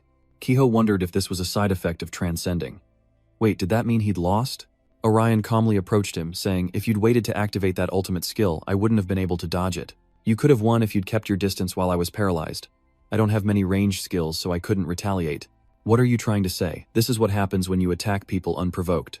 Faced with Kiho's accusations, Orion retorted, "What are you trying to say? I didn't grow up in an orphanage even though I don't have parents either. So I can't say our circumstances are exactly the same." Seeing his silence, he lowered his voice. "I'm trying to tell you there's another way." Kiho, seemingly moved by Orion's words, offered a rebuttal. "You think I don't know that? But I'm used to this now. I'm used to fighting like this. Death, what is your name?" Orion gave his answer, but Kiho just smirked, finding his name amusing. "You better earn that top spot there. That way you can prove your way is better. I really hate guys who are all talk and no action." With that, Kiho vanishes completely. Sir Weon breathed a sigh of relief, noting how eccentric Kiho was, guessing that Orion never really got close to him right. Orion nodded in agreement, confirming that he was indeed eccentric. "He just sent me his hunting score. It's Kiho the Grim Reaper." Meanwhile, back in the city, the boss is facing off against one of the powerful monsters. He seemed nonchalant, perhaps because he didn't see monsters as a threat. The boss unleashed the New Republic sword skill, a great path woven with light, and bisected the monster. Its body is torn in two, and the system congratulates the boss, saying he's earned 1,250 points for defeating the Guardian Tree monster. He boasts that he's warmed up enough to take down a monster worth 1,250 points, bringing his total hunting points to 11300, currently ranked 65th. Just then, Kiho Weon appeared, remarking that the boss seemed to be enjoying himself. The boss replied that it had been a while since he hunted monsters, and it felt good to be a regular user again after all this time. Kiho Weon then asks the boss when he and the rest of the guild will join the war, lamenting the loss of 2 members, but he dismisses her concerns, saying he doesn't care how many die. Then Admon admits he only wants one thing, Kiho Weon and Ryoseon. He can create the world he's always dreamed of. "Hi, Kiho." Weon laughed, finding it intriguing, and she felt a thrill. Suddenly she paused, then opened the system's leaderboard, where the top-ranked player had over 100,000 points. Seeing how quickly they're gaining points, I guess they're pretty talented. Who could it be? Maybe someone from one of the top 3 guilds, like Vessen, or a hidden master like Orion. The more she thought about it, the more intrigued she became. She wanted to hack the ranking data and find out who it was, but she would hold off for now. If she tried to hack it and ran into an error, she might miss the last prey. I must see this through to the end. I need to know who will emerge victorious from this chaos. Cut to Zeung-ha, whose troubles are far from over after wiping out the surrounding pests. Zeung-ha unwittingly becomes the target of another monster, but Ju-Hyuk arrives just in time, a savior with his sacred thrust. The last monster dies, meaning both of them will receive bonus points, and in less than a second, the system sends a congratulatory message to Zeung-ha and Ju-Hyuk. "You have completed the area battle competition and received 8,450 bonus points. Rank 11 and 9, I guess there are a lot of strong players. Either way, our members are ranked high. There were 140 participants, but now there are only 92. Zeung-ha sighed. That's a huge drop in numbers. Perhaps they gave up halfway, or maybe monsters or the chaos killed them, or they escaped through the wormhole zone. Yes, perhaps. Ju-Hyuk tells Zeung-ha to return to the rendezvous point, since they've completed their mission and it's almost 11 o'clock. Zeung-ha surveys the aftermath, remarking that the chaos is quieter than expected. He thought the Emperor would exploit it to sow more discord. Is this just the calm before the storm of an all-out war between us and Chosao? Seeing Zeung-ha lost in thought, Ju-Hyuk gently asked, "What are you thinking about?" "Nothing, it's just the late hour making me think negatively, but I'm fine." Ju-Hyuk, a little flustered, still reassured Zeung-ha, telling her not to worry so much. "No matter what happens, I and the other guild members will be here to protect you." Zeung-ha's mood lifted at those words, and a smile crept onto her face. "Okay, I guess I should feel lucky to have a brave man by my side. As a man, are you happy you spent the night with me? What did you just say?" Back to Sigui-on. She's pursuing a monster, flying across the rooftops. Sigi-on points her spear at the monster, then unleashes the Maze of Despair skill, creating a long barrier in its path, stopping it before it can cross. "Orium, now's your chance, finish it." He emerges from behind, sword in hand, a spinning strike, sending the monster to its grave. Orium leaps from the rooftop, landing safely, and breathes a sigh of relief. That was exhausting. His hunting score is now 1,28400, placing him second. Sigui-on approached Orium, saying it was a waste of time as the mission didn't even grant them many points. "Let's choose our next quest carefully, okay? We're on a tight schedule, after all." Sigui-on then realizes it's already midnight, and Orium is surprised it's so late. "We've been wearing the same colored suits all day. I didn't even notice. Aren't you tired, Sigui-on?" "I'm not tired, but I should probably shower. I feel really dirty." Orium had the same idea, but just as they were about to leave, Sigui-on received a new notification. "Wait a rest period announcement." The message simply announces the rest period and reminds players to be mindful of the upcoming break, a notice for all participants in the event. All players will receive a 7-hour break from midnight to 7 a.m. You can still hunt during this time, but monsters won't respawn, and new quests won't be generated. An NPC will be assigned to each area. A random trivia NPC, Jeff Fatty, allows players to win random boxes through simple trivia battles and minigames. A new area called the Safe Zone has also been created, which is impenetrable to monsters, so players can safely spend their rest time there. Orion wondered if it would prevent player versus player attacks. The system replied that was up to the players to decide. Piecing it all together, Suion concludes that it's not safe from PK users. It seems the luck area could be quite dangerous, so what should they do? Should we continue hunting the remaining monsters? Siu thought for a moment, then replied, no, we should rest during the break. Besides, we need to redistribute hunting points, buy items, and share our stats anyway, plus find a place to wash up. So do you want to go to 8 stars? That was a relief. Orion asked if she wanted to find a place to rest and clean up, but the city is in ruins, and they don't know where to go, until Sue spots a motel and calls Orion over. Dark thoughts cloud his mind, and Orion stammers, reminding her that they're underage and shouldn't be there. Sue didn't care, replying, who cares who sees us, it'll be fine as long as we clean up after ourselves. Is she kidding me? Sue loses her temper, telling Orion to shut his mouth as she drags him to the motel. Just follow me. We're only going to rest a bit before leaving. Wait, I'm not so sure about this. What are you worried about? We've already seen each other naked. Well, I've only seen you naked. Amidst their argument, a maquette appeared in the sky, drawing their attention. Then a control sound fell, deepening their confusion. Suddenly, a new character appears, muttering about the lack of service out here. Orion and Siwion are on high alert as Invisible Spirit is approached. But this strange man casually says, relax, relax, I'm not here to fight you. I'm a craftsman from the artisan class and not much of a fighter. Won't you hear what I have to say? At that moment, Siwion couldn't help but wonder, a lamplighter. How have you survived for so long? Instead of explaining, she makes an offer. We can play 20 questions later. We're too vulnerable to stand here talking in the streets. As Orion carefully observed the artisan's actions, she continued. In exchange for listening to me, I can give you this humble fragment of the world's beginning with my crafting skills. I can create up to 4 gem and rune slots in your weapon. You can equip this meteorite fragment into one of the slots. It's temporary, but it will last until the end of the event, unless I die. Why would you do this for us? What is it that you want? The artificer replies without hesitation. I already told you I want you to listen to what I have to say. Basically, I'm asking you to join a quest where you can collect your reward up front. That's what I want. Siwion whispers to Orion, wondering if it's a trap to lure them somewhere for an ambush. It seems that way, and Orion makes a request. Can we choose where we talk? He immediately receives her approval. Of course, I don't mind if you want to play it safe. Siwion glanced at Orion, who was eager to participate. What should we do? Orion retrieved the dimensional chamber key item and announced, use this. Then he reminded Siwion, we'll go ahead and make sure it's safe during the event. Then we'll invite her in. The dimensional chamber key item has been activated. However, error 65.929 occurred, indicating Orion was not authorized to access this area, leaving him stunned as the artisan calmly inquired. Is it a testing area? I thought it was blocked, but I see you managed to open it. Her knowledge startled Orion, a testing zone. She knows about the dimension room. Without hesitation, she pulls down her hood. I figured it would be easier to introduce myself, having revealed her identity, the craftsman spoke. I'm one of the developers who created Ergo Sohei Online. My name is Ji Yunma, head of device design. I see the shock in both of your eyes. Ji Yunma continued with her explanation.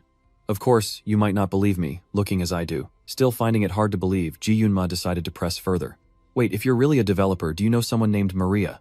Ji Yunma knew the doctor and confidently replied, of course I know her. She's our project manager. She's a true genius. If not for her reclusiveness, she would have won many awards.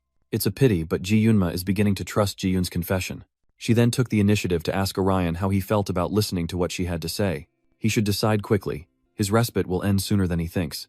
Ultimately, Orion decided to listen to this superior being, and they both followed Ji Yun to a building. After opening the apartment door, Ji Yun told them to come in and rest, saying, this isn't my home, but it's a safe place for now. I've installed some devices that can keep us safe from anyone watching. Siwion, in disbelief, asked Ji Yun if she was really a developer, as she seemed too young. Ji Yun readily admitted that her true form was actually that of a 3-year-old man. This information leaves them speechless for a few seconds, but Ji Yun continues to shock them with more. It took me a while to get used to this body. I used to be quite tall and had a bit of a belly. How could this be? I mean, even if you could, why a girl with pink hair? Are you a pervert? Ji Yun quickly corrected himself. Absolutely not. I had to choose a character that looked like this. I had no other choice. I couldn't let anyone recognize me, so I needed to pick someone completely unlike myself. Do you know how hard it is to become someone else? There's nothing more painful than your mind and body not matching. Siwion no longer arguing with Ji Yun comes to a conclusion now that we've heard the denial. What's the verdict? Even Orion comes to the same conclusion, a true pervert, causing Ji Yun to explode in anger. You bastards, I don't want to waste time talking to you, so let's get straight to the point so you can get out of here. Siwion and Orion both think the same thing, he's sulking. A 3-year-old man is sulking. Back to the point, Orion seriously questions Ji Yun. What was that mission you wanted from us? If it's too difficult, we might refuse, as we're in the middle of another incident. Ji Yun replied, what I want is simple. I want you to stop the leader of their Cho's clan. The leader of Cho's, you mean the Emperor? So you know him, that saves time. But facing Orion's question, why do you want us to stop him? I mean, we knew he wasn't good, but still. Ji-yoon explained that he wants to turn the whole world into a game like Horizon. He's planning to use the wish granted to the top player to turn the entire planet into Ergo Sohi Online. He's been delusional since his days as a developer, talking about creating a world without discrimination, where the playing field is completely level, a world where everyone starts at level 1, essentially making everything equal through the game. Upon hearing this, Orion paused, realizing that Chu was also a developer. Si Weon responded with a skeptical tone. You're telling me that weirdo had dreams like that? How childish. Ji-yoon unexpectedly nods in confirmation. Yes, it's childish, the kind of delusion obsessed gamers have, but even a childish dream can be devastating in the mind of someone with power and ambition. Like an immature child envying another's toy driven to steal it. Orion and Si Weon remained silent, processing the information. Then Orion voiced a suspicion that the true power and motivation lay with the game developers. So you and Maria were basically accomplices to him. Ji-yoon seemed pleased with the question, which he happily admitted. Not bad, you're quite sharp. You'll attack me without any justification. But you're right, we're no different from his accomplices. We shouldn't have created this technology in the first place. But you need to believe one thing. Say what you want about me, but Maria was a good person. She may have created Ergo Sohi Online, but she was also the first to try and stop it. Si Weon cuts him off, asking what he means by her being the first to quit. Ji-yoon patiently explains that Dr. Maria tried to warn them about Z26, a dangerous substance that makes up the game's main structure. It had the power to make anything a reality, including curing incurable diseases and eliminating inequality, but she worried it could destroy everything. Then, the developers split into two factions, those who wanted to continue working on the game, and those who wanted to quit. In the end, the development team disbanded just as they were about to finish. Orion questions Ji-yoon, wondering which side she's on. But then unexpectedly he replied, honestly, I didn't want to stop. I was sentimental about the project. I was sure it would succeed and we'd all be rich. But after they started forcing people out if they wanted to stop working on the game, I realized that Maria was right to worry. Even technology created with the best intentions can be corrupted for evil purposes in the hands of someone with power. Seeing their attentive expressions, Ji-yoon awkwardly explained, that's why I asked you to do whatever you could to stop him. Seeing Ji-yoon's hesitant expression, Ji-weon cut to the chase, asking if he didn't think it was a bit irresponsible, considering they were just high schoolers who liked playing survival games. But Ji-yoon believed it was his desperate attempt to stop him, if he won the world as they knew it would end, descending into chaos. Monsters will roam the streets and everyone will be consumed by the arena and competition. It will be hell. Their conversation quickly came to an end. Ji-weon emerged from the bathroom, excitedly announcing, I feel refreshed and clean. Are you going to wash up too, Orium? But he calmly replied, I'll bathe later. Seeing this, Ji-weon asks a question. Anyway, are we going to help that old man, I mean him? Seeing Orium's hesitant attitude, I'm still thinking. She also voiced her concern, wondering if taking first place would prevent the bug's wish from coming true. Is that not enough? This way we won't have to kill any other players. Suddenly, Ji-weon cries out in surprise, I found it, I found it. Thank goodness for backups. I thought it was all gone, but it's here on the backup drive. Here are the photos you wanted to see. Ji-weon curiously approached to see what the photos were. Orium suddenly stammers, I said I couldn't just trust him, so I asked to see some pictures.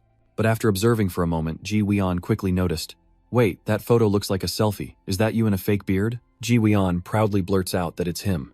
Ji-weon is getting goosebumps. Does he really want pictures of a guy behind the station 5 meters away? Ji-weon immediately offered an explanation. 5 meters away. I'll move out of your line of sight if it bothers you that much. Unexpectedly, Ji-weon eases the tension with a suggestion. If he can change his appearance, he should choose to look like a male idol. It would certainly be better. But Ji-weon felt a little uncomfortable was his protagonist, also a guy. Orion was still intently observing the photo, which included Dr. Maria. I saw her once when I faced the soul vessel, but she really does look like Arium. Wait, could that be them? He looks so different. Then he suddenly stops, realizing something, and exclaims in surprise, what is he doing? Hey, who is that man? Ji-weon snatched the photo and explained, he's an outside consultant. Our project involves human trials, so we need a medical advisor. This only piqued his curiosity further, and he asked, what's his name? But Ji-weon hesitated. I've only met him a few times, so I don't really remember. But I think it was Noah, Dr. Noah. Meanwhile, at the lab, Maria stepped out for some air, only to hear a voice calling Doctor. Maria as Noah approached with a question. I heard you're scrapping the entire project. Is that true? Maria doesn't hesitate to admit it. Yes, the rumors spread quickly, but I'm surprised you heard about it. I'm sorry. You even skipped training to participate, but now there's nothing to show for it. But now you can become the kind, friendly doctor you always wanted to be, right? That would suit you. But why, if you've completed the research, you could cure all incurable diseases, she sadly admits. I really can't continue such dangerous research in these circumstances, and there's also the issue of research ethics. Though reluctant, Noah presses on, but what about your illness? It's still in its latent stage, but it will eventually take her life quickly. Aren't you afraid of death? Dr. Maria's expression immediately changed. Of course I'm afraid. Sometimes I think about it before bed at night. What did I do to deserve this? Why am I so weak? Why does everything feel so pointless? That's exactly what our situation is creating. Noah couldn't listen anymore and deliberately cut her off. That's exactly why we need to continue our research. But Maria still wore a troubled expression. I still don't want to. The reality is that what I create could be used as a weapon to hurt others. I want to be perfect. I don't want to create something flawed. Noah doesn't hesitate to lay bare the truth he no longer wants to kill. With books for creators are innocent. Maria immediately confirmed it was true, a sweet thing to say that certainly made him feel better. You'll be a great doctor, Noah. Good luck. And with that, she breezes past him, startling Noah, who calls out Dr. Maria. But she remains firm in her decision. I'm sorry, but I won't change my mind. Leaving Noah to watch helplessly, we return to the present, where Siwon snatches the photo and eagerly asks Dr. Noah, "What was he doing there?" Ji-yoon asked curiously, still chewing on her bird's nest soup. "Do you know him or something?" Siwon eagerly tries to guess. That's right, he works at the same hospital as Orium's sister, a revelation that widened Ji-yoon's eyes in surprise. What a small world. Orium immediately pressed Ji-yoon, asking what kind of person Dr. Noah was. He slowly recalled their meeting and answered, "I can't really say. He only came to the lab when we needed him." He was close to Dr. Maria, but didn't have any real influence on the research, a fact that dampened Orium's spirits. Remembering Noah's earlier question about video games, Orium continues the story with another question. He said the game project was cancelled, right, so how was the game released and supported? He then recounted the details. The commercial release and distribution of the wish fulfillment were part of Intuhorn software, and the reason the game actually launched was the Providence system. Hearing this, Siwon exclaimed in surprise it was the AI from the game. It was the system's AI. Who is it in the game? Siwon quickly provides the answer. It's a high-powered quantum AI system capable of deep learning on its own, designed to update the game's plot and system based on a set of rules once activated. Orium understood everything but wanted confirmation, and Siwon quickly confirmed that someone had turned it on. Exactly, someone opened Pandora's box, a project that was suspended and a system that shouldn't have activated on its own. Siwon boldly asks more questions. So we can't just shut down the system, that would end Ergo Sohei Online. We could just close it down. Siwon hesitated, finding it difficult to explain. Fully understanding the problem would require studying cosmological simulations and Z26 matter. Essentially, the regulatory system and servers are physically inaccessible to us now. They've been transformed into something like a game item, and only those with game admin privileges can access them. Siwon, on the verge of madness, shouts that everything would be resolved if he could just eliminate the host. He's clearly the administrator who activated the game system. I'm sure of it. Orion had the same thought, but wasn't he just a user like us? If he's an administrator, there's no reason for him to participate in events or kill other users, and Dr. Noah knew all about this. So why is he playing dumb? Why? What's going on? His train of thought is interrupted by Siwon's call, as she slaps his cheeks with both hands, reminding him, "Don't overthink it. I think I know what you're thinking, but can't we just ask Dr. Noah? Let's focus on the task at hand first. We can give him a good smack and bring him back to his senses, right?" Orion then nods in agreement, saying, "All right, I understand." After calming down, Siwon boldly chimes in, "Now that I've explained everything, what will you do? Will you help me?" Orion calmly asks, seeking confirmation for this mission to stop the cluster. Siwon immediately denied that defeating the Overseer would end the game. The reason is just because the administrator's privileges are lost doesn't mean the game ends, but it will safely prevent further updates, meaning no more Horizon-like events, and then other developers and I will step up to find a way to stop the game. All he has to do is throw a wrench into the Overseer's grand plan, easy right? Orion emphasized they would thwart the Swarm's plans, a response that pleased him greatly. Excellent choice. I knew you'd agree. I'm glad I can count on you too. Meanwhile, elsewhere, a clown speaks with excitement. Here's the next question. In the Golem ambush quest, the NPC who provides the quest is named Net. True or false? Guyang racked his brain, then confidently declared, "I bet everything I have that the answer is false." Unfortunately, the answer is the opposite of what the clown said. It's correct, and I'll take the 200 points you worked so hard for. Hyun-sung reminded Guyang that he'd already lost over 2,000 points and should stop, but Guyang still believed in his luck. No, just one more round. I can win this time.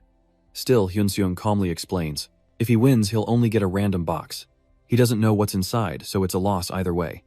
Guyang seemed to understand, but then he insisted, but what if there's something amazing inside? Before Ji-in could react, he shouted, I'm on an adventure, okay, there's a chance, no matter how small. That was his pipe dream, the dream of a man that never dies. In shook her head in dismay.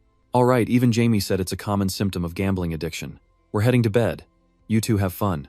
Guyang tried to bargain for more time, but Hyun Se-hong out of patience urged him on. We should get going too. Si Hong-ha told everyone to be back by 2 a.m. This information prompts Guyang to urgently ask, wait, what about Seahawk Ho? He came out with us too. Hyun Se-hong explained, oh, Se-hawk Ho is securing the rest area and trying to find Cho's. Meanwhile, Se-hawk Ho uses his assassin skill Death Like the Night Wind to increase his speed by 50% and reduce attack power by 30%, including a stealth function to avoid detection by aggressive monsters, but he realizes he sees nothing in this area, and perhaps he should go a little further. Without hesitation, Se-hawk Ho dashed across the rooftops, but suddenly stopped sensing something was wrong. After regaining his balance on the rooftop, he uses the assassin's skill Twilight Descent, allowing him to move slowly and discreetly without being detected by monsters, thanks to which he quickly spots a couple talking below. These figures are none other than Cho's, the undead, and the leader of the Mayor Guild. That sharp-eyed youth is Sion, leader of Mayor, one of the top 3 guilds and currently ranked 4th. Seoa becomes anxious, wondering what they're doing together if they know each other. He can't hear what they're saying from here, and joining Mayor and cooperating is out of the question. Just then, an untimely notification pops up, startling Jiuk Ho. Why does the quest notification have to pop up now? This is the 3-tiered quest. The 3-tiered quest begins in 10 hours, with different missions assigned randomly to 3 areas, all starting simultaneously. Users can only advance to the next quest after completing their initial task. This announcement makes it clear to him that this is tomorrow's main event. The rewards must be incredible, so I'm guessing tons of users will participate. Needless to say, if those 2 guilds merge, the battlefield will only become more chaotic. Thinking of his comrades, Seo-hoo felt a surge of determination. He couldn't shake the feeling that they should steal a march on Chaos and their allies. It was 6:30 a.m., and Orion had just received a new sword from his friend. Ji Yi-eun says he upgraded all of Orion's weapons as promised, and seeing how pleased Orion is, he adds, I bet you feel a lot stronger now. Ji Weon then appears looking incredibly sleepy, saying, no, I'm just feeling sleepy. Dr. Lian Hong scolds him, wake up, how can you be so late when you were complaining about sleeping on someone else's bed? Before they left, Orion asked Ji Yi-eun what his plans were, because if he wasn't playing the game, Orion's group could take him to the abyss. Ji Yi-eun stammered, saying, I mean, I'd like that, but I don't think I'd be able to sleep at night after asking high schoolers to take on so much responsibility. Therefore, Ji Yi-eun said he would stay there, and the Orion group could return any time they needed help, as he could at least use it as his own hideout. It sounded reasonable, so Orion agreed and promised to return. Before they left, Ji Yi-eun gave them his clothes to change into, and Orion asked if he knew someone named Zuzion who claimed to be a participant in the game's alpha tests. Ji Yi-eun paused, then replied, I don't know. I never had the chance to meet the testers. Why do you ask? Orion explained that Zuzion had an encrypted key given to him by Maria. Upon hearing this, Ji Yi-eun could hardly believe his ears. The code key, was it true, and why was he here? He confirmed the information with Ji Yi-eun recounting the events of a few days prior. Hearing the story, Ji Yi-eun felt a pang of sympathy, knowing Zuzion tried to stop the event from the start, but the more he thought, the more absurd it seemed. Cursing inwardly, Ji Yi-eun thought, damn it, doctor. Maria never gave up and fought to the end, but all I did was run away because I was too scared. Thinking it over, Ji Yi-eun apologetically told Orium's group, anyway, I'm truly sorry. We committed a crime and made the users bear all the burden. Shi Weon immediately cut him off. If you're really sorry, give me some more pieces. I'm still hungry. Ji Yi-eun snapped, and instead of arguing, he gave Shi Weon everything he had, calling her a fat pig. It was time for them to part ways, and Orium and Shi Weon quickly left Ji Yi-eun and headed out into the street, still surrounded by rubble. He told Ji Weon about their friend from before, saying Ji Yi-eun was quite unique, wasn't he? He's just a number cruncher. She asks what the plan is, and if Orium intends to do as he asked and wander around looking for the boss. He says it's unnecessary. People like Orium just need to maintain their current rank and protect themselves if necessary. Being in first or second place means the boss will come to you. Shi Weon was surprised but found it made sense, adding that they could complete the 3-tiered quest which had arrived early that morning. Orium nodded eagerly, pulling up his system window to search for the next quest, a 3-tiered mission set to begin in 10 hours. Most of the different missions will be assigned to 3 random areas and start at the same time, and users can only advance to the next mission after completing their first choice. First, the Giant Monster Raid quest, rewarding 8,000,000 arena points, but failing within 2 hours forfeits the reward. Second, the Flag Capture quest tasking players with seizing 4 flags guarded by monsters for 7,000,000 arena points. Finally, there's the Treasure Hunt mission, where players receive a random box for hunting monsters in a designated area. Some boxes grant 5,000 points, with a time limit of 1 hour. After reviewing all 3 missions, Si Weon said, I'm not sure about the treasure hunt, but the other 2 are fine. What do you think we should do? After a moment of silence, Orion spoke, saying that if he could choose, he thought the best option for both of them was the flag mission, adding that the giant monster hunt seemed better suited for larger teams like Resin. Si Weon agreed, but was concerned that they couldn't choose because they didn't know which mission would appear in which area. A significant problem indeed, but Orion seemed to have a solution. He told Si Weon to use that secret weapon, the Argus Disciple Training Center pillar.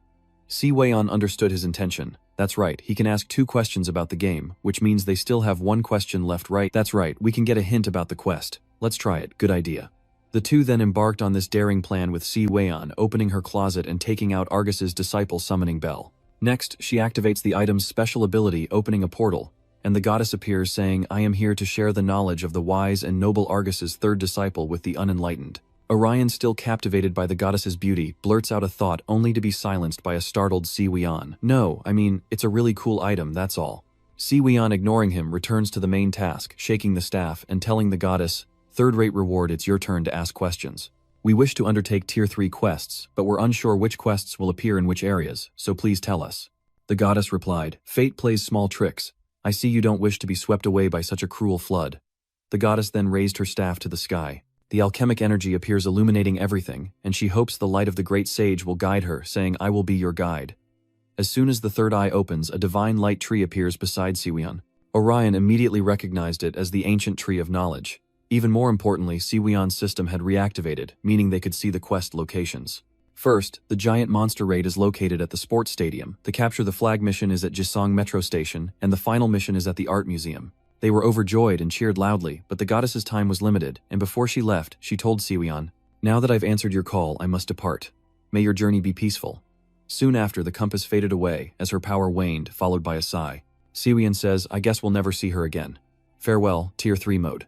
Orion, stunned, tells Si Weian not to act like the goddess is dead. Her spirits lifted. She says that now they know where to go, should they head to the subway station to complete the flag mission.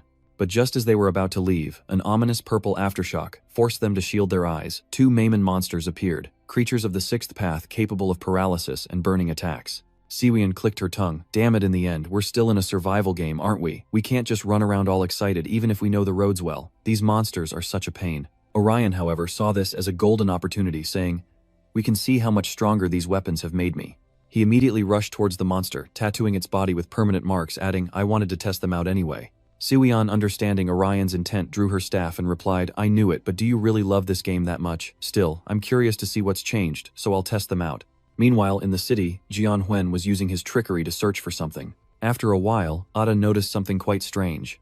Through the puppet control skill, the marksman alarm, which allows precise information to be sent to users at a distance, and displays the location of users, monsters, and items on the map. Just then, the boss appeared and asked Ada if he had been monitoring the players. Yes, sir, I've been tracking user activity for the past 2 hours. Very well, keep me updated. Aside from those users who seem to be moving randomly, I've located 35 users in Area 1, roughly 18 inches Area 2, and 15 inches Area 3. I can't pinpoint a significant number of users, but I assume that's because the quest hasn't started yet. The boss realizes that everyone seems to be heading to one area. It seems to be a convenient location, regardless of the mission, so where will he go? The boss says Viga is a businessman. Though he likes adventure, he wouldn't go to Antarctica to sell refrigerators. We should monitor the data and choose the most popular location. Let's go to Zone 1. Hoenn asks the boss if they're there to cause conflict, but his true intention is far more sinister, a massacre. Meanwhile, back in the Alliance sector, Orion sees on the system board that the area's structure has been restored, slowly recovering health and curing all abnormal conditions. We're approaching the mission location about 100 meters away. Hearing this, Sir Weian asks if they should grab a bite while they wait for the mission to start, since they have plenty of time. He saw a convenience store on the way and suggests they rob it, to which Orion retorts, surprised that he didn't know he was dealing with a juvenile delinquent. But I have no reason not to, and they always paid before eating anyway. Before they could even break into the store, Orion received a notification. It says a party member will teleport to your location in 15 seconds. Press yes to teleport immediately. This surprises Orion. What's going on? Did the puppet master leave the party? Sir Weian told him to accept, reasoning that if it was a team member, he would surely know them, and Orion, heeding her words, immediately pressed the accept button. In a flash, the figure appeared behind him using the assassin skill Phantom Vanish, allowing the user to teleport to a party member's location. Restricting other teleportation skills for 2 minutes, he then offered a greeting. Good morning. They seemed quite noisy, which surprised Orion, who asked to join the guild. Unfortunately, Orion doesn't remember. Wait, what's your name again? He shouts. Xi Weian. I'm an assassin. You should know me by now. At that moment, Xi Weian felt compelled to ask, how can you use teleportation? I thought it was only possible between team members. Orion admitted. That's right, I've been trying to find you both. Then I remembered that we were once in a party together. That's how I was able to use the teleport skill in the previous mission. Hearing that Xi Weian was shocked, I thought you disbanded the party. Orion replied, no, it's the only thing that still has Ju Zion's name on it, so I only removed the puppet. Xi Weian then says to skip the introductions. Are they also doing a AAA quest, and do they plan to focus their efforts in this area? Orion confidently replies that they used an item to pinpoint the mission location, allowing them to participate in the one they desired most, leaving Zeocho in stunned disbelief. Seriously, I didn't know you could do that. So what missions are there, and where are they? While he was extremely excited, Xaewion flatly refused. Sorry, but we can't just give away information. If you really want to know, you'll have to offer us something in exchange. But Zewion insisted that this was still a competition, and revealing everything would put them at a disadvantage. Zokho conceded, I can't win. You guys really don't seem like high schoolers. Alright, then I propose a deal. He then asked Orium if he wanted to form a group for this mission. This puzzled him, but Ycookho then solemnly revealed that they had discovered the Mayor and Chos gangs had been in contact last night, seemingly forming an alliance. The Mayor Guild is small but fiercely competitive, often participating in guild wars, so their alliance is a dangerous development. Hearing this, Orium realizes the need for an alliance to bolster their numbers right. Zokho then emphasized that this was also a chance to participate in a level 3 quest, and that splitting into 2 groups to complete 2 quests simultaneously would be more beneficial. As Orium pondered his final decision, Zewion suddenly asked loudly, what about the rewards? Without hesitation, Zokho proposed a 50-50 split of all items and points earned. But Zewion thinks they have nothing to lose, though it might not be worth it for the Jason Guild. Orium realizes their goal isn't simply to accumulate monster hunting points. They want to keep all the quest rewards for themselves, so other teams can't close the gap. Hearing that Zewion was excited, they want to hoard the rewards. Meanwhile, Zeokho remained silent, staring intently at Orium. He thought to himself, I knew he was smart, but I didn't think he'd see through our plan so quickly.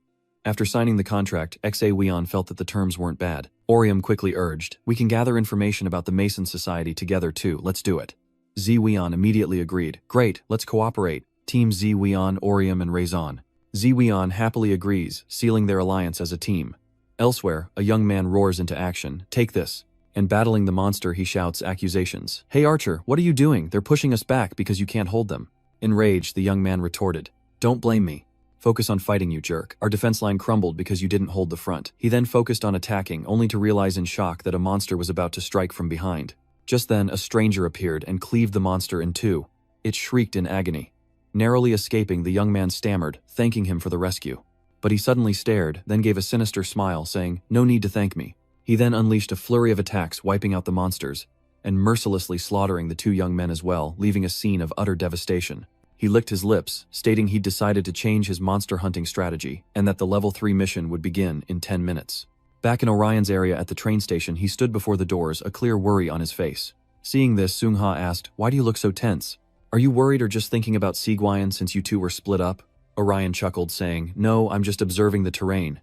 Leorium and Kim Sigwyon have allied with the Vison Guild, and this alliance will split its members between 2 missions. They plan to send those with high damage potential on the giant monster raid to complete it as quickly as possible, while the flag-snatching mission required more direct combat and mobility. They chose those skilled in close combat and evasion to employ a strategy of distraction and attack. Orion conceived the plan, and the Jason Guild finalized the team based on his ideas. Meanwhile, Seungha teased, should I leave you with Sigwyon? You must be worried about being separated, right? Orion chuckled, I'm not worried. She's better than me, and has a higher rank. I think she's more worried about me. Seungha chuckled. Alright, not worried, huh? I thought you two would blame me for splitting you up. But in truth, Sigwyon dotes on her, and how could this evil hag dare to separate us? At that moment, the system announced that the mission would begin in 2 minutes, also stating that it would quickly explain the rules beforehand. The goal is to collect flags, and the mission is complete when each person brings 4 flags to one of the rallying points. There are 6 flag locations on the battlefield, and if a flag is taken, it won't reappear in the same spot. The flags will reappear in different locations, ensuring there are always 6 until the mission ends. Players must collect them and their named items, wish, granting eggs. This item can only be carried by hand and will be destroyed if attacked by another player or monster. If destroyed, it cannot be brought to the rendezvous point, and will respawn at its original location. With the rules laid out, Koha wondered if they had to protect the flags as well, to which Orion confirmed that ambushes at the rendezvous point were inevitable. The system initiated a countdown, and the mission began. Orion immediately used the light skill of the guide, shining it directly into the sky. This surprises Koha, who asks if he used his exploration skill to locate the flags, which Orion confirms. Yes, but I'm just borrowing it, so it's not as effective as usual. I can only get a general sense of direction. Then Koha shouts out orders Shu head to 9 o'clock. Ho, you go to 11 o'clock. They immediately comply. With Orion, they'll head the opposite way, and he obeys. Just then, Jahoon appears, shocking Koha. He immediately attacks her, and Koha wonders about his motives. Then smirks, I didn't think we'd run into such a big shot so soon. It's Red, the Mayor Guild's Captain Jihoon Ha, a masterclass weapon user, and currently ranked 14th. Jihoon is surprised they know him and flattered. Koha is from the Vaison Guild, and who is this? The situation is tense, and Koha smirks, saying that, considering how they attacked them, Ziyuk Ho was right. Mayor has joined forces with those bottom feeders. Jihoon is shocked, saying they have nothing to hide now, and that they were promised compensation. Zuka scoffs, saying it's pathetic. Mayor, one of the top 3 guilds, shouldn't need to win to get what they want. Jihoon hesitates, admitting that he abandoned his pride as a high-ranking player to join forces with Charles. But that doesn't matter now because I want to fight you. I have for a long time. And what's truly amazing is that Jihoon also possesses the master weapon skill Machine Gun No. 3, which transforms the player's right hand into a machine gun for 8 seconds. Immediately, he unleashes a barrage of bullets at an incredible speed. Orion leaps away to dodge while Ziyuk-ha quickly redirects the remaining bullets. Seizing the opportunity, Ziyuk-ha unleashes his skill, Queen's Road, and charges at Jihoon, but to his surprise, Jihoon activates the Hidden Weapon Mastery skill, Hidden Blade, a counterattack skill that transforms the user's left hand into a sword, allowing them to defend and attack for 15 seconds. Suddenly, Jihoon kicks Ziyuk-ha, mocking him. Is that all you've got? I was told to watch out for you, so I expected more from one of the top 3 guilds. It's all lies. At this moment, Jihoon goes berserk, unleashing chaotic attacks. Ziyuk-ha has nowhere to run, and just then Orion strikes from behind. Suddenly he wondered if this guy was a swordsman or an Avenger. He hadn't realized one of Jason's key members was an Avenger. Orion pressed on, continuing the fight. Jihoon wondered who this guy was. He only used basic attacks, but they were incredibly solid. Meanwhile, Orion noticed a significant change, thinking, alright, good, my body feels so light.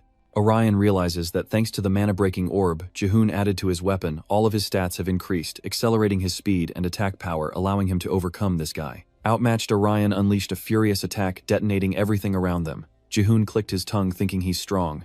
I can't beat him while holding back. He'll have to go all out. Jihoon decides to use a higher-level ultimate skill, Weapon Mastery. It's Weapon Confrontation number 4. Flamethrower gun capable of launching long-range fire magic attacks. Orion is taken aback, sensing the danger emanating from the weapon as Jihoon smirks. Consider this my show of respect, Avenger. No hard feelings. Weapon Mastery, Confrontation Weapon. Number 9. Magic Bullet Attacks. Jihoon unleashes a barrage, and the area is instantly engulfed in smoke fire and deafening explosions. The heat radiates cruel and fierce as Jihoon thinks that attack must have done some damage. This time, Ziyuk-ha strikes unexpectedly with her domain skill, Queen's Garden. She relentlessly attacks Jihoon, leaving him bewildered. Now he has to deal with Ziyuk-ha too. Constantly switching opponents in a fight is such a pain. I'd better find the Avenger's location in case he tries to ambush me. Seeing Jihoon distracted, Ziyuk-ha approaches. Where do you think you're looking? Don't get distracted. Just focus on me so you can tell if I'm real or not. She retracts her words and unleashes the Queen's Lullaby skill, the Queen's Guard's Lullaby. Augmenting normal attacks with 120% magic attack power, capable of piercing 40% of the opponent's defense. Suddenly, Jihoon cries out in pain. Meanwhile, Orium is protected behind Ziyuk-ha's magic shield as she tells him she can take him down, urging him to go capture the flag, but he can't help but worry. But what about you? I think he might overpower you. We should go together.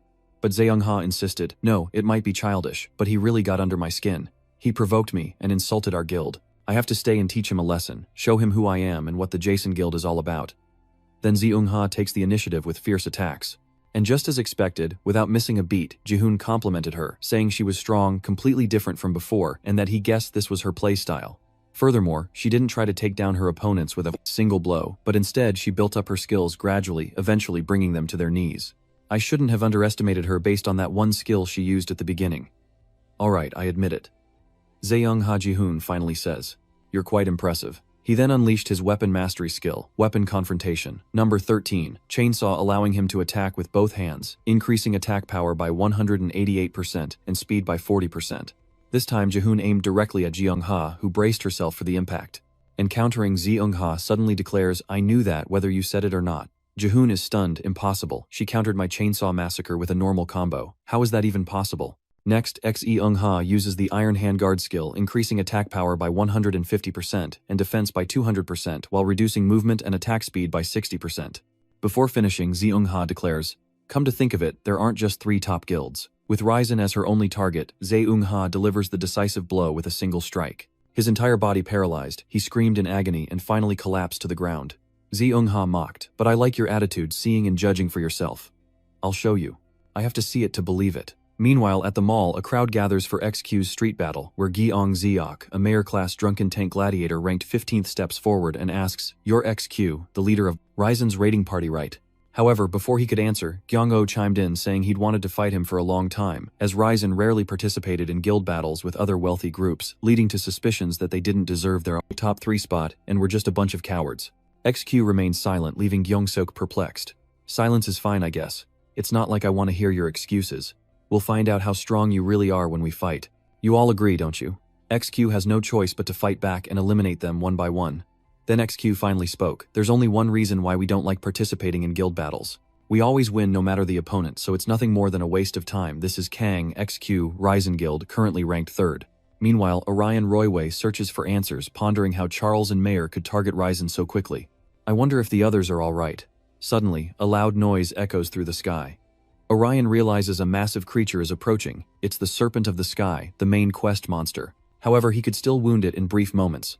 Though not strong, its hit-and-run tactics made it difficult for a melee fighter like him to defeat, and the beast relentlessly attacked Orion. Luckily, he was fast enough to dodge it. Orion thought confidently, but that doesn't mean I can't win. In that moment, Orion cleverly climbed onto its head, realizing the Sky Serpent had a fatal weakness. Destroying the red crystal stones on its back would knock it unconscious. Seizing the moment of obscured vision, he unleashed the Fury Flame skill, determined to knock it out of the sky.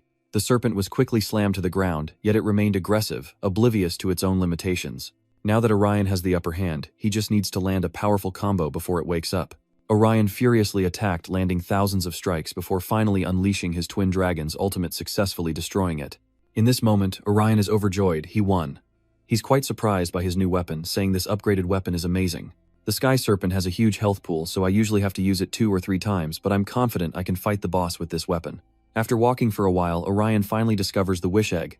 He immediately rushes to grab it excitedly, thinking, I found it, the Wish Egg. If we can get this to someone at the rendezvous point, we'll complete the mission, and it hasn't been long since the others set out. At this rate, we'll finish faster than I thought, so I'll use that assassin skill to teleport and help the Seahawks. I'm sure they'll be a while. Suddenly, Orion brushes past a stranger. Yet this person let him go so easily. Cut to the train station where Seahawk Ho seems to have encountered an enemy. Seahawk Ho scoffs. Hey old man, you're with the Vessen gang, right? I've heard about you. My brother said one of Vessen's members is ancient. Seahawk Ho calmly admits that he is indeed the old man, then asks the other man to identify himself. He feigns surprise. What, you don't recognize me? I'm Mayer's little brother's leader. I thought I was famous. Hearing this, Seahawk Ho thought back. Now that I think about it, I did hear that Mayer's leader had an assassin player with him. He grinned. See, you do know about me. We're one of the top 3 guilds, everyone knows us. But Seahawk Ho retorted in surprise. I just didn't realize the assassin class player was a kid. Sihan, stung by the mockery, retorted, Hey, I'm not a kid. I'm in 8th grade. Got it. No matter how he explained. Seahawk Ho brushed it off, seeing him as just a kid, but Sihan retorted that it was probably because he was an old man. I bet anyone younger than you looks like a kid to you. Don't you think 40 treats you well? Facing the comments, Seahawk Ho retorted, Watch your mouth, brat. I'm still a strapping 2-year-old, but Sihyun stubbornly insisted as if there were a big difference between his 30 seconds and 40 seconds. You're still an old man. And even that didn't matter when he was dead, as he attacked like a bolt of lightning. That speed makes it difficult for Seahawk Ho to defend. He can't believe his eyes. I thought he was just throwing out random skills, but his knife work isn't bad either. His accuracy is decent, and he's good at dodging. In a moment of distraction, Sihan seizes the opportunity, launching a poisoned dart at Seahawk Ho and relentlessly follows up, cornering him with a barrage of weapons. The battle intensifies, and Seahawk Ho grows uneasy, using poison darts to create blind spots and buy time for another skill. It's not an impressive tactic, but he's good at seizing opportunities. Seeing him frozen, Sihan urges him on. What are you doing? You can't even move anymore. I bet age finally caught up to you. Sihan's relentless attacks leave Seahawk Ho with no chance to retaliate, but Seahawk Ho is not to be underestimated. Most of his attacks are dodged, leaving him frustrated. How could he evade them? The speed is thanks to Seahawk Ho's dark assassin skills as he taunts. You think I can't keep up, haven't you heard? In his teens, he was ambitious and made mistakes. In his 20 seconds, he failed from lack of experience. He peaked in his 30 seconds. This revelation immediately throws Sihyun into confusion. No way, my brother never told me that. Are you trying to deceive me? But Seahawk Ho reveals the truth, of course. You actually believe that? The tide turns in Seahawk Ho's favor, as Sihan, feeling insulted, flies into a rage. He launches a furious attack, enraged by the mockery. Die, you fake old man. Even so, Seahawk Ho remained remarkably composed. He may be skilled, but in the end, he's still too young. I can't believe he got angry over a little taunting. At that moment, Seahawk Ho decided to get serious, seizing the opportunity to strike. The speed is as fast as before, causing Sihan to worry. What just happened? That wasn't a skill or a punch. Seahawk Ho chuckled. Sorry, just kidding. Our levels are just too different. I can't fight you seriously. Bring your guild leader brother next time. Then I'll face you properly.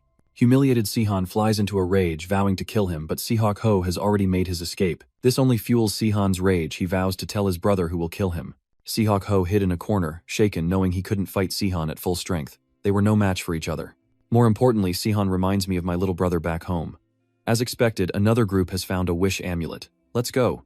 The rendezvous point isn't far. Just then, Iksu descended from above, startling them both. He spoke softly. Looks like I'm late. The two of them began to fear his appearance. Oh no, they were doomed. It was Kang Iksu of the Gaia Guild. He's a super high ranker who conquers the toughest dungeons alone. Iksu asks them, "You're planning to take that egg. You see, I've got my eye on it." His tone dripped with menace, turning their faces pale with fear. To save their lives, they had no choice but to hand over the egg. Then quickly disappears. Farewell. The scene shifts to another place. Here, Zeung-ha is facing the serpent of the sky. However, it was no match for her, and she sliced it in two with a single strike. And just like that, Zeung-ha has found the location of the wish-granting fruit. This is the flag we need to capture. The mission itself is quite simple. The only nuisance is having to fight other users. Just then a voice calls out. It's Orium. He's relieved to see her safe, thanking God she's alright, while Zeung-ha chuckles, asking if he thought she'd lose. Orium denies it, saying he only felt guilty leaving her alone. She appreciates it, but tells him not to worry about her. Zeung-ha then advised him to be careful, lest someone grow jealous. In any case, they should hurry and complete this quest as Shiguo and the others need their help. Before he could finish, Orium urged him to hurry, but suddenly he sensed someone approaching. Before them stood a strange player. Wait, someone's there. He immediately grabbed a giant boulder and hurled it straight at them. Luckily, they both dodge in time. Orium realizes it's a warrior's skill and that he's the Mayor Guild's leader. Zeung-ha isn't surprised. It's CNO, a real pain. This opponent is clearly different from the rest. He arrogantly declares that they can skip the introductions, as they already know each other. In that moment, Orium quickly handed her the egg and rushed into the fray. But the opponent's power was overwhelming, and he was sent flying, though he managed to hold on. Damn, if I take a direct hit from a warrior skill, I'll be knocked back. Avengers usually block and then counterattack, but this isn't good. Before long, he attacked again, pausing to consider. This Avenger isn't countering, but simply dodging and slashing. He dismissively addresses Orium. I guess you noticed my attacks have a knockback effect, so you adjusted your movements. The stalemate between the two civilians is restored. Despite this, he remained quite composed. A close-range, long-distance attack truly unorthodox. Orium tells Sonha to take the egg and head to the rendezvous point, warning that they'll have to restart the mission if it breaks. To buy me time, I'll hold him off. With no other choice, Sunha has no choice but to listen. But be careful, he's a high ranker. Orium confidently asserts that he'll hold him off until the mission is complete. Seeing Sonha leave, he sneered. Leaving so soon? We've only just begun. He hurls a pillar at her, but Orium swiftly intercepts it. Impressed, he notes that Orium managed to change its trajectory, and in mere seconds, Orium retaliates with whirlwind speed. Yet instead of fear, he's even more excited. Impressed that Orium remains standing, the battle between them intensifies. Orium's efforts have clearly paid off. After so many counterattacks, he finally managed to wound him, a turn of events that immediately threw him into disarray. He waited for the perfect moment to draw his weapon and strike. How clever. But so am I. To break free, he uses a whirlwind skill to knock him away. It was enough to keep Orium at bay. How many weapons does he have? Not stopping there, he continues his counterattack. But this time, it's a fire attack, surprising him. Avenger's fire attack. Does he really think he can land a fatal blow even while losing blood? Orium thought to himself he shouldn't waste his energy on such weak attacks. If he doesn't go all out, he'll face my counterattack. I have to land a blow. At the crucial moment, Orium decides to launch a direct attack, yet he withstands it with his roar skill. It couldn't help but frustrate him. He was about to deal massive damage, but the tanker was ready for it, his whirlwind boasting high attack and defense stats. Moreover, he strategically uses skills and weapons to fight. A smart tanker like that is an Avenger's worst enemy. How strange. I shouldn't be thinking this, but for some reason fighting a player like him, suddenly he spoke up, asking if it was fun. Orgosphere Online, that is. This is the best game ever. Don't you think? Orium seems to agree, and so do I. Fighting him is fun enough to make me forget I'm fighting for my life. The battlefield is in chaos as Orium struggles to withstand the guild leader's relentless attacks, and the two clash once more. The chairman changes tactics, switching to an offensive skill, the skill of a carrier, which reduces defense by 70%, while increasing attack speed and power by 135%. Backed by his support, the Mayor Guild leader retaliates fiercely, forcing Orium to evade in order to survive. After creating some distance, Orium retaliated with a dagger, launching it straight at the mayor, who realized the threat too late, conjuring a small axe to deflect the projectile. Next, he flawlessly uses the same tactic on Orium, and though not a fatal blow, Orium's arm is injured. As he lands, the mayor taunts him, asking if he threw the dagger to obscure his vision and target his blind spot. Orium was surprised he'd figured out his impromptu tactic. Turns out the president had considered this strategy before even teaching this trick to his younger brother. Orium's surprise turns to satisfaction, as a smile blooms on his face and the battle reignites once more. He noticed the openings after each of his opponent's attacks, and seizing the opportunity, Orium activated his skill, Vengeance, a fiery vortex of rage. A blazing pillar of fire engulfs the battlefield, and the Mayor Guild's leader writhes in agony. Orium seizes the moment, lunging forward with his phantom revenge blade delivering a devastating strike. As the Mayor Guild leader opened his eyes, Orium ended his skill, but his opponent wasn't as simple as he thought. A strange pillar of light enveloped the leader's body. Even the Mayor Guild leader's breathing was undetectable, leading Orium to one conclusion: did he use a dodge skill? I can't believe he had that up his sleeve. It turns out the chairman shot into the sky, using another demonic skill, one that grants incredible leaping ability but causes dizziness mid-air. At this distance, the guildmaster can finally breathe a sigh of relief, knowing he wouldn't survive 2 more consecutive blows like that. And that's why the chairman finds the battle with Orium so intriguing. He skillfully lands on the ground, awaiting Orium's next move. As for Orium, he was thinking the same thing, wondering how his opponent would attack him. Should he create some distance? But none of that mattered because fighting him was fun. Orium charged towards the chairman, but the system appeared just as they were about to clash. It announced the mission's end as another player had claimed 4 flags, then alerted players that those with at least 1 flag would receive corresponding merit points, thanking everyone for participating. Orium rejoices at Seonha's miracle. Jiazon Guild secured the flags first. The Mayor Guild leader calls a truce with Orium, cautiously approaching him, lamenting, "I was too caught up in the fight and forgot the mission. I get carried away when I'm excited." Orium asked if his opponent wanted to fight again to determine the true victor, but the Mayor Guild leader declined, saying he would love to, but he had to stop here, as he only promised to cooperate with Charles until the quest was over. The chairman added, "I have to take care of my other members. They've all been taken down, including my brother. Besides, your goal isn't to fight me, is it? We should both focus on our objectives." Orium saw the truth in his words, but still felt a pang of regret, hoping for a rematch in future encounters at a major event. The guild leader agreed, and they parted ways, but not before he quipped that Orium better not die. Orium smiled, and the scene shifts to him reuniting with Seongha not far away. "No, we were still fighting when the mission ended. He's very strong." Seongha, unconcerned, simply smiled and said that he was one of the best, and that they were waiting for Zuko to teleport in. Seongha explains that Zuko took on the giant monster transport mission first, so he'll be here soon, and suggests they teleport to help the others. Orium assumed things were going well, as he had been worried about Charles and Mayor teaming up, but Seongha reassured him that their alliance was the strongest. Next, she asks Orium where he was last night, and if he was with Si-Gwion. Orium pauses to think, then says they were with Ji-yoon, wondering if he should tell Seongha about it. Getting help from the Gaisan would be the fastest way to complete Ji-yoon's mission, but she's in hiding, so maybe we shouldn't spread the word about her. Orium hesitated, and Seongha realized she was being inappropriate, apologizing, "I shouldn't have asked. You kids are really dedicated." Just then Ikkyu interrupted Orium's thoughts, yelling at him, "Don't do that, this isn't the time." Orium, realizing everyone had misunderstood him, blushed furiously and quickly explained, "It's not what you think. We didn't do anything really. We just went a little overboard, but that's it." Seongha, amused, teases Orium, asking him what that means. But before she could explain, the system sent Seongha a teleportation request from A. He arrived faster than she expected. Seongha decided to postpone Orium's story, promising to continue the conversation after the mission was complete, and transported the group to another location. Upon arrival, Orium was overwhelmed by the chaos before him. "Wait, what in the world?" Seongha immediately asked Zuka what was going on. "I'm sorry, I still don't know what's going on. We split up to fight the Emperor." "The Emperor?" Orium grew anxious, his eyes darting around in search of Si-Gwion, while the boss gained the upper hand against Ju-hyuk, his voice dripping with malice. That attack was adorable. While Ju-hyuk was struggling, the boss praised him, saying he almost defeated him, but it's over, Ju-hyuk, game over. About 20 minutes prior, the players were working together to take down a monster named Igor, and Ju-hyuk dove in with a powerful diviner skill. He easily took off half of Igor's head, then Ju-hyuk told Si-Gwion to use his buff skill to gain the upper hand. "I see." Voice from beyond Telebiran. He wants Si-Gwion to use it on him, jumping around to get her attention, asking her to buff him too. "I'll cast it on you, so shut up and focus on fighting."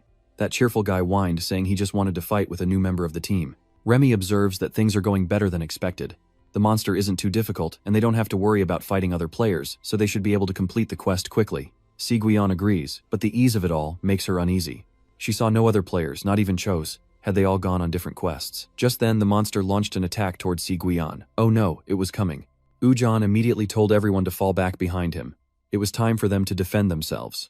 Suddenly, Ju-hyuk realized something, and urgently asked Si-Gwion and Jun-chung to help him attack Yigo, knowing the monster was about to use its skill, and this was their chance to finish it off. Jun-chung and Si-Gwion agree, but she sees a glimpse of Orion in Ju-hyuk, both willing to risk it all for a chance to win as Ju-hyuk activates Paladin Wing Kai's ultimate skill.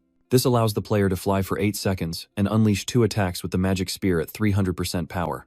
We did it. Ju Hyuk has closed in on Yigo, who is charging up for an attack. Just as it unleashed its destructive light, Ju Hyuk was ready, using his wings to easily evade the attack, finally diving into the monster, causing it to scream in agony.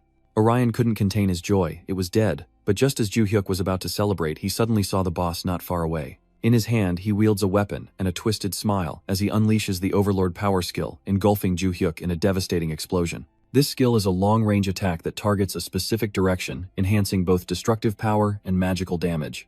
Shi Huan and the others are shaken by the explosion's aftershock. Is that the Overlord's ranged skill impossible? Has that freak finally shown himself? Luckily, Ju Hyuk is unharmed, as the boss approaches muttering, "Finally found.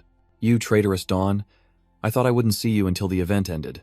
The boss scans the area asking where Zi Eungha is, and if she's dead, Ju Hyuk can't answer as he's no longer affiliated. But he taunted the boss, saying, "Who knows, she might be right behind you waiting for the perfect moment to strike."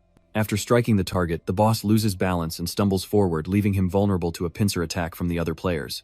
Chasing Tai Dragonsteel Violent Collision is activated, striking the boss. Though hit, he remains unfazed, realizing they're using control skills to force his movement, perhaps, to push him out of the battlefield. He guessed Siwian's intentions correctly. Remy would be the last to strike, using a smoke bomb to buy time for everyone to escape, their ultimate goal being to regroup with the others after completing their mission. Siwian sighs, knowing it's the most effective plan since they don't need to defeat the boss right now. But Ju Hyuk disagrees, insisting they deal with him now. Ju Hyuk's reasoning is that if they leave him alone, he could return and sabotage other missions, so they should keep him here until another team arrives. Siwian knew this would happen, and all she could do was sigh. I knew he'd say that. Jean glared at Ju Hyuk, questioning how they could fight him without a plan lest they be beaten like before. But Ju Hyuk had already come up with a clever idea. The boss circled around, unable to find Siwian's group, wondering if they were planning a surprise attack, or had already fled. Suddenly, Ju Hyuk's voice echoed, "Here we are. What are you looking for? Did you think we ran away? Running is a viable option, you know. I wouldn't underestimate you." Ju Hyuk wields his hammer, saying, "How kind of you. You should be provoking me, you're the bad guy. I would provoke you if I were evil, but alas, I'm just a humble merchant." The boss immediately lunges to attack Ju Hyuk, and the two clash like tigers fighting over prey. Ju Hyuk confidently uses Golden Hammer, a single blow that can blow away opponents and ignore their defenses, but the boss retaliates with Emperor's Audience. He and his weapon easily closed in on Ju Hyuk, who activated Strike of Fate, creating a cross to intercept. The tables turn so fast that the boss can't react. He wonders how Ju Hyuk can move after being hit by Emperor's Audience. Impossible. He was sure he'd prepared a skill to weaken and negate his abilities. He planned to counter me after our last fight. The boss reveals a sinister smile. Excellent, now it's getting interesting. This is what a real competition should be like. He lunges forward using Machiavellianism instead of power of iron, unleashing a flurry of powerful blows against Ju Hyuk. He struck me here, but in the next instant, the boss was overwhelmed by another attack. He slowly turned his gaze, then released Ju Hyuk out of exhaustion. Ju Hyuk gasped for air, saying this was the end, and it was his job to make sure he used all his skills in the duel with him. Don't tell me you actually thought defeating me would be enough to take down the Jason Guild. The boss sensed someone approaching, but as he glanced behind him, Orion and Jun Chung unleashed their most powerful techniques upon him. Orion and X-Ju were suddenly behind the boss, and by the time he realized it, his eyes widened in shock, while Orion sought to strike him down immediately. The two then lunged to punish the boss, but he dodged as if his body was floating. Orion and X-Ju didn't hesitate, immediately launching a barrage of attacks. Orion unleashes Phantom Vengeance Breath as X-Ju's arm manifests Mega Hook, a seamless combination, yet the boss's instincts allow him to evade with ease. He unleashes Royal Roads, and the earth trembles with fury, but Orion remains focused, observing everything. And Orion leaps from rock to rock, then dashes forward, the clash of weapons echoing all around. The swamp created by the boss below him reduced his balance after the duel with Orion, and another foe was already moving in from behind. Now he realizes, so that's their plan. They're going to gang up on him. Ju Hyuk had planned it all along. There's no need to rush in all at once. The Emperor has a ton of long-range skills and deep debuffs. We need to take turns attacking him, so he'll use up all those nasty skills one by one. Si Guion seems to understand now. If we keep fighting like this, we can eventually disarm that psycho. Orion with his massive sword aims at the boss, unleashing the skill Breaking the Dragon Sun, increasing damage to a specific area by 130% while slightly reducing attack speed. Si Guion is excited, but Ju Hyuk is worried, will their plan even work? This is where Ujan struggles. Wait, is that a teleport box? The sword scrapes against the box with a creak. That's the Chickmaker's skill. Ryuzeon's voice suddenly appears again, asking if he's okay. Orion instinctively turns around, not expecting this to happen. Ten Boss smugly smiles, saying, "Yes, I'm fine, thanks Ryuzeon." Ryuzeon asks what more he could possibly want, but Ten Boss with a confident look tells him to just do what he does best, cause chaos. It's not just Ryuzeon. Ten Boss's people are all here. Orion angrily shouts. Charles 10 boss has a new plan. We don't have enough people. We should probably help them. Ultimate skill, Erevan merging with the Imperial Army. The heavy thud of statues echoes as they rise from the ground. Ujan panics, realizing their foe is using an ultimate skill and they're closing in. But Ichiju is resolute, declaring they knew this day would come, and they will overcome and defeat him once and for all. Ultimate skill, Supreme Mahaparinirvana. Ujan doesn't seem too pleased. I told you not to talk like a monk. Meanwhile, Orion keeps a close eye on his friend Zivian, asking if she's alright and unharmed. Despite being a girl, Zivian is brave, assuring him that she's perfectly fine and in top condition. We have to take him down quickly to complete Ji-Yun's mission. We don't know when we'll get another chance. Orion seems more confident now that he sees her like that. I was just thinking the same thing. Zeung-ha, sensing danger, leaps into action to avoid the Emperor's skill, knowing retreat means certain death for his comrade. He vows to support them from behind, urging them to hold the line and strike together. We will win this battle no matter the cost. The boss is controlling everything he's created. However, his teammates are facing some minor setbacks as Zeung-ha surges forward like a predator, using Oxer Kick. The masked figure didn't even have time to react, damn it. Zeung-ha gracefully charged forward, executing Saber of Zod's Tornsaker check in unison. Zeung-ha also faces her own challenge as the Necromancer attacks from above. She laughs, saying it's been too long, and that he's gotten fat, guessing he hasn't been hunting and getting tired without her. Zeung-ha retorts, telling him not to act like they're close, and that she'd never consider a bastard like him a friend. Touching Zeung-ha's weight is forbidden, and for your information, I've lost 2 kilos, all thanks to you lot. The Necromancer, now a little scared, wonders how she's so strong, breaking her shield with magic. Did she get better weapons since our last fight? No way. That's not fair. The boss is gradually struggling and his control is becoming erratic. They're pushing us back. We're outnumbered and their members are skilled. Especially that Avenger, he's even more formidable than before. At this rate, he'll break through soon. A bullet-like light explodes toward the boss's face, and that range dealer is there too. With nowhere to hide, I'm completely exposed to sniper fire and could easily die in vain. Defeat seems certain. We need a change of tactics. Ji-In is handling one of them on this side too. Ryuzan has no choice but to help the boss, who is also getting tired. Damn it, how are they so strong? They have supporters and healers, so our attacks are useless. The boss calls out to him, Ryuzian, and Ryuzian turns around nodding. Yes, sir.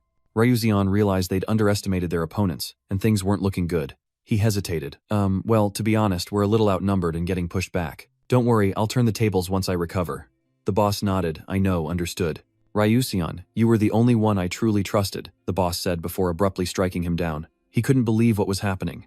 Orion and Ikkyu froze in place as Ryuzian collapsed his gaze, slowly turning to the boss. Boss. Why? The boss smirks, thanking Ryuzian for his loyalty and support, telling him to leave the rest to him as a small door appears behind the boss. Ryuzian's eyes widen as he realizes the condition for the Emperor to become a transcendent glass is the death of the group's highest stat member, and the boss grins as if he knew this all along. Sacrificing his most loyal follower was his plan all along. What a fool you were to trust him so blindly. But soon we'll witness the clash between the Transcendent Overlap and the Ryusean Guild. I wonder who will prevail. Now what will you do, Ryuzian and Leorium? If you don't win this fight, the world ends. I'm looking forward to it. The life of the former boss shaped who he is now. I didn't always like playing games. At first, they simply had me assist Professor Maria's new project, a space simulation project, but the deeper I researched, the more I became immersed in those games. I couldn't stop loving them. To me, they're like a utopia, a place without class divisions where everyone has the same opportunities, a fair and ideal world. To create such a society to transcend the limits of mundane reality, I'm willing to do anything, betray colleagues, realize my darkest fantasies, stain my hands with the blood of others, if that's what it takes to forge a new world. Back in reality, the boss says, of course, he's always ready to take responsibility for any risks that occur. He uses the skill, this is war, the power of which sends Sodung flying. What is that? Ung-ha recognizes it, it's the Emperor's. Orion can't believe such horror is unfolding before his eyes. A transcendent level, a transcendent level, a transcendent war god. The boss wields a powerful spear, unleashing a mind-shattering technique that hurtles towards Jun Chong, stunning Ujan, who cries out his name in alarm. Ung-ha grits his teeth, realizing they advanced too quickly, exposing their rear guard, leaving the support team completely vulnerable. Only one person can turn back and protect them now. Raimi quickly grabs her gun and rushes in, declaring that range damage dealers should handle this. Buzzhaw skill number 9, Raimi's attack is right in front of the boss, but his blade obliterates everything. And he sets his sights on the next prey. The boss is now right next to Raimi. She can't block in time. No, he's too fast. And a massive explosion erupts where Raimi was standing. Hyun Zeung stops in his tracks, shouting her name, Raimi. The boss's teammate seizes the opportunity, yelling for him to finish her. How unfortunate the skill, Mother Nature's Fury. Golem Custer's skill adds combo damage to the attack range, creating tremors to hold opponents in place. Hyun-Zae-ung is pushed back, his eyes blazing with anger as he tells them to shut up and get out of the way. The Thousand-Hand Guanyin Bodhisattva skill, a cultivator-level ability, allows the player to attack up to 1000 times each, costing 5% of total intelligence with the combined attacks causing knockback and pinning the opponent to the ground. That guy knows what happens when you anger Hyun-Zae-ung. The sight of the explosion is silent and still. The boss unleashes his formidable dark magic, and Remy faces an opponent far stronger than herself, his weapon pinning her down. The boss scoffs, asking if she intends to fight him with such a weak trick, noting her magic resistance. Jaime's eyes narrow, and she unleashes a barrage of shots at the boss. But it's no use against him. Such a weak attack is only good for scratching. Each arrow slams into Jaime, and the boss makes them sink in deeper, not to mention that at this close range she'll be suppressed. Jaime smirks, "I know, moron, I'm a top player after all. Everything I do is intentional. Rage Fire Collection, Hellfire Prison." Orion appears from behind. "I don't know what level of transcendence he's reached, so I need to finish him in one move. I'll put everything I have into this attack." Orion's sword is seized by the boss. Heroes may be good at counterattacks, but they're not for everyone. This game is fair. The skill god's wrath is restrained. Orion is in trouble. His attack was too fast to dodge, and now the boss is relentlessly attacking him. But what can Orion do to avoid his attacks? Ixul's fist packed with power slams straight into the boss's face. Lightning crackles from that arm, signaling the former god's decline. The boss still laughs, claiming soul fighters are easier to defeat than heroes. However strong Ixul's punch was, the boss was many times stronger, and Ixul cried out in pain. Jun still felt a lingering ache in his hip, and it seemed Ixul was completely overwhelmed by the blow. Xiongha called out in worry, and Orion felt like they were just tiny ants. Damn, he's strong. He's nothing like a newly ascended Transcendent Grade Reaper. The Emperor clearly understands the Transcendent level, and is completely in sync with it. What should I do? Should I fall back and fight with the others? No, that would endanger the gatekeepers. I have to stop him. But how did the boss retrieve his weapon? He turned to Orion, suddenly remembering. Where's that explorer who was with you last time? Then he smirks, assuming the other is gone for good as the weak are destined to be. After all, this game is fair. Zeok Ho attacks the boss with the skill Silent Departure, which the boss recognizes in mere seconds. Zeok Ho's fate is no different from Ixul's. Damn, did he see my attack. Orion, run. Don't just stand there. The boss moves with ease using the skill Nihilism. How many times must Orion watch his friends fall while he stands frozen? No, there's only one option left, the only way to overwhelm the Emperor. Zihuyan turns to see a door just like before appear behind the boss, and Orion steels himself ready for the real fight. No, I will defeat you. It's time for revenge. Orion unleashes a devastating blow from his sword.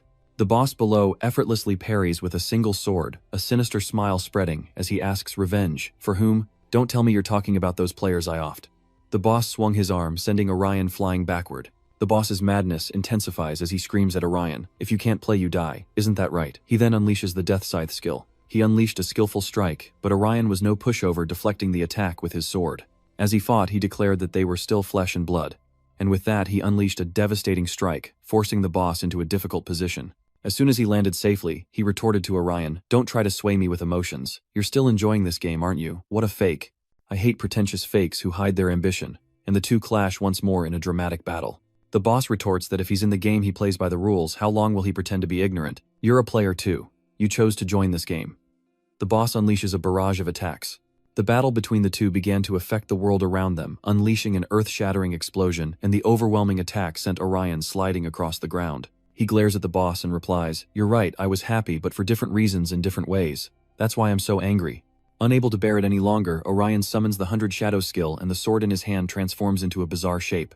Thousands of slashes are unleashed, forcing the boss to retreat. The rebel level skill, Shatter into 100 Shadows deals /damage when the user's attack stats reach 120% in a random direction. The opponent will be pushed back slightly with each strike, but the boss stands firm amidst Orion's attacks, bracing himself against their force. A thought flashes through the boss's mind as he activates his war skill, lunging toward Orion with blinding speed, his attack creating a dazzling light. Orion couldn't react in time and was thrown back. The boss mocked him with every failure, asking if he was enjoying their little war. "We can spar as much as we like." Orion glared at the boss with furious eyes. He panicked and refused the offer. "No. Players never truly die in the game. There's always another chance, and that's what makes it fun." As a game publisher, he doesn't even know the basics. Orion uses a game-changing skill, creating a vortex around his sword. You slashed at the boss repeatedly, but he dodged every blow, and still had the gall to mock your slow attacks. He barely had time to boast before karma struck. Orion slashed the boss's claw, leaving him stunned. "What? Am I the slow one here? Does that mean that kid is using that sword to slow down time around the area he's inflicting damage?" Not stopping there, Orion slashes him across the face, but the boss remains unfazed. On the contrary, he finds it all the more interesting. I know what I have to do to take him down. Using his skill, the boss darts behind Orion, who turns to glare at him while the boss smirks with glee like a cat toying with its prey. The boss suddenly appears above Seguin, switching targets and unleashing a skillful strike while she's distracted. Seguin weakly defends herself with her sword as the boss smirks, knowing the hero's weakness is their friends. Orion realizes the boss is trying to cheat him. The bastard as a masked figure appears from nowhere. He raises his axe, threatening Orion. Prepare to descend to hell, you little brat. The axe inches closer to Orion. To deal with this stranger, Orion unleashes the skill, Vow of Hatred Restraint, swinging his sword with such force that the man's axe is sent flying. The man struggles against Orion's overwhelming power, as Orion warns him to back off and not cause trouble. No sooner said than done, Orion unleashed another tidal wave attack the blade, creating a surging wave that pushed the stranger far, far away. He alone must withstand the rebel-level skill Tsunami Tide, repelling enemies from the user's vicinity. Upon reaching 80% true damage, the attack will inflict magic damage. Having dealt with his opponent, Orion slowly approached the boss sword in hand, but the boss, sensing his moment, unleashed the fury of the gods. A sudden overwhelming blow sends Orion flying backward as he grits his teeth, suppressing the pain as the wound spreads throughout his body. The boss smirks, saying it was a mistake to rely on his teammates. If he hadn't run out to save them, he could have ambushed him. So relying on others for help is pointless. The boss is still going strong, so he unleashes a devastating blow, the ultimate move of the god of war Rudra. Summoning 4 swords each, with 220% attack power, and increasing control over the opponent's resistance, the boss unleashes a relentless assault on Orion, forcing him to defend with his single blade. Blinded by rage at this disadvantage, he watched his defenses crumble as Juhyuk suddenly appeared wielding a massive hammer. He smirks confidently, retorting to the boss's words, "Enough with the boasting." In a game like this, what's smarter than teamwork? Juhyuk fearlessly charges forward, blocking every sword the boss conjures, while Eun-ha blade in hand ambushes from the right. Now the boss must fight both of them from 2 different directions, but he shows no fear, instead roaring a challenge to prove themselves. "Show me what you've got," the boss taunts. "I've heard the rumors any team Juhyuk helps always wins. What's the secret?" he taunts, spinning his sword, sending Eun-ha's vehicle crashing to the ground. Juhyuk wasn't doing much better as the boss kicked him squarely in the face as an insult, mocking him for spreading rumors without the skill to back them up. They say whichever team Juhyuk helps always wins. What's the secret? Juhyuk readily admits, I could tell you. Maybe I'm just lucky, or perhaps I'm good at misdirection. Sure enough, while the boss was distracted, Orion was poised to strike from behind. But after hearing Juhyuk's veiled words, the boss immediately turned around to see what was happening. No way, that's the ultimate move of a transcendent being. Orion boldly carries his sword towards him, the ultimate move of a rebel, the blade of the rebel army, increasing attack power by 1,800% during skill completion and significantly increasing attack range. Yet Orion's fear wouldn't subside. Damn, my attack stats aren't high enough. With just this, I can't defeat him in one blow. But I can't prolong this. If I hesitate, everyone could get hurt. Tenbo's, seeing Orion falter, lunges like a predator, but a mysterious blue light stops him in his tracks. Orion seems to sense something earth-shattering. Wait, that skill. It turns out Siwon appeared just in time, unleashing an attack on Tenbos, the ultimate move of the Mekung master, Hell Mekung. It simultaneously increases the attack and defense of nearby teammates by 222%, deals 20% rope damage to the opponent's defense line, and monsters, and blocks the use of other skills for 50 seconds afterward. Siwon gritted her teeth, considering the worst-case scenario. If she used this skill, she wouldn't be able to use her trap skills for a while. Which means she loudly declared that he had to take him down now, Orion. And as soon as Siwon spoke, Orion teleported in front of Tenbos. He glared at him, his eyes filled with resentment, as Orion suddenly thrust his rope-wrapped hand forward. Immediately, he skillfully manipulated the rope, attacking Tenbos, who swiftly jumped back to evade. He turned back with a pained expression. Instant transmission. Orion gripped his sword and charged, retorting, "I have it. After all, Siwon gave it to me, and if I don't use it, how can I call it retribution?" Orion roared, gathering his strength, then unleashed a dazzling sword dance with the skills of the anti-god army's sword. Outside the real world, everything falls into silence, until a massive explosion erupts from the earth, destroying everything. After the fierce battle with Tenbos, everything was terrifyingly desolate, with a long trail on the ground, as if something had been dragged. Orion stood frozen in the thick smoke, his eyes wide with disbelief, as a sudden sharp pain seized his heart, paralyzing him. He clutched his chest and collapsed in pain. His heart, it happened again. Suddenly he noticed something appearing before him. That tenacious Tenbos still won't quit. He emerges from the dense smoke, grinning with delight. "Just to be safe, I've created something rather interesting. The Earring of Salvation renders its wearer invincible at 5% health." Orion, speechless with rage, slowly raises his sword. Before he could react, Tenbos kicked Orion in the gut, sending him flying. Emboldened, he recalls the Eternal Empire's swordsmanship and charges toward Orion, unleashing a powerful strike that Orion barely manages to parry. Tenbos unleashed a relentless barrage of attacks, forcing Orion to desperately evade.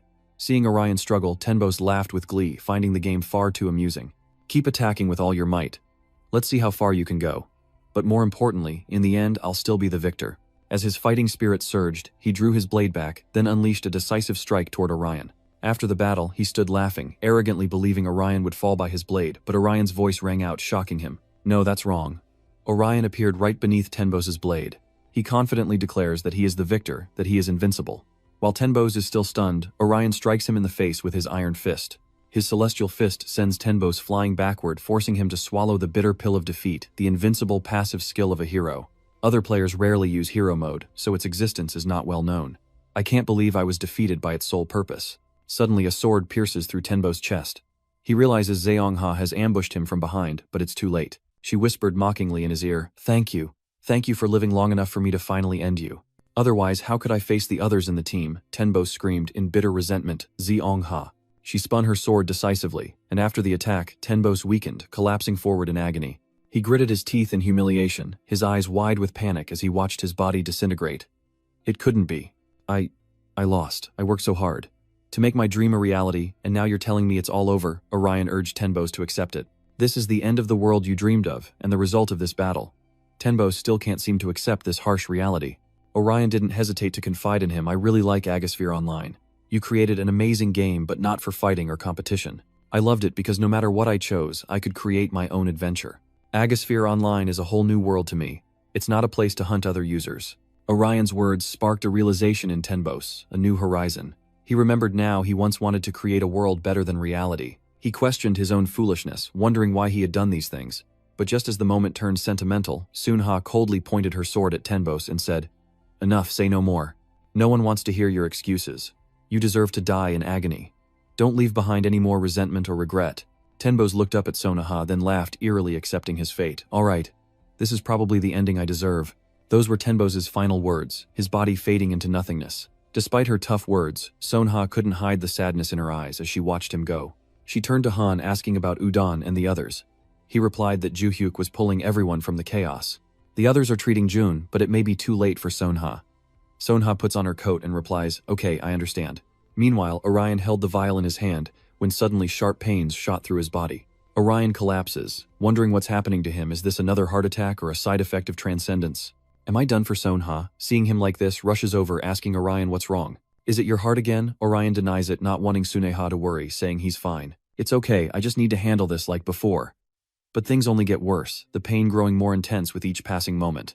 Orion screamed in agony, his face as pale as a ghost, and Siwon cried out for help. If they don't do something, Orion will die. Upon hearing this, Orion is shocked. "But we don't know what to do. Should we use a healing item?" Sonha turned and said, "Go find Jun and bring him here. Maybe he can pull it out." Hearing this, Orion immediately complied, but Hwen appeared unexpectedly, smirking, and said not to waste his efforts.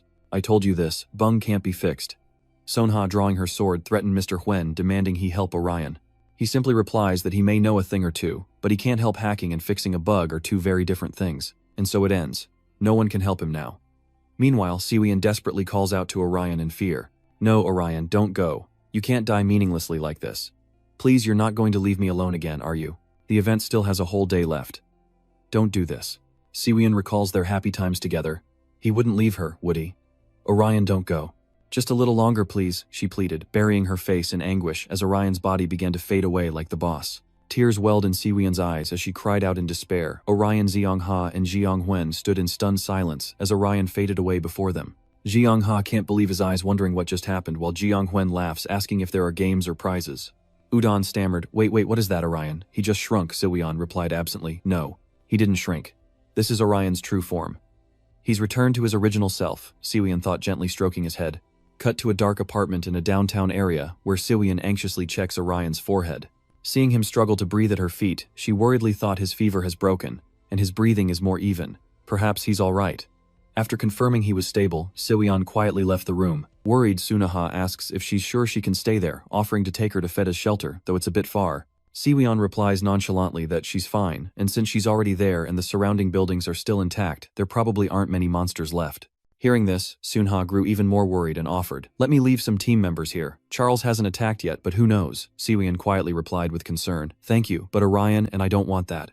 She stated her thoughts seriously, saying that everyone needed to keep playing the game so that first place wouldn't fall into the hands of some stranger. Upon hearing that, Ujong exclaimed, "Huh, does that mean you guys aren't participating in the competition anymore?" Siwon, no longer caring about the game, coldly replies that she'll wait for Orion to wake up before deciding, but she probably won't participate anymore. Remy is shocked and exclaims, "Why, you're both so strong. Think about all the effort you've put into this game." Even Ju-hyuk found it strange and spoke up, "You're worried about Orion, aren't you?" Hearing his question, Siwon quietly replied, "Yes, if I don't give up, he'll keep fighting alongside me with that original persona." Everyone was surprised by her answer, and when they saw they couldn't persuade her, Seonhwa spoke up saying, "Okay, we understand then. We have to try even harder to win."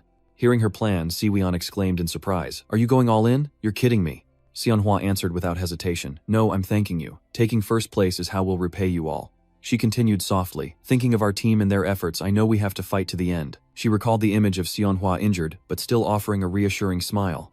Siwon paused, then exclaimed, "All right then, you better make sure you win." Before she could be sad for long, she cheerfully said, "If I win, you have to buy me ice cream. Got it, I'm going to be rich anyway." Seonhwa simply smiled at her playful teasing and gently replied, "Okay, I'll buy you the best ice cream in the world." The scene shifts outside the building where Seonhwa and her teammates have left together. Suddenly she speaks up, "Before we go, we have to deal with the monsters in this area." Udoan nods in agreement. "Okay." Suddenly out of nowhere, Gi-ong Hoai appeared mocking, "Oh my, didn't you bring Orium?" And his friend, seeing her, Seonhwa coldly replied, "You deceitful artist, why are you everywhere?" She laughed, replying flippantly, "Come on, calm down. If I killed Orium, I'd be number one for sure." With a shrug, Gi-ong Hoan indifferently replied, "I'm just curious about what's happening to Orium. I like collecting data in this area." Suddenly she looked at her with a scrutinizing gaze and continued, "If things go well, maybe Orium will become an Avenger again." Seonhwa stared at her silently, her eyes turning cold as she issued a chilling warning, "If you lay a hand on either of them, you'll regret it." Having said what she needed to say, she turned and walked away, while Gyeongyun Hoan, seemingly unafraid, taunted her, "Oh, I'm so scared, my hair's standing on end." Everyone else left, but I remained smiling. A doubt arose within her. If Orium truly returned to the original character's body, then surely the game has a flaw despite appearing complete. Calculating her advantage, Jeon Hoen thought if she could find out what it was, she could secretly change the results when first place was awarded. As she opened the system panel, a smug smile crept across her face. "Now I'll just skim through this, so the system doesn't detect me." The more she thought about her plan, the more sinister her smile became. This way, no matter who wins, the prize will always be hers. Looking at the sky, Gyeong Hoen said excitedly, "I can't wait." Meanwhile, in a coffee shop, curled up in a corner, Si Huyeon glanced at the clock, thinking to herself, "It's 10 p.m., it's been a while." As she scrolled through the system, she muttered, "We're in 11th place now, wow, dropping fast." Seeing their rank plummet, Si Huan muses that the current leader has 222,000 points. If everyone on the team pooled their points, it would be even higher. At this rate, they can't catch up. Suddenly she snapped herself out of it, realizing now wasn't the time to be pessimistic, especially after deciding to stay and care for Orion. With renewed resolve, Si Huyen turned to observe Orion lying beside her. Looking at him, she remarks that he seems thinner than she remembers. She never paid attention before all this happened. Silently keeping him company, Si Huyen feels sorry for him, thinking about how much he's endured with such a small frame. The more she thought about his situation, the more her heart ached for him. No one was helping him, and how lonely he must have been. Lost in thought, she suddenly remembers something and exclaims, "That's right, Giyuna." She realizes there's someone who can help him. As if struck by a great idea, Si Huyen exclaimed that he was also in his substitute character's body. Perhaps he would know how to deal with this and how Orion could return as an Avenger. Growing restless, Si Huyen paced back and forth, wondering what to do. Going to see Giyuna wasn't far, but that would leave Orion alone. Or should she wait until the next break? She paused, lost in thought. But Si Huyen has made her choice. No, she needs to go now. She can't wait any longer. She calculates that the area is covered in trap lines, so she'll use the instant teleporting corn puff item to move. Si Huyen scribbled a note, placing it on him, promising herself she'd return soon and find a way to save him before rushing off. Orion lay motionless, trapped within a dream, whispering, "I hate winter." Young Orion stood alone in the snow, thinking, "I hate the snow and the cold." But when twilight came, it was a nightmare, and the children had to return home, leaving Orion to watch them go in solitude. He too must return home, and upon arriving, Orion fearfully opens the door, thinking, "I hate being home." Orion remembers his aunt and uncle saying they would come to take care of us. They were always so warm. But that kindness wasn't really for me. It was the warmth of a completely different family. Orion just coldly watched, silently complaining, and I hated that atmosphere. Being alone in that house, I couldn't bear the cold emptiness my parents left behind. Orion's younger self was a lonely boy. That's why I never went home until my sister called me back or picked me up after school. Even as twilight descends and darkness fills the space, my fingertips numb with cold and no one by my side. I still won't go home.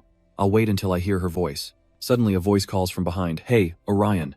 Orion is jolted awake from his dream. Orion jolts awake, hitting his head. He clutches it in pain, wondering what happened before noticing Siwon's note. Orion picked up the note in surprise, reading Siwon left this. I'm going to see Ji-yoon, but I'll be back soon, so stay put. He frowned, wondering why she would go see Ji-yoon. Suddenly, Orion senses something is off. His body feels strange, lacking muscle, and his limbs are shorter. It seems he's realized something, and his eyes darken as he thinks, no way. Orion stares at his hands in disbelief, wondering if he's back in his old body, then suddenly coughs violently. After coughing, Orion figures he should grab a drink while he thinks he has no idea what's going on. The scene shifts to the mall hallway. Orion struggled forward, leaning against the wall until he stumbled to a halt. Before him lay a multitude of magic circles, and he wondered if Siwon had set these traps. Sensing her concern, Orion chuckled to himself, thinking she really laid a lot of these. Whatever monster gets caught in these is surely dead. After walking for a while, he finally reached a coffee shop where Orion is now drinking water. Having quenched his thirst, he sighed in relief. Phew, that's better. Orion gazed outside, thinking to himself, who knows what I'll run into out there. I better stay put and wait for Siwon. With this body, it's best not to go out, and it's pretty safe here. Suddenly, the food counter catches his eye. Orion blushed, torn. Should he grab a bag or two of snacks? He reached for a cookie. Suddenly, a voice called out from behind, and as Orion turned, the figure lunged with a weapon, prompting Orion to exclaim, Yoon-hee-hyung. Han speaks up, saying it's been a while since he's seen Orion like this. He thought he'd never see him this way again. Orion, shocked and afraid, asks how Eun-hyung is here, but Eun-hyung coldly attacks, saying he must be tired of being his substitute. Isn't that right, Orion? Hearing Han ask that you were shocked, weren't you? Orion drifted into distant memories. While he was playing, he heard a voice call out, Hey Orion. Young Yoon-hee approached, asking what he was doing alone, and Orion turned in surprise, thinking to himself. One day, Han brought over a handheld game, inviting him to play, saying if he was bored he could try this game. Orion pondered, not remembering when they became friends, only that they had no reason to go home early, staring in surprise at Han. And so in those lonely, monotonous days we became friends just like that. Though unspoken, I had already decided he was my friend. Cut to the present, where Orion finds himself with an arrow pointed at him by his friend, who asks in surprise, Yoon-hee-woong, how did you know I was here? He smirks and replies that a shaman revealed his location, one he thinks Orion knows.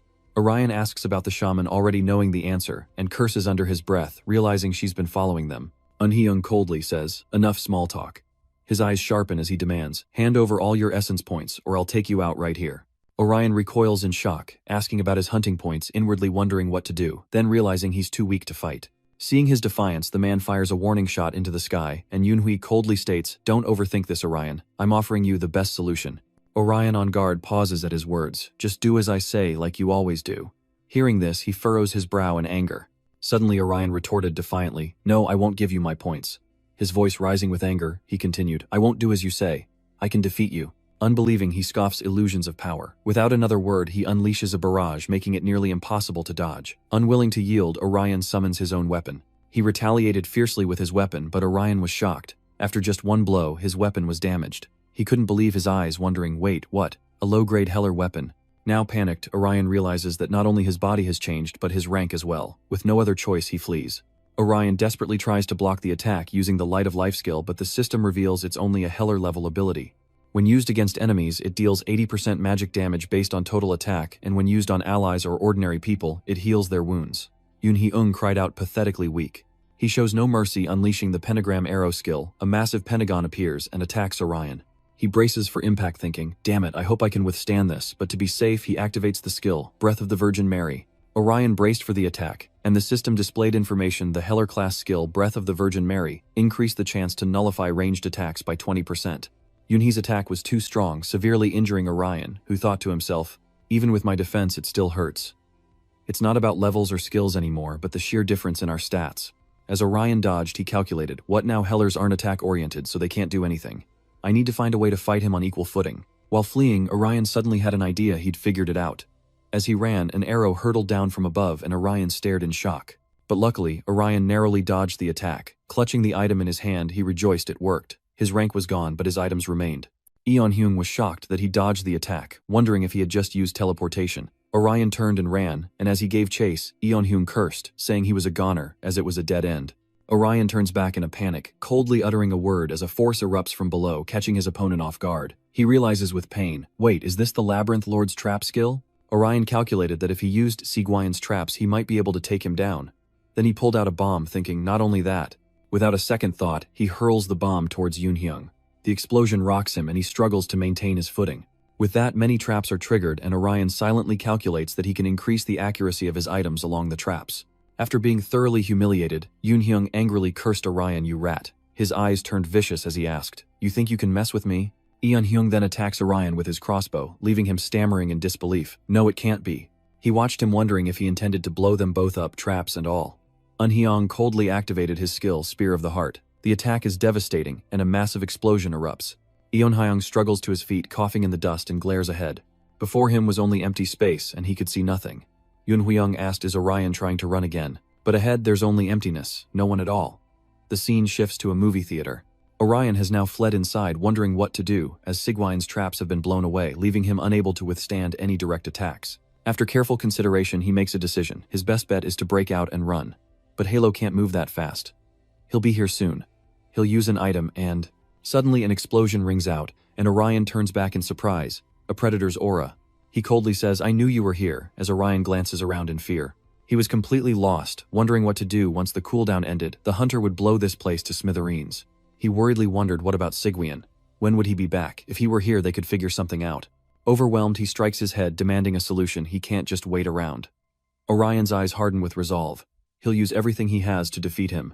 Orion is determined, but he doesn't know what to do. Somehow, he has no plan. He considers his options. If he attacks from a distance, the enemy will just blast him with long-range attacks. So what should he do? Suddenly, another version of Orion appeared, saying that if someone holds a crossbow with their right hand, their left hand becomes weaker. Their reaction time slows down due to the reduced range of motion in their shoulder. Eun-hyung has incredibly sharp reflexes. Use that against him. Orion encourages himself, knowing he still has tricks up his sleeve. Back then, despite a lack of skills, you could still fight and win. The voice continues, "Remember how you used to fight. A solution always exists somewhere." Orion smirks confidently as Wanxiang searches for him, crossbow in hand, when suddenly a bomb falls from above. Enraged, he shoots the bomb, causing it to explode, filling the area with smoke, and he wonders if it's a smoke bomb. He scanned his surroundings, wondering if the fool was trying to escape this way. Then, another of Orion's items appeared. Seeing this, Woon-hyung excitedly thought, "A teleportation item. He's trying to move behind me." He smirked, thinking, "Moron, you think I can't see you? What an ideal prey." Just as he was at his most complacent, Orion appeared where he least expected, and was already upon him before he could react. He loudly declares that his target is right here, Yoon-hyung, as Orion's hand stops before him. Then, ceasing his imaginings, that voice continues, "And remember," Orion says, seriously encouraging his other self. Always by his side, Orion lands a solid, painful punch. Woon-hyung is knocked back, but despite the pain, he's still ready to strike. Orion calculated that even without his Avenger-level skills, he could still use the Jiaogam as a weapon. He searched for more while his opponent dropped his crossbow, clutching his arm in pain and screaming. His eyes turned menacing as he stared at Orion, but before he could react, Orion landed another punch, thinking to himself that as a Halo, he couldn't allow the enemy to attack from a distance. He needed to stay close. Fueled by rage, he roared, "How dare you!" Then without warning, he unleashed the Iron Maiden skill. Eun-hyung thought to himself, so what if I don't have a weapon? I can still use defensive skills. But then his eyes widened in surprise. Orion stood unharmed, and Woon-hyung wondered how a Halo could possess so many offensive skills. Why isn't he running? Orion, eyes burning with hatred, throws a punch. Showing no mercy, Orion beats him black and blue, leaving Woon-hyung in stunned disbelief. Did he predict my defensive maneuvers? Has he been using healing magic on himself this whole time? While he was stunned, Orion landed a few more punches, thinking that even with self-healing, its effects were relatively weak, and if the opponent used a technique like before, he'd be done for. He knew he couldn't give him a chance, so Orion relentlessly punched him, thinking he needed to strike first. His punches rained down relentlessly. Then suddenly his opponent's eyes widened as Hyung seized him by the collar. He throws Orion aside and makes a run for the crossbow. He was just inches away from the crossbow, but Orion wouldn't let him have it, striking at the stone and his abdomen. Writhing in pain, Yoon-hyung clutches his stomach as Orion draws his dagger. He powerfully stabbed down, catching him by surprise, but the knife only grazed him. But it was enough to terrify Hyung, who asked in surprise, "You're not going to kill me? You almost had me." Orion grits his teeth and replies, "When I think about how you acted, about everything you did to me at school, I don't think I'm merciful enough to forgive you, but that doesn't mean I'll kill you." Orion confidently declares that he can't do anything to him anymore, prompting Yoon-hyung's surprised question, "What?" He continues furiously, saying he's overcome all the crises Eun-hyung caused him at school, and he won't let him cause any more trouble. Orion angrily declares that he won't suffer because of those things, hinting at revenge. Orion stares him down, declaring that he sees him as nothing at all, a statement that leaves Yoon-hyung stunned. Yoon-hyuk recalls his childhood, his father shielding his eyes, telling him to turn away, that woman is no longer his mother. He coldly continued, saying she was an ungrateful wretch who abandoned her family for so-called passion, and you shouldn't have witnessed this. Your father continued, "From now on you'll have a new home with your stepmother. Like other children. Young Yoon Hyung desperately wanted to cry, asking, "Why did mom abandon me? She didn't even say goodbye. I'm her son, how could she do this?" Yoon Hyung's father coldly removed his glasses, saying that woman didn't see it that way. To her, you're just another person. His eyes were terrifying as he continued, someone unimportant who can be thrown away at any time. Back in the present, after hearing those words, Yoon Hyung sheds a tear, thinking, am I not important? He grits his teeth in anger, saying, you're a damn bastard, Orion. Suddenly, Siwon appears and calls out Orion. As soon as he sees her, he happily replies Siwon. Meanwhile, Yoon Hyung watched, seething with resentment, and suddenly shoved Orion, causing him to lose his balance. Seeing him run, Siwon angrily gives chase, yelling, stop right there, Hyung. She furiously demands, what's going on? How did that bastard find this place? Suddenly bursting into tears, she asks, Orion, are you okay? Are you hurt anywhere? I'm sorry for leaving you alone. Orion quickly reassures her, I'm fine, it's okay. Suddenly Siwon bursts with anger, saying that if that bastard Yoon Hyung doesn't stay hidden, he'll regret the day he was born. Orion quickly glances over, reassuring her that it's okay, since he wasn't that strong anyway. He confidently asserts that the guy won't be coming back while outside. Hyung is running for his life, seething with anger. Suddenly, he triggered a trap set by Siwon, the magical force, sending him tumbling down the stairs. Unable to rise, he lay there crying, then cursing. It really hurts, damn it. His anguished voice echoed, it really hurts so much.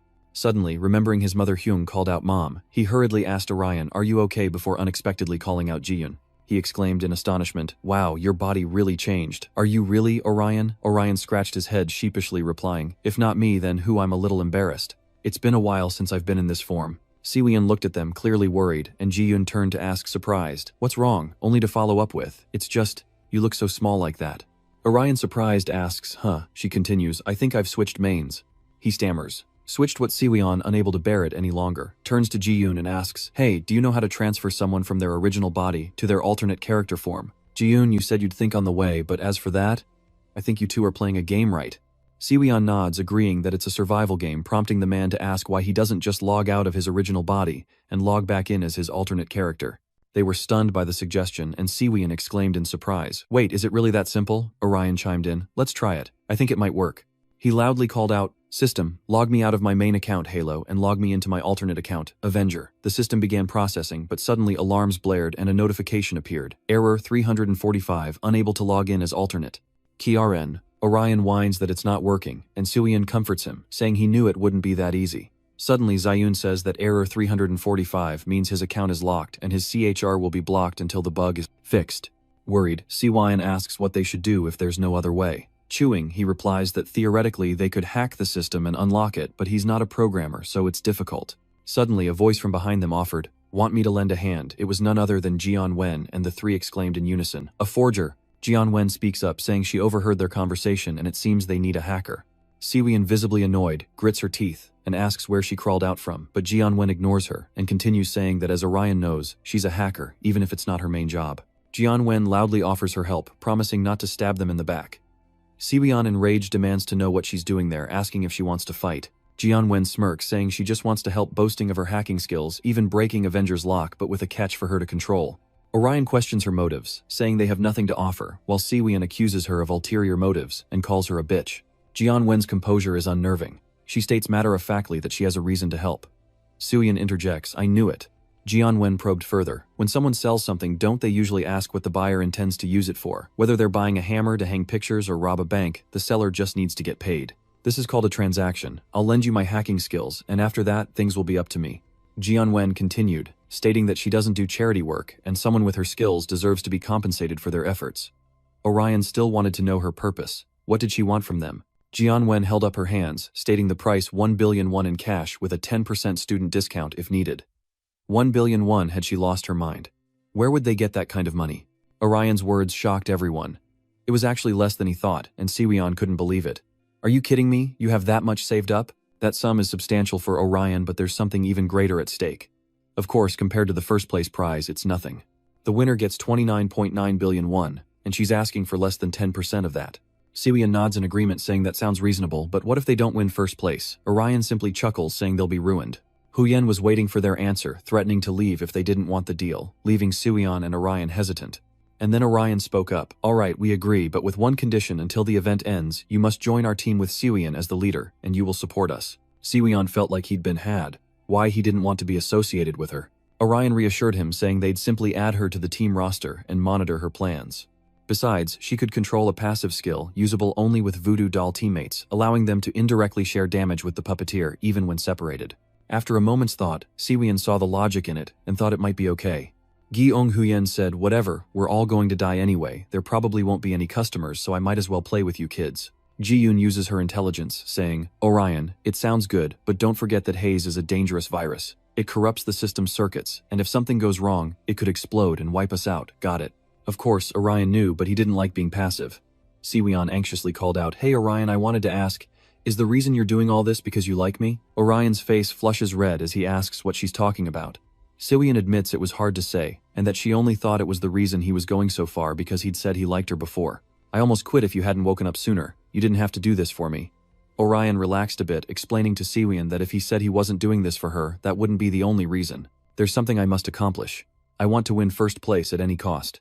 Siwian chuckles in relief. "Alright, if that's what you want, I'll always be by your side." She then turns to Director Hoenn. "Let's get to work. Bypass Orion's system lock. I'll give you 1,000,000,000 won. Director Hoenn smirks. "Sounds good to me. Leave it to me." The scene shifts to a seemingly more peaceful city, while elsewhere mist still swirls around the special zone. Inside an office, a man sits with a somber mood. This is Prime Minister Gwon-soo. The secretary snapped him out of his thoughts, reporting that the research team had returned, prompting Prime Minister Soo to ask if they were certain. The secretary looked at the documents in his hand, the report stating their electronic devices couldn't get close enough to the strange object to discover what it was. The more he heard, the more uneasy Prime Minister Soo felt. Any.com.com.com. News about survivors. The aide shook his head, saying no reports mentioned any survivors. All Premier Soo could do was hope for a miracle. It had been 2 days since the crisis began. So no one survived that black sphere. Not a single soul. It took him a long time to process before Prime Minister Soo finally responded. "Alright, I'll go wash up and return later. Brief the council on everything."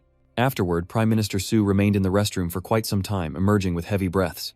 Suddenly a woman appeared calling out Prime Minister, or should I say Mr. President and Supreme Commander. Acting on instinct, Jeong-soo replied, "Yes, but only temporarily. Who are you? The press isn't allowed in here." Then she offered him a piece of paper. "I'm not a reporter, take this." Jeong-soo examined it closely, a blank business card. Then a detail caught his eye, Organization Sichmun. The woman explained that this was likely the first time he'd heard of them, as the ruling president and commander-in-chief, adding that the Blind Spot Organization was a secret international fund for preventing man-made disasters and that she worked for it. Jeong-soo frowned. A secret organization he'd never heard of. What did they want from him? This woman was here for a reason. They weren't asking anything of him. Their fund was creating smokescreen campaigns to freely exploit everyone's information. "However, there's something I must tell you from now on. Our organization will take control of the current situation. It's beyond your understanding anyway, so you're better off leaving it to us. Unless you want your embezzlement and corruption scandal to explode." Hearing this, Director Soo turned pale and returned to where Orion and the others were gathered. Meanwhile, Jeon Hoenn was still on the job, and Si-jeon wondered aloud if it would take long. As she tapped on the screen, Gi-ong Hoenn replied that it would take about 5 minutes if she was quick, but this time it would take longer because she had to prevent the system from detecting it, like opening a lock stealthily. "Even if you have the right combination, you have to be gentle and careful." "That's what I'm doing right now, got it," Si-jeon replied. Of course though, she didn't really understand. Jeon Hoenn turned to Orion and said, "Okay, I'll start now, you better not move." The orange box item infiltrated and activated its mouth and eyes widening. But the system seemed to be glitching, screaming wildly. Si-jeon wondered, "Oh, what's happening? Where's the error?" Ji-jeon knew better than to worry. There was nothing to fear, she had already infiltrated successfully. The system hadn't detected her. Jeon Hoenn chuckled to himself. How interesting. This isn't just a game world, but the city, the people time, and the reality we live in, it's all in here. This is the hidden restoration phase beneath the Dimensional Ascension Program project, Zion. There are so many good things here, so many artifacts, so much darkness to hide in. Suddenly, someone's hand grabs Jeon Hoenn's, and she's surprised by this appearance. Who is it? Orion turns to see Gi-jeon equally surprised, but she doesn't recognize the figure. Only Ji-yoon recognizes the figure. It can't be. Dr. Maria shifts the scene to the Horizon event, day 3932 AM time, remaining approximately 23 hours. A three-headed monster stood before Uzon, the key Aho Raptor of destruction, unleashing lightning-fast attacks. He observed it for a moment before preparing to strike Uzon using his Wyvern subjugation skill. Instantly, the monster was struck by the full force of the sword before it could even react. Hyun-seong and Ji-in joined the fray, unleashing their chain skills, slicing the monsters to pieces. And the monster explodes into pieces. Uzon celebrates. "Alright, mission complete, not bad for a morning's work." Hyun-seong confronts him. "Hey Uzon, don't rush in like that. It makes it hard to support you." Ji-in agrees. "Yeah, you've been overdoing it since yesterday. Can you try to coordinate a little?" Uzon's brief moment of joy is cut short by criticism. Okay, I get it. I'll slow down a bit." "Ugh, this is annoying." Hyun-seong finds Uzan a bit childish but thinks they should be understanding as he's a good person. Ji-in agrees, knowing it's because of Seoko's death. The scene shifts to Seongha, Do-hyuk and Hyun-seong on the rooftop, where Seongha asks Jun-woo how many points their guild has now. Jun pulls up the stats, revealing around 1.8 to 1.9 million points. First place is practically ours. Seongha is pleased, saying they no longer have to worry about chaos, just maintain their score until the event ends. However, Do-hyuk wasn't so sure. They couldn't be careless, as the point gap between 2nd and 10th place wasn't that significant. Plus, those outside the top 10 could join forces at the last minute, and if they combined their points they could turn up the tables. Seongha notes that while the point gap is significant, no one has given up yet. Do-hyuk agrees, warning that they can't afford to be careless. Suddenly, Jun shouts in disbelief and Seongha asks what's wrong. Jun tries to calm down, explaining that the scores of the other players haven't changed, meaning the lower-ranked players haven't teamed up yet. But one person is rising through the ranks at an unbelievable pace. Seongha repeats in disbelief, a low-ranked player. Who is it? Switch the scene to Sigwayan's location. Sigwayan battles a massive monster. The Red Moss Golem, a tough foe in the game, but now he's far stronger, ready to crush it with ease. Sigwayan uses the Max Axe Trap skill, but the Golem is right above him. He's still too slow to react. Orion lends a hand using the Phantom Grudge Blade skill, and the Golem cries out in pain as Orion's fatal blow lands. It explodes, meeting its end, as Orion lands back on the ground. He sighs, mission complete. Orion Lee 254500 hunt points, ranked 1217. Sigwayan approaches with a chuckle, scanning the area. Orion, looks like you've fully adapted to your Avenger form, haven't you? Orion replies, pleased. Yes, I've been in this body for a while now. I'm quite used to it, and I feel much lighter. I don't know why, but I prefer seeing the world from this height, Sigwayan says, pouting. If I'd bossed you around more when we were kids, you probably wouldn't be so smug now. Run on my code. Orion was speechless at the thought riding on his head. Sigwayan felt much better. Anyway, it's a relief you're back as an Avenger, we'd be scrapped otherwise. Orion silently thanked himself, thinking, me too. He remembered when Gyeong-hoon was present, Dr. Maria had been forced to flee. Gyeong-hoon is furious at the interruption, wondering if it's an NPC or sentient data. Maria calmly explains that if they try to unlock it from the outside, the system will detect it. Gyeong-hoon couldn't believe his ears. What Maria told him to let her open it and not to touch anything. Maria focuses, manipulating the numbers on the screen, bending everything to her will. Still reeling from the shock, Hoen realizes this code doesn't just unlock the system, it erases its very concept. Gi-yoon approached, a glimmer of hope in his eyes. Dr. Maria, you're Dr. Maria, aren't you, Maria? Simply chuckled in response. Maria seemed to merge with the system itself as Gi-yoon watched her afterimage. I thought he was dead, how could he be in the game? Wait, could it be? Did he upload his consciousness into the game? Orion and Siwon remained glued to the screen. Gi-yoon's voice called out from afar. Hey, wait up, he arrived breathless. I told you I can't keep up, slow down a little. Siwon complains upon seeing Gi-yoon, saying she told her to stay at the base because it's too dangerous out here. She wouldn't back down either, and I told you I had something to confirm. Remember, we have to go together. Gi-yoon appeared again. Don't worry about her, I'll keep an eye on her from behind. Siwon glares, asking what she's doing there, reminding her that she said she wouldn't follow them even after joining the group. Gi-yoon places a hand on her shoulder, saying she's not following anyone, they're just heading in the same direction. Besides, with me here you can hunt in peace, can't you? Don't be so grumpy. But Siwon still doesn't like Gi-yoon much. No need to worry, you two are more trouble than the monsters. Gi-yoon can handle himself, so it's best to keep your distance. Getting too close is dangerous. Don't worry, I won't get in your way. I'm rooting for you to take first place. Siwon makes a heart shape with her hands instead of answering, then turns to Orion, asking where to go next as they need to act fast to accumulate enough points. Orion points to the screen. The next location is here, the Tower of Reincarnation. The mission players will attempt to conquer every floor of the tower, and upon completion will receive 10 times their current hunting points. Siwon muses that a tower means a special dungeon, and it might take a while to reach the top, wondering if that's okay. But if we clear it, we'll get 10 times our current points. It's the only way to guarantee we take the #1 spot. Siwon looks surprised. 10 times the points. Wow. Ziyun was always the most anxious, but with such a huge reward, there will surely be many participants, and the competition will be extremely fierce. Do you think we can handle it? Ziyun is always competitive, so that's all the more reason to conquer it, and Orion is the same. If others complete it first, we'll never be able to catch up in points. In any case, it's their decision, and Ziyun can't stop them. They really aren't afraid of anything. Orion tells Siwon that there isn't much time left until the mission starts, so she'll explain how it works on the way. She nods understanding and tells them to speed up to the Tower of Reincarnation. Nagyong, puffing on a cigarette, said, Did you know the gummy candies we eat are made from insects, and if you sneeze without closing your eyes, they'll pop out? Chen Oshu flinched. Huh, really? That sounds awful, Nagyong cackles. I'm just kidding, you idiot. He overreacted. Huh. Yiseon's the only normal one here. The mission's about to start, so no more jokes, this is our time. We're heading to the Tower of Reincarnation, and this time we're turning the tables. We're going to win with a home run, a comeback. The top guild Orion, led by Iseon Ham, a summoner currently ranked 5th, includes Nagyong Lee, a knight, and Oshu Chan, also a knight. The scene shifts to a large building within the city, as Orion's group rushes to their destination, only to be confronted by something unexpected. Zi Weian seems a bit disappointed. It's just a strange door. Did we get the wrong place? To be sure, Orion opens it again, confirming it's the right place according to the map, and tries to open it. The door creaks open, and Zi Weian gasps, wondering where they are. Could this be the Tower of Reincarnation? Zi Weian seems to know about this. This mission is a timed dungeon, meaning it's a virtual area. The tower's other floors will also feature simulated designs of different locations. Orion looked around, remarking that it reminded him of the Sunset Room, a sentiment echoed by Zi Weian. Suddenly, a strange creature appeared, welcoming them to the Tower of Reincarnation. I am your esteemed guide, Jiang, the sheep. This floor is the waiting room, so allow me to explain the rules of the tower. Zi Weian hugs it, oblivious to its words, marveling at how unbelievably adorable the guide is. Jiang is just too adorable. Does anyone want to hear about the rules? Orion agrees, thinking there might be a useful hint. Jiang explains that the Tower of Reincarnation is a competitive quest where the first player to reach the top wins all the bonus points. The tower has 18 floors, each with a random challenge, and players can advance to the next floor upon completion. Zi Weian grinds his teeth as Jiang pulls the sheep away, so it's all down to luck, huh? Orion is speechless. Jiang continues, explaining that there are 5 stages: Story Shop, Raid, Rest, and Special. In the story stage, you'll have to make decisions to continue, and in the shop you can buy one-time use items only usable within the tower.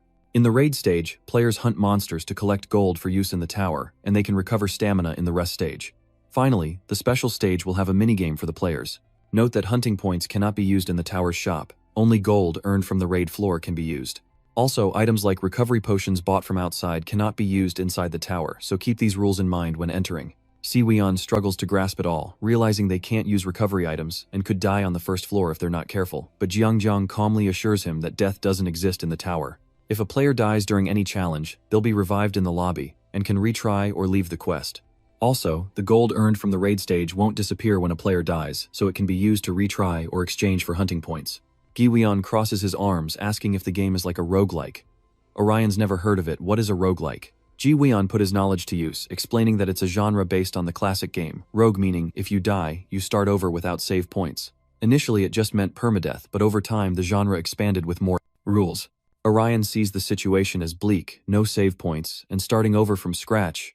Zi Weian realizes that if they die in the tower, they have to start climbing from floor 1, making recovery potions pointless. Zi Weian scratches his head, realizing that these types of games are never easy to beat on the first try. He finds the whole thing strange. How can this be? It seems Gi-yoon knows everything that's the nature of roguelike. Players must experiment, experience failure, and try again repeatedly to succeed every single time. The Tower of Rebirth has a unique feature. Even if you die, you keep your gold, meaning the game gets easier with each retry. It's difficult at first because you have no gold to buy items, but the more gold you accumulate, the easier each subsequent attempt becomes. Interrupting Jiang Huyen says that means you have to try dozens of times to conquer the tower. Shi Weian feels it's too much. Dozens of times would take too long. Jiao Hian, on the other hand, was thrilled with this kind of quest, reminding them that it was also a competition, and if they were too slow collecting gold, someone else would reach the top first. Shi Weian clicked his tongue in annoyance, wondering what they should do, and what if they wasted too much time here, and didn't even earn any points. The silent Orion finally speaks, suggesting there's still a way to conquer the tower on the first try. Shi Weian stares at him, a strange look in her eyes. They just told us it was incredibly difficult. Shi Weian can't accept it. Are you even listening to me? Of course, Orion quickly assessed the situation, hence his attitude. If the challenge is too difficult, clearing it on the first try is impossible, but if it's simply a lack of healing potions, we can still do it. After all, they have someone to help with that. Shi Weian feels relieved, realizing they also have the adorable Orion. Shi Yun is confused by her words, adorable Orion. Having grasped the mission, Orion is confident, and we also have the puppet control skill. This means the damage will be distributed among everyone, so no one will die from critical hits.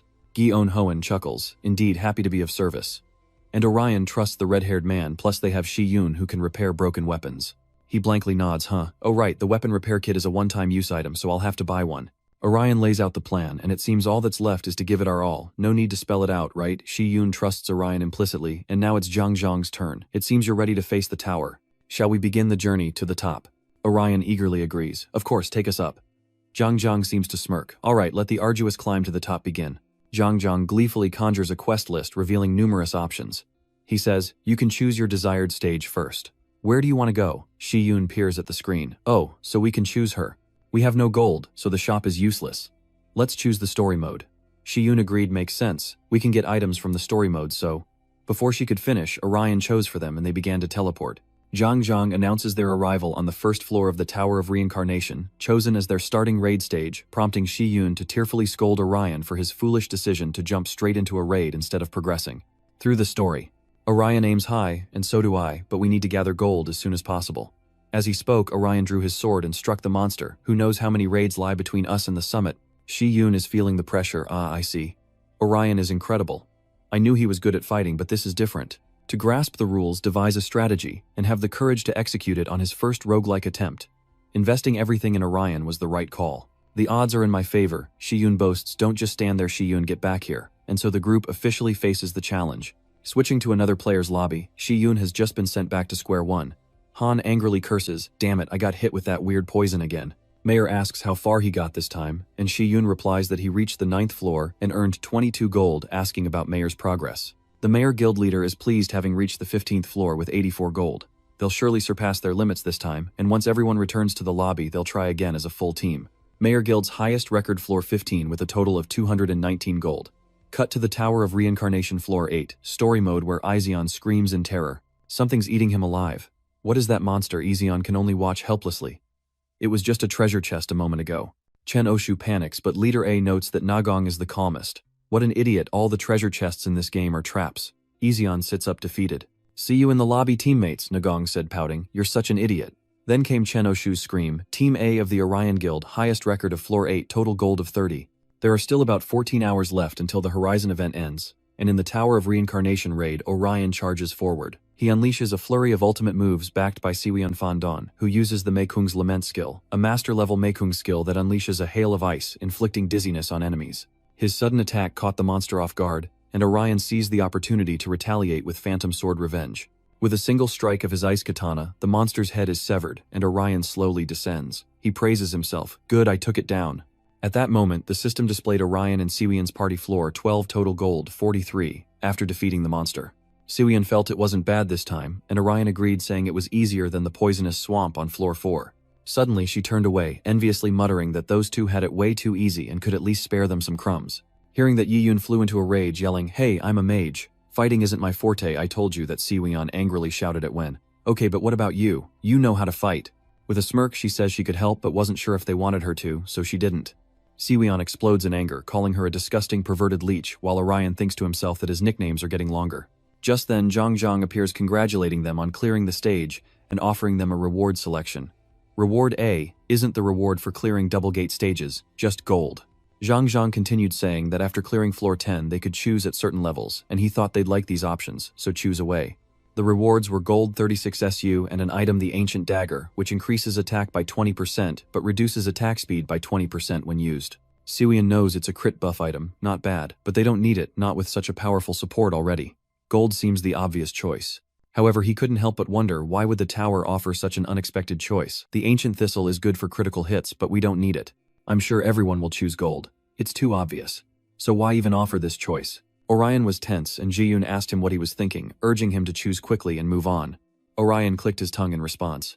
Jiyun, realizing his intent, asked if he wanted to gamble on the relic. Orion hesitated, wondering if he should go all in, but if he were the game developer, he wouldn't make the obvious choice so easy. Usually the greater the risk, the greater the reward. If we risk choosing the wrong answer, who knows, we might benefit.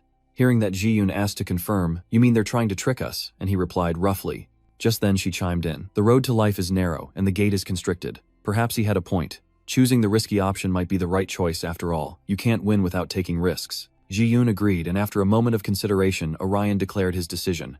The reward I'll choose for clearing this floor is an ancient relic. Zhang immediately confirmed. Very well, you have it. Take your items and let's move on to the next floor. With that, Zhang used his spatial teleportation powers, and upon arrival, Jiyun was immediately confused, wondering if this was a raid. Zhang appears, declaring this is the shop and they're free to buy anything they need before moving to the next floor. Orion breathes a sigh of relief, thinking it's just a shop, and he almost had a heart attack. Meanwhile, Jiyun angrily berates Zhang, asking how this could be a shop when it looks like nothing of the sort, and if he was trying to scare them. Just then a stranger walks in. It's NBC, the wandering grave robber and merchant. NBC grins, welcoming the adventurers to his humble shop filled with useful treasures, all for the price of gold. But when he sees what Orion is holding, he's stunned. Wait a minute, is that an ancient relic? Orion hesitantly confirms, and upon realizing its true value, NBC's attitude shifts, offering a gift the Tower Heart, reducing the critical hit rate of the player and allies by 40%. The tower grows and changes daily, like a child, perhaps it's a world of dreams. But upon seeing it, Ji-Won raised an eyebrow. What the hell is that? It looks creepy and useless. Ji-Eon declared that he thought the ancient relic was just a trap, but Orion pondered. Mine Tower, and just then the system displayed a notification. The quest, Tower of Reincarnation, requires players to conquer all floors of the tower. Upon completion, the reward will be 10 times the player's current hunt points. After reading, Orion pondered, this is a roguelike game that I have to keep trying. I can only choose rewards on certain floors, and this special item is related to the rewards. Suddenly he realized something ominous. So he tells Ji-Won, I feel like this mission is different, confusing her. What are you talking about? Now Orion is sure the Tower of Return is not a dungeon quest. The entire tower is a monster, a revelation that shocks Ji-Won and the others. Suddenly Ji-Eon speaks up. Wait, are you saying we're inside a monster right now? Ji-Won is utterly panicked. Is that true? Meanwhile, she approaches Orion asking what he's basing that on just the tower's core. Orion responds that not only that, but the Tower of Return seems different from the other events. Horizon is a survival event within a city, but in a giant dungeon like this, there's no reason to wander around fighting to survive. Assuming the tower is part of the survival game, we have to hunt it down. But hunting a tower doesn't make sense. It's an inanimate object. That means the tower itself must be a monster we can hunt. After Orion's explanation, Ji-Won agreed, finding it logical, then hesitated, asking about the tower's core. Orion didn't hesitate, saying they had to keep it no matter the danger he thought it might be. The key to defeating the tower. While deep within the mysterious dark vault, the creak of a door echoed. This was the Tower of Reincarnation floor, 1712 hours left before the horizon ends. Zeung-ha is amused to see him, recognizing him as the Mayhem Guild leader. He smirks, saying it's a shame they couldn't fight yesterday. Hearing that, Zeung-ha retorts, it seems I can't escape you no matter what. What are you doing here anyway? You've reached the top of the tower, so hurry up and complete the mission. He calmly replied that there was still plenty of time before the horizon closed. Completing it too early would mean dealing with the mess of negotiating hunting points, so he'd bide his time and wait for the right opportunity. Zeung-ha chuckled. That makes sense. If someone exceeds 1,000,000 hunt points, the lower ranks will team up to overthrow them. You're clever, almost as clever as me. The Mayhem Guild leader then spoke up, adding that he was also waiting for someone. They hadn't arranged to meet here, but he figured they'd show up eventually, as there was nowhere else to go. Zeung-ha is intrigued, so he plans to duel that person as the event ends. How dramatic. But alas, I'm not one for drama, so I trust you won't mind if I pass. Without hesitation, he issued a challenge. Let's see if she could handle it. And with that, the battle erupted as they unleashed a flurry of powerful attacks. Cut to the 16th floor of the Tower of Reincarnation. With 11 hours until the horizon's end, Orion and Sejorn's party are teleported once again. After arriving safely, Jiang announces welcome to the 16th floor of the Tower of Reincarnation, a story area floor. To clear this floor, you must navigate the maze to find the exit. There are gold coins and items within, but beware of deadly traps. Orion realized they were dealing with a maze, and Sejorn wondered if they should try the left-hand rule, even though it might take a while. Sejorn then says she has a pathfinding skill, but it only works if there's one exit. Orion agrees to try it, and Gyeong-hoen volunteers to take care of it. She then used her long-range scanning skill, saying she would use it to send her puppets into the maze, to map it out for them so they wouldn't have to wander aimlessly anymore. Sejorn was excited, finding it very convenient, while Sejorn hesitated. Seeing their reactions, Hoen smiled contentedly, saying there's no need to thank her, she just hates walking. Sejorn retorted, telling her not to tell her what to do. If she wants to thank her, she will. Seeing this, Orion chuckled. You really do focus on the strangest things. After a while, she finally finished. Done, the maze map is complete. It seems to be only a 2D maze. Thankfully, a 3D one would be a headache. After examining the map, she quickly determines. Okay, this seems to be the shortest path to the exit. Impressed, Gi-yoon complimented him. That's amazing. Have you done this before? She simply chuckled. Never. I'm just smart. This two-dimensional maze is nothing to me. It's a piece of cake. Following Hoen's guidance, the group navigated the maze until they reached a three-way intersection where Hoen declared that the next turn would lead to a great hall. Just then, Ji-Won whispered, Orium, can we really trust that perverted instructor? What if she's leading us in circles? This could be a trap. Orium reassured him. Don't worry, I've seen the map. He's not lying. Besides, he wouldn't betray us while we're still in the tower. He has too few points. Even with bonus points from clearing the tower, it wouldn't be enough to matter. Ji-Won considered this and thought it made sense. Perhaps he was overthinking things. They continued to follow her lead. Suddenly, Orium turns back and asks where to go next, then consults the map and says to go straight from the main hall. The exit is through the path on the left, but there are hidden traps along the way, so be careful. Just then a voice rang out. There are others here. The other participants gradually approached Orium, and Iseon sarcastically remarked, I thought we were in the lead. You guys are fast. At that moment, Ji-Won was stunned that I've seen him before. It's Orion's leader, one of the top 3 guilds. He's a summoner support, rumored to be a reckless fighter, even stronger than the merchants. Orium is stunned, thinking one of the top 3 guilds, so he's on par with Sion Ha. Suddenly, Ezion shouts, "Hey you guys, I have a question about Mekong. Should I go left or right to get to the exit?" Siwon wonders if he's an idiot, asking why they would tell him. Meanwhile, Orion thought to himself, if we tell the truth we might face him on the final floor. But what if he already knows the way out? If we lie, he might attack us. But this isn't about truth or lies, it's about what I need to do. To mislead him, Orion decides to answer, "We don't know either. This is Mekong." Ezion realizes with surprise, "Oh right, we're in Mekong. Sorry for asking such a stupid question. It's just frustrating to wander around this damn Mekong." With that, Ezion suddenly lunges forward. He sneers, thinking I'd fall for that answer. What a joke. I'm quite resourceful, you know. I've heard the exit is ahead. The situation is critical, and Orion curses, realizing Ezion is testing them, forcing him to leap away from the encirclement. As soon as he landed, he shouted, "Siwon, take Ji-yoon and get out of here. Jioi-su and I will hold them back." But she insisted, "No, you go leaving." Orion stunned. "What?" Siwon says seriously that he can't die in this tower. They don't need to win the best, should go first while the rest stay behind. Ji-yoon agrees, saying he understands how roguelike games work, so he has to be the one to continue. Hearing this, Orion thought they're right. It's not our survival that's at stake right now. The most important thing is for at least one person to survive and climb to the top floor. Finally, Orion decided, "Alright, I'll go first, see you guys later." Siwon even told him, "Don't worry, we'll catch up soon." Before leaving, Orion ordered Trickster help Siwon fight. "Good luck." Trickster smirked, "Don't worry, I'm a pro too. My honor is at stake, so I'll play my best as long as you pay me well enough."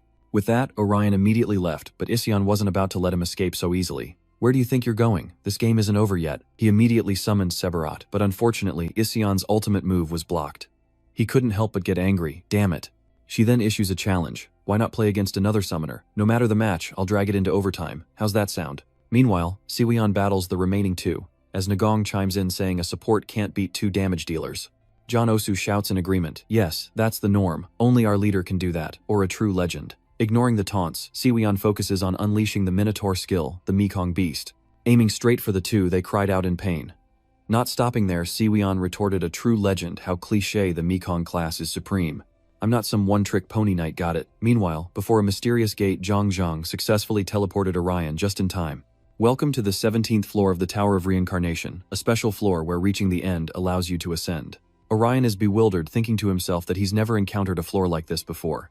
Orion approaches the gate only to discover a fierce battle already underway, and Zeong-ha is shocked to see him, asking what happened. Meanwhile, the mayor guild leader is thrilled, thinking he's finally shown his face. Seeing him, Orion thinks, wait, Zeong-ha and the mayor guild are fighting. Are they deciding who gets to the final floor? Realizing the situation is unstable, Orion urged them to stop fighting, suggesting they all go to the 18th floor together, but the mayor scoffed, saying there was no way, where would be the fun in that.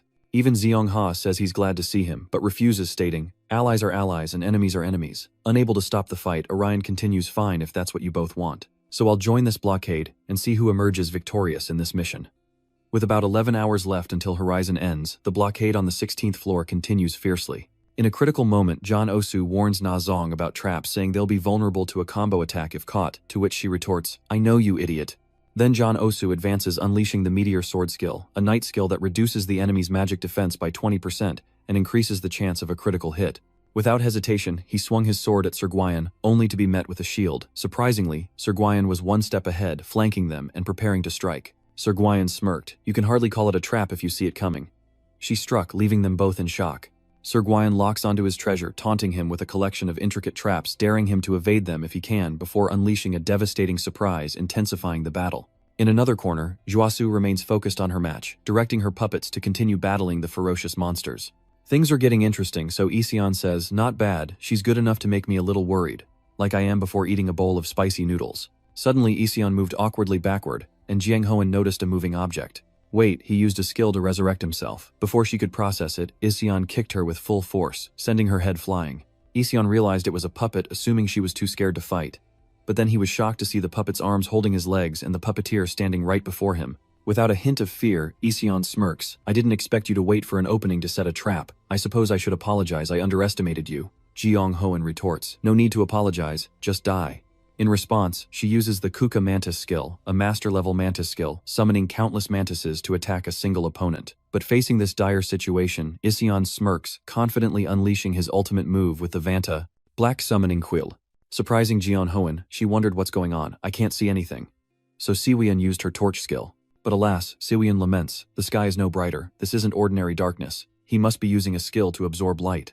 And suddenly she's attacked, unable to see anything. Siwon thinks he must keep moving, holding them off with another trap until the skill wears off. Meanwhile, Jian Hoen is still bewildered but also intrigued. He summoned darkness that devours light, and his eyes won't adjust to it. Immediately, she uses the Terracotta Army skill, a masterclass ability that summons an army of terracotta soldiers. The soldiers won't move for 20 seconds, but they can defend against attacks with 30% of the user's total HP. Jian Hoen thought to himself, if I can't rely on sight to escape this, then I'll have to use touch instead. Attack me the moment you touch my golems. That's when you fall into my trap. I'll swallow you whole. Meanwhile, Iseon smirks in the background. He thought to himself, what a clever trick. I can't get close to her golem shield even in the dark. But here's the thing, I don't want a half-hearted weak fight. I'm here for a real exchange of blows. The ultimate summoning, granting a hollow beast a chance to be reborn. Upping his defense, he inflicts damage at 240% of his normal attack power. Iseon decides to attack, saying not to be sad about the loss, but to be proud for making him sweat. With that, Iseon went berserk, annihilating the hindering puppets, a display of destructive power that shocked the puppet master. Without hesitation, Iseon advanced, targeting her directly, and he complimented, I'm impressed. That wasn't bad for your final attack. Gion then smirks, saying, who said that was my last attack? We're not even through the first round. And with that, another fierce battle erupts. Meanwhile, on the 17th floor of the Tower of Rebirth, the fierce battle between the three continued. The Mayo Guild leader unleashed a special move, a defense-strengthening skill, then charged toward Orion, who sensed the danger and narrowly escaped. But to Mayo's surprise, Orion flanks him with the Reaper skill, Guiding Flame. Seizing the rare opportunity, Seo Eung-ha immediately uses the Queen's Road skill, Royal Authority. Orion is hit, crying out in pain, thinking to himself, they're both so strong. Being part of one of the top 3 guilds is no joke. If I focus too much on one, the other will tear me apart. I can't let my guard down. Moreover, Orion thought as he fought both Ryzen and Mayo, I wanted them to eliminate each other while I stood aside. But by doing that, I made them hate each other, so they'll ignore me now. Still, I'm not at a complete disadvantage. Immediately, Orion unleashes his skill, a swift counterattack, leaving the Mayo Guild leader astonished, a double counterattack. Meanwhile, Zi Eung-ha was enjoying himself, using our attack as an opportunity to counter both of us at once, a classic retaliatory technique, but his timing was perfect. I knew it. He wouldn't go down easily, even against the two of us. The battle intensifies, and Orion is caught off guard by a magic stone. Just then, Isung's voice rang out, hey, don't hog all the fun. To everyone's surprise, Isung added, let me join in. I've just warmed up. Seeing him, Orion wondered, what are you doing here? When asked this, Isung feigned innocence. What do you mean? Are you wondering what happened to your friends? I already sent them back to the lobby. They're probably waiting for you now. Hearing this, Orion gritted his teeth in fury. Yesung replies, telling him not to be so angry. They went with his friend tit for tat. Besides, he can't really die in this tower, so there's nothing to be angry about, and neither is he. Though one thing does bother me a bit, that you all went on ahead without me. The game specifics don't really bother me. Furthermore, I hate losing, and I hate when my guild loses, that's all, so that's why. I'm sending you all back to the first floor, especially you rat. Hearing that Orion's determination blazed, and Izung reluctantly used Vantabrak's summoning skill, suddenly darkness engulfed everything. Orion was astonished, realizing he couldn't see anything. Zeung-H worried, wondering if Han would exploit the darkness to attack despite knowing the map by heart. But if ambushed, I could lose my bearings, so I must be careful. She hesitated, calculating there's no other way. Even though I've never tried it, I'll risk it. After careful consideration, she closed her eyes tightly, raised her sword high, and began to chant. Everything around her grew silent as Zeung-H sensed the monster's presence. Without a second thought, she strikes with her sword. After defeating the monster, Zeung-H thinks to herself, not bad, I can counterattack when I know the exact distance. Zeung was amazed by her strength, thinking impressive, she can't even see me, but she's using sound to block my attacks. Then looking at Orium, he thought, that heteromorph is attacking wildly to deal with the monsters. He may be simple, but he's not stupid. Yeung watches Orium struggling against the monsters, thinking that's right, he's the only one getting beat up. Perfect, I'll take him out first. Orium was exhausted, panting heavily, but a glint in his eye revealed his plan, a single counterattack. His grip tightened on his sword as he steeled himself, realizing that a careless move could waste his skills on a simple attack. He was cornered. As he pondered this, he was attacked, his face contorted in pain as he calculated how to turn the tables, hold his ground, and ignore the monster's attacks. Orium coldly and resolutely thought his attack stats were high enough that taking a hit wouldn't matter. He told himself he needed to endure until his opponent sprung the trap. The more he thought about his plan, the more excited he became, until Iseon suddenly appeared attempting a sneak attack. He cried out and swung his attack, while Orium was distracted, watching in shock as the blade slowly approached. Iseon's blade is inches from his neck, but suddenly, Orium retreats, using the Vow of Retribution counterattack. Iseon, caught off guard by the counterattack, wonders what's happening, realizing it's a counter. Orium's eyes burn with determination as he thinks this isn't enough. He's got his position and needs to strike harder. Suddenly Orium uses his skill, Vengeful Fury Hellfire. The attack is too powerful, and Iseon cries out in agony. At that moment Seonha appeared and stabbed him coldly, stating, "You shouldn't have made so much noise. I knew exactly where to find you." Seeing her, Iseon angrily shouted Seonha, but then he unleashed a battlefield skill. He summons a monster, the spring deity Flora. The system displays Area of Effect, Summoning. The spring deity Flora unleashes a dazzling shower of cherry blossoms, slowing the attack speed of anyone who touches them. Orion realizes with a start that his strength is being drained. His body feels heavy from carrying the debuff item throughout the battle. He remembers the heart-shaped item he picked up. Suddenly, Yoonhee Eong appeared from behind and attacked him without a word, and Orion wearily parried the blows. Mocking him as he fought, he said, "You're slower than yesterday. Are you all right?" Orion smiled and replied, "I'm just carrying too much in my bag, more than usual actually." Torn with indecision, he wondered what to do. Surrounded on all sides, he saw almost no chance to land a fatal blow. Orion knew he needed a strategy. What was the best way to break through this mess? Lost in thought, Orion quickly snaps out of it, realizing this is a fight for survival. Without hesitation, he unleashes his skill, Wrath of the Soul Reaper. Yoonhee fights one, Zeonga fights Iseong, but she's injured. Then he appears attacking Iseong with rage in his eyes. Though startled, Iseong manages to block the attack, secretly gloating that Orion is a fool for rushing into his skills area without thinking. Seeing this, he uses his skill, summoning the 4 dragon gods of his class. At the same time, the system appears with an explanation. Stunning enemies if all 4 attacks land each, dealing 70%, magic power totaling 30% damage if all hit. Orion's eyes narrowed with malice. Seeing him like that, Iseong smugly attacks, shattering the ground where he stood and filling the air with dust. At that moment, Orion moved higher, only to be stopped short by his skill. He didn't know. The Vengeful One had a movement skill. Yoonhee Eong watches from the sidelines, a sinister glint in his eyes. Wait, he's not just attacking wildly. He's shocked by his own deduction. He's trying to drag the summoner into the fight to find an opportunity to climb to the 18th floor. Seongha, clearly surprised, says he should have anticipated such a bold move from Orion, but wonders if he really thinks he can interfere. If he intends to meddle, the 3 of them will give him a beating. The combined force of their attacks detonated, sending Orion flying and screaming in agony. Though wounded, Orion struggles to his feet as Seoha and Yunyuk watch with malice. Suddenly, a stone appeared before them, and Seha exclaimed in surprise, "That tombstone, is this the Avengers' finishing move?" She realized something, thinking to herself, wait a minute. So he wasn't trying to get to the 18th floor, but doing something else entirely. He's trying to gather all 3 of us in one place. Orion smiled, explaining that he had an item that reduced his power, preventing him from attacking as usual, and that's why he had to run so fast to escape. That gave me an opening to use my ultimate move. Yoonhyuk asked in surprise, "So you weren't trying to escape just now?" Orion quickly shakes his head, replying, "Of course not." He raises his sword high, declaring with resolve, "I am determined to destroy you." Everyone remained silent, simply watching as Orion unleashed an attack on the 3 of them. Another explosion rocks the area, louder this time. The scene shifts to Zi Weon sitting in anxious anticipation. Mr. Hoenn chuckled, asking if he was worried if he thought he'd lose to Orion. She paused, then replied that wasn't her concern. What worried her was, he finally voiced his deepest fear. What if a group of beauties tried to seduce him with provocative dances? Gi-ong Hoenn laughed. "Z, is that what you're worried about?" Zi Weon, with unwavering faith in Orion, says, "Aside from that, I truly have no other worries at this moment. I really can't imagine him losing to anyone." Meanwhile, Zi Weon lies exhausted on the ground, lamenting his shocking defeat as the scene shifts to Zhang Zhang, now on the 18th floor of the Rebirth Tower. Suddenly, Zhang Zhang speaks, welcoming him to the top of the tower. Orion is battered and broken, but Zhang Zhang continues, and Orion smiles with delight. Zhang Zhang continues, explaining that this floor's challenge is an attack scenario, and you'll use the Shard of Annihilation to hunt during the assault. At the same time, the system displays an explanation. Rebirth Tower, exclusive item, mutual destruction shard, instantly kills anyone pierced by the shards, disappears immediately after use. Orion listens in surprise as Zhang Zhang says, "The monster you must defeat is the Rebirth Tower." "It is." He pauses for a moment, then continues, "Me." Orion blankly asks, "Huh, Zhang." Zhang smiles and reiterates, "I am both Zhang Zhang, your guide, and the soul of the Tower of Rebirth." Clutching the magic stone, Orion was still trying to understand. "I just have to kill you with this?" he asked.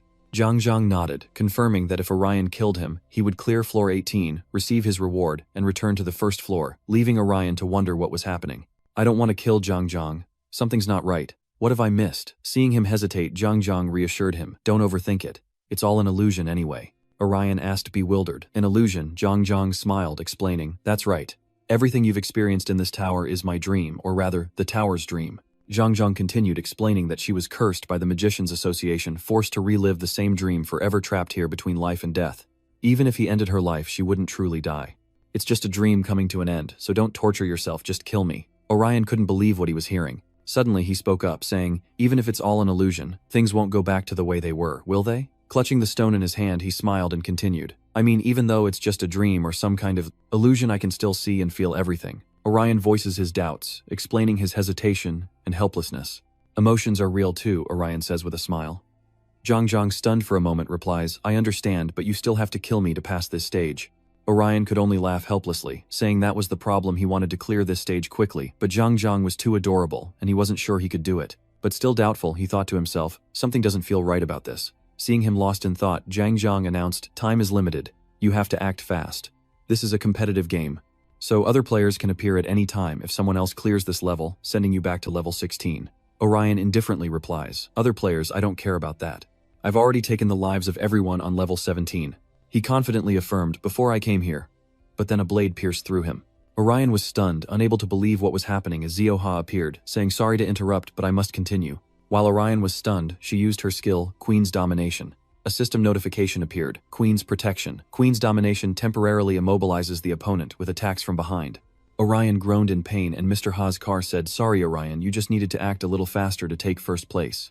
Orion, shocked, asked Mr. Ha, what are you doing here? I defeated you on the 17th floor. She then answered his question. Luckily, I acquired an item called Aaron the Witch's Flesh, allowing me to revive once at the location of my death during my ascent of the tower. The system's information panel appears again. Tower of Rebirth exclusive item, the Witch of Aaron's Flesh, allows the user to revive at the place of their death. The Witch of Aaron succeeded in creating a spell to bring the user back from the brink. However, the resurrection is not perfect.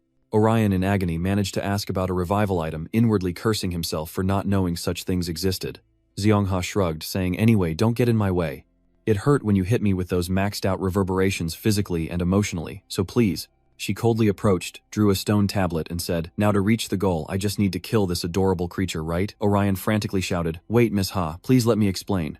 But Mr. Ha wouldn't listen, coldly, stating, sorry, I can't. Her eyes turned vacant as she continued, I need to get first place at any cost. Orion frantically thinks, racking his brain, why does something feel off? Zhang said, the goal of this round is to clear floor 18. Orion considers the possibilities. The player who wipes out floor 18 will be greatly rewarded and return to the first floor. It seems he's realized something. If he kills Zhang before him, he'll return to the first floor, where he'll meet another Zhang to guide him out of this tower. Orion is shocked by his discovery, meaning Zhang being the soul of this tower is only half the truth.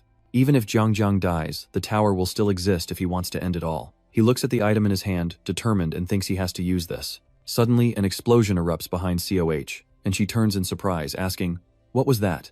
Orion coldly explains that he also picked up some items on the 18th floor, and firmly states that the true soul of the tower, its heart, has now been pierced by his magic stone. COH confused wonders if that's the master soul as Orion struggles to his feet, asking if Zhang is the ordeal he must face to clear the tower. With a cheerful tone, Zhang confirms that he's found the answer. This is the tower's destruction, the end. It continues to guide and advise Orion, offering him the true ending to his quest if he so desires. Still in disbelief, COH asks, the end. What happens if I kill you? Zhang replies, if you kill me, you'll get the normal ending. The Tower Conqueror with a normal ending, you'll receive triple the reward money and return to the first floor. COH stammers, still in disbelief, and continues, so it's like a role-playing game where you have to play again and again to complete the quest. You don't have to keep playing if it's too hard, but you can find the conditions you need to meet to discover the true ending. Zhang quickly agreed, saying that Orion had unraveled that knot on his first try, and Orion proudly raised his hand and smiled.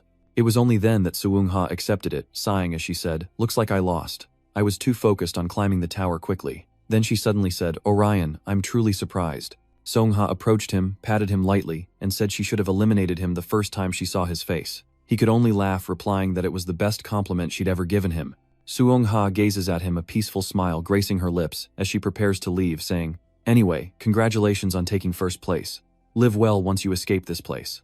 Orion, stunned by her words, could only sigh in resignation, but he reached out to shake her hand, saying, you too, Suungha. The scene shifts outside, where everyone anxiously awaits him when Suungha suddenly notices something. She cries out, wait, what's happening in the hallway? It's disappearing. Ha Yu-hoon stretches and says the mission is complete, wondering who got first place. Suddenly, Suungha senses someone nearby. Seeing the figure appear, all three shouted in unison. Orion Zuon rushed over, asking anxiously, what happened? Did you manage floor 18? There weren't any pretty girls there, were there? Ji-yoon chimed in, pressing for answers. What about the Guardian? Did he fight it? Did he kill it? Orion wondered to himself, a pretty girl, huh? But he didn't answer, only gesturing for silence. Then suddenly opened the system, stunning Suungha. she cried out in astonishment. 261,000 points. That's an earth-shattering victory, Orion asked confidently. What do you think? Not bad, right? Seong-ha blushed, tears welling up in her eyes. She rushed to hug him, saying he was the best as he lovingly embraced her with a smile.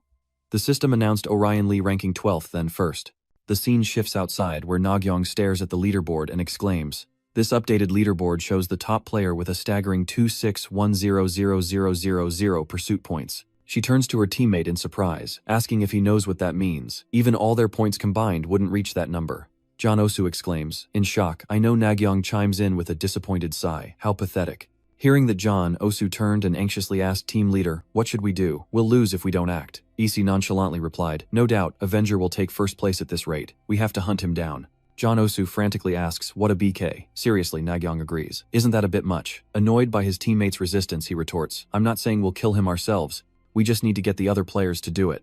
Issei's expression turned fierce as he said, they'll be terrified when they see his score. He couldn't have gotten 2,000 points just by hunting monsters after all. He gestured, explaining that other players would either give up, try to negotiate, or become even more ruthless.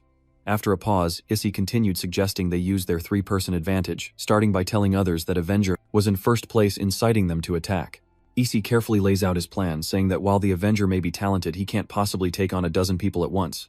Then raising his voice, he declares that's when they'll reveal themselves, threaten him, or try to strike a deal. They have to capture the Avenger. John Osu urgently gave the order, and Nagong indifferently replied, understood. Issei coldly reminded them, until the event ends, we'll play a survival game. Issei's eyes gleam with malice as he says, we'll see who lives and who dies. Elsewhere, Orion is happily with Gion, unaware of the danger closing in. Inside the subway tunnel, Orion hurries along exhausted. Suddenly, he sensed something was wrong, and a giant bear appeared behind him, charging with savage intent, another player, it seemed, with the ability to transform.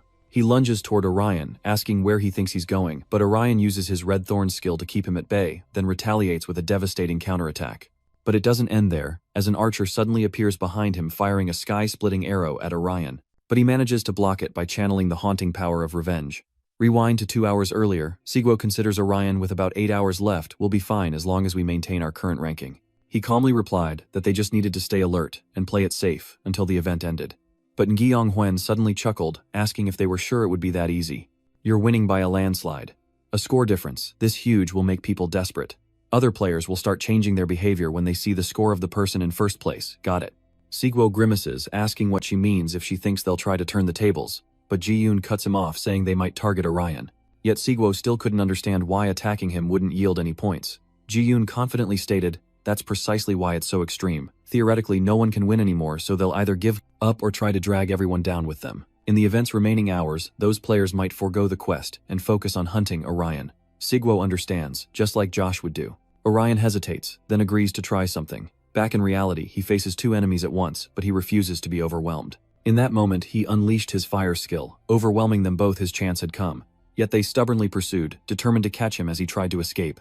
Meanwhile, Ezeon's group found their way to the subway tunnel, and John Osu was ecstatic. You were right. News spreads among the players that the informant is at the top of the rankings, and now they're hunting him down. Ezeon is overjoyed, saying it's exactly as he predicted. Meanwhile, Nagyong doubted their chances against the informant, questioning if they could catch him before the mission's end. But Ezeon remained unconcerned, stating it was psychological warfare, leaving Nagyong puzzled. He smirks, knowing that when someone's hunted, their survival instincts outweigh their desire to win. They'll prevail as long as John corners him psychologically, then they'll negotiate the only way to make him surrender. Back with Orion, he's still feeling uneasy. Did I lose them? I thought Reese would be fast enough to catch up, but I guess I'm faster than I thought. I need to control my speed or our plan will fall apart. I knew the guilds would target me, but I didn't expect solo players too. The guilds must have spread rumors to get others involved in the hunt. Just then a puppet appeared and attacked him head-on, but thankfully his reflexes allowed him to escape. Wait, is that a necromancer's skill? Once again he faces the necromancer, who seems to relish the encounter. So we meet again. This time I'll tear you apart. This will be our last encounter. She immediately unleashes Jia Swang's Rage Storm skill, attacking him relentlessly. Though Theorium stubbornly tries to dissuade her, saying the Cho's leader is dead and attacking him is pointless, his words do nothing to sway her. Are you sure I'd feel so good killing you? Ultimately, she uses the Tomb skill to corner him, leaving him no choice but to counter with the Tears of Blood technique. Caught completely off guard, she takes the full brunt of the attack, instantly collapsing. I told you it doesn't matter. She's no match for me. So go ahead and try, but you won't be able to beat me. The scene shifts to outside the city where Theorium is still struggling to find his way with only 2 or 3 hours left. Luckily, the leaderboard remains unchanged, with second place holding 2,200 points, likely a combined score from the Jia Sun gang. They're closing in fast. I need to be careful, they might try to overtake me on the food chart. But this time, it seems Theorium's luck has run out. He inadvertently runs into the Orion clan, and the ground around him suddenly explodes. He's immediately thrown into disarray. Is that magic stone? It'll slow him down. At that moment, Ision calmly appeared and said, "Relax, we're not here to fight. We just want to make a deal, okay?" This situation left Orion a bit stunned. A deal?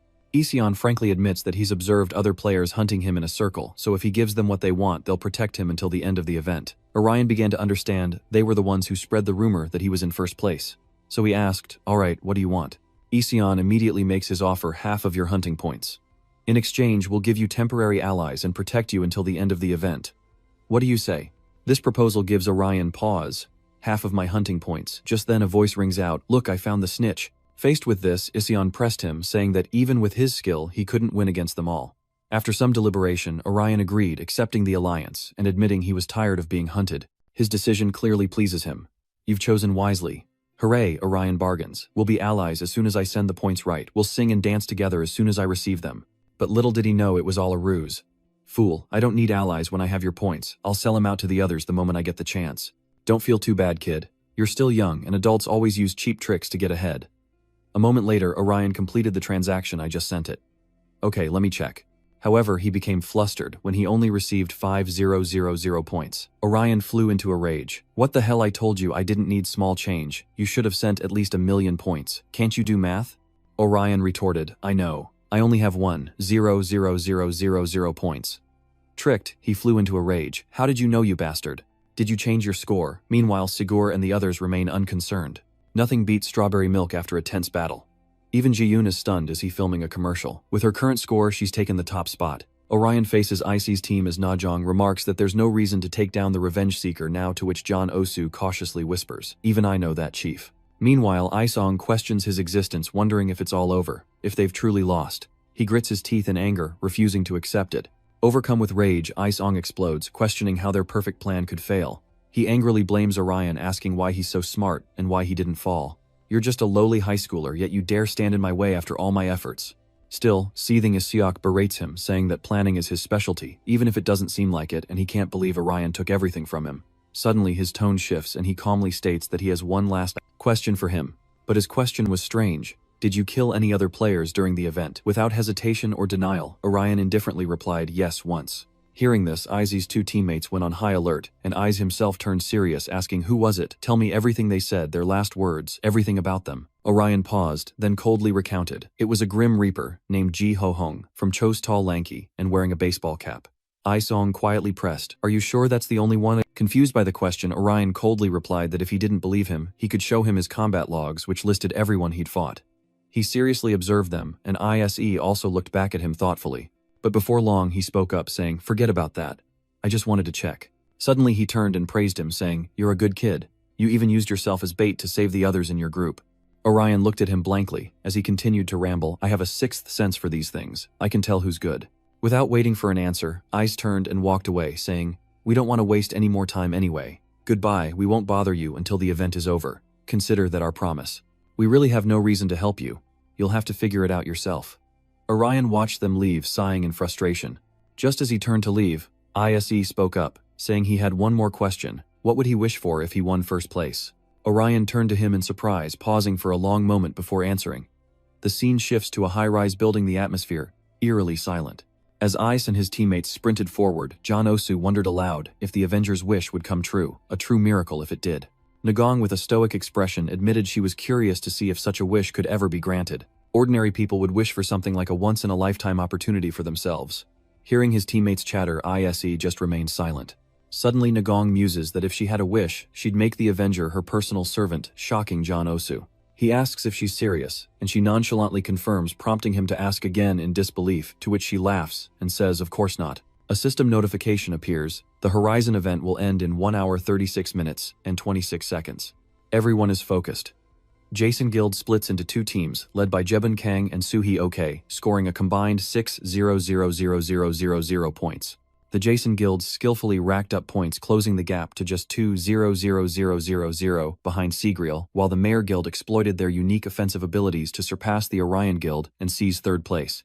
Meanwhile, Orion and his team fought relentlessly, choosing quests they knew they could complete quickly, as did Sigriel, who managed to raise their score to 3 million, putting them in first place. The streets were now heavily damaged, and Sigriel wiped the sweat from his brow, saying, "About 30 minutes left. We're only 5,000 points behind first place." "Suhei, okay," anxiously speaks up Sigriel, "the event is almost over."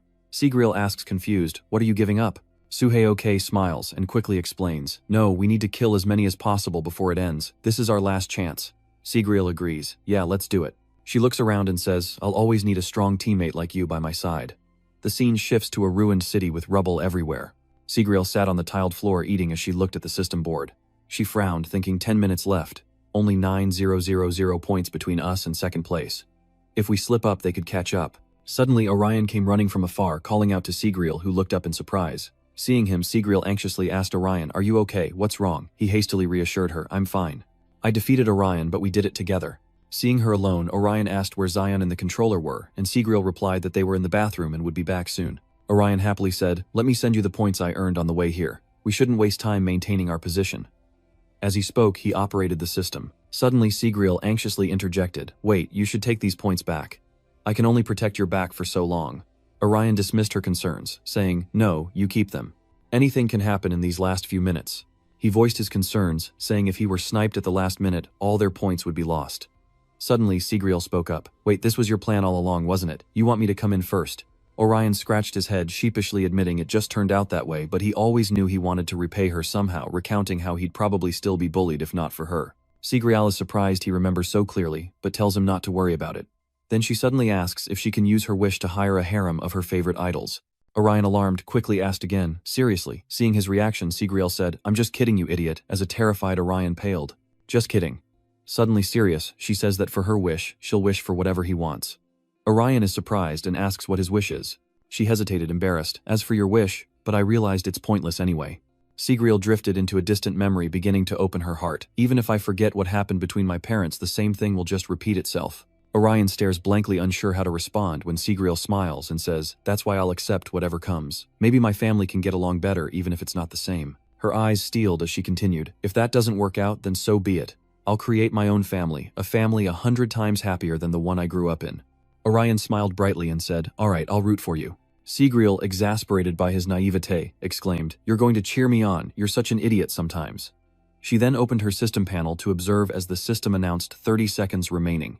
When the time runs out, the event will automatically end, and the top player will be taken to the award ceremony. Suddenly, Orion spoke up, saying there was almost no time left, and he had to tell her his wish. Basically, he wanted to. Sigriel calmly interrupted, saying she knew, and Orion stammered, asking if she really did. Sigriel calmly asks if he wants to revive everyone who died in the game, then smiles, and says she knows him too well. He's a kind man who loves his sister.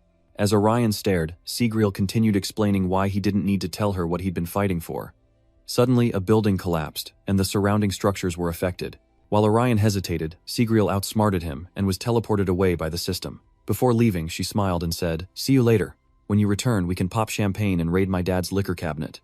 Orion asks, puzzled again, "We're still minors." But he can only scratch his head in frustration.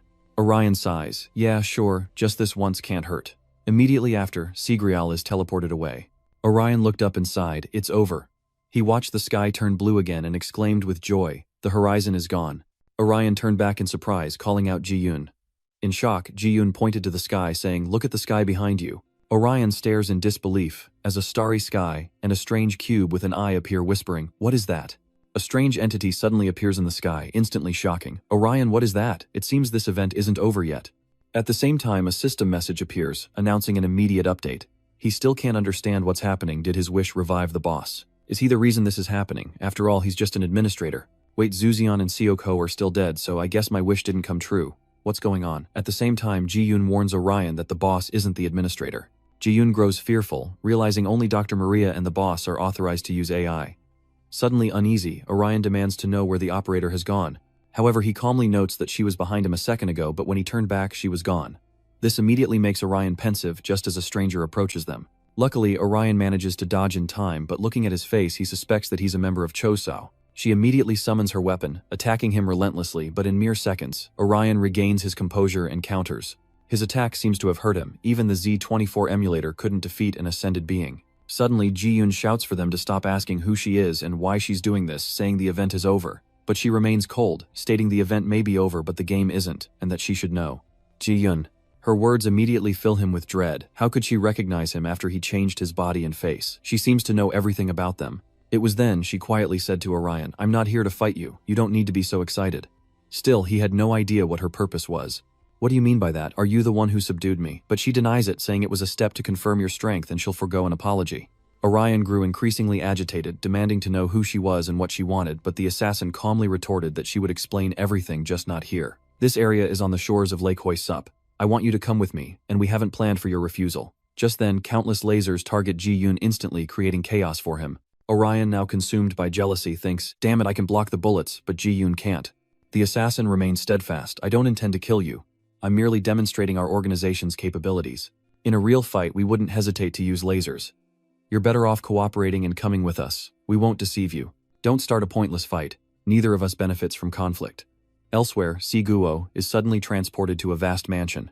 She couldn't help but marvel at the opulence of the place. "Where am I? The palace you? Does this mean I'm finally recognized as a queen?"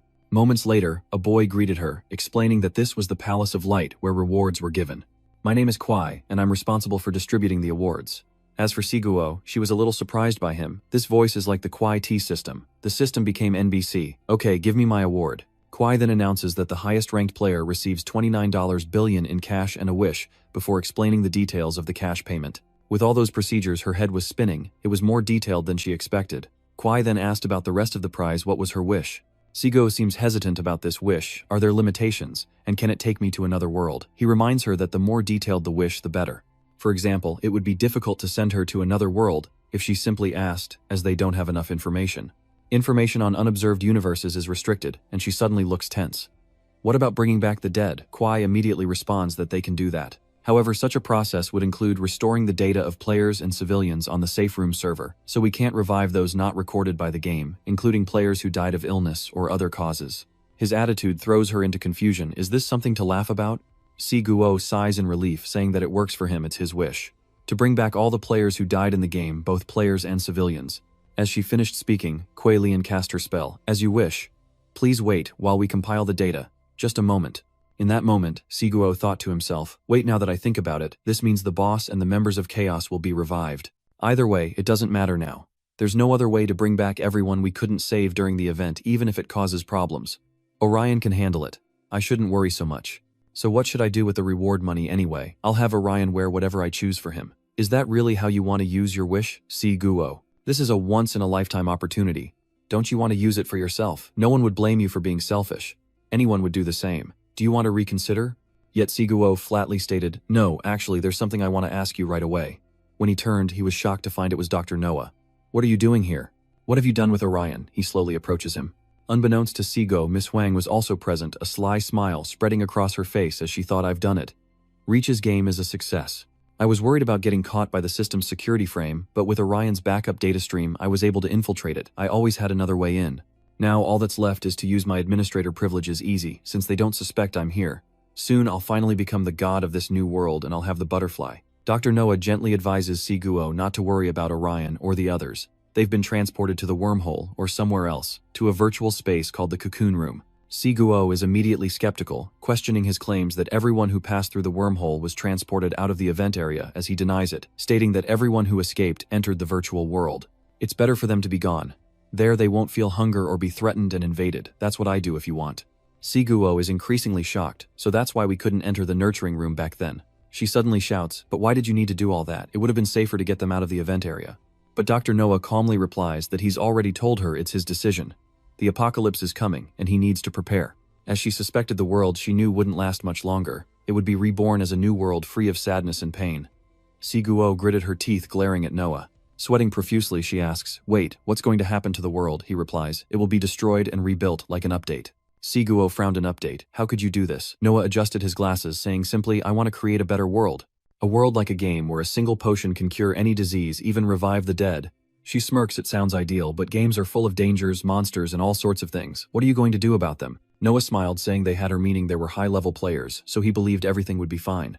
Suddenly, his face turns frighteningly sinister, as he admits he has no plan, only the desire to push the button and set things in motion. Noah begins to speak strangely, wondering what she would do. "Imagine you could press a button to continue living as you are, or one that sends you to a new world with limitless potential? Which would you choose? Siguo hesitated, unsure how to answer. Then he clutched his chest, saying there was no need as she'd already made her choice. She chose the button that risked her very life, all for the thrill of living a different one. She immediately retorted that the two weren't the same. She risked her own life, not others. Noah points out that countless others are caught up in this, unbeknownst to them. How will she tell them it wasn't her intention? Though furious, Siguo is powerless against him. Noah crossed his arms, saying that blaming each other was pointless, and that their decisions were never based on reason. She could only swallow her words. Noah continued, Siguo, do you know what's most important for a doctor? Siguo imagines a surgeon preparing for work with clean hands. Washing hands. He chuckled. True hygiene is vital for patients. But there's something even more important, learning to accept helplessness. She didn't seem to understand what Noah was saying. Helplessness. His face was filled with glee. Yes, that feeling of being able to do nothing despite your best efforts. One day I was asked to assist in a surgery, but the patient's condition was far worse than expected, and despite recalling everything I'd learned, I was helpless. The boy was only 10 years old and had just received a new phone for his birthday. Noah recounted the story with a sorrowful expression. Such cases were not uncommon, and large hospitals had many such patients. And doctors can't always save them. There are so many times when we're helpless. He recalls washing his hands before surgery, yet he never got used to that helplessness. Whether it was the smell of blood that never faded no matter how much I washed, or the constant death notifications, I could never fully accept it. I couldn't tell if my job was to save people or simply confirm their deaths. That's when the world began to look like one giant mass grave to me. Noah crossed his arms, so I began to wonder what a better world would be like. An ideal world where no one dies without reason.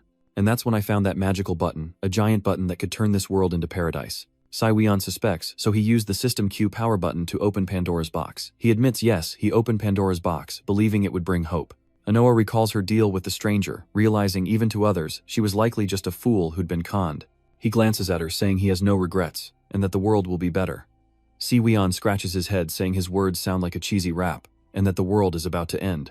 Unable to persuade her, Noah asks sarcastically, so tell me, what reason do you have to protect this world? Saiweon shouts back angrily, of course I do. TikTok summons her weapon, declaring that after this is over, she and her boyfriend are going on their first date, so don't ruin it with the apocalypse or anything else, got it? In the sky, a strange magic circle begins to appear as the car below TikTok speeds away. Inside the car, Orion panicked. Once it's updated, will the whole world become a game? Saiweon turned back. I'm not sure what will happen. Everything will be decided by the super AI system. The girl beside him replies that their hacker group is trying to disable it, but she's not sure they'll succeed. They've been trying to hack the system for a long time, but no one has been able to access the server data. Hearing this only made Orion more uneasy. Wait, what? When will the update be complete? The girl guessed, based on the accelerated calculation, it would take 40 days to change the whole world, but Seoul is the center of the update, so it will only take about 3 hours. Receiving such shocking news only made him more anxious 3 hours from now. But she calmly stated that there were only 2 hours left before the mass bombing began, and Ziyun started to feel afraid. A mass bombing? What was she talking about? The girl calmly drives, explaining that if the hackers fail, they'll have no choice but to use force to inflict damage before Seoul fully transforms into a game. That's why they'll begin random bombings, and within 2 hours, all member nations, including Korea, have approved this measure. Orion vehemently opposed the government's plan, arguing that they couldn't just do that with people still in the city. She replied, I know, which is why this is a last resort. Otherwise, we would have ordered the bombing from the start. But now a decision must be made. There's no other way. Sacrifice a few to save the world. Orion sits in his car, observing the situation in the sky. With a face full of determination, he promised, give me an hour. I'll find the administrator within an hour and stop the update. Hearing Orion's words, Ji-yoon glanced at him, but stopped him, saying, I can't let you do that. Once the world becomes a game, we'll need warriors like you. I can't let you stay in the bombing zone. Listen to me and stay put. She drew her gun, aiming it at Ji-yoon, threatening that if he didn't comply, they would both be considered threats to the operation. Cornered and helpless, he could only watch her, his mind racing. What should he do? If his wish was granted, then everyone who died at school and elsewhere would be revived. If we leave them, they'll be caught in the bombing and die again. He hesitated, staring at her, but if he resisted, Ji-yoon would die. What to do?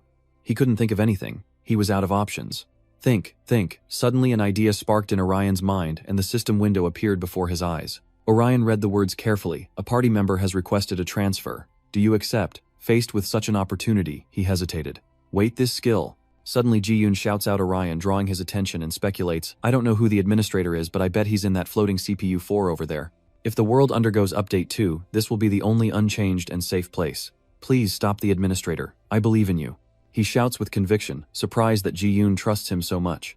Ji-yoon, she continues to threaten, saying, don't do anything you'll regret. Orion or your friend will die. But this time Ji-yoon throws down the gauntlet saying, if you want to kill me, go ahead. I'm the engineer who developed VVR-4, one of the few who understands the technology that can prevent the world's collapse. He confidently throws down the gauntlet, both challenging and threatening. Does she really think she can kill him? The girl can only watch in silence. Ji-yoon turns and says, you heard me, Orion. Get out of here and do what you need to do. Orion pauses, then replies, thank you, Ji-yoon. Light erupts around him as he vows not to fail, but the girl cries out, begging Orion to wait. But perhaps it was too late. Orion had already teleported away. Seeing everything unfold smoothly, Ji-yoon breathed a sigh of relief, but a sense of unease lingers. If the update has begun, then CPU 4.9 is the core, and even for Orion accessing it won't be easy. Si-gyeon lashes out at Noah, surprising him. Is she trying to kill me? She replies. If the update doesn't stop, I don't think I have a choice. I admit I feel bad for Orion. Noah paused, then continued. If that's the path you choose, then I suppose there's nothing I can do. After all, war is inevitable when there are differences in opinion. But before that, Noah uses his power to pull Wen closer, shocking Si-gyeon, calling him a perverted puppet master.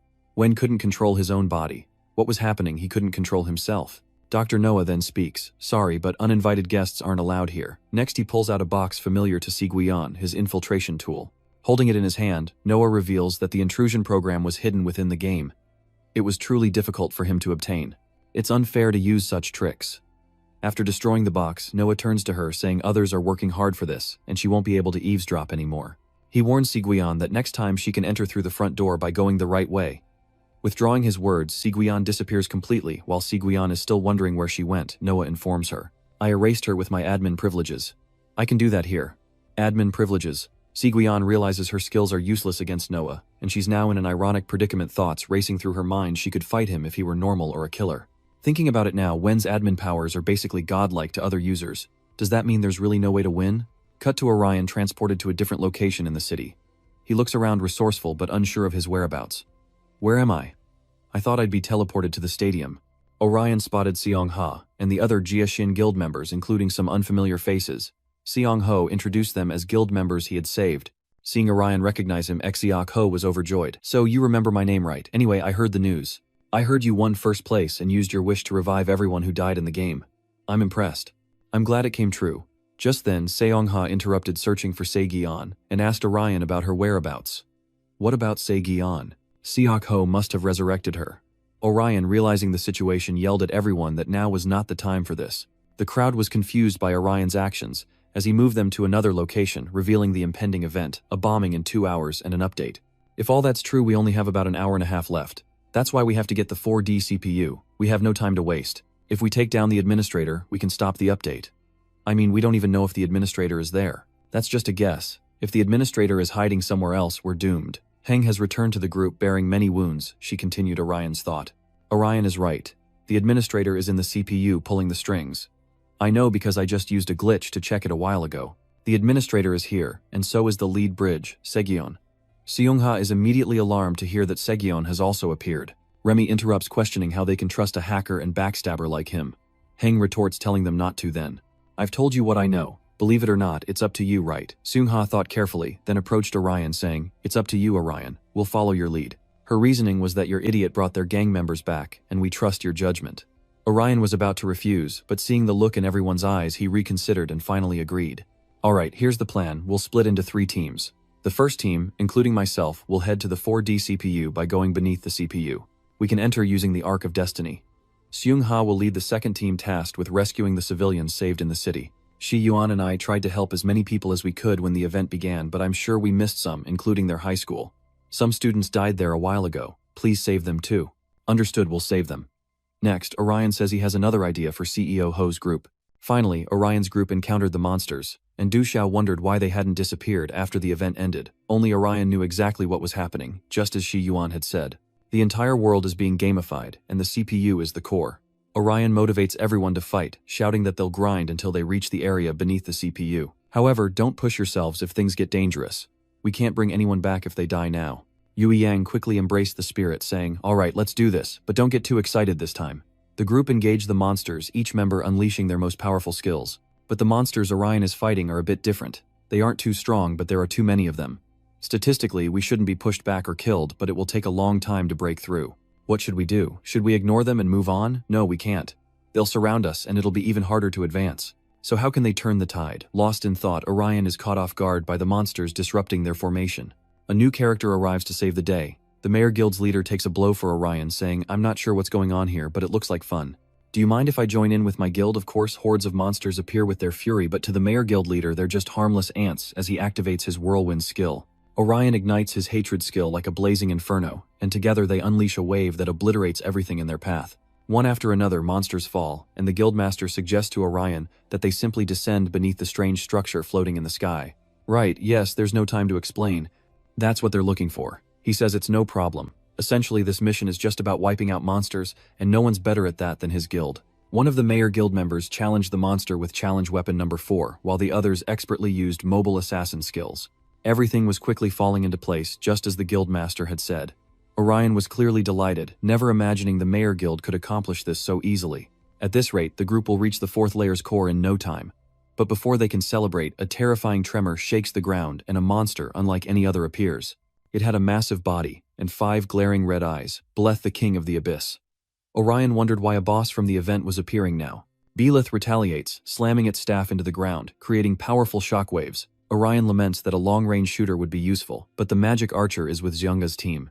Suddenly, another phenomenon caught his eye. A giant hand appeared above Beleth, a fist hurtling towards the monster, and after another shockwave, Beleth was engulfed in smoke. It took Orion a few seconds to realize that the summoner was Izion of the Orion Order, who echoed the words of Guildmaster Mayor. "I don't know what's going on, but I'm here to help." It sounds a bit awkward, but we do have our friendships, don't we? Anyway, leave this monster to us. You can fall back and grab a drink or something while you wait.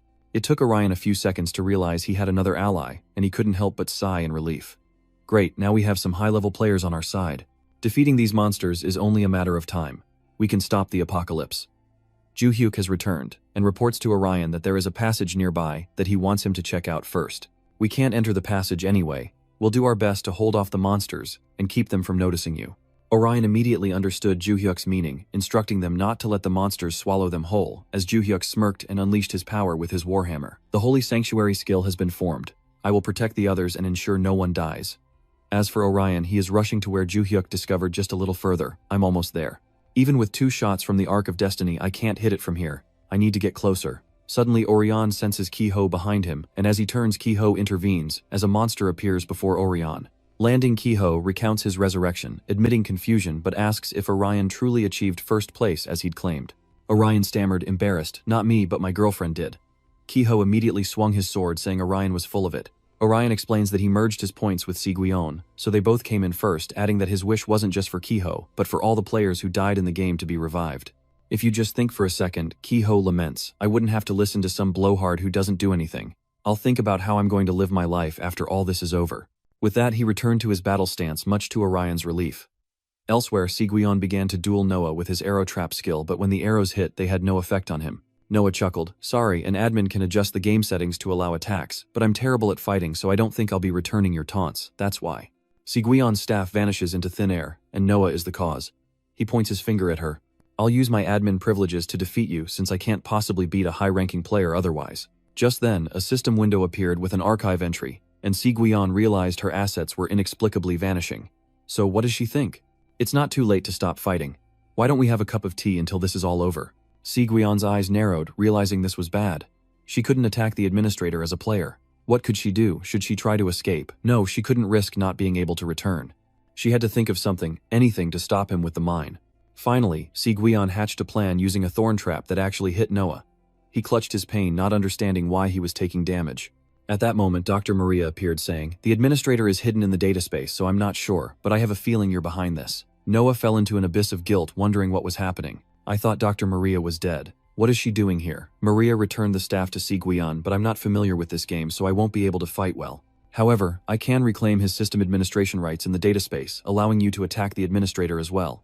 After reclaiming the staff, Maria invited Si-gwion to fight alongside her, saying they would team up.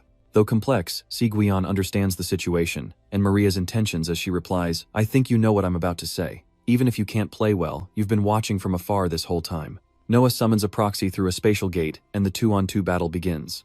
Si-gwion in his new form uses Makung's Fury, firing a blast from his staff that forces the Turtle Kid to evade. But this power is more than meets the eye, as the ground contorts and throws him into the midfield.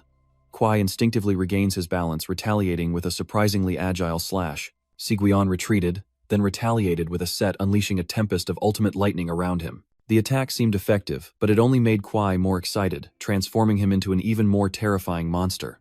Siguion was frightened by his appearance, realizing he had become a regional boss, and Noah was using the game system to his advantage.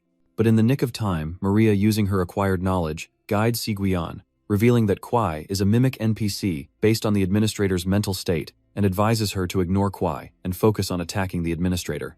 Easier said than done, she replies, as the crazed monster charges its wild swipes, throwing everything into chaos. Maria's form flickered as she spoke. I hate to bother you, but while you're fighting, don't forget we're running out of time. What could that mean? Basically, I'm a virus hiding in the data. The security program will eventually find and delete me. If that happens, Siguion won't be able to attack, so she has to fix this bug before it's too late. Upon hearing this, Siguion flies into a rage, berating her senior for only now revealing the time limit, demanding to know how much time they have left. Maria estimates the amount, revealing a mere 15 minutes. That wasn't enough for Siguion, who demanded more time from Maria in an overbearing tone, surprisingly causing Maria to back down and promise to try harder. Meanwhile, Noah quietly observes his thoughts consumed by Maria, wondering why she's trying to stop him again. Noah reflects that the ideal world she desires is right before them, adding that he doubts someone ordinary like him could ever hope to understand a genius like Dr. Maria. Showing his respect, Noah pushes aside his thoughts and creates 2 more entities to end the battle as quickly as possible. An alarming sign for Siguion, who can do nothing but hold out until help arrives. But Noah won't allow it. He subdues the 2 entities and forces them to eliminate Siguion, immediately making her the target of the battle. Meanwhile, Kiho with his Winter Hunter card rampages through countless monsters, and he and Orion are getting closer to Siguion. Kiho states that this will all end if they stop the administrator, but Orion replies that the city's destruction is not his concern. Does that really matter right now? But I guess I'll stick around until the end.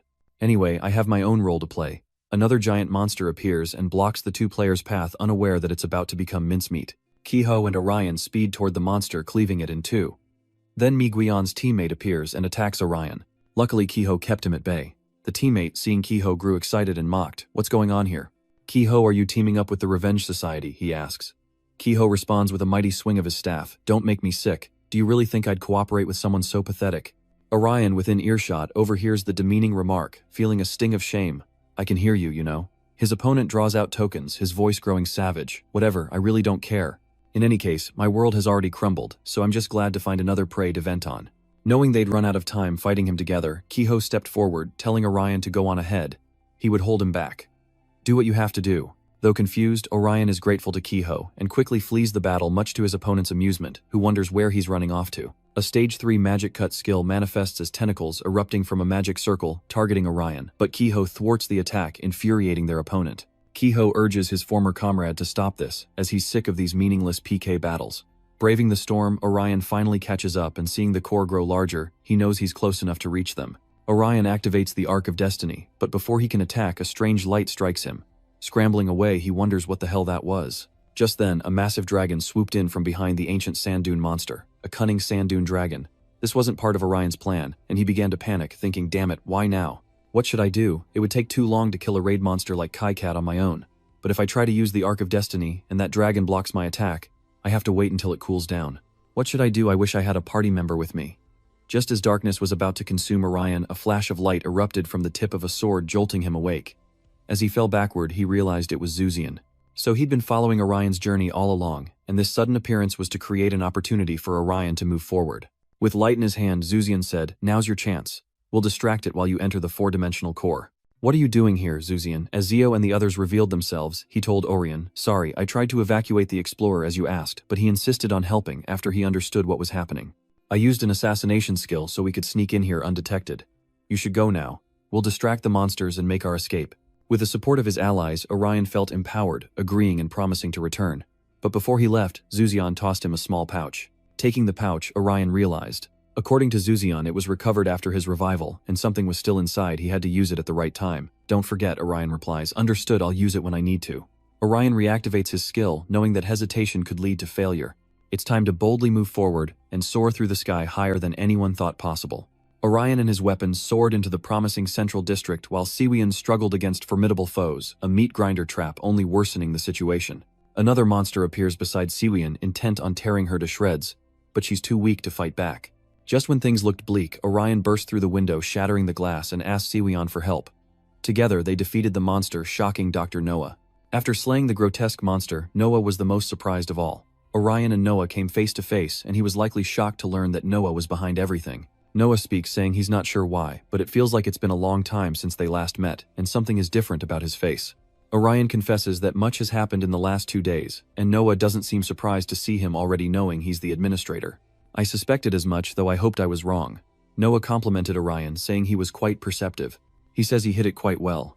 Orion pauses for a moment to steel himself. Next, he has a few questions for Noah, and Orion's eyes harden. The first question is, what does his sister mean to Noah, and will Noah end this now? Let me answer them at once. Noah replied, I'm serious about both of you. I truly care for Orion. That's why I can't stop now.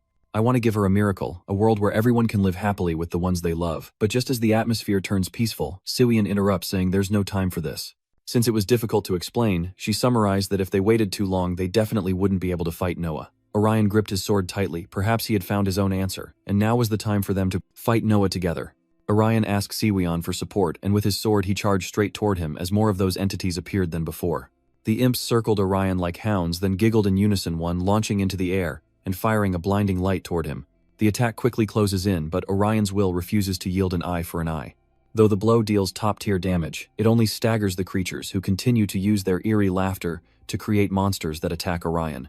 He immediately dodged the attack, and Siwian helped to immobilize the monster, allowing Orion to strike, cleaving the creature in two. Orion quickly targets the imp in front of him, but it also possesses an illusionary ability. The figure is none other than Paladin. It's hard to believe those imps can even copy players. But Orion remained calm. Steeling himself not to panic for victory was paramount. He would face Paladin head-on. Retreat now would render everything meaningless. No retreat, no fear.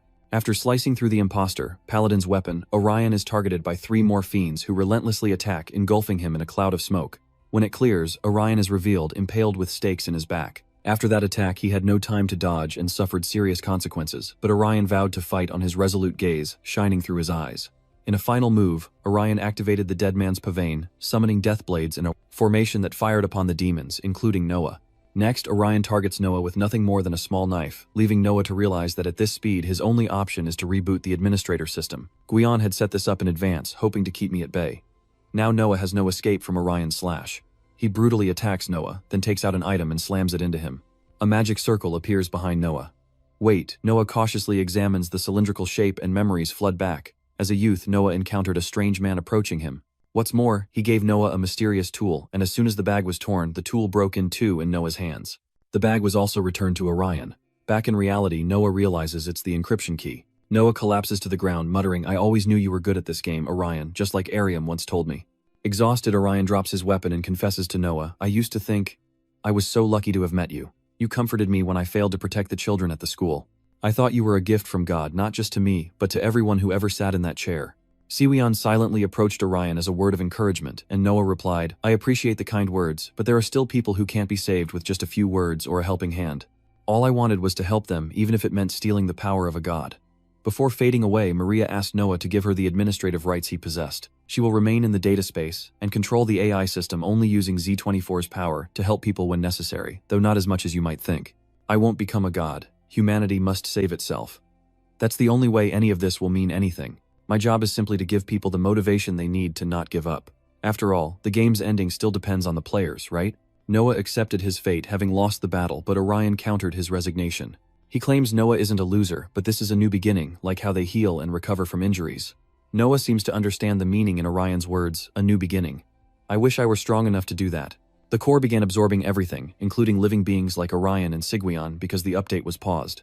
Sigwian, seeing the chaos below, screamed, What's happening? Have we been this high up all this time? Seeing his calm demeanor, Sigwian yells at him to do something to get them out of this mess, which leads to an argument about them being characters in a game, right?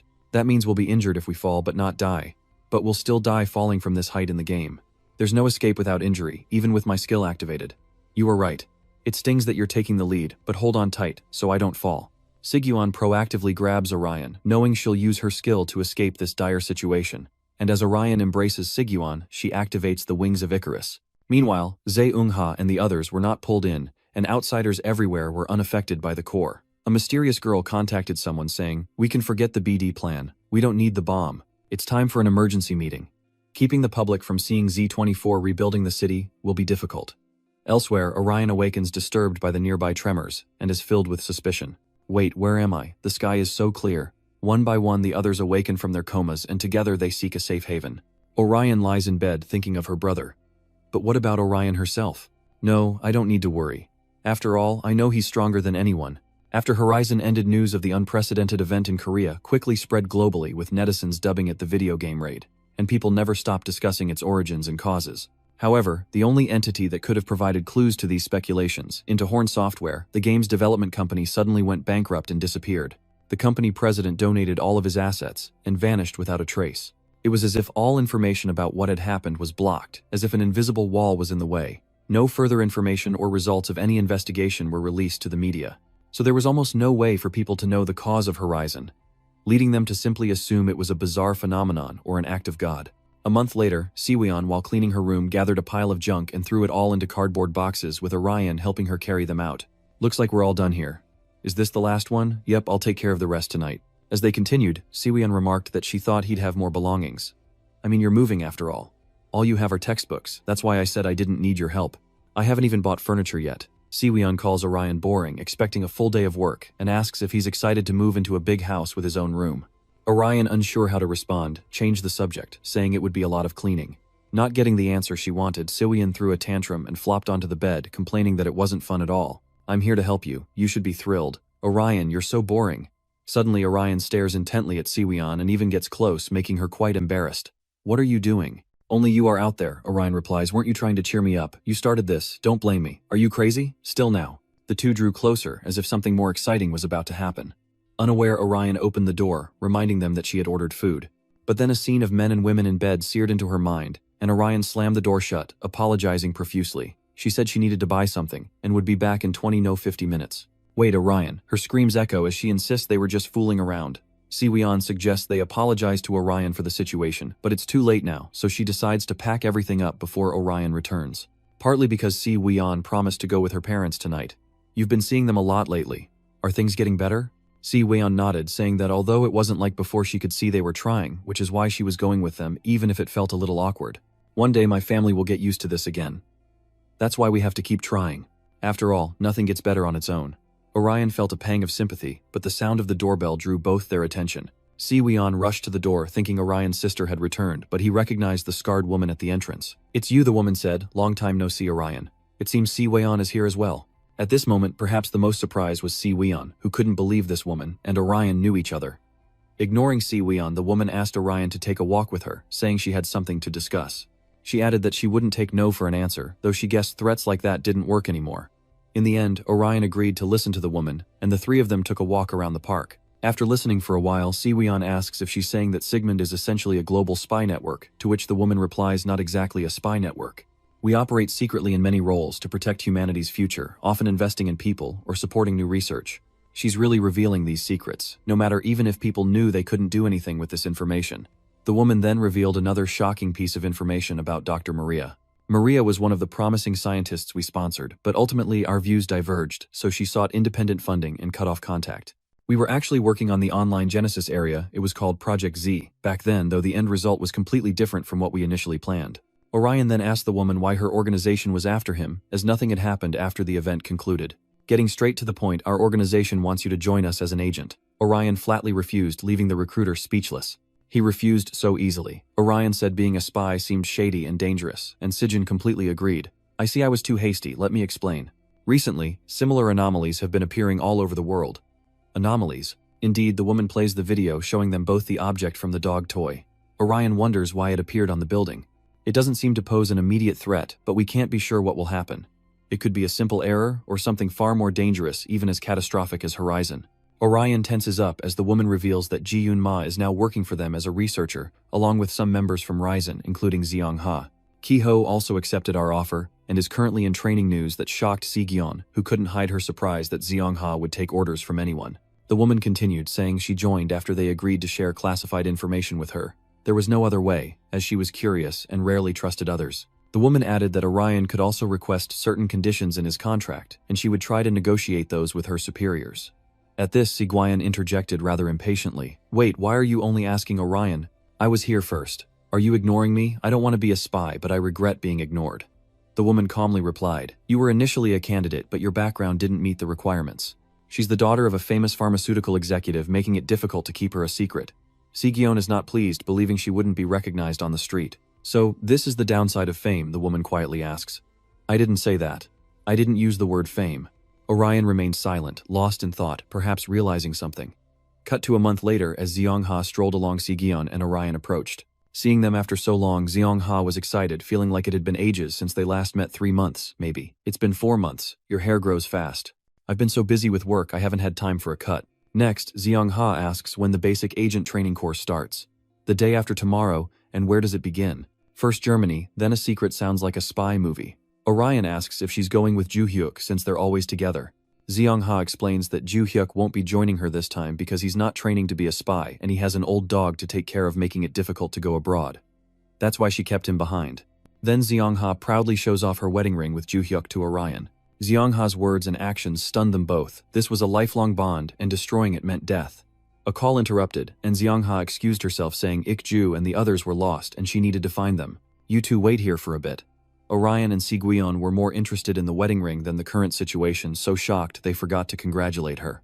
Zeong-ha is truly decisive, so I suppose that's understandable. Right, so that means Orion's sister will be leaving soon. Where did you say she was going?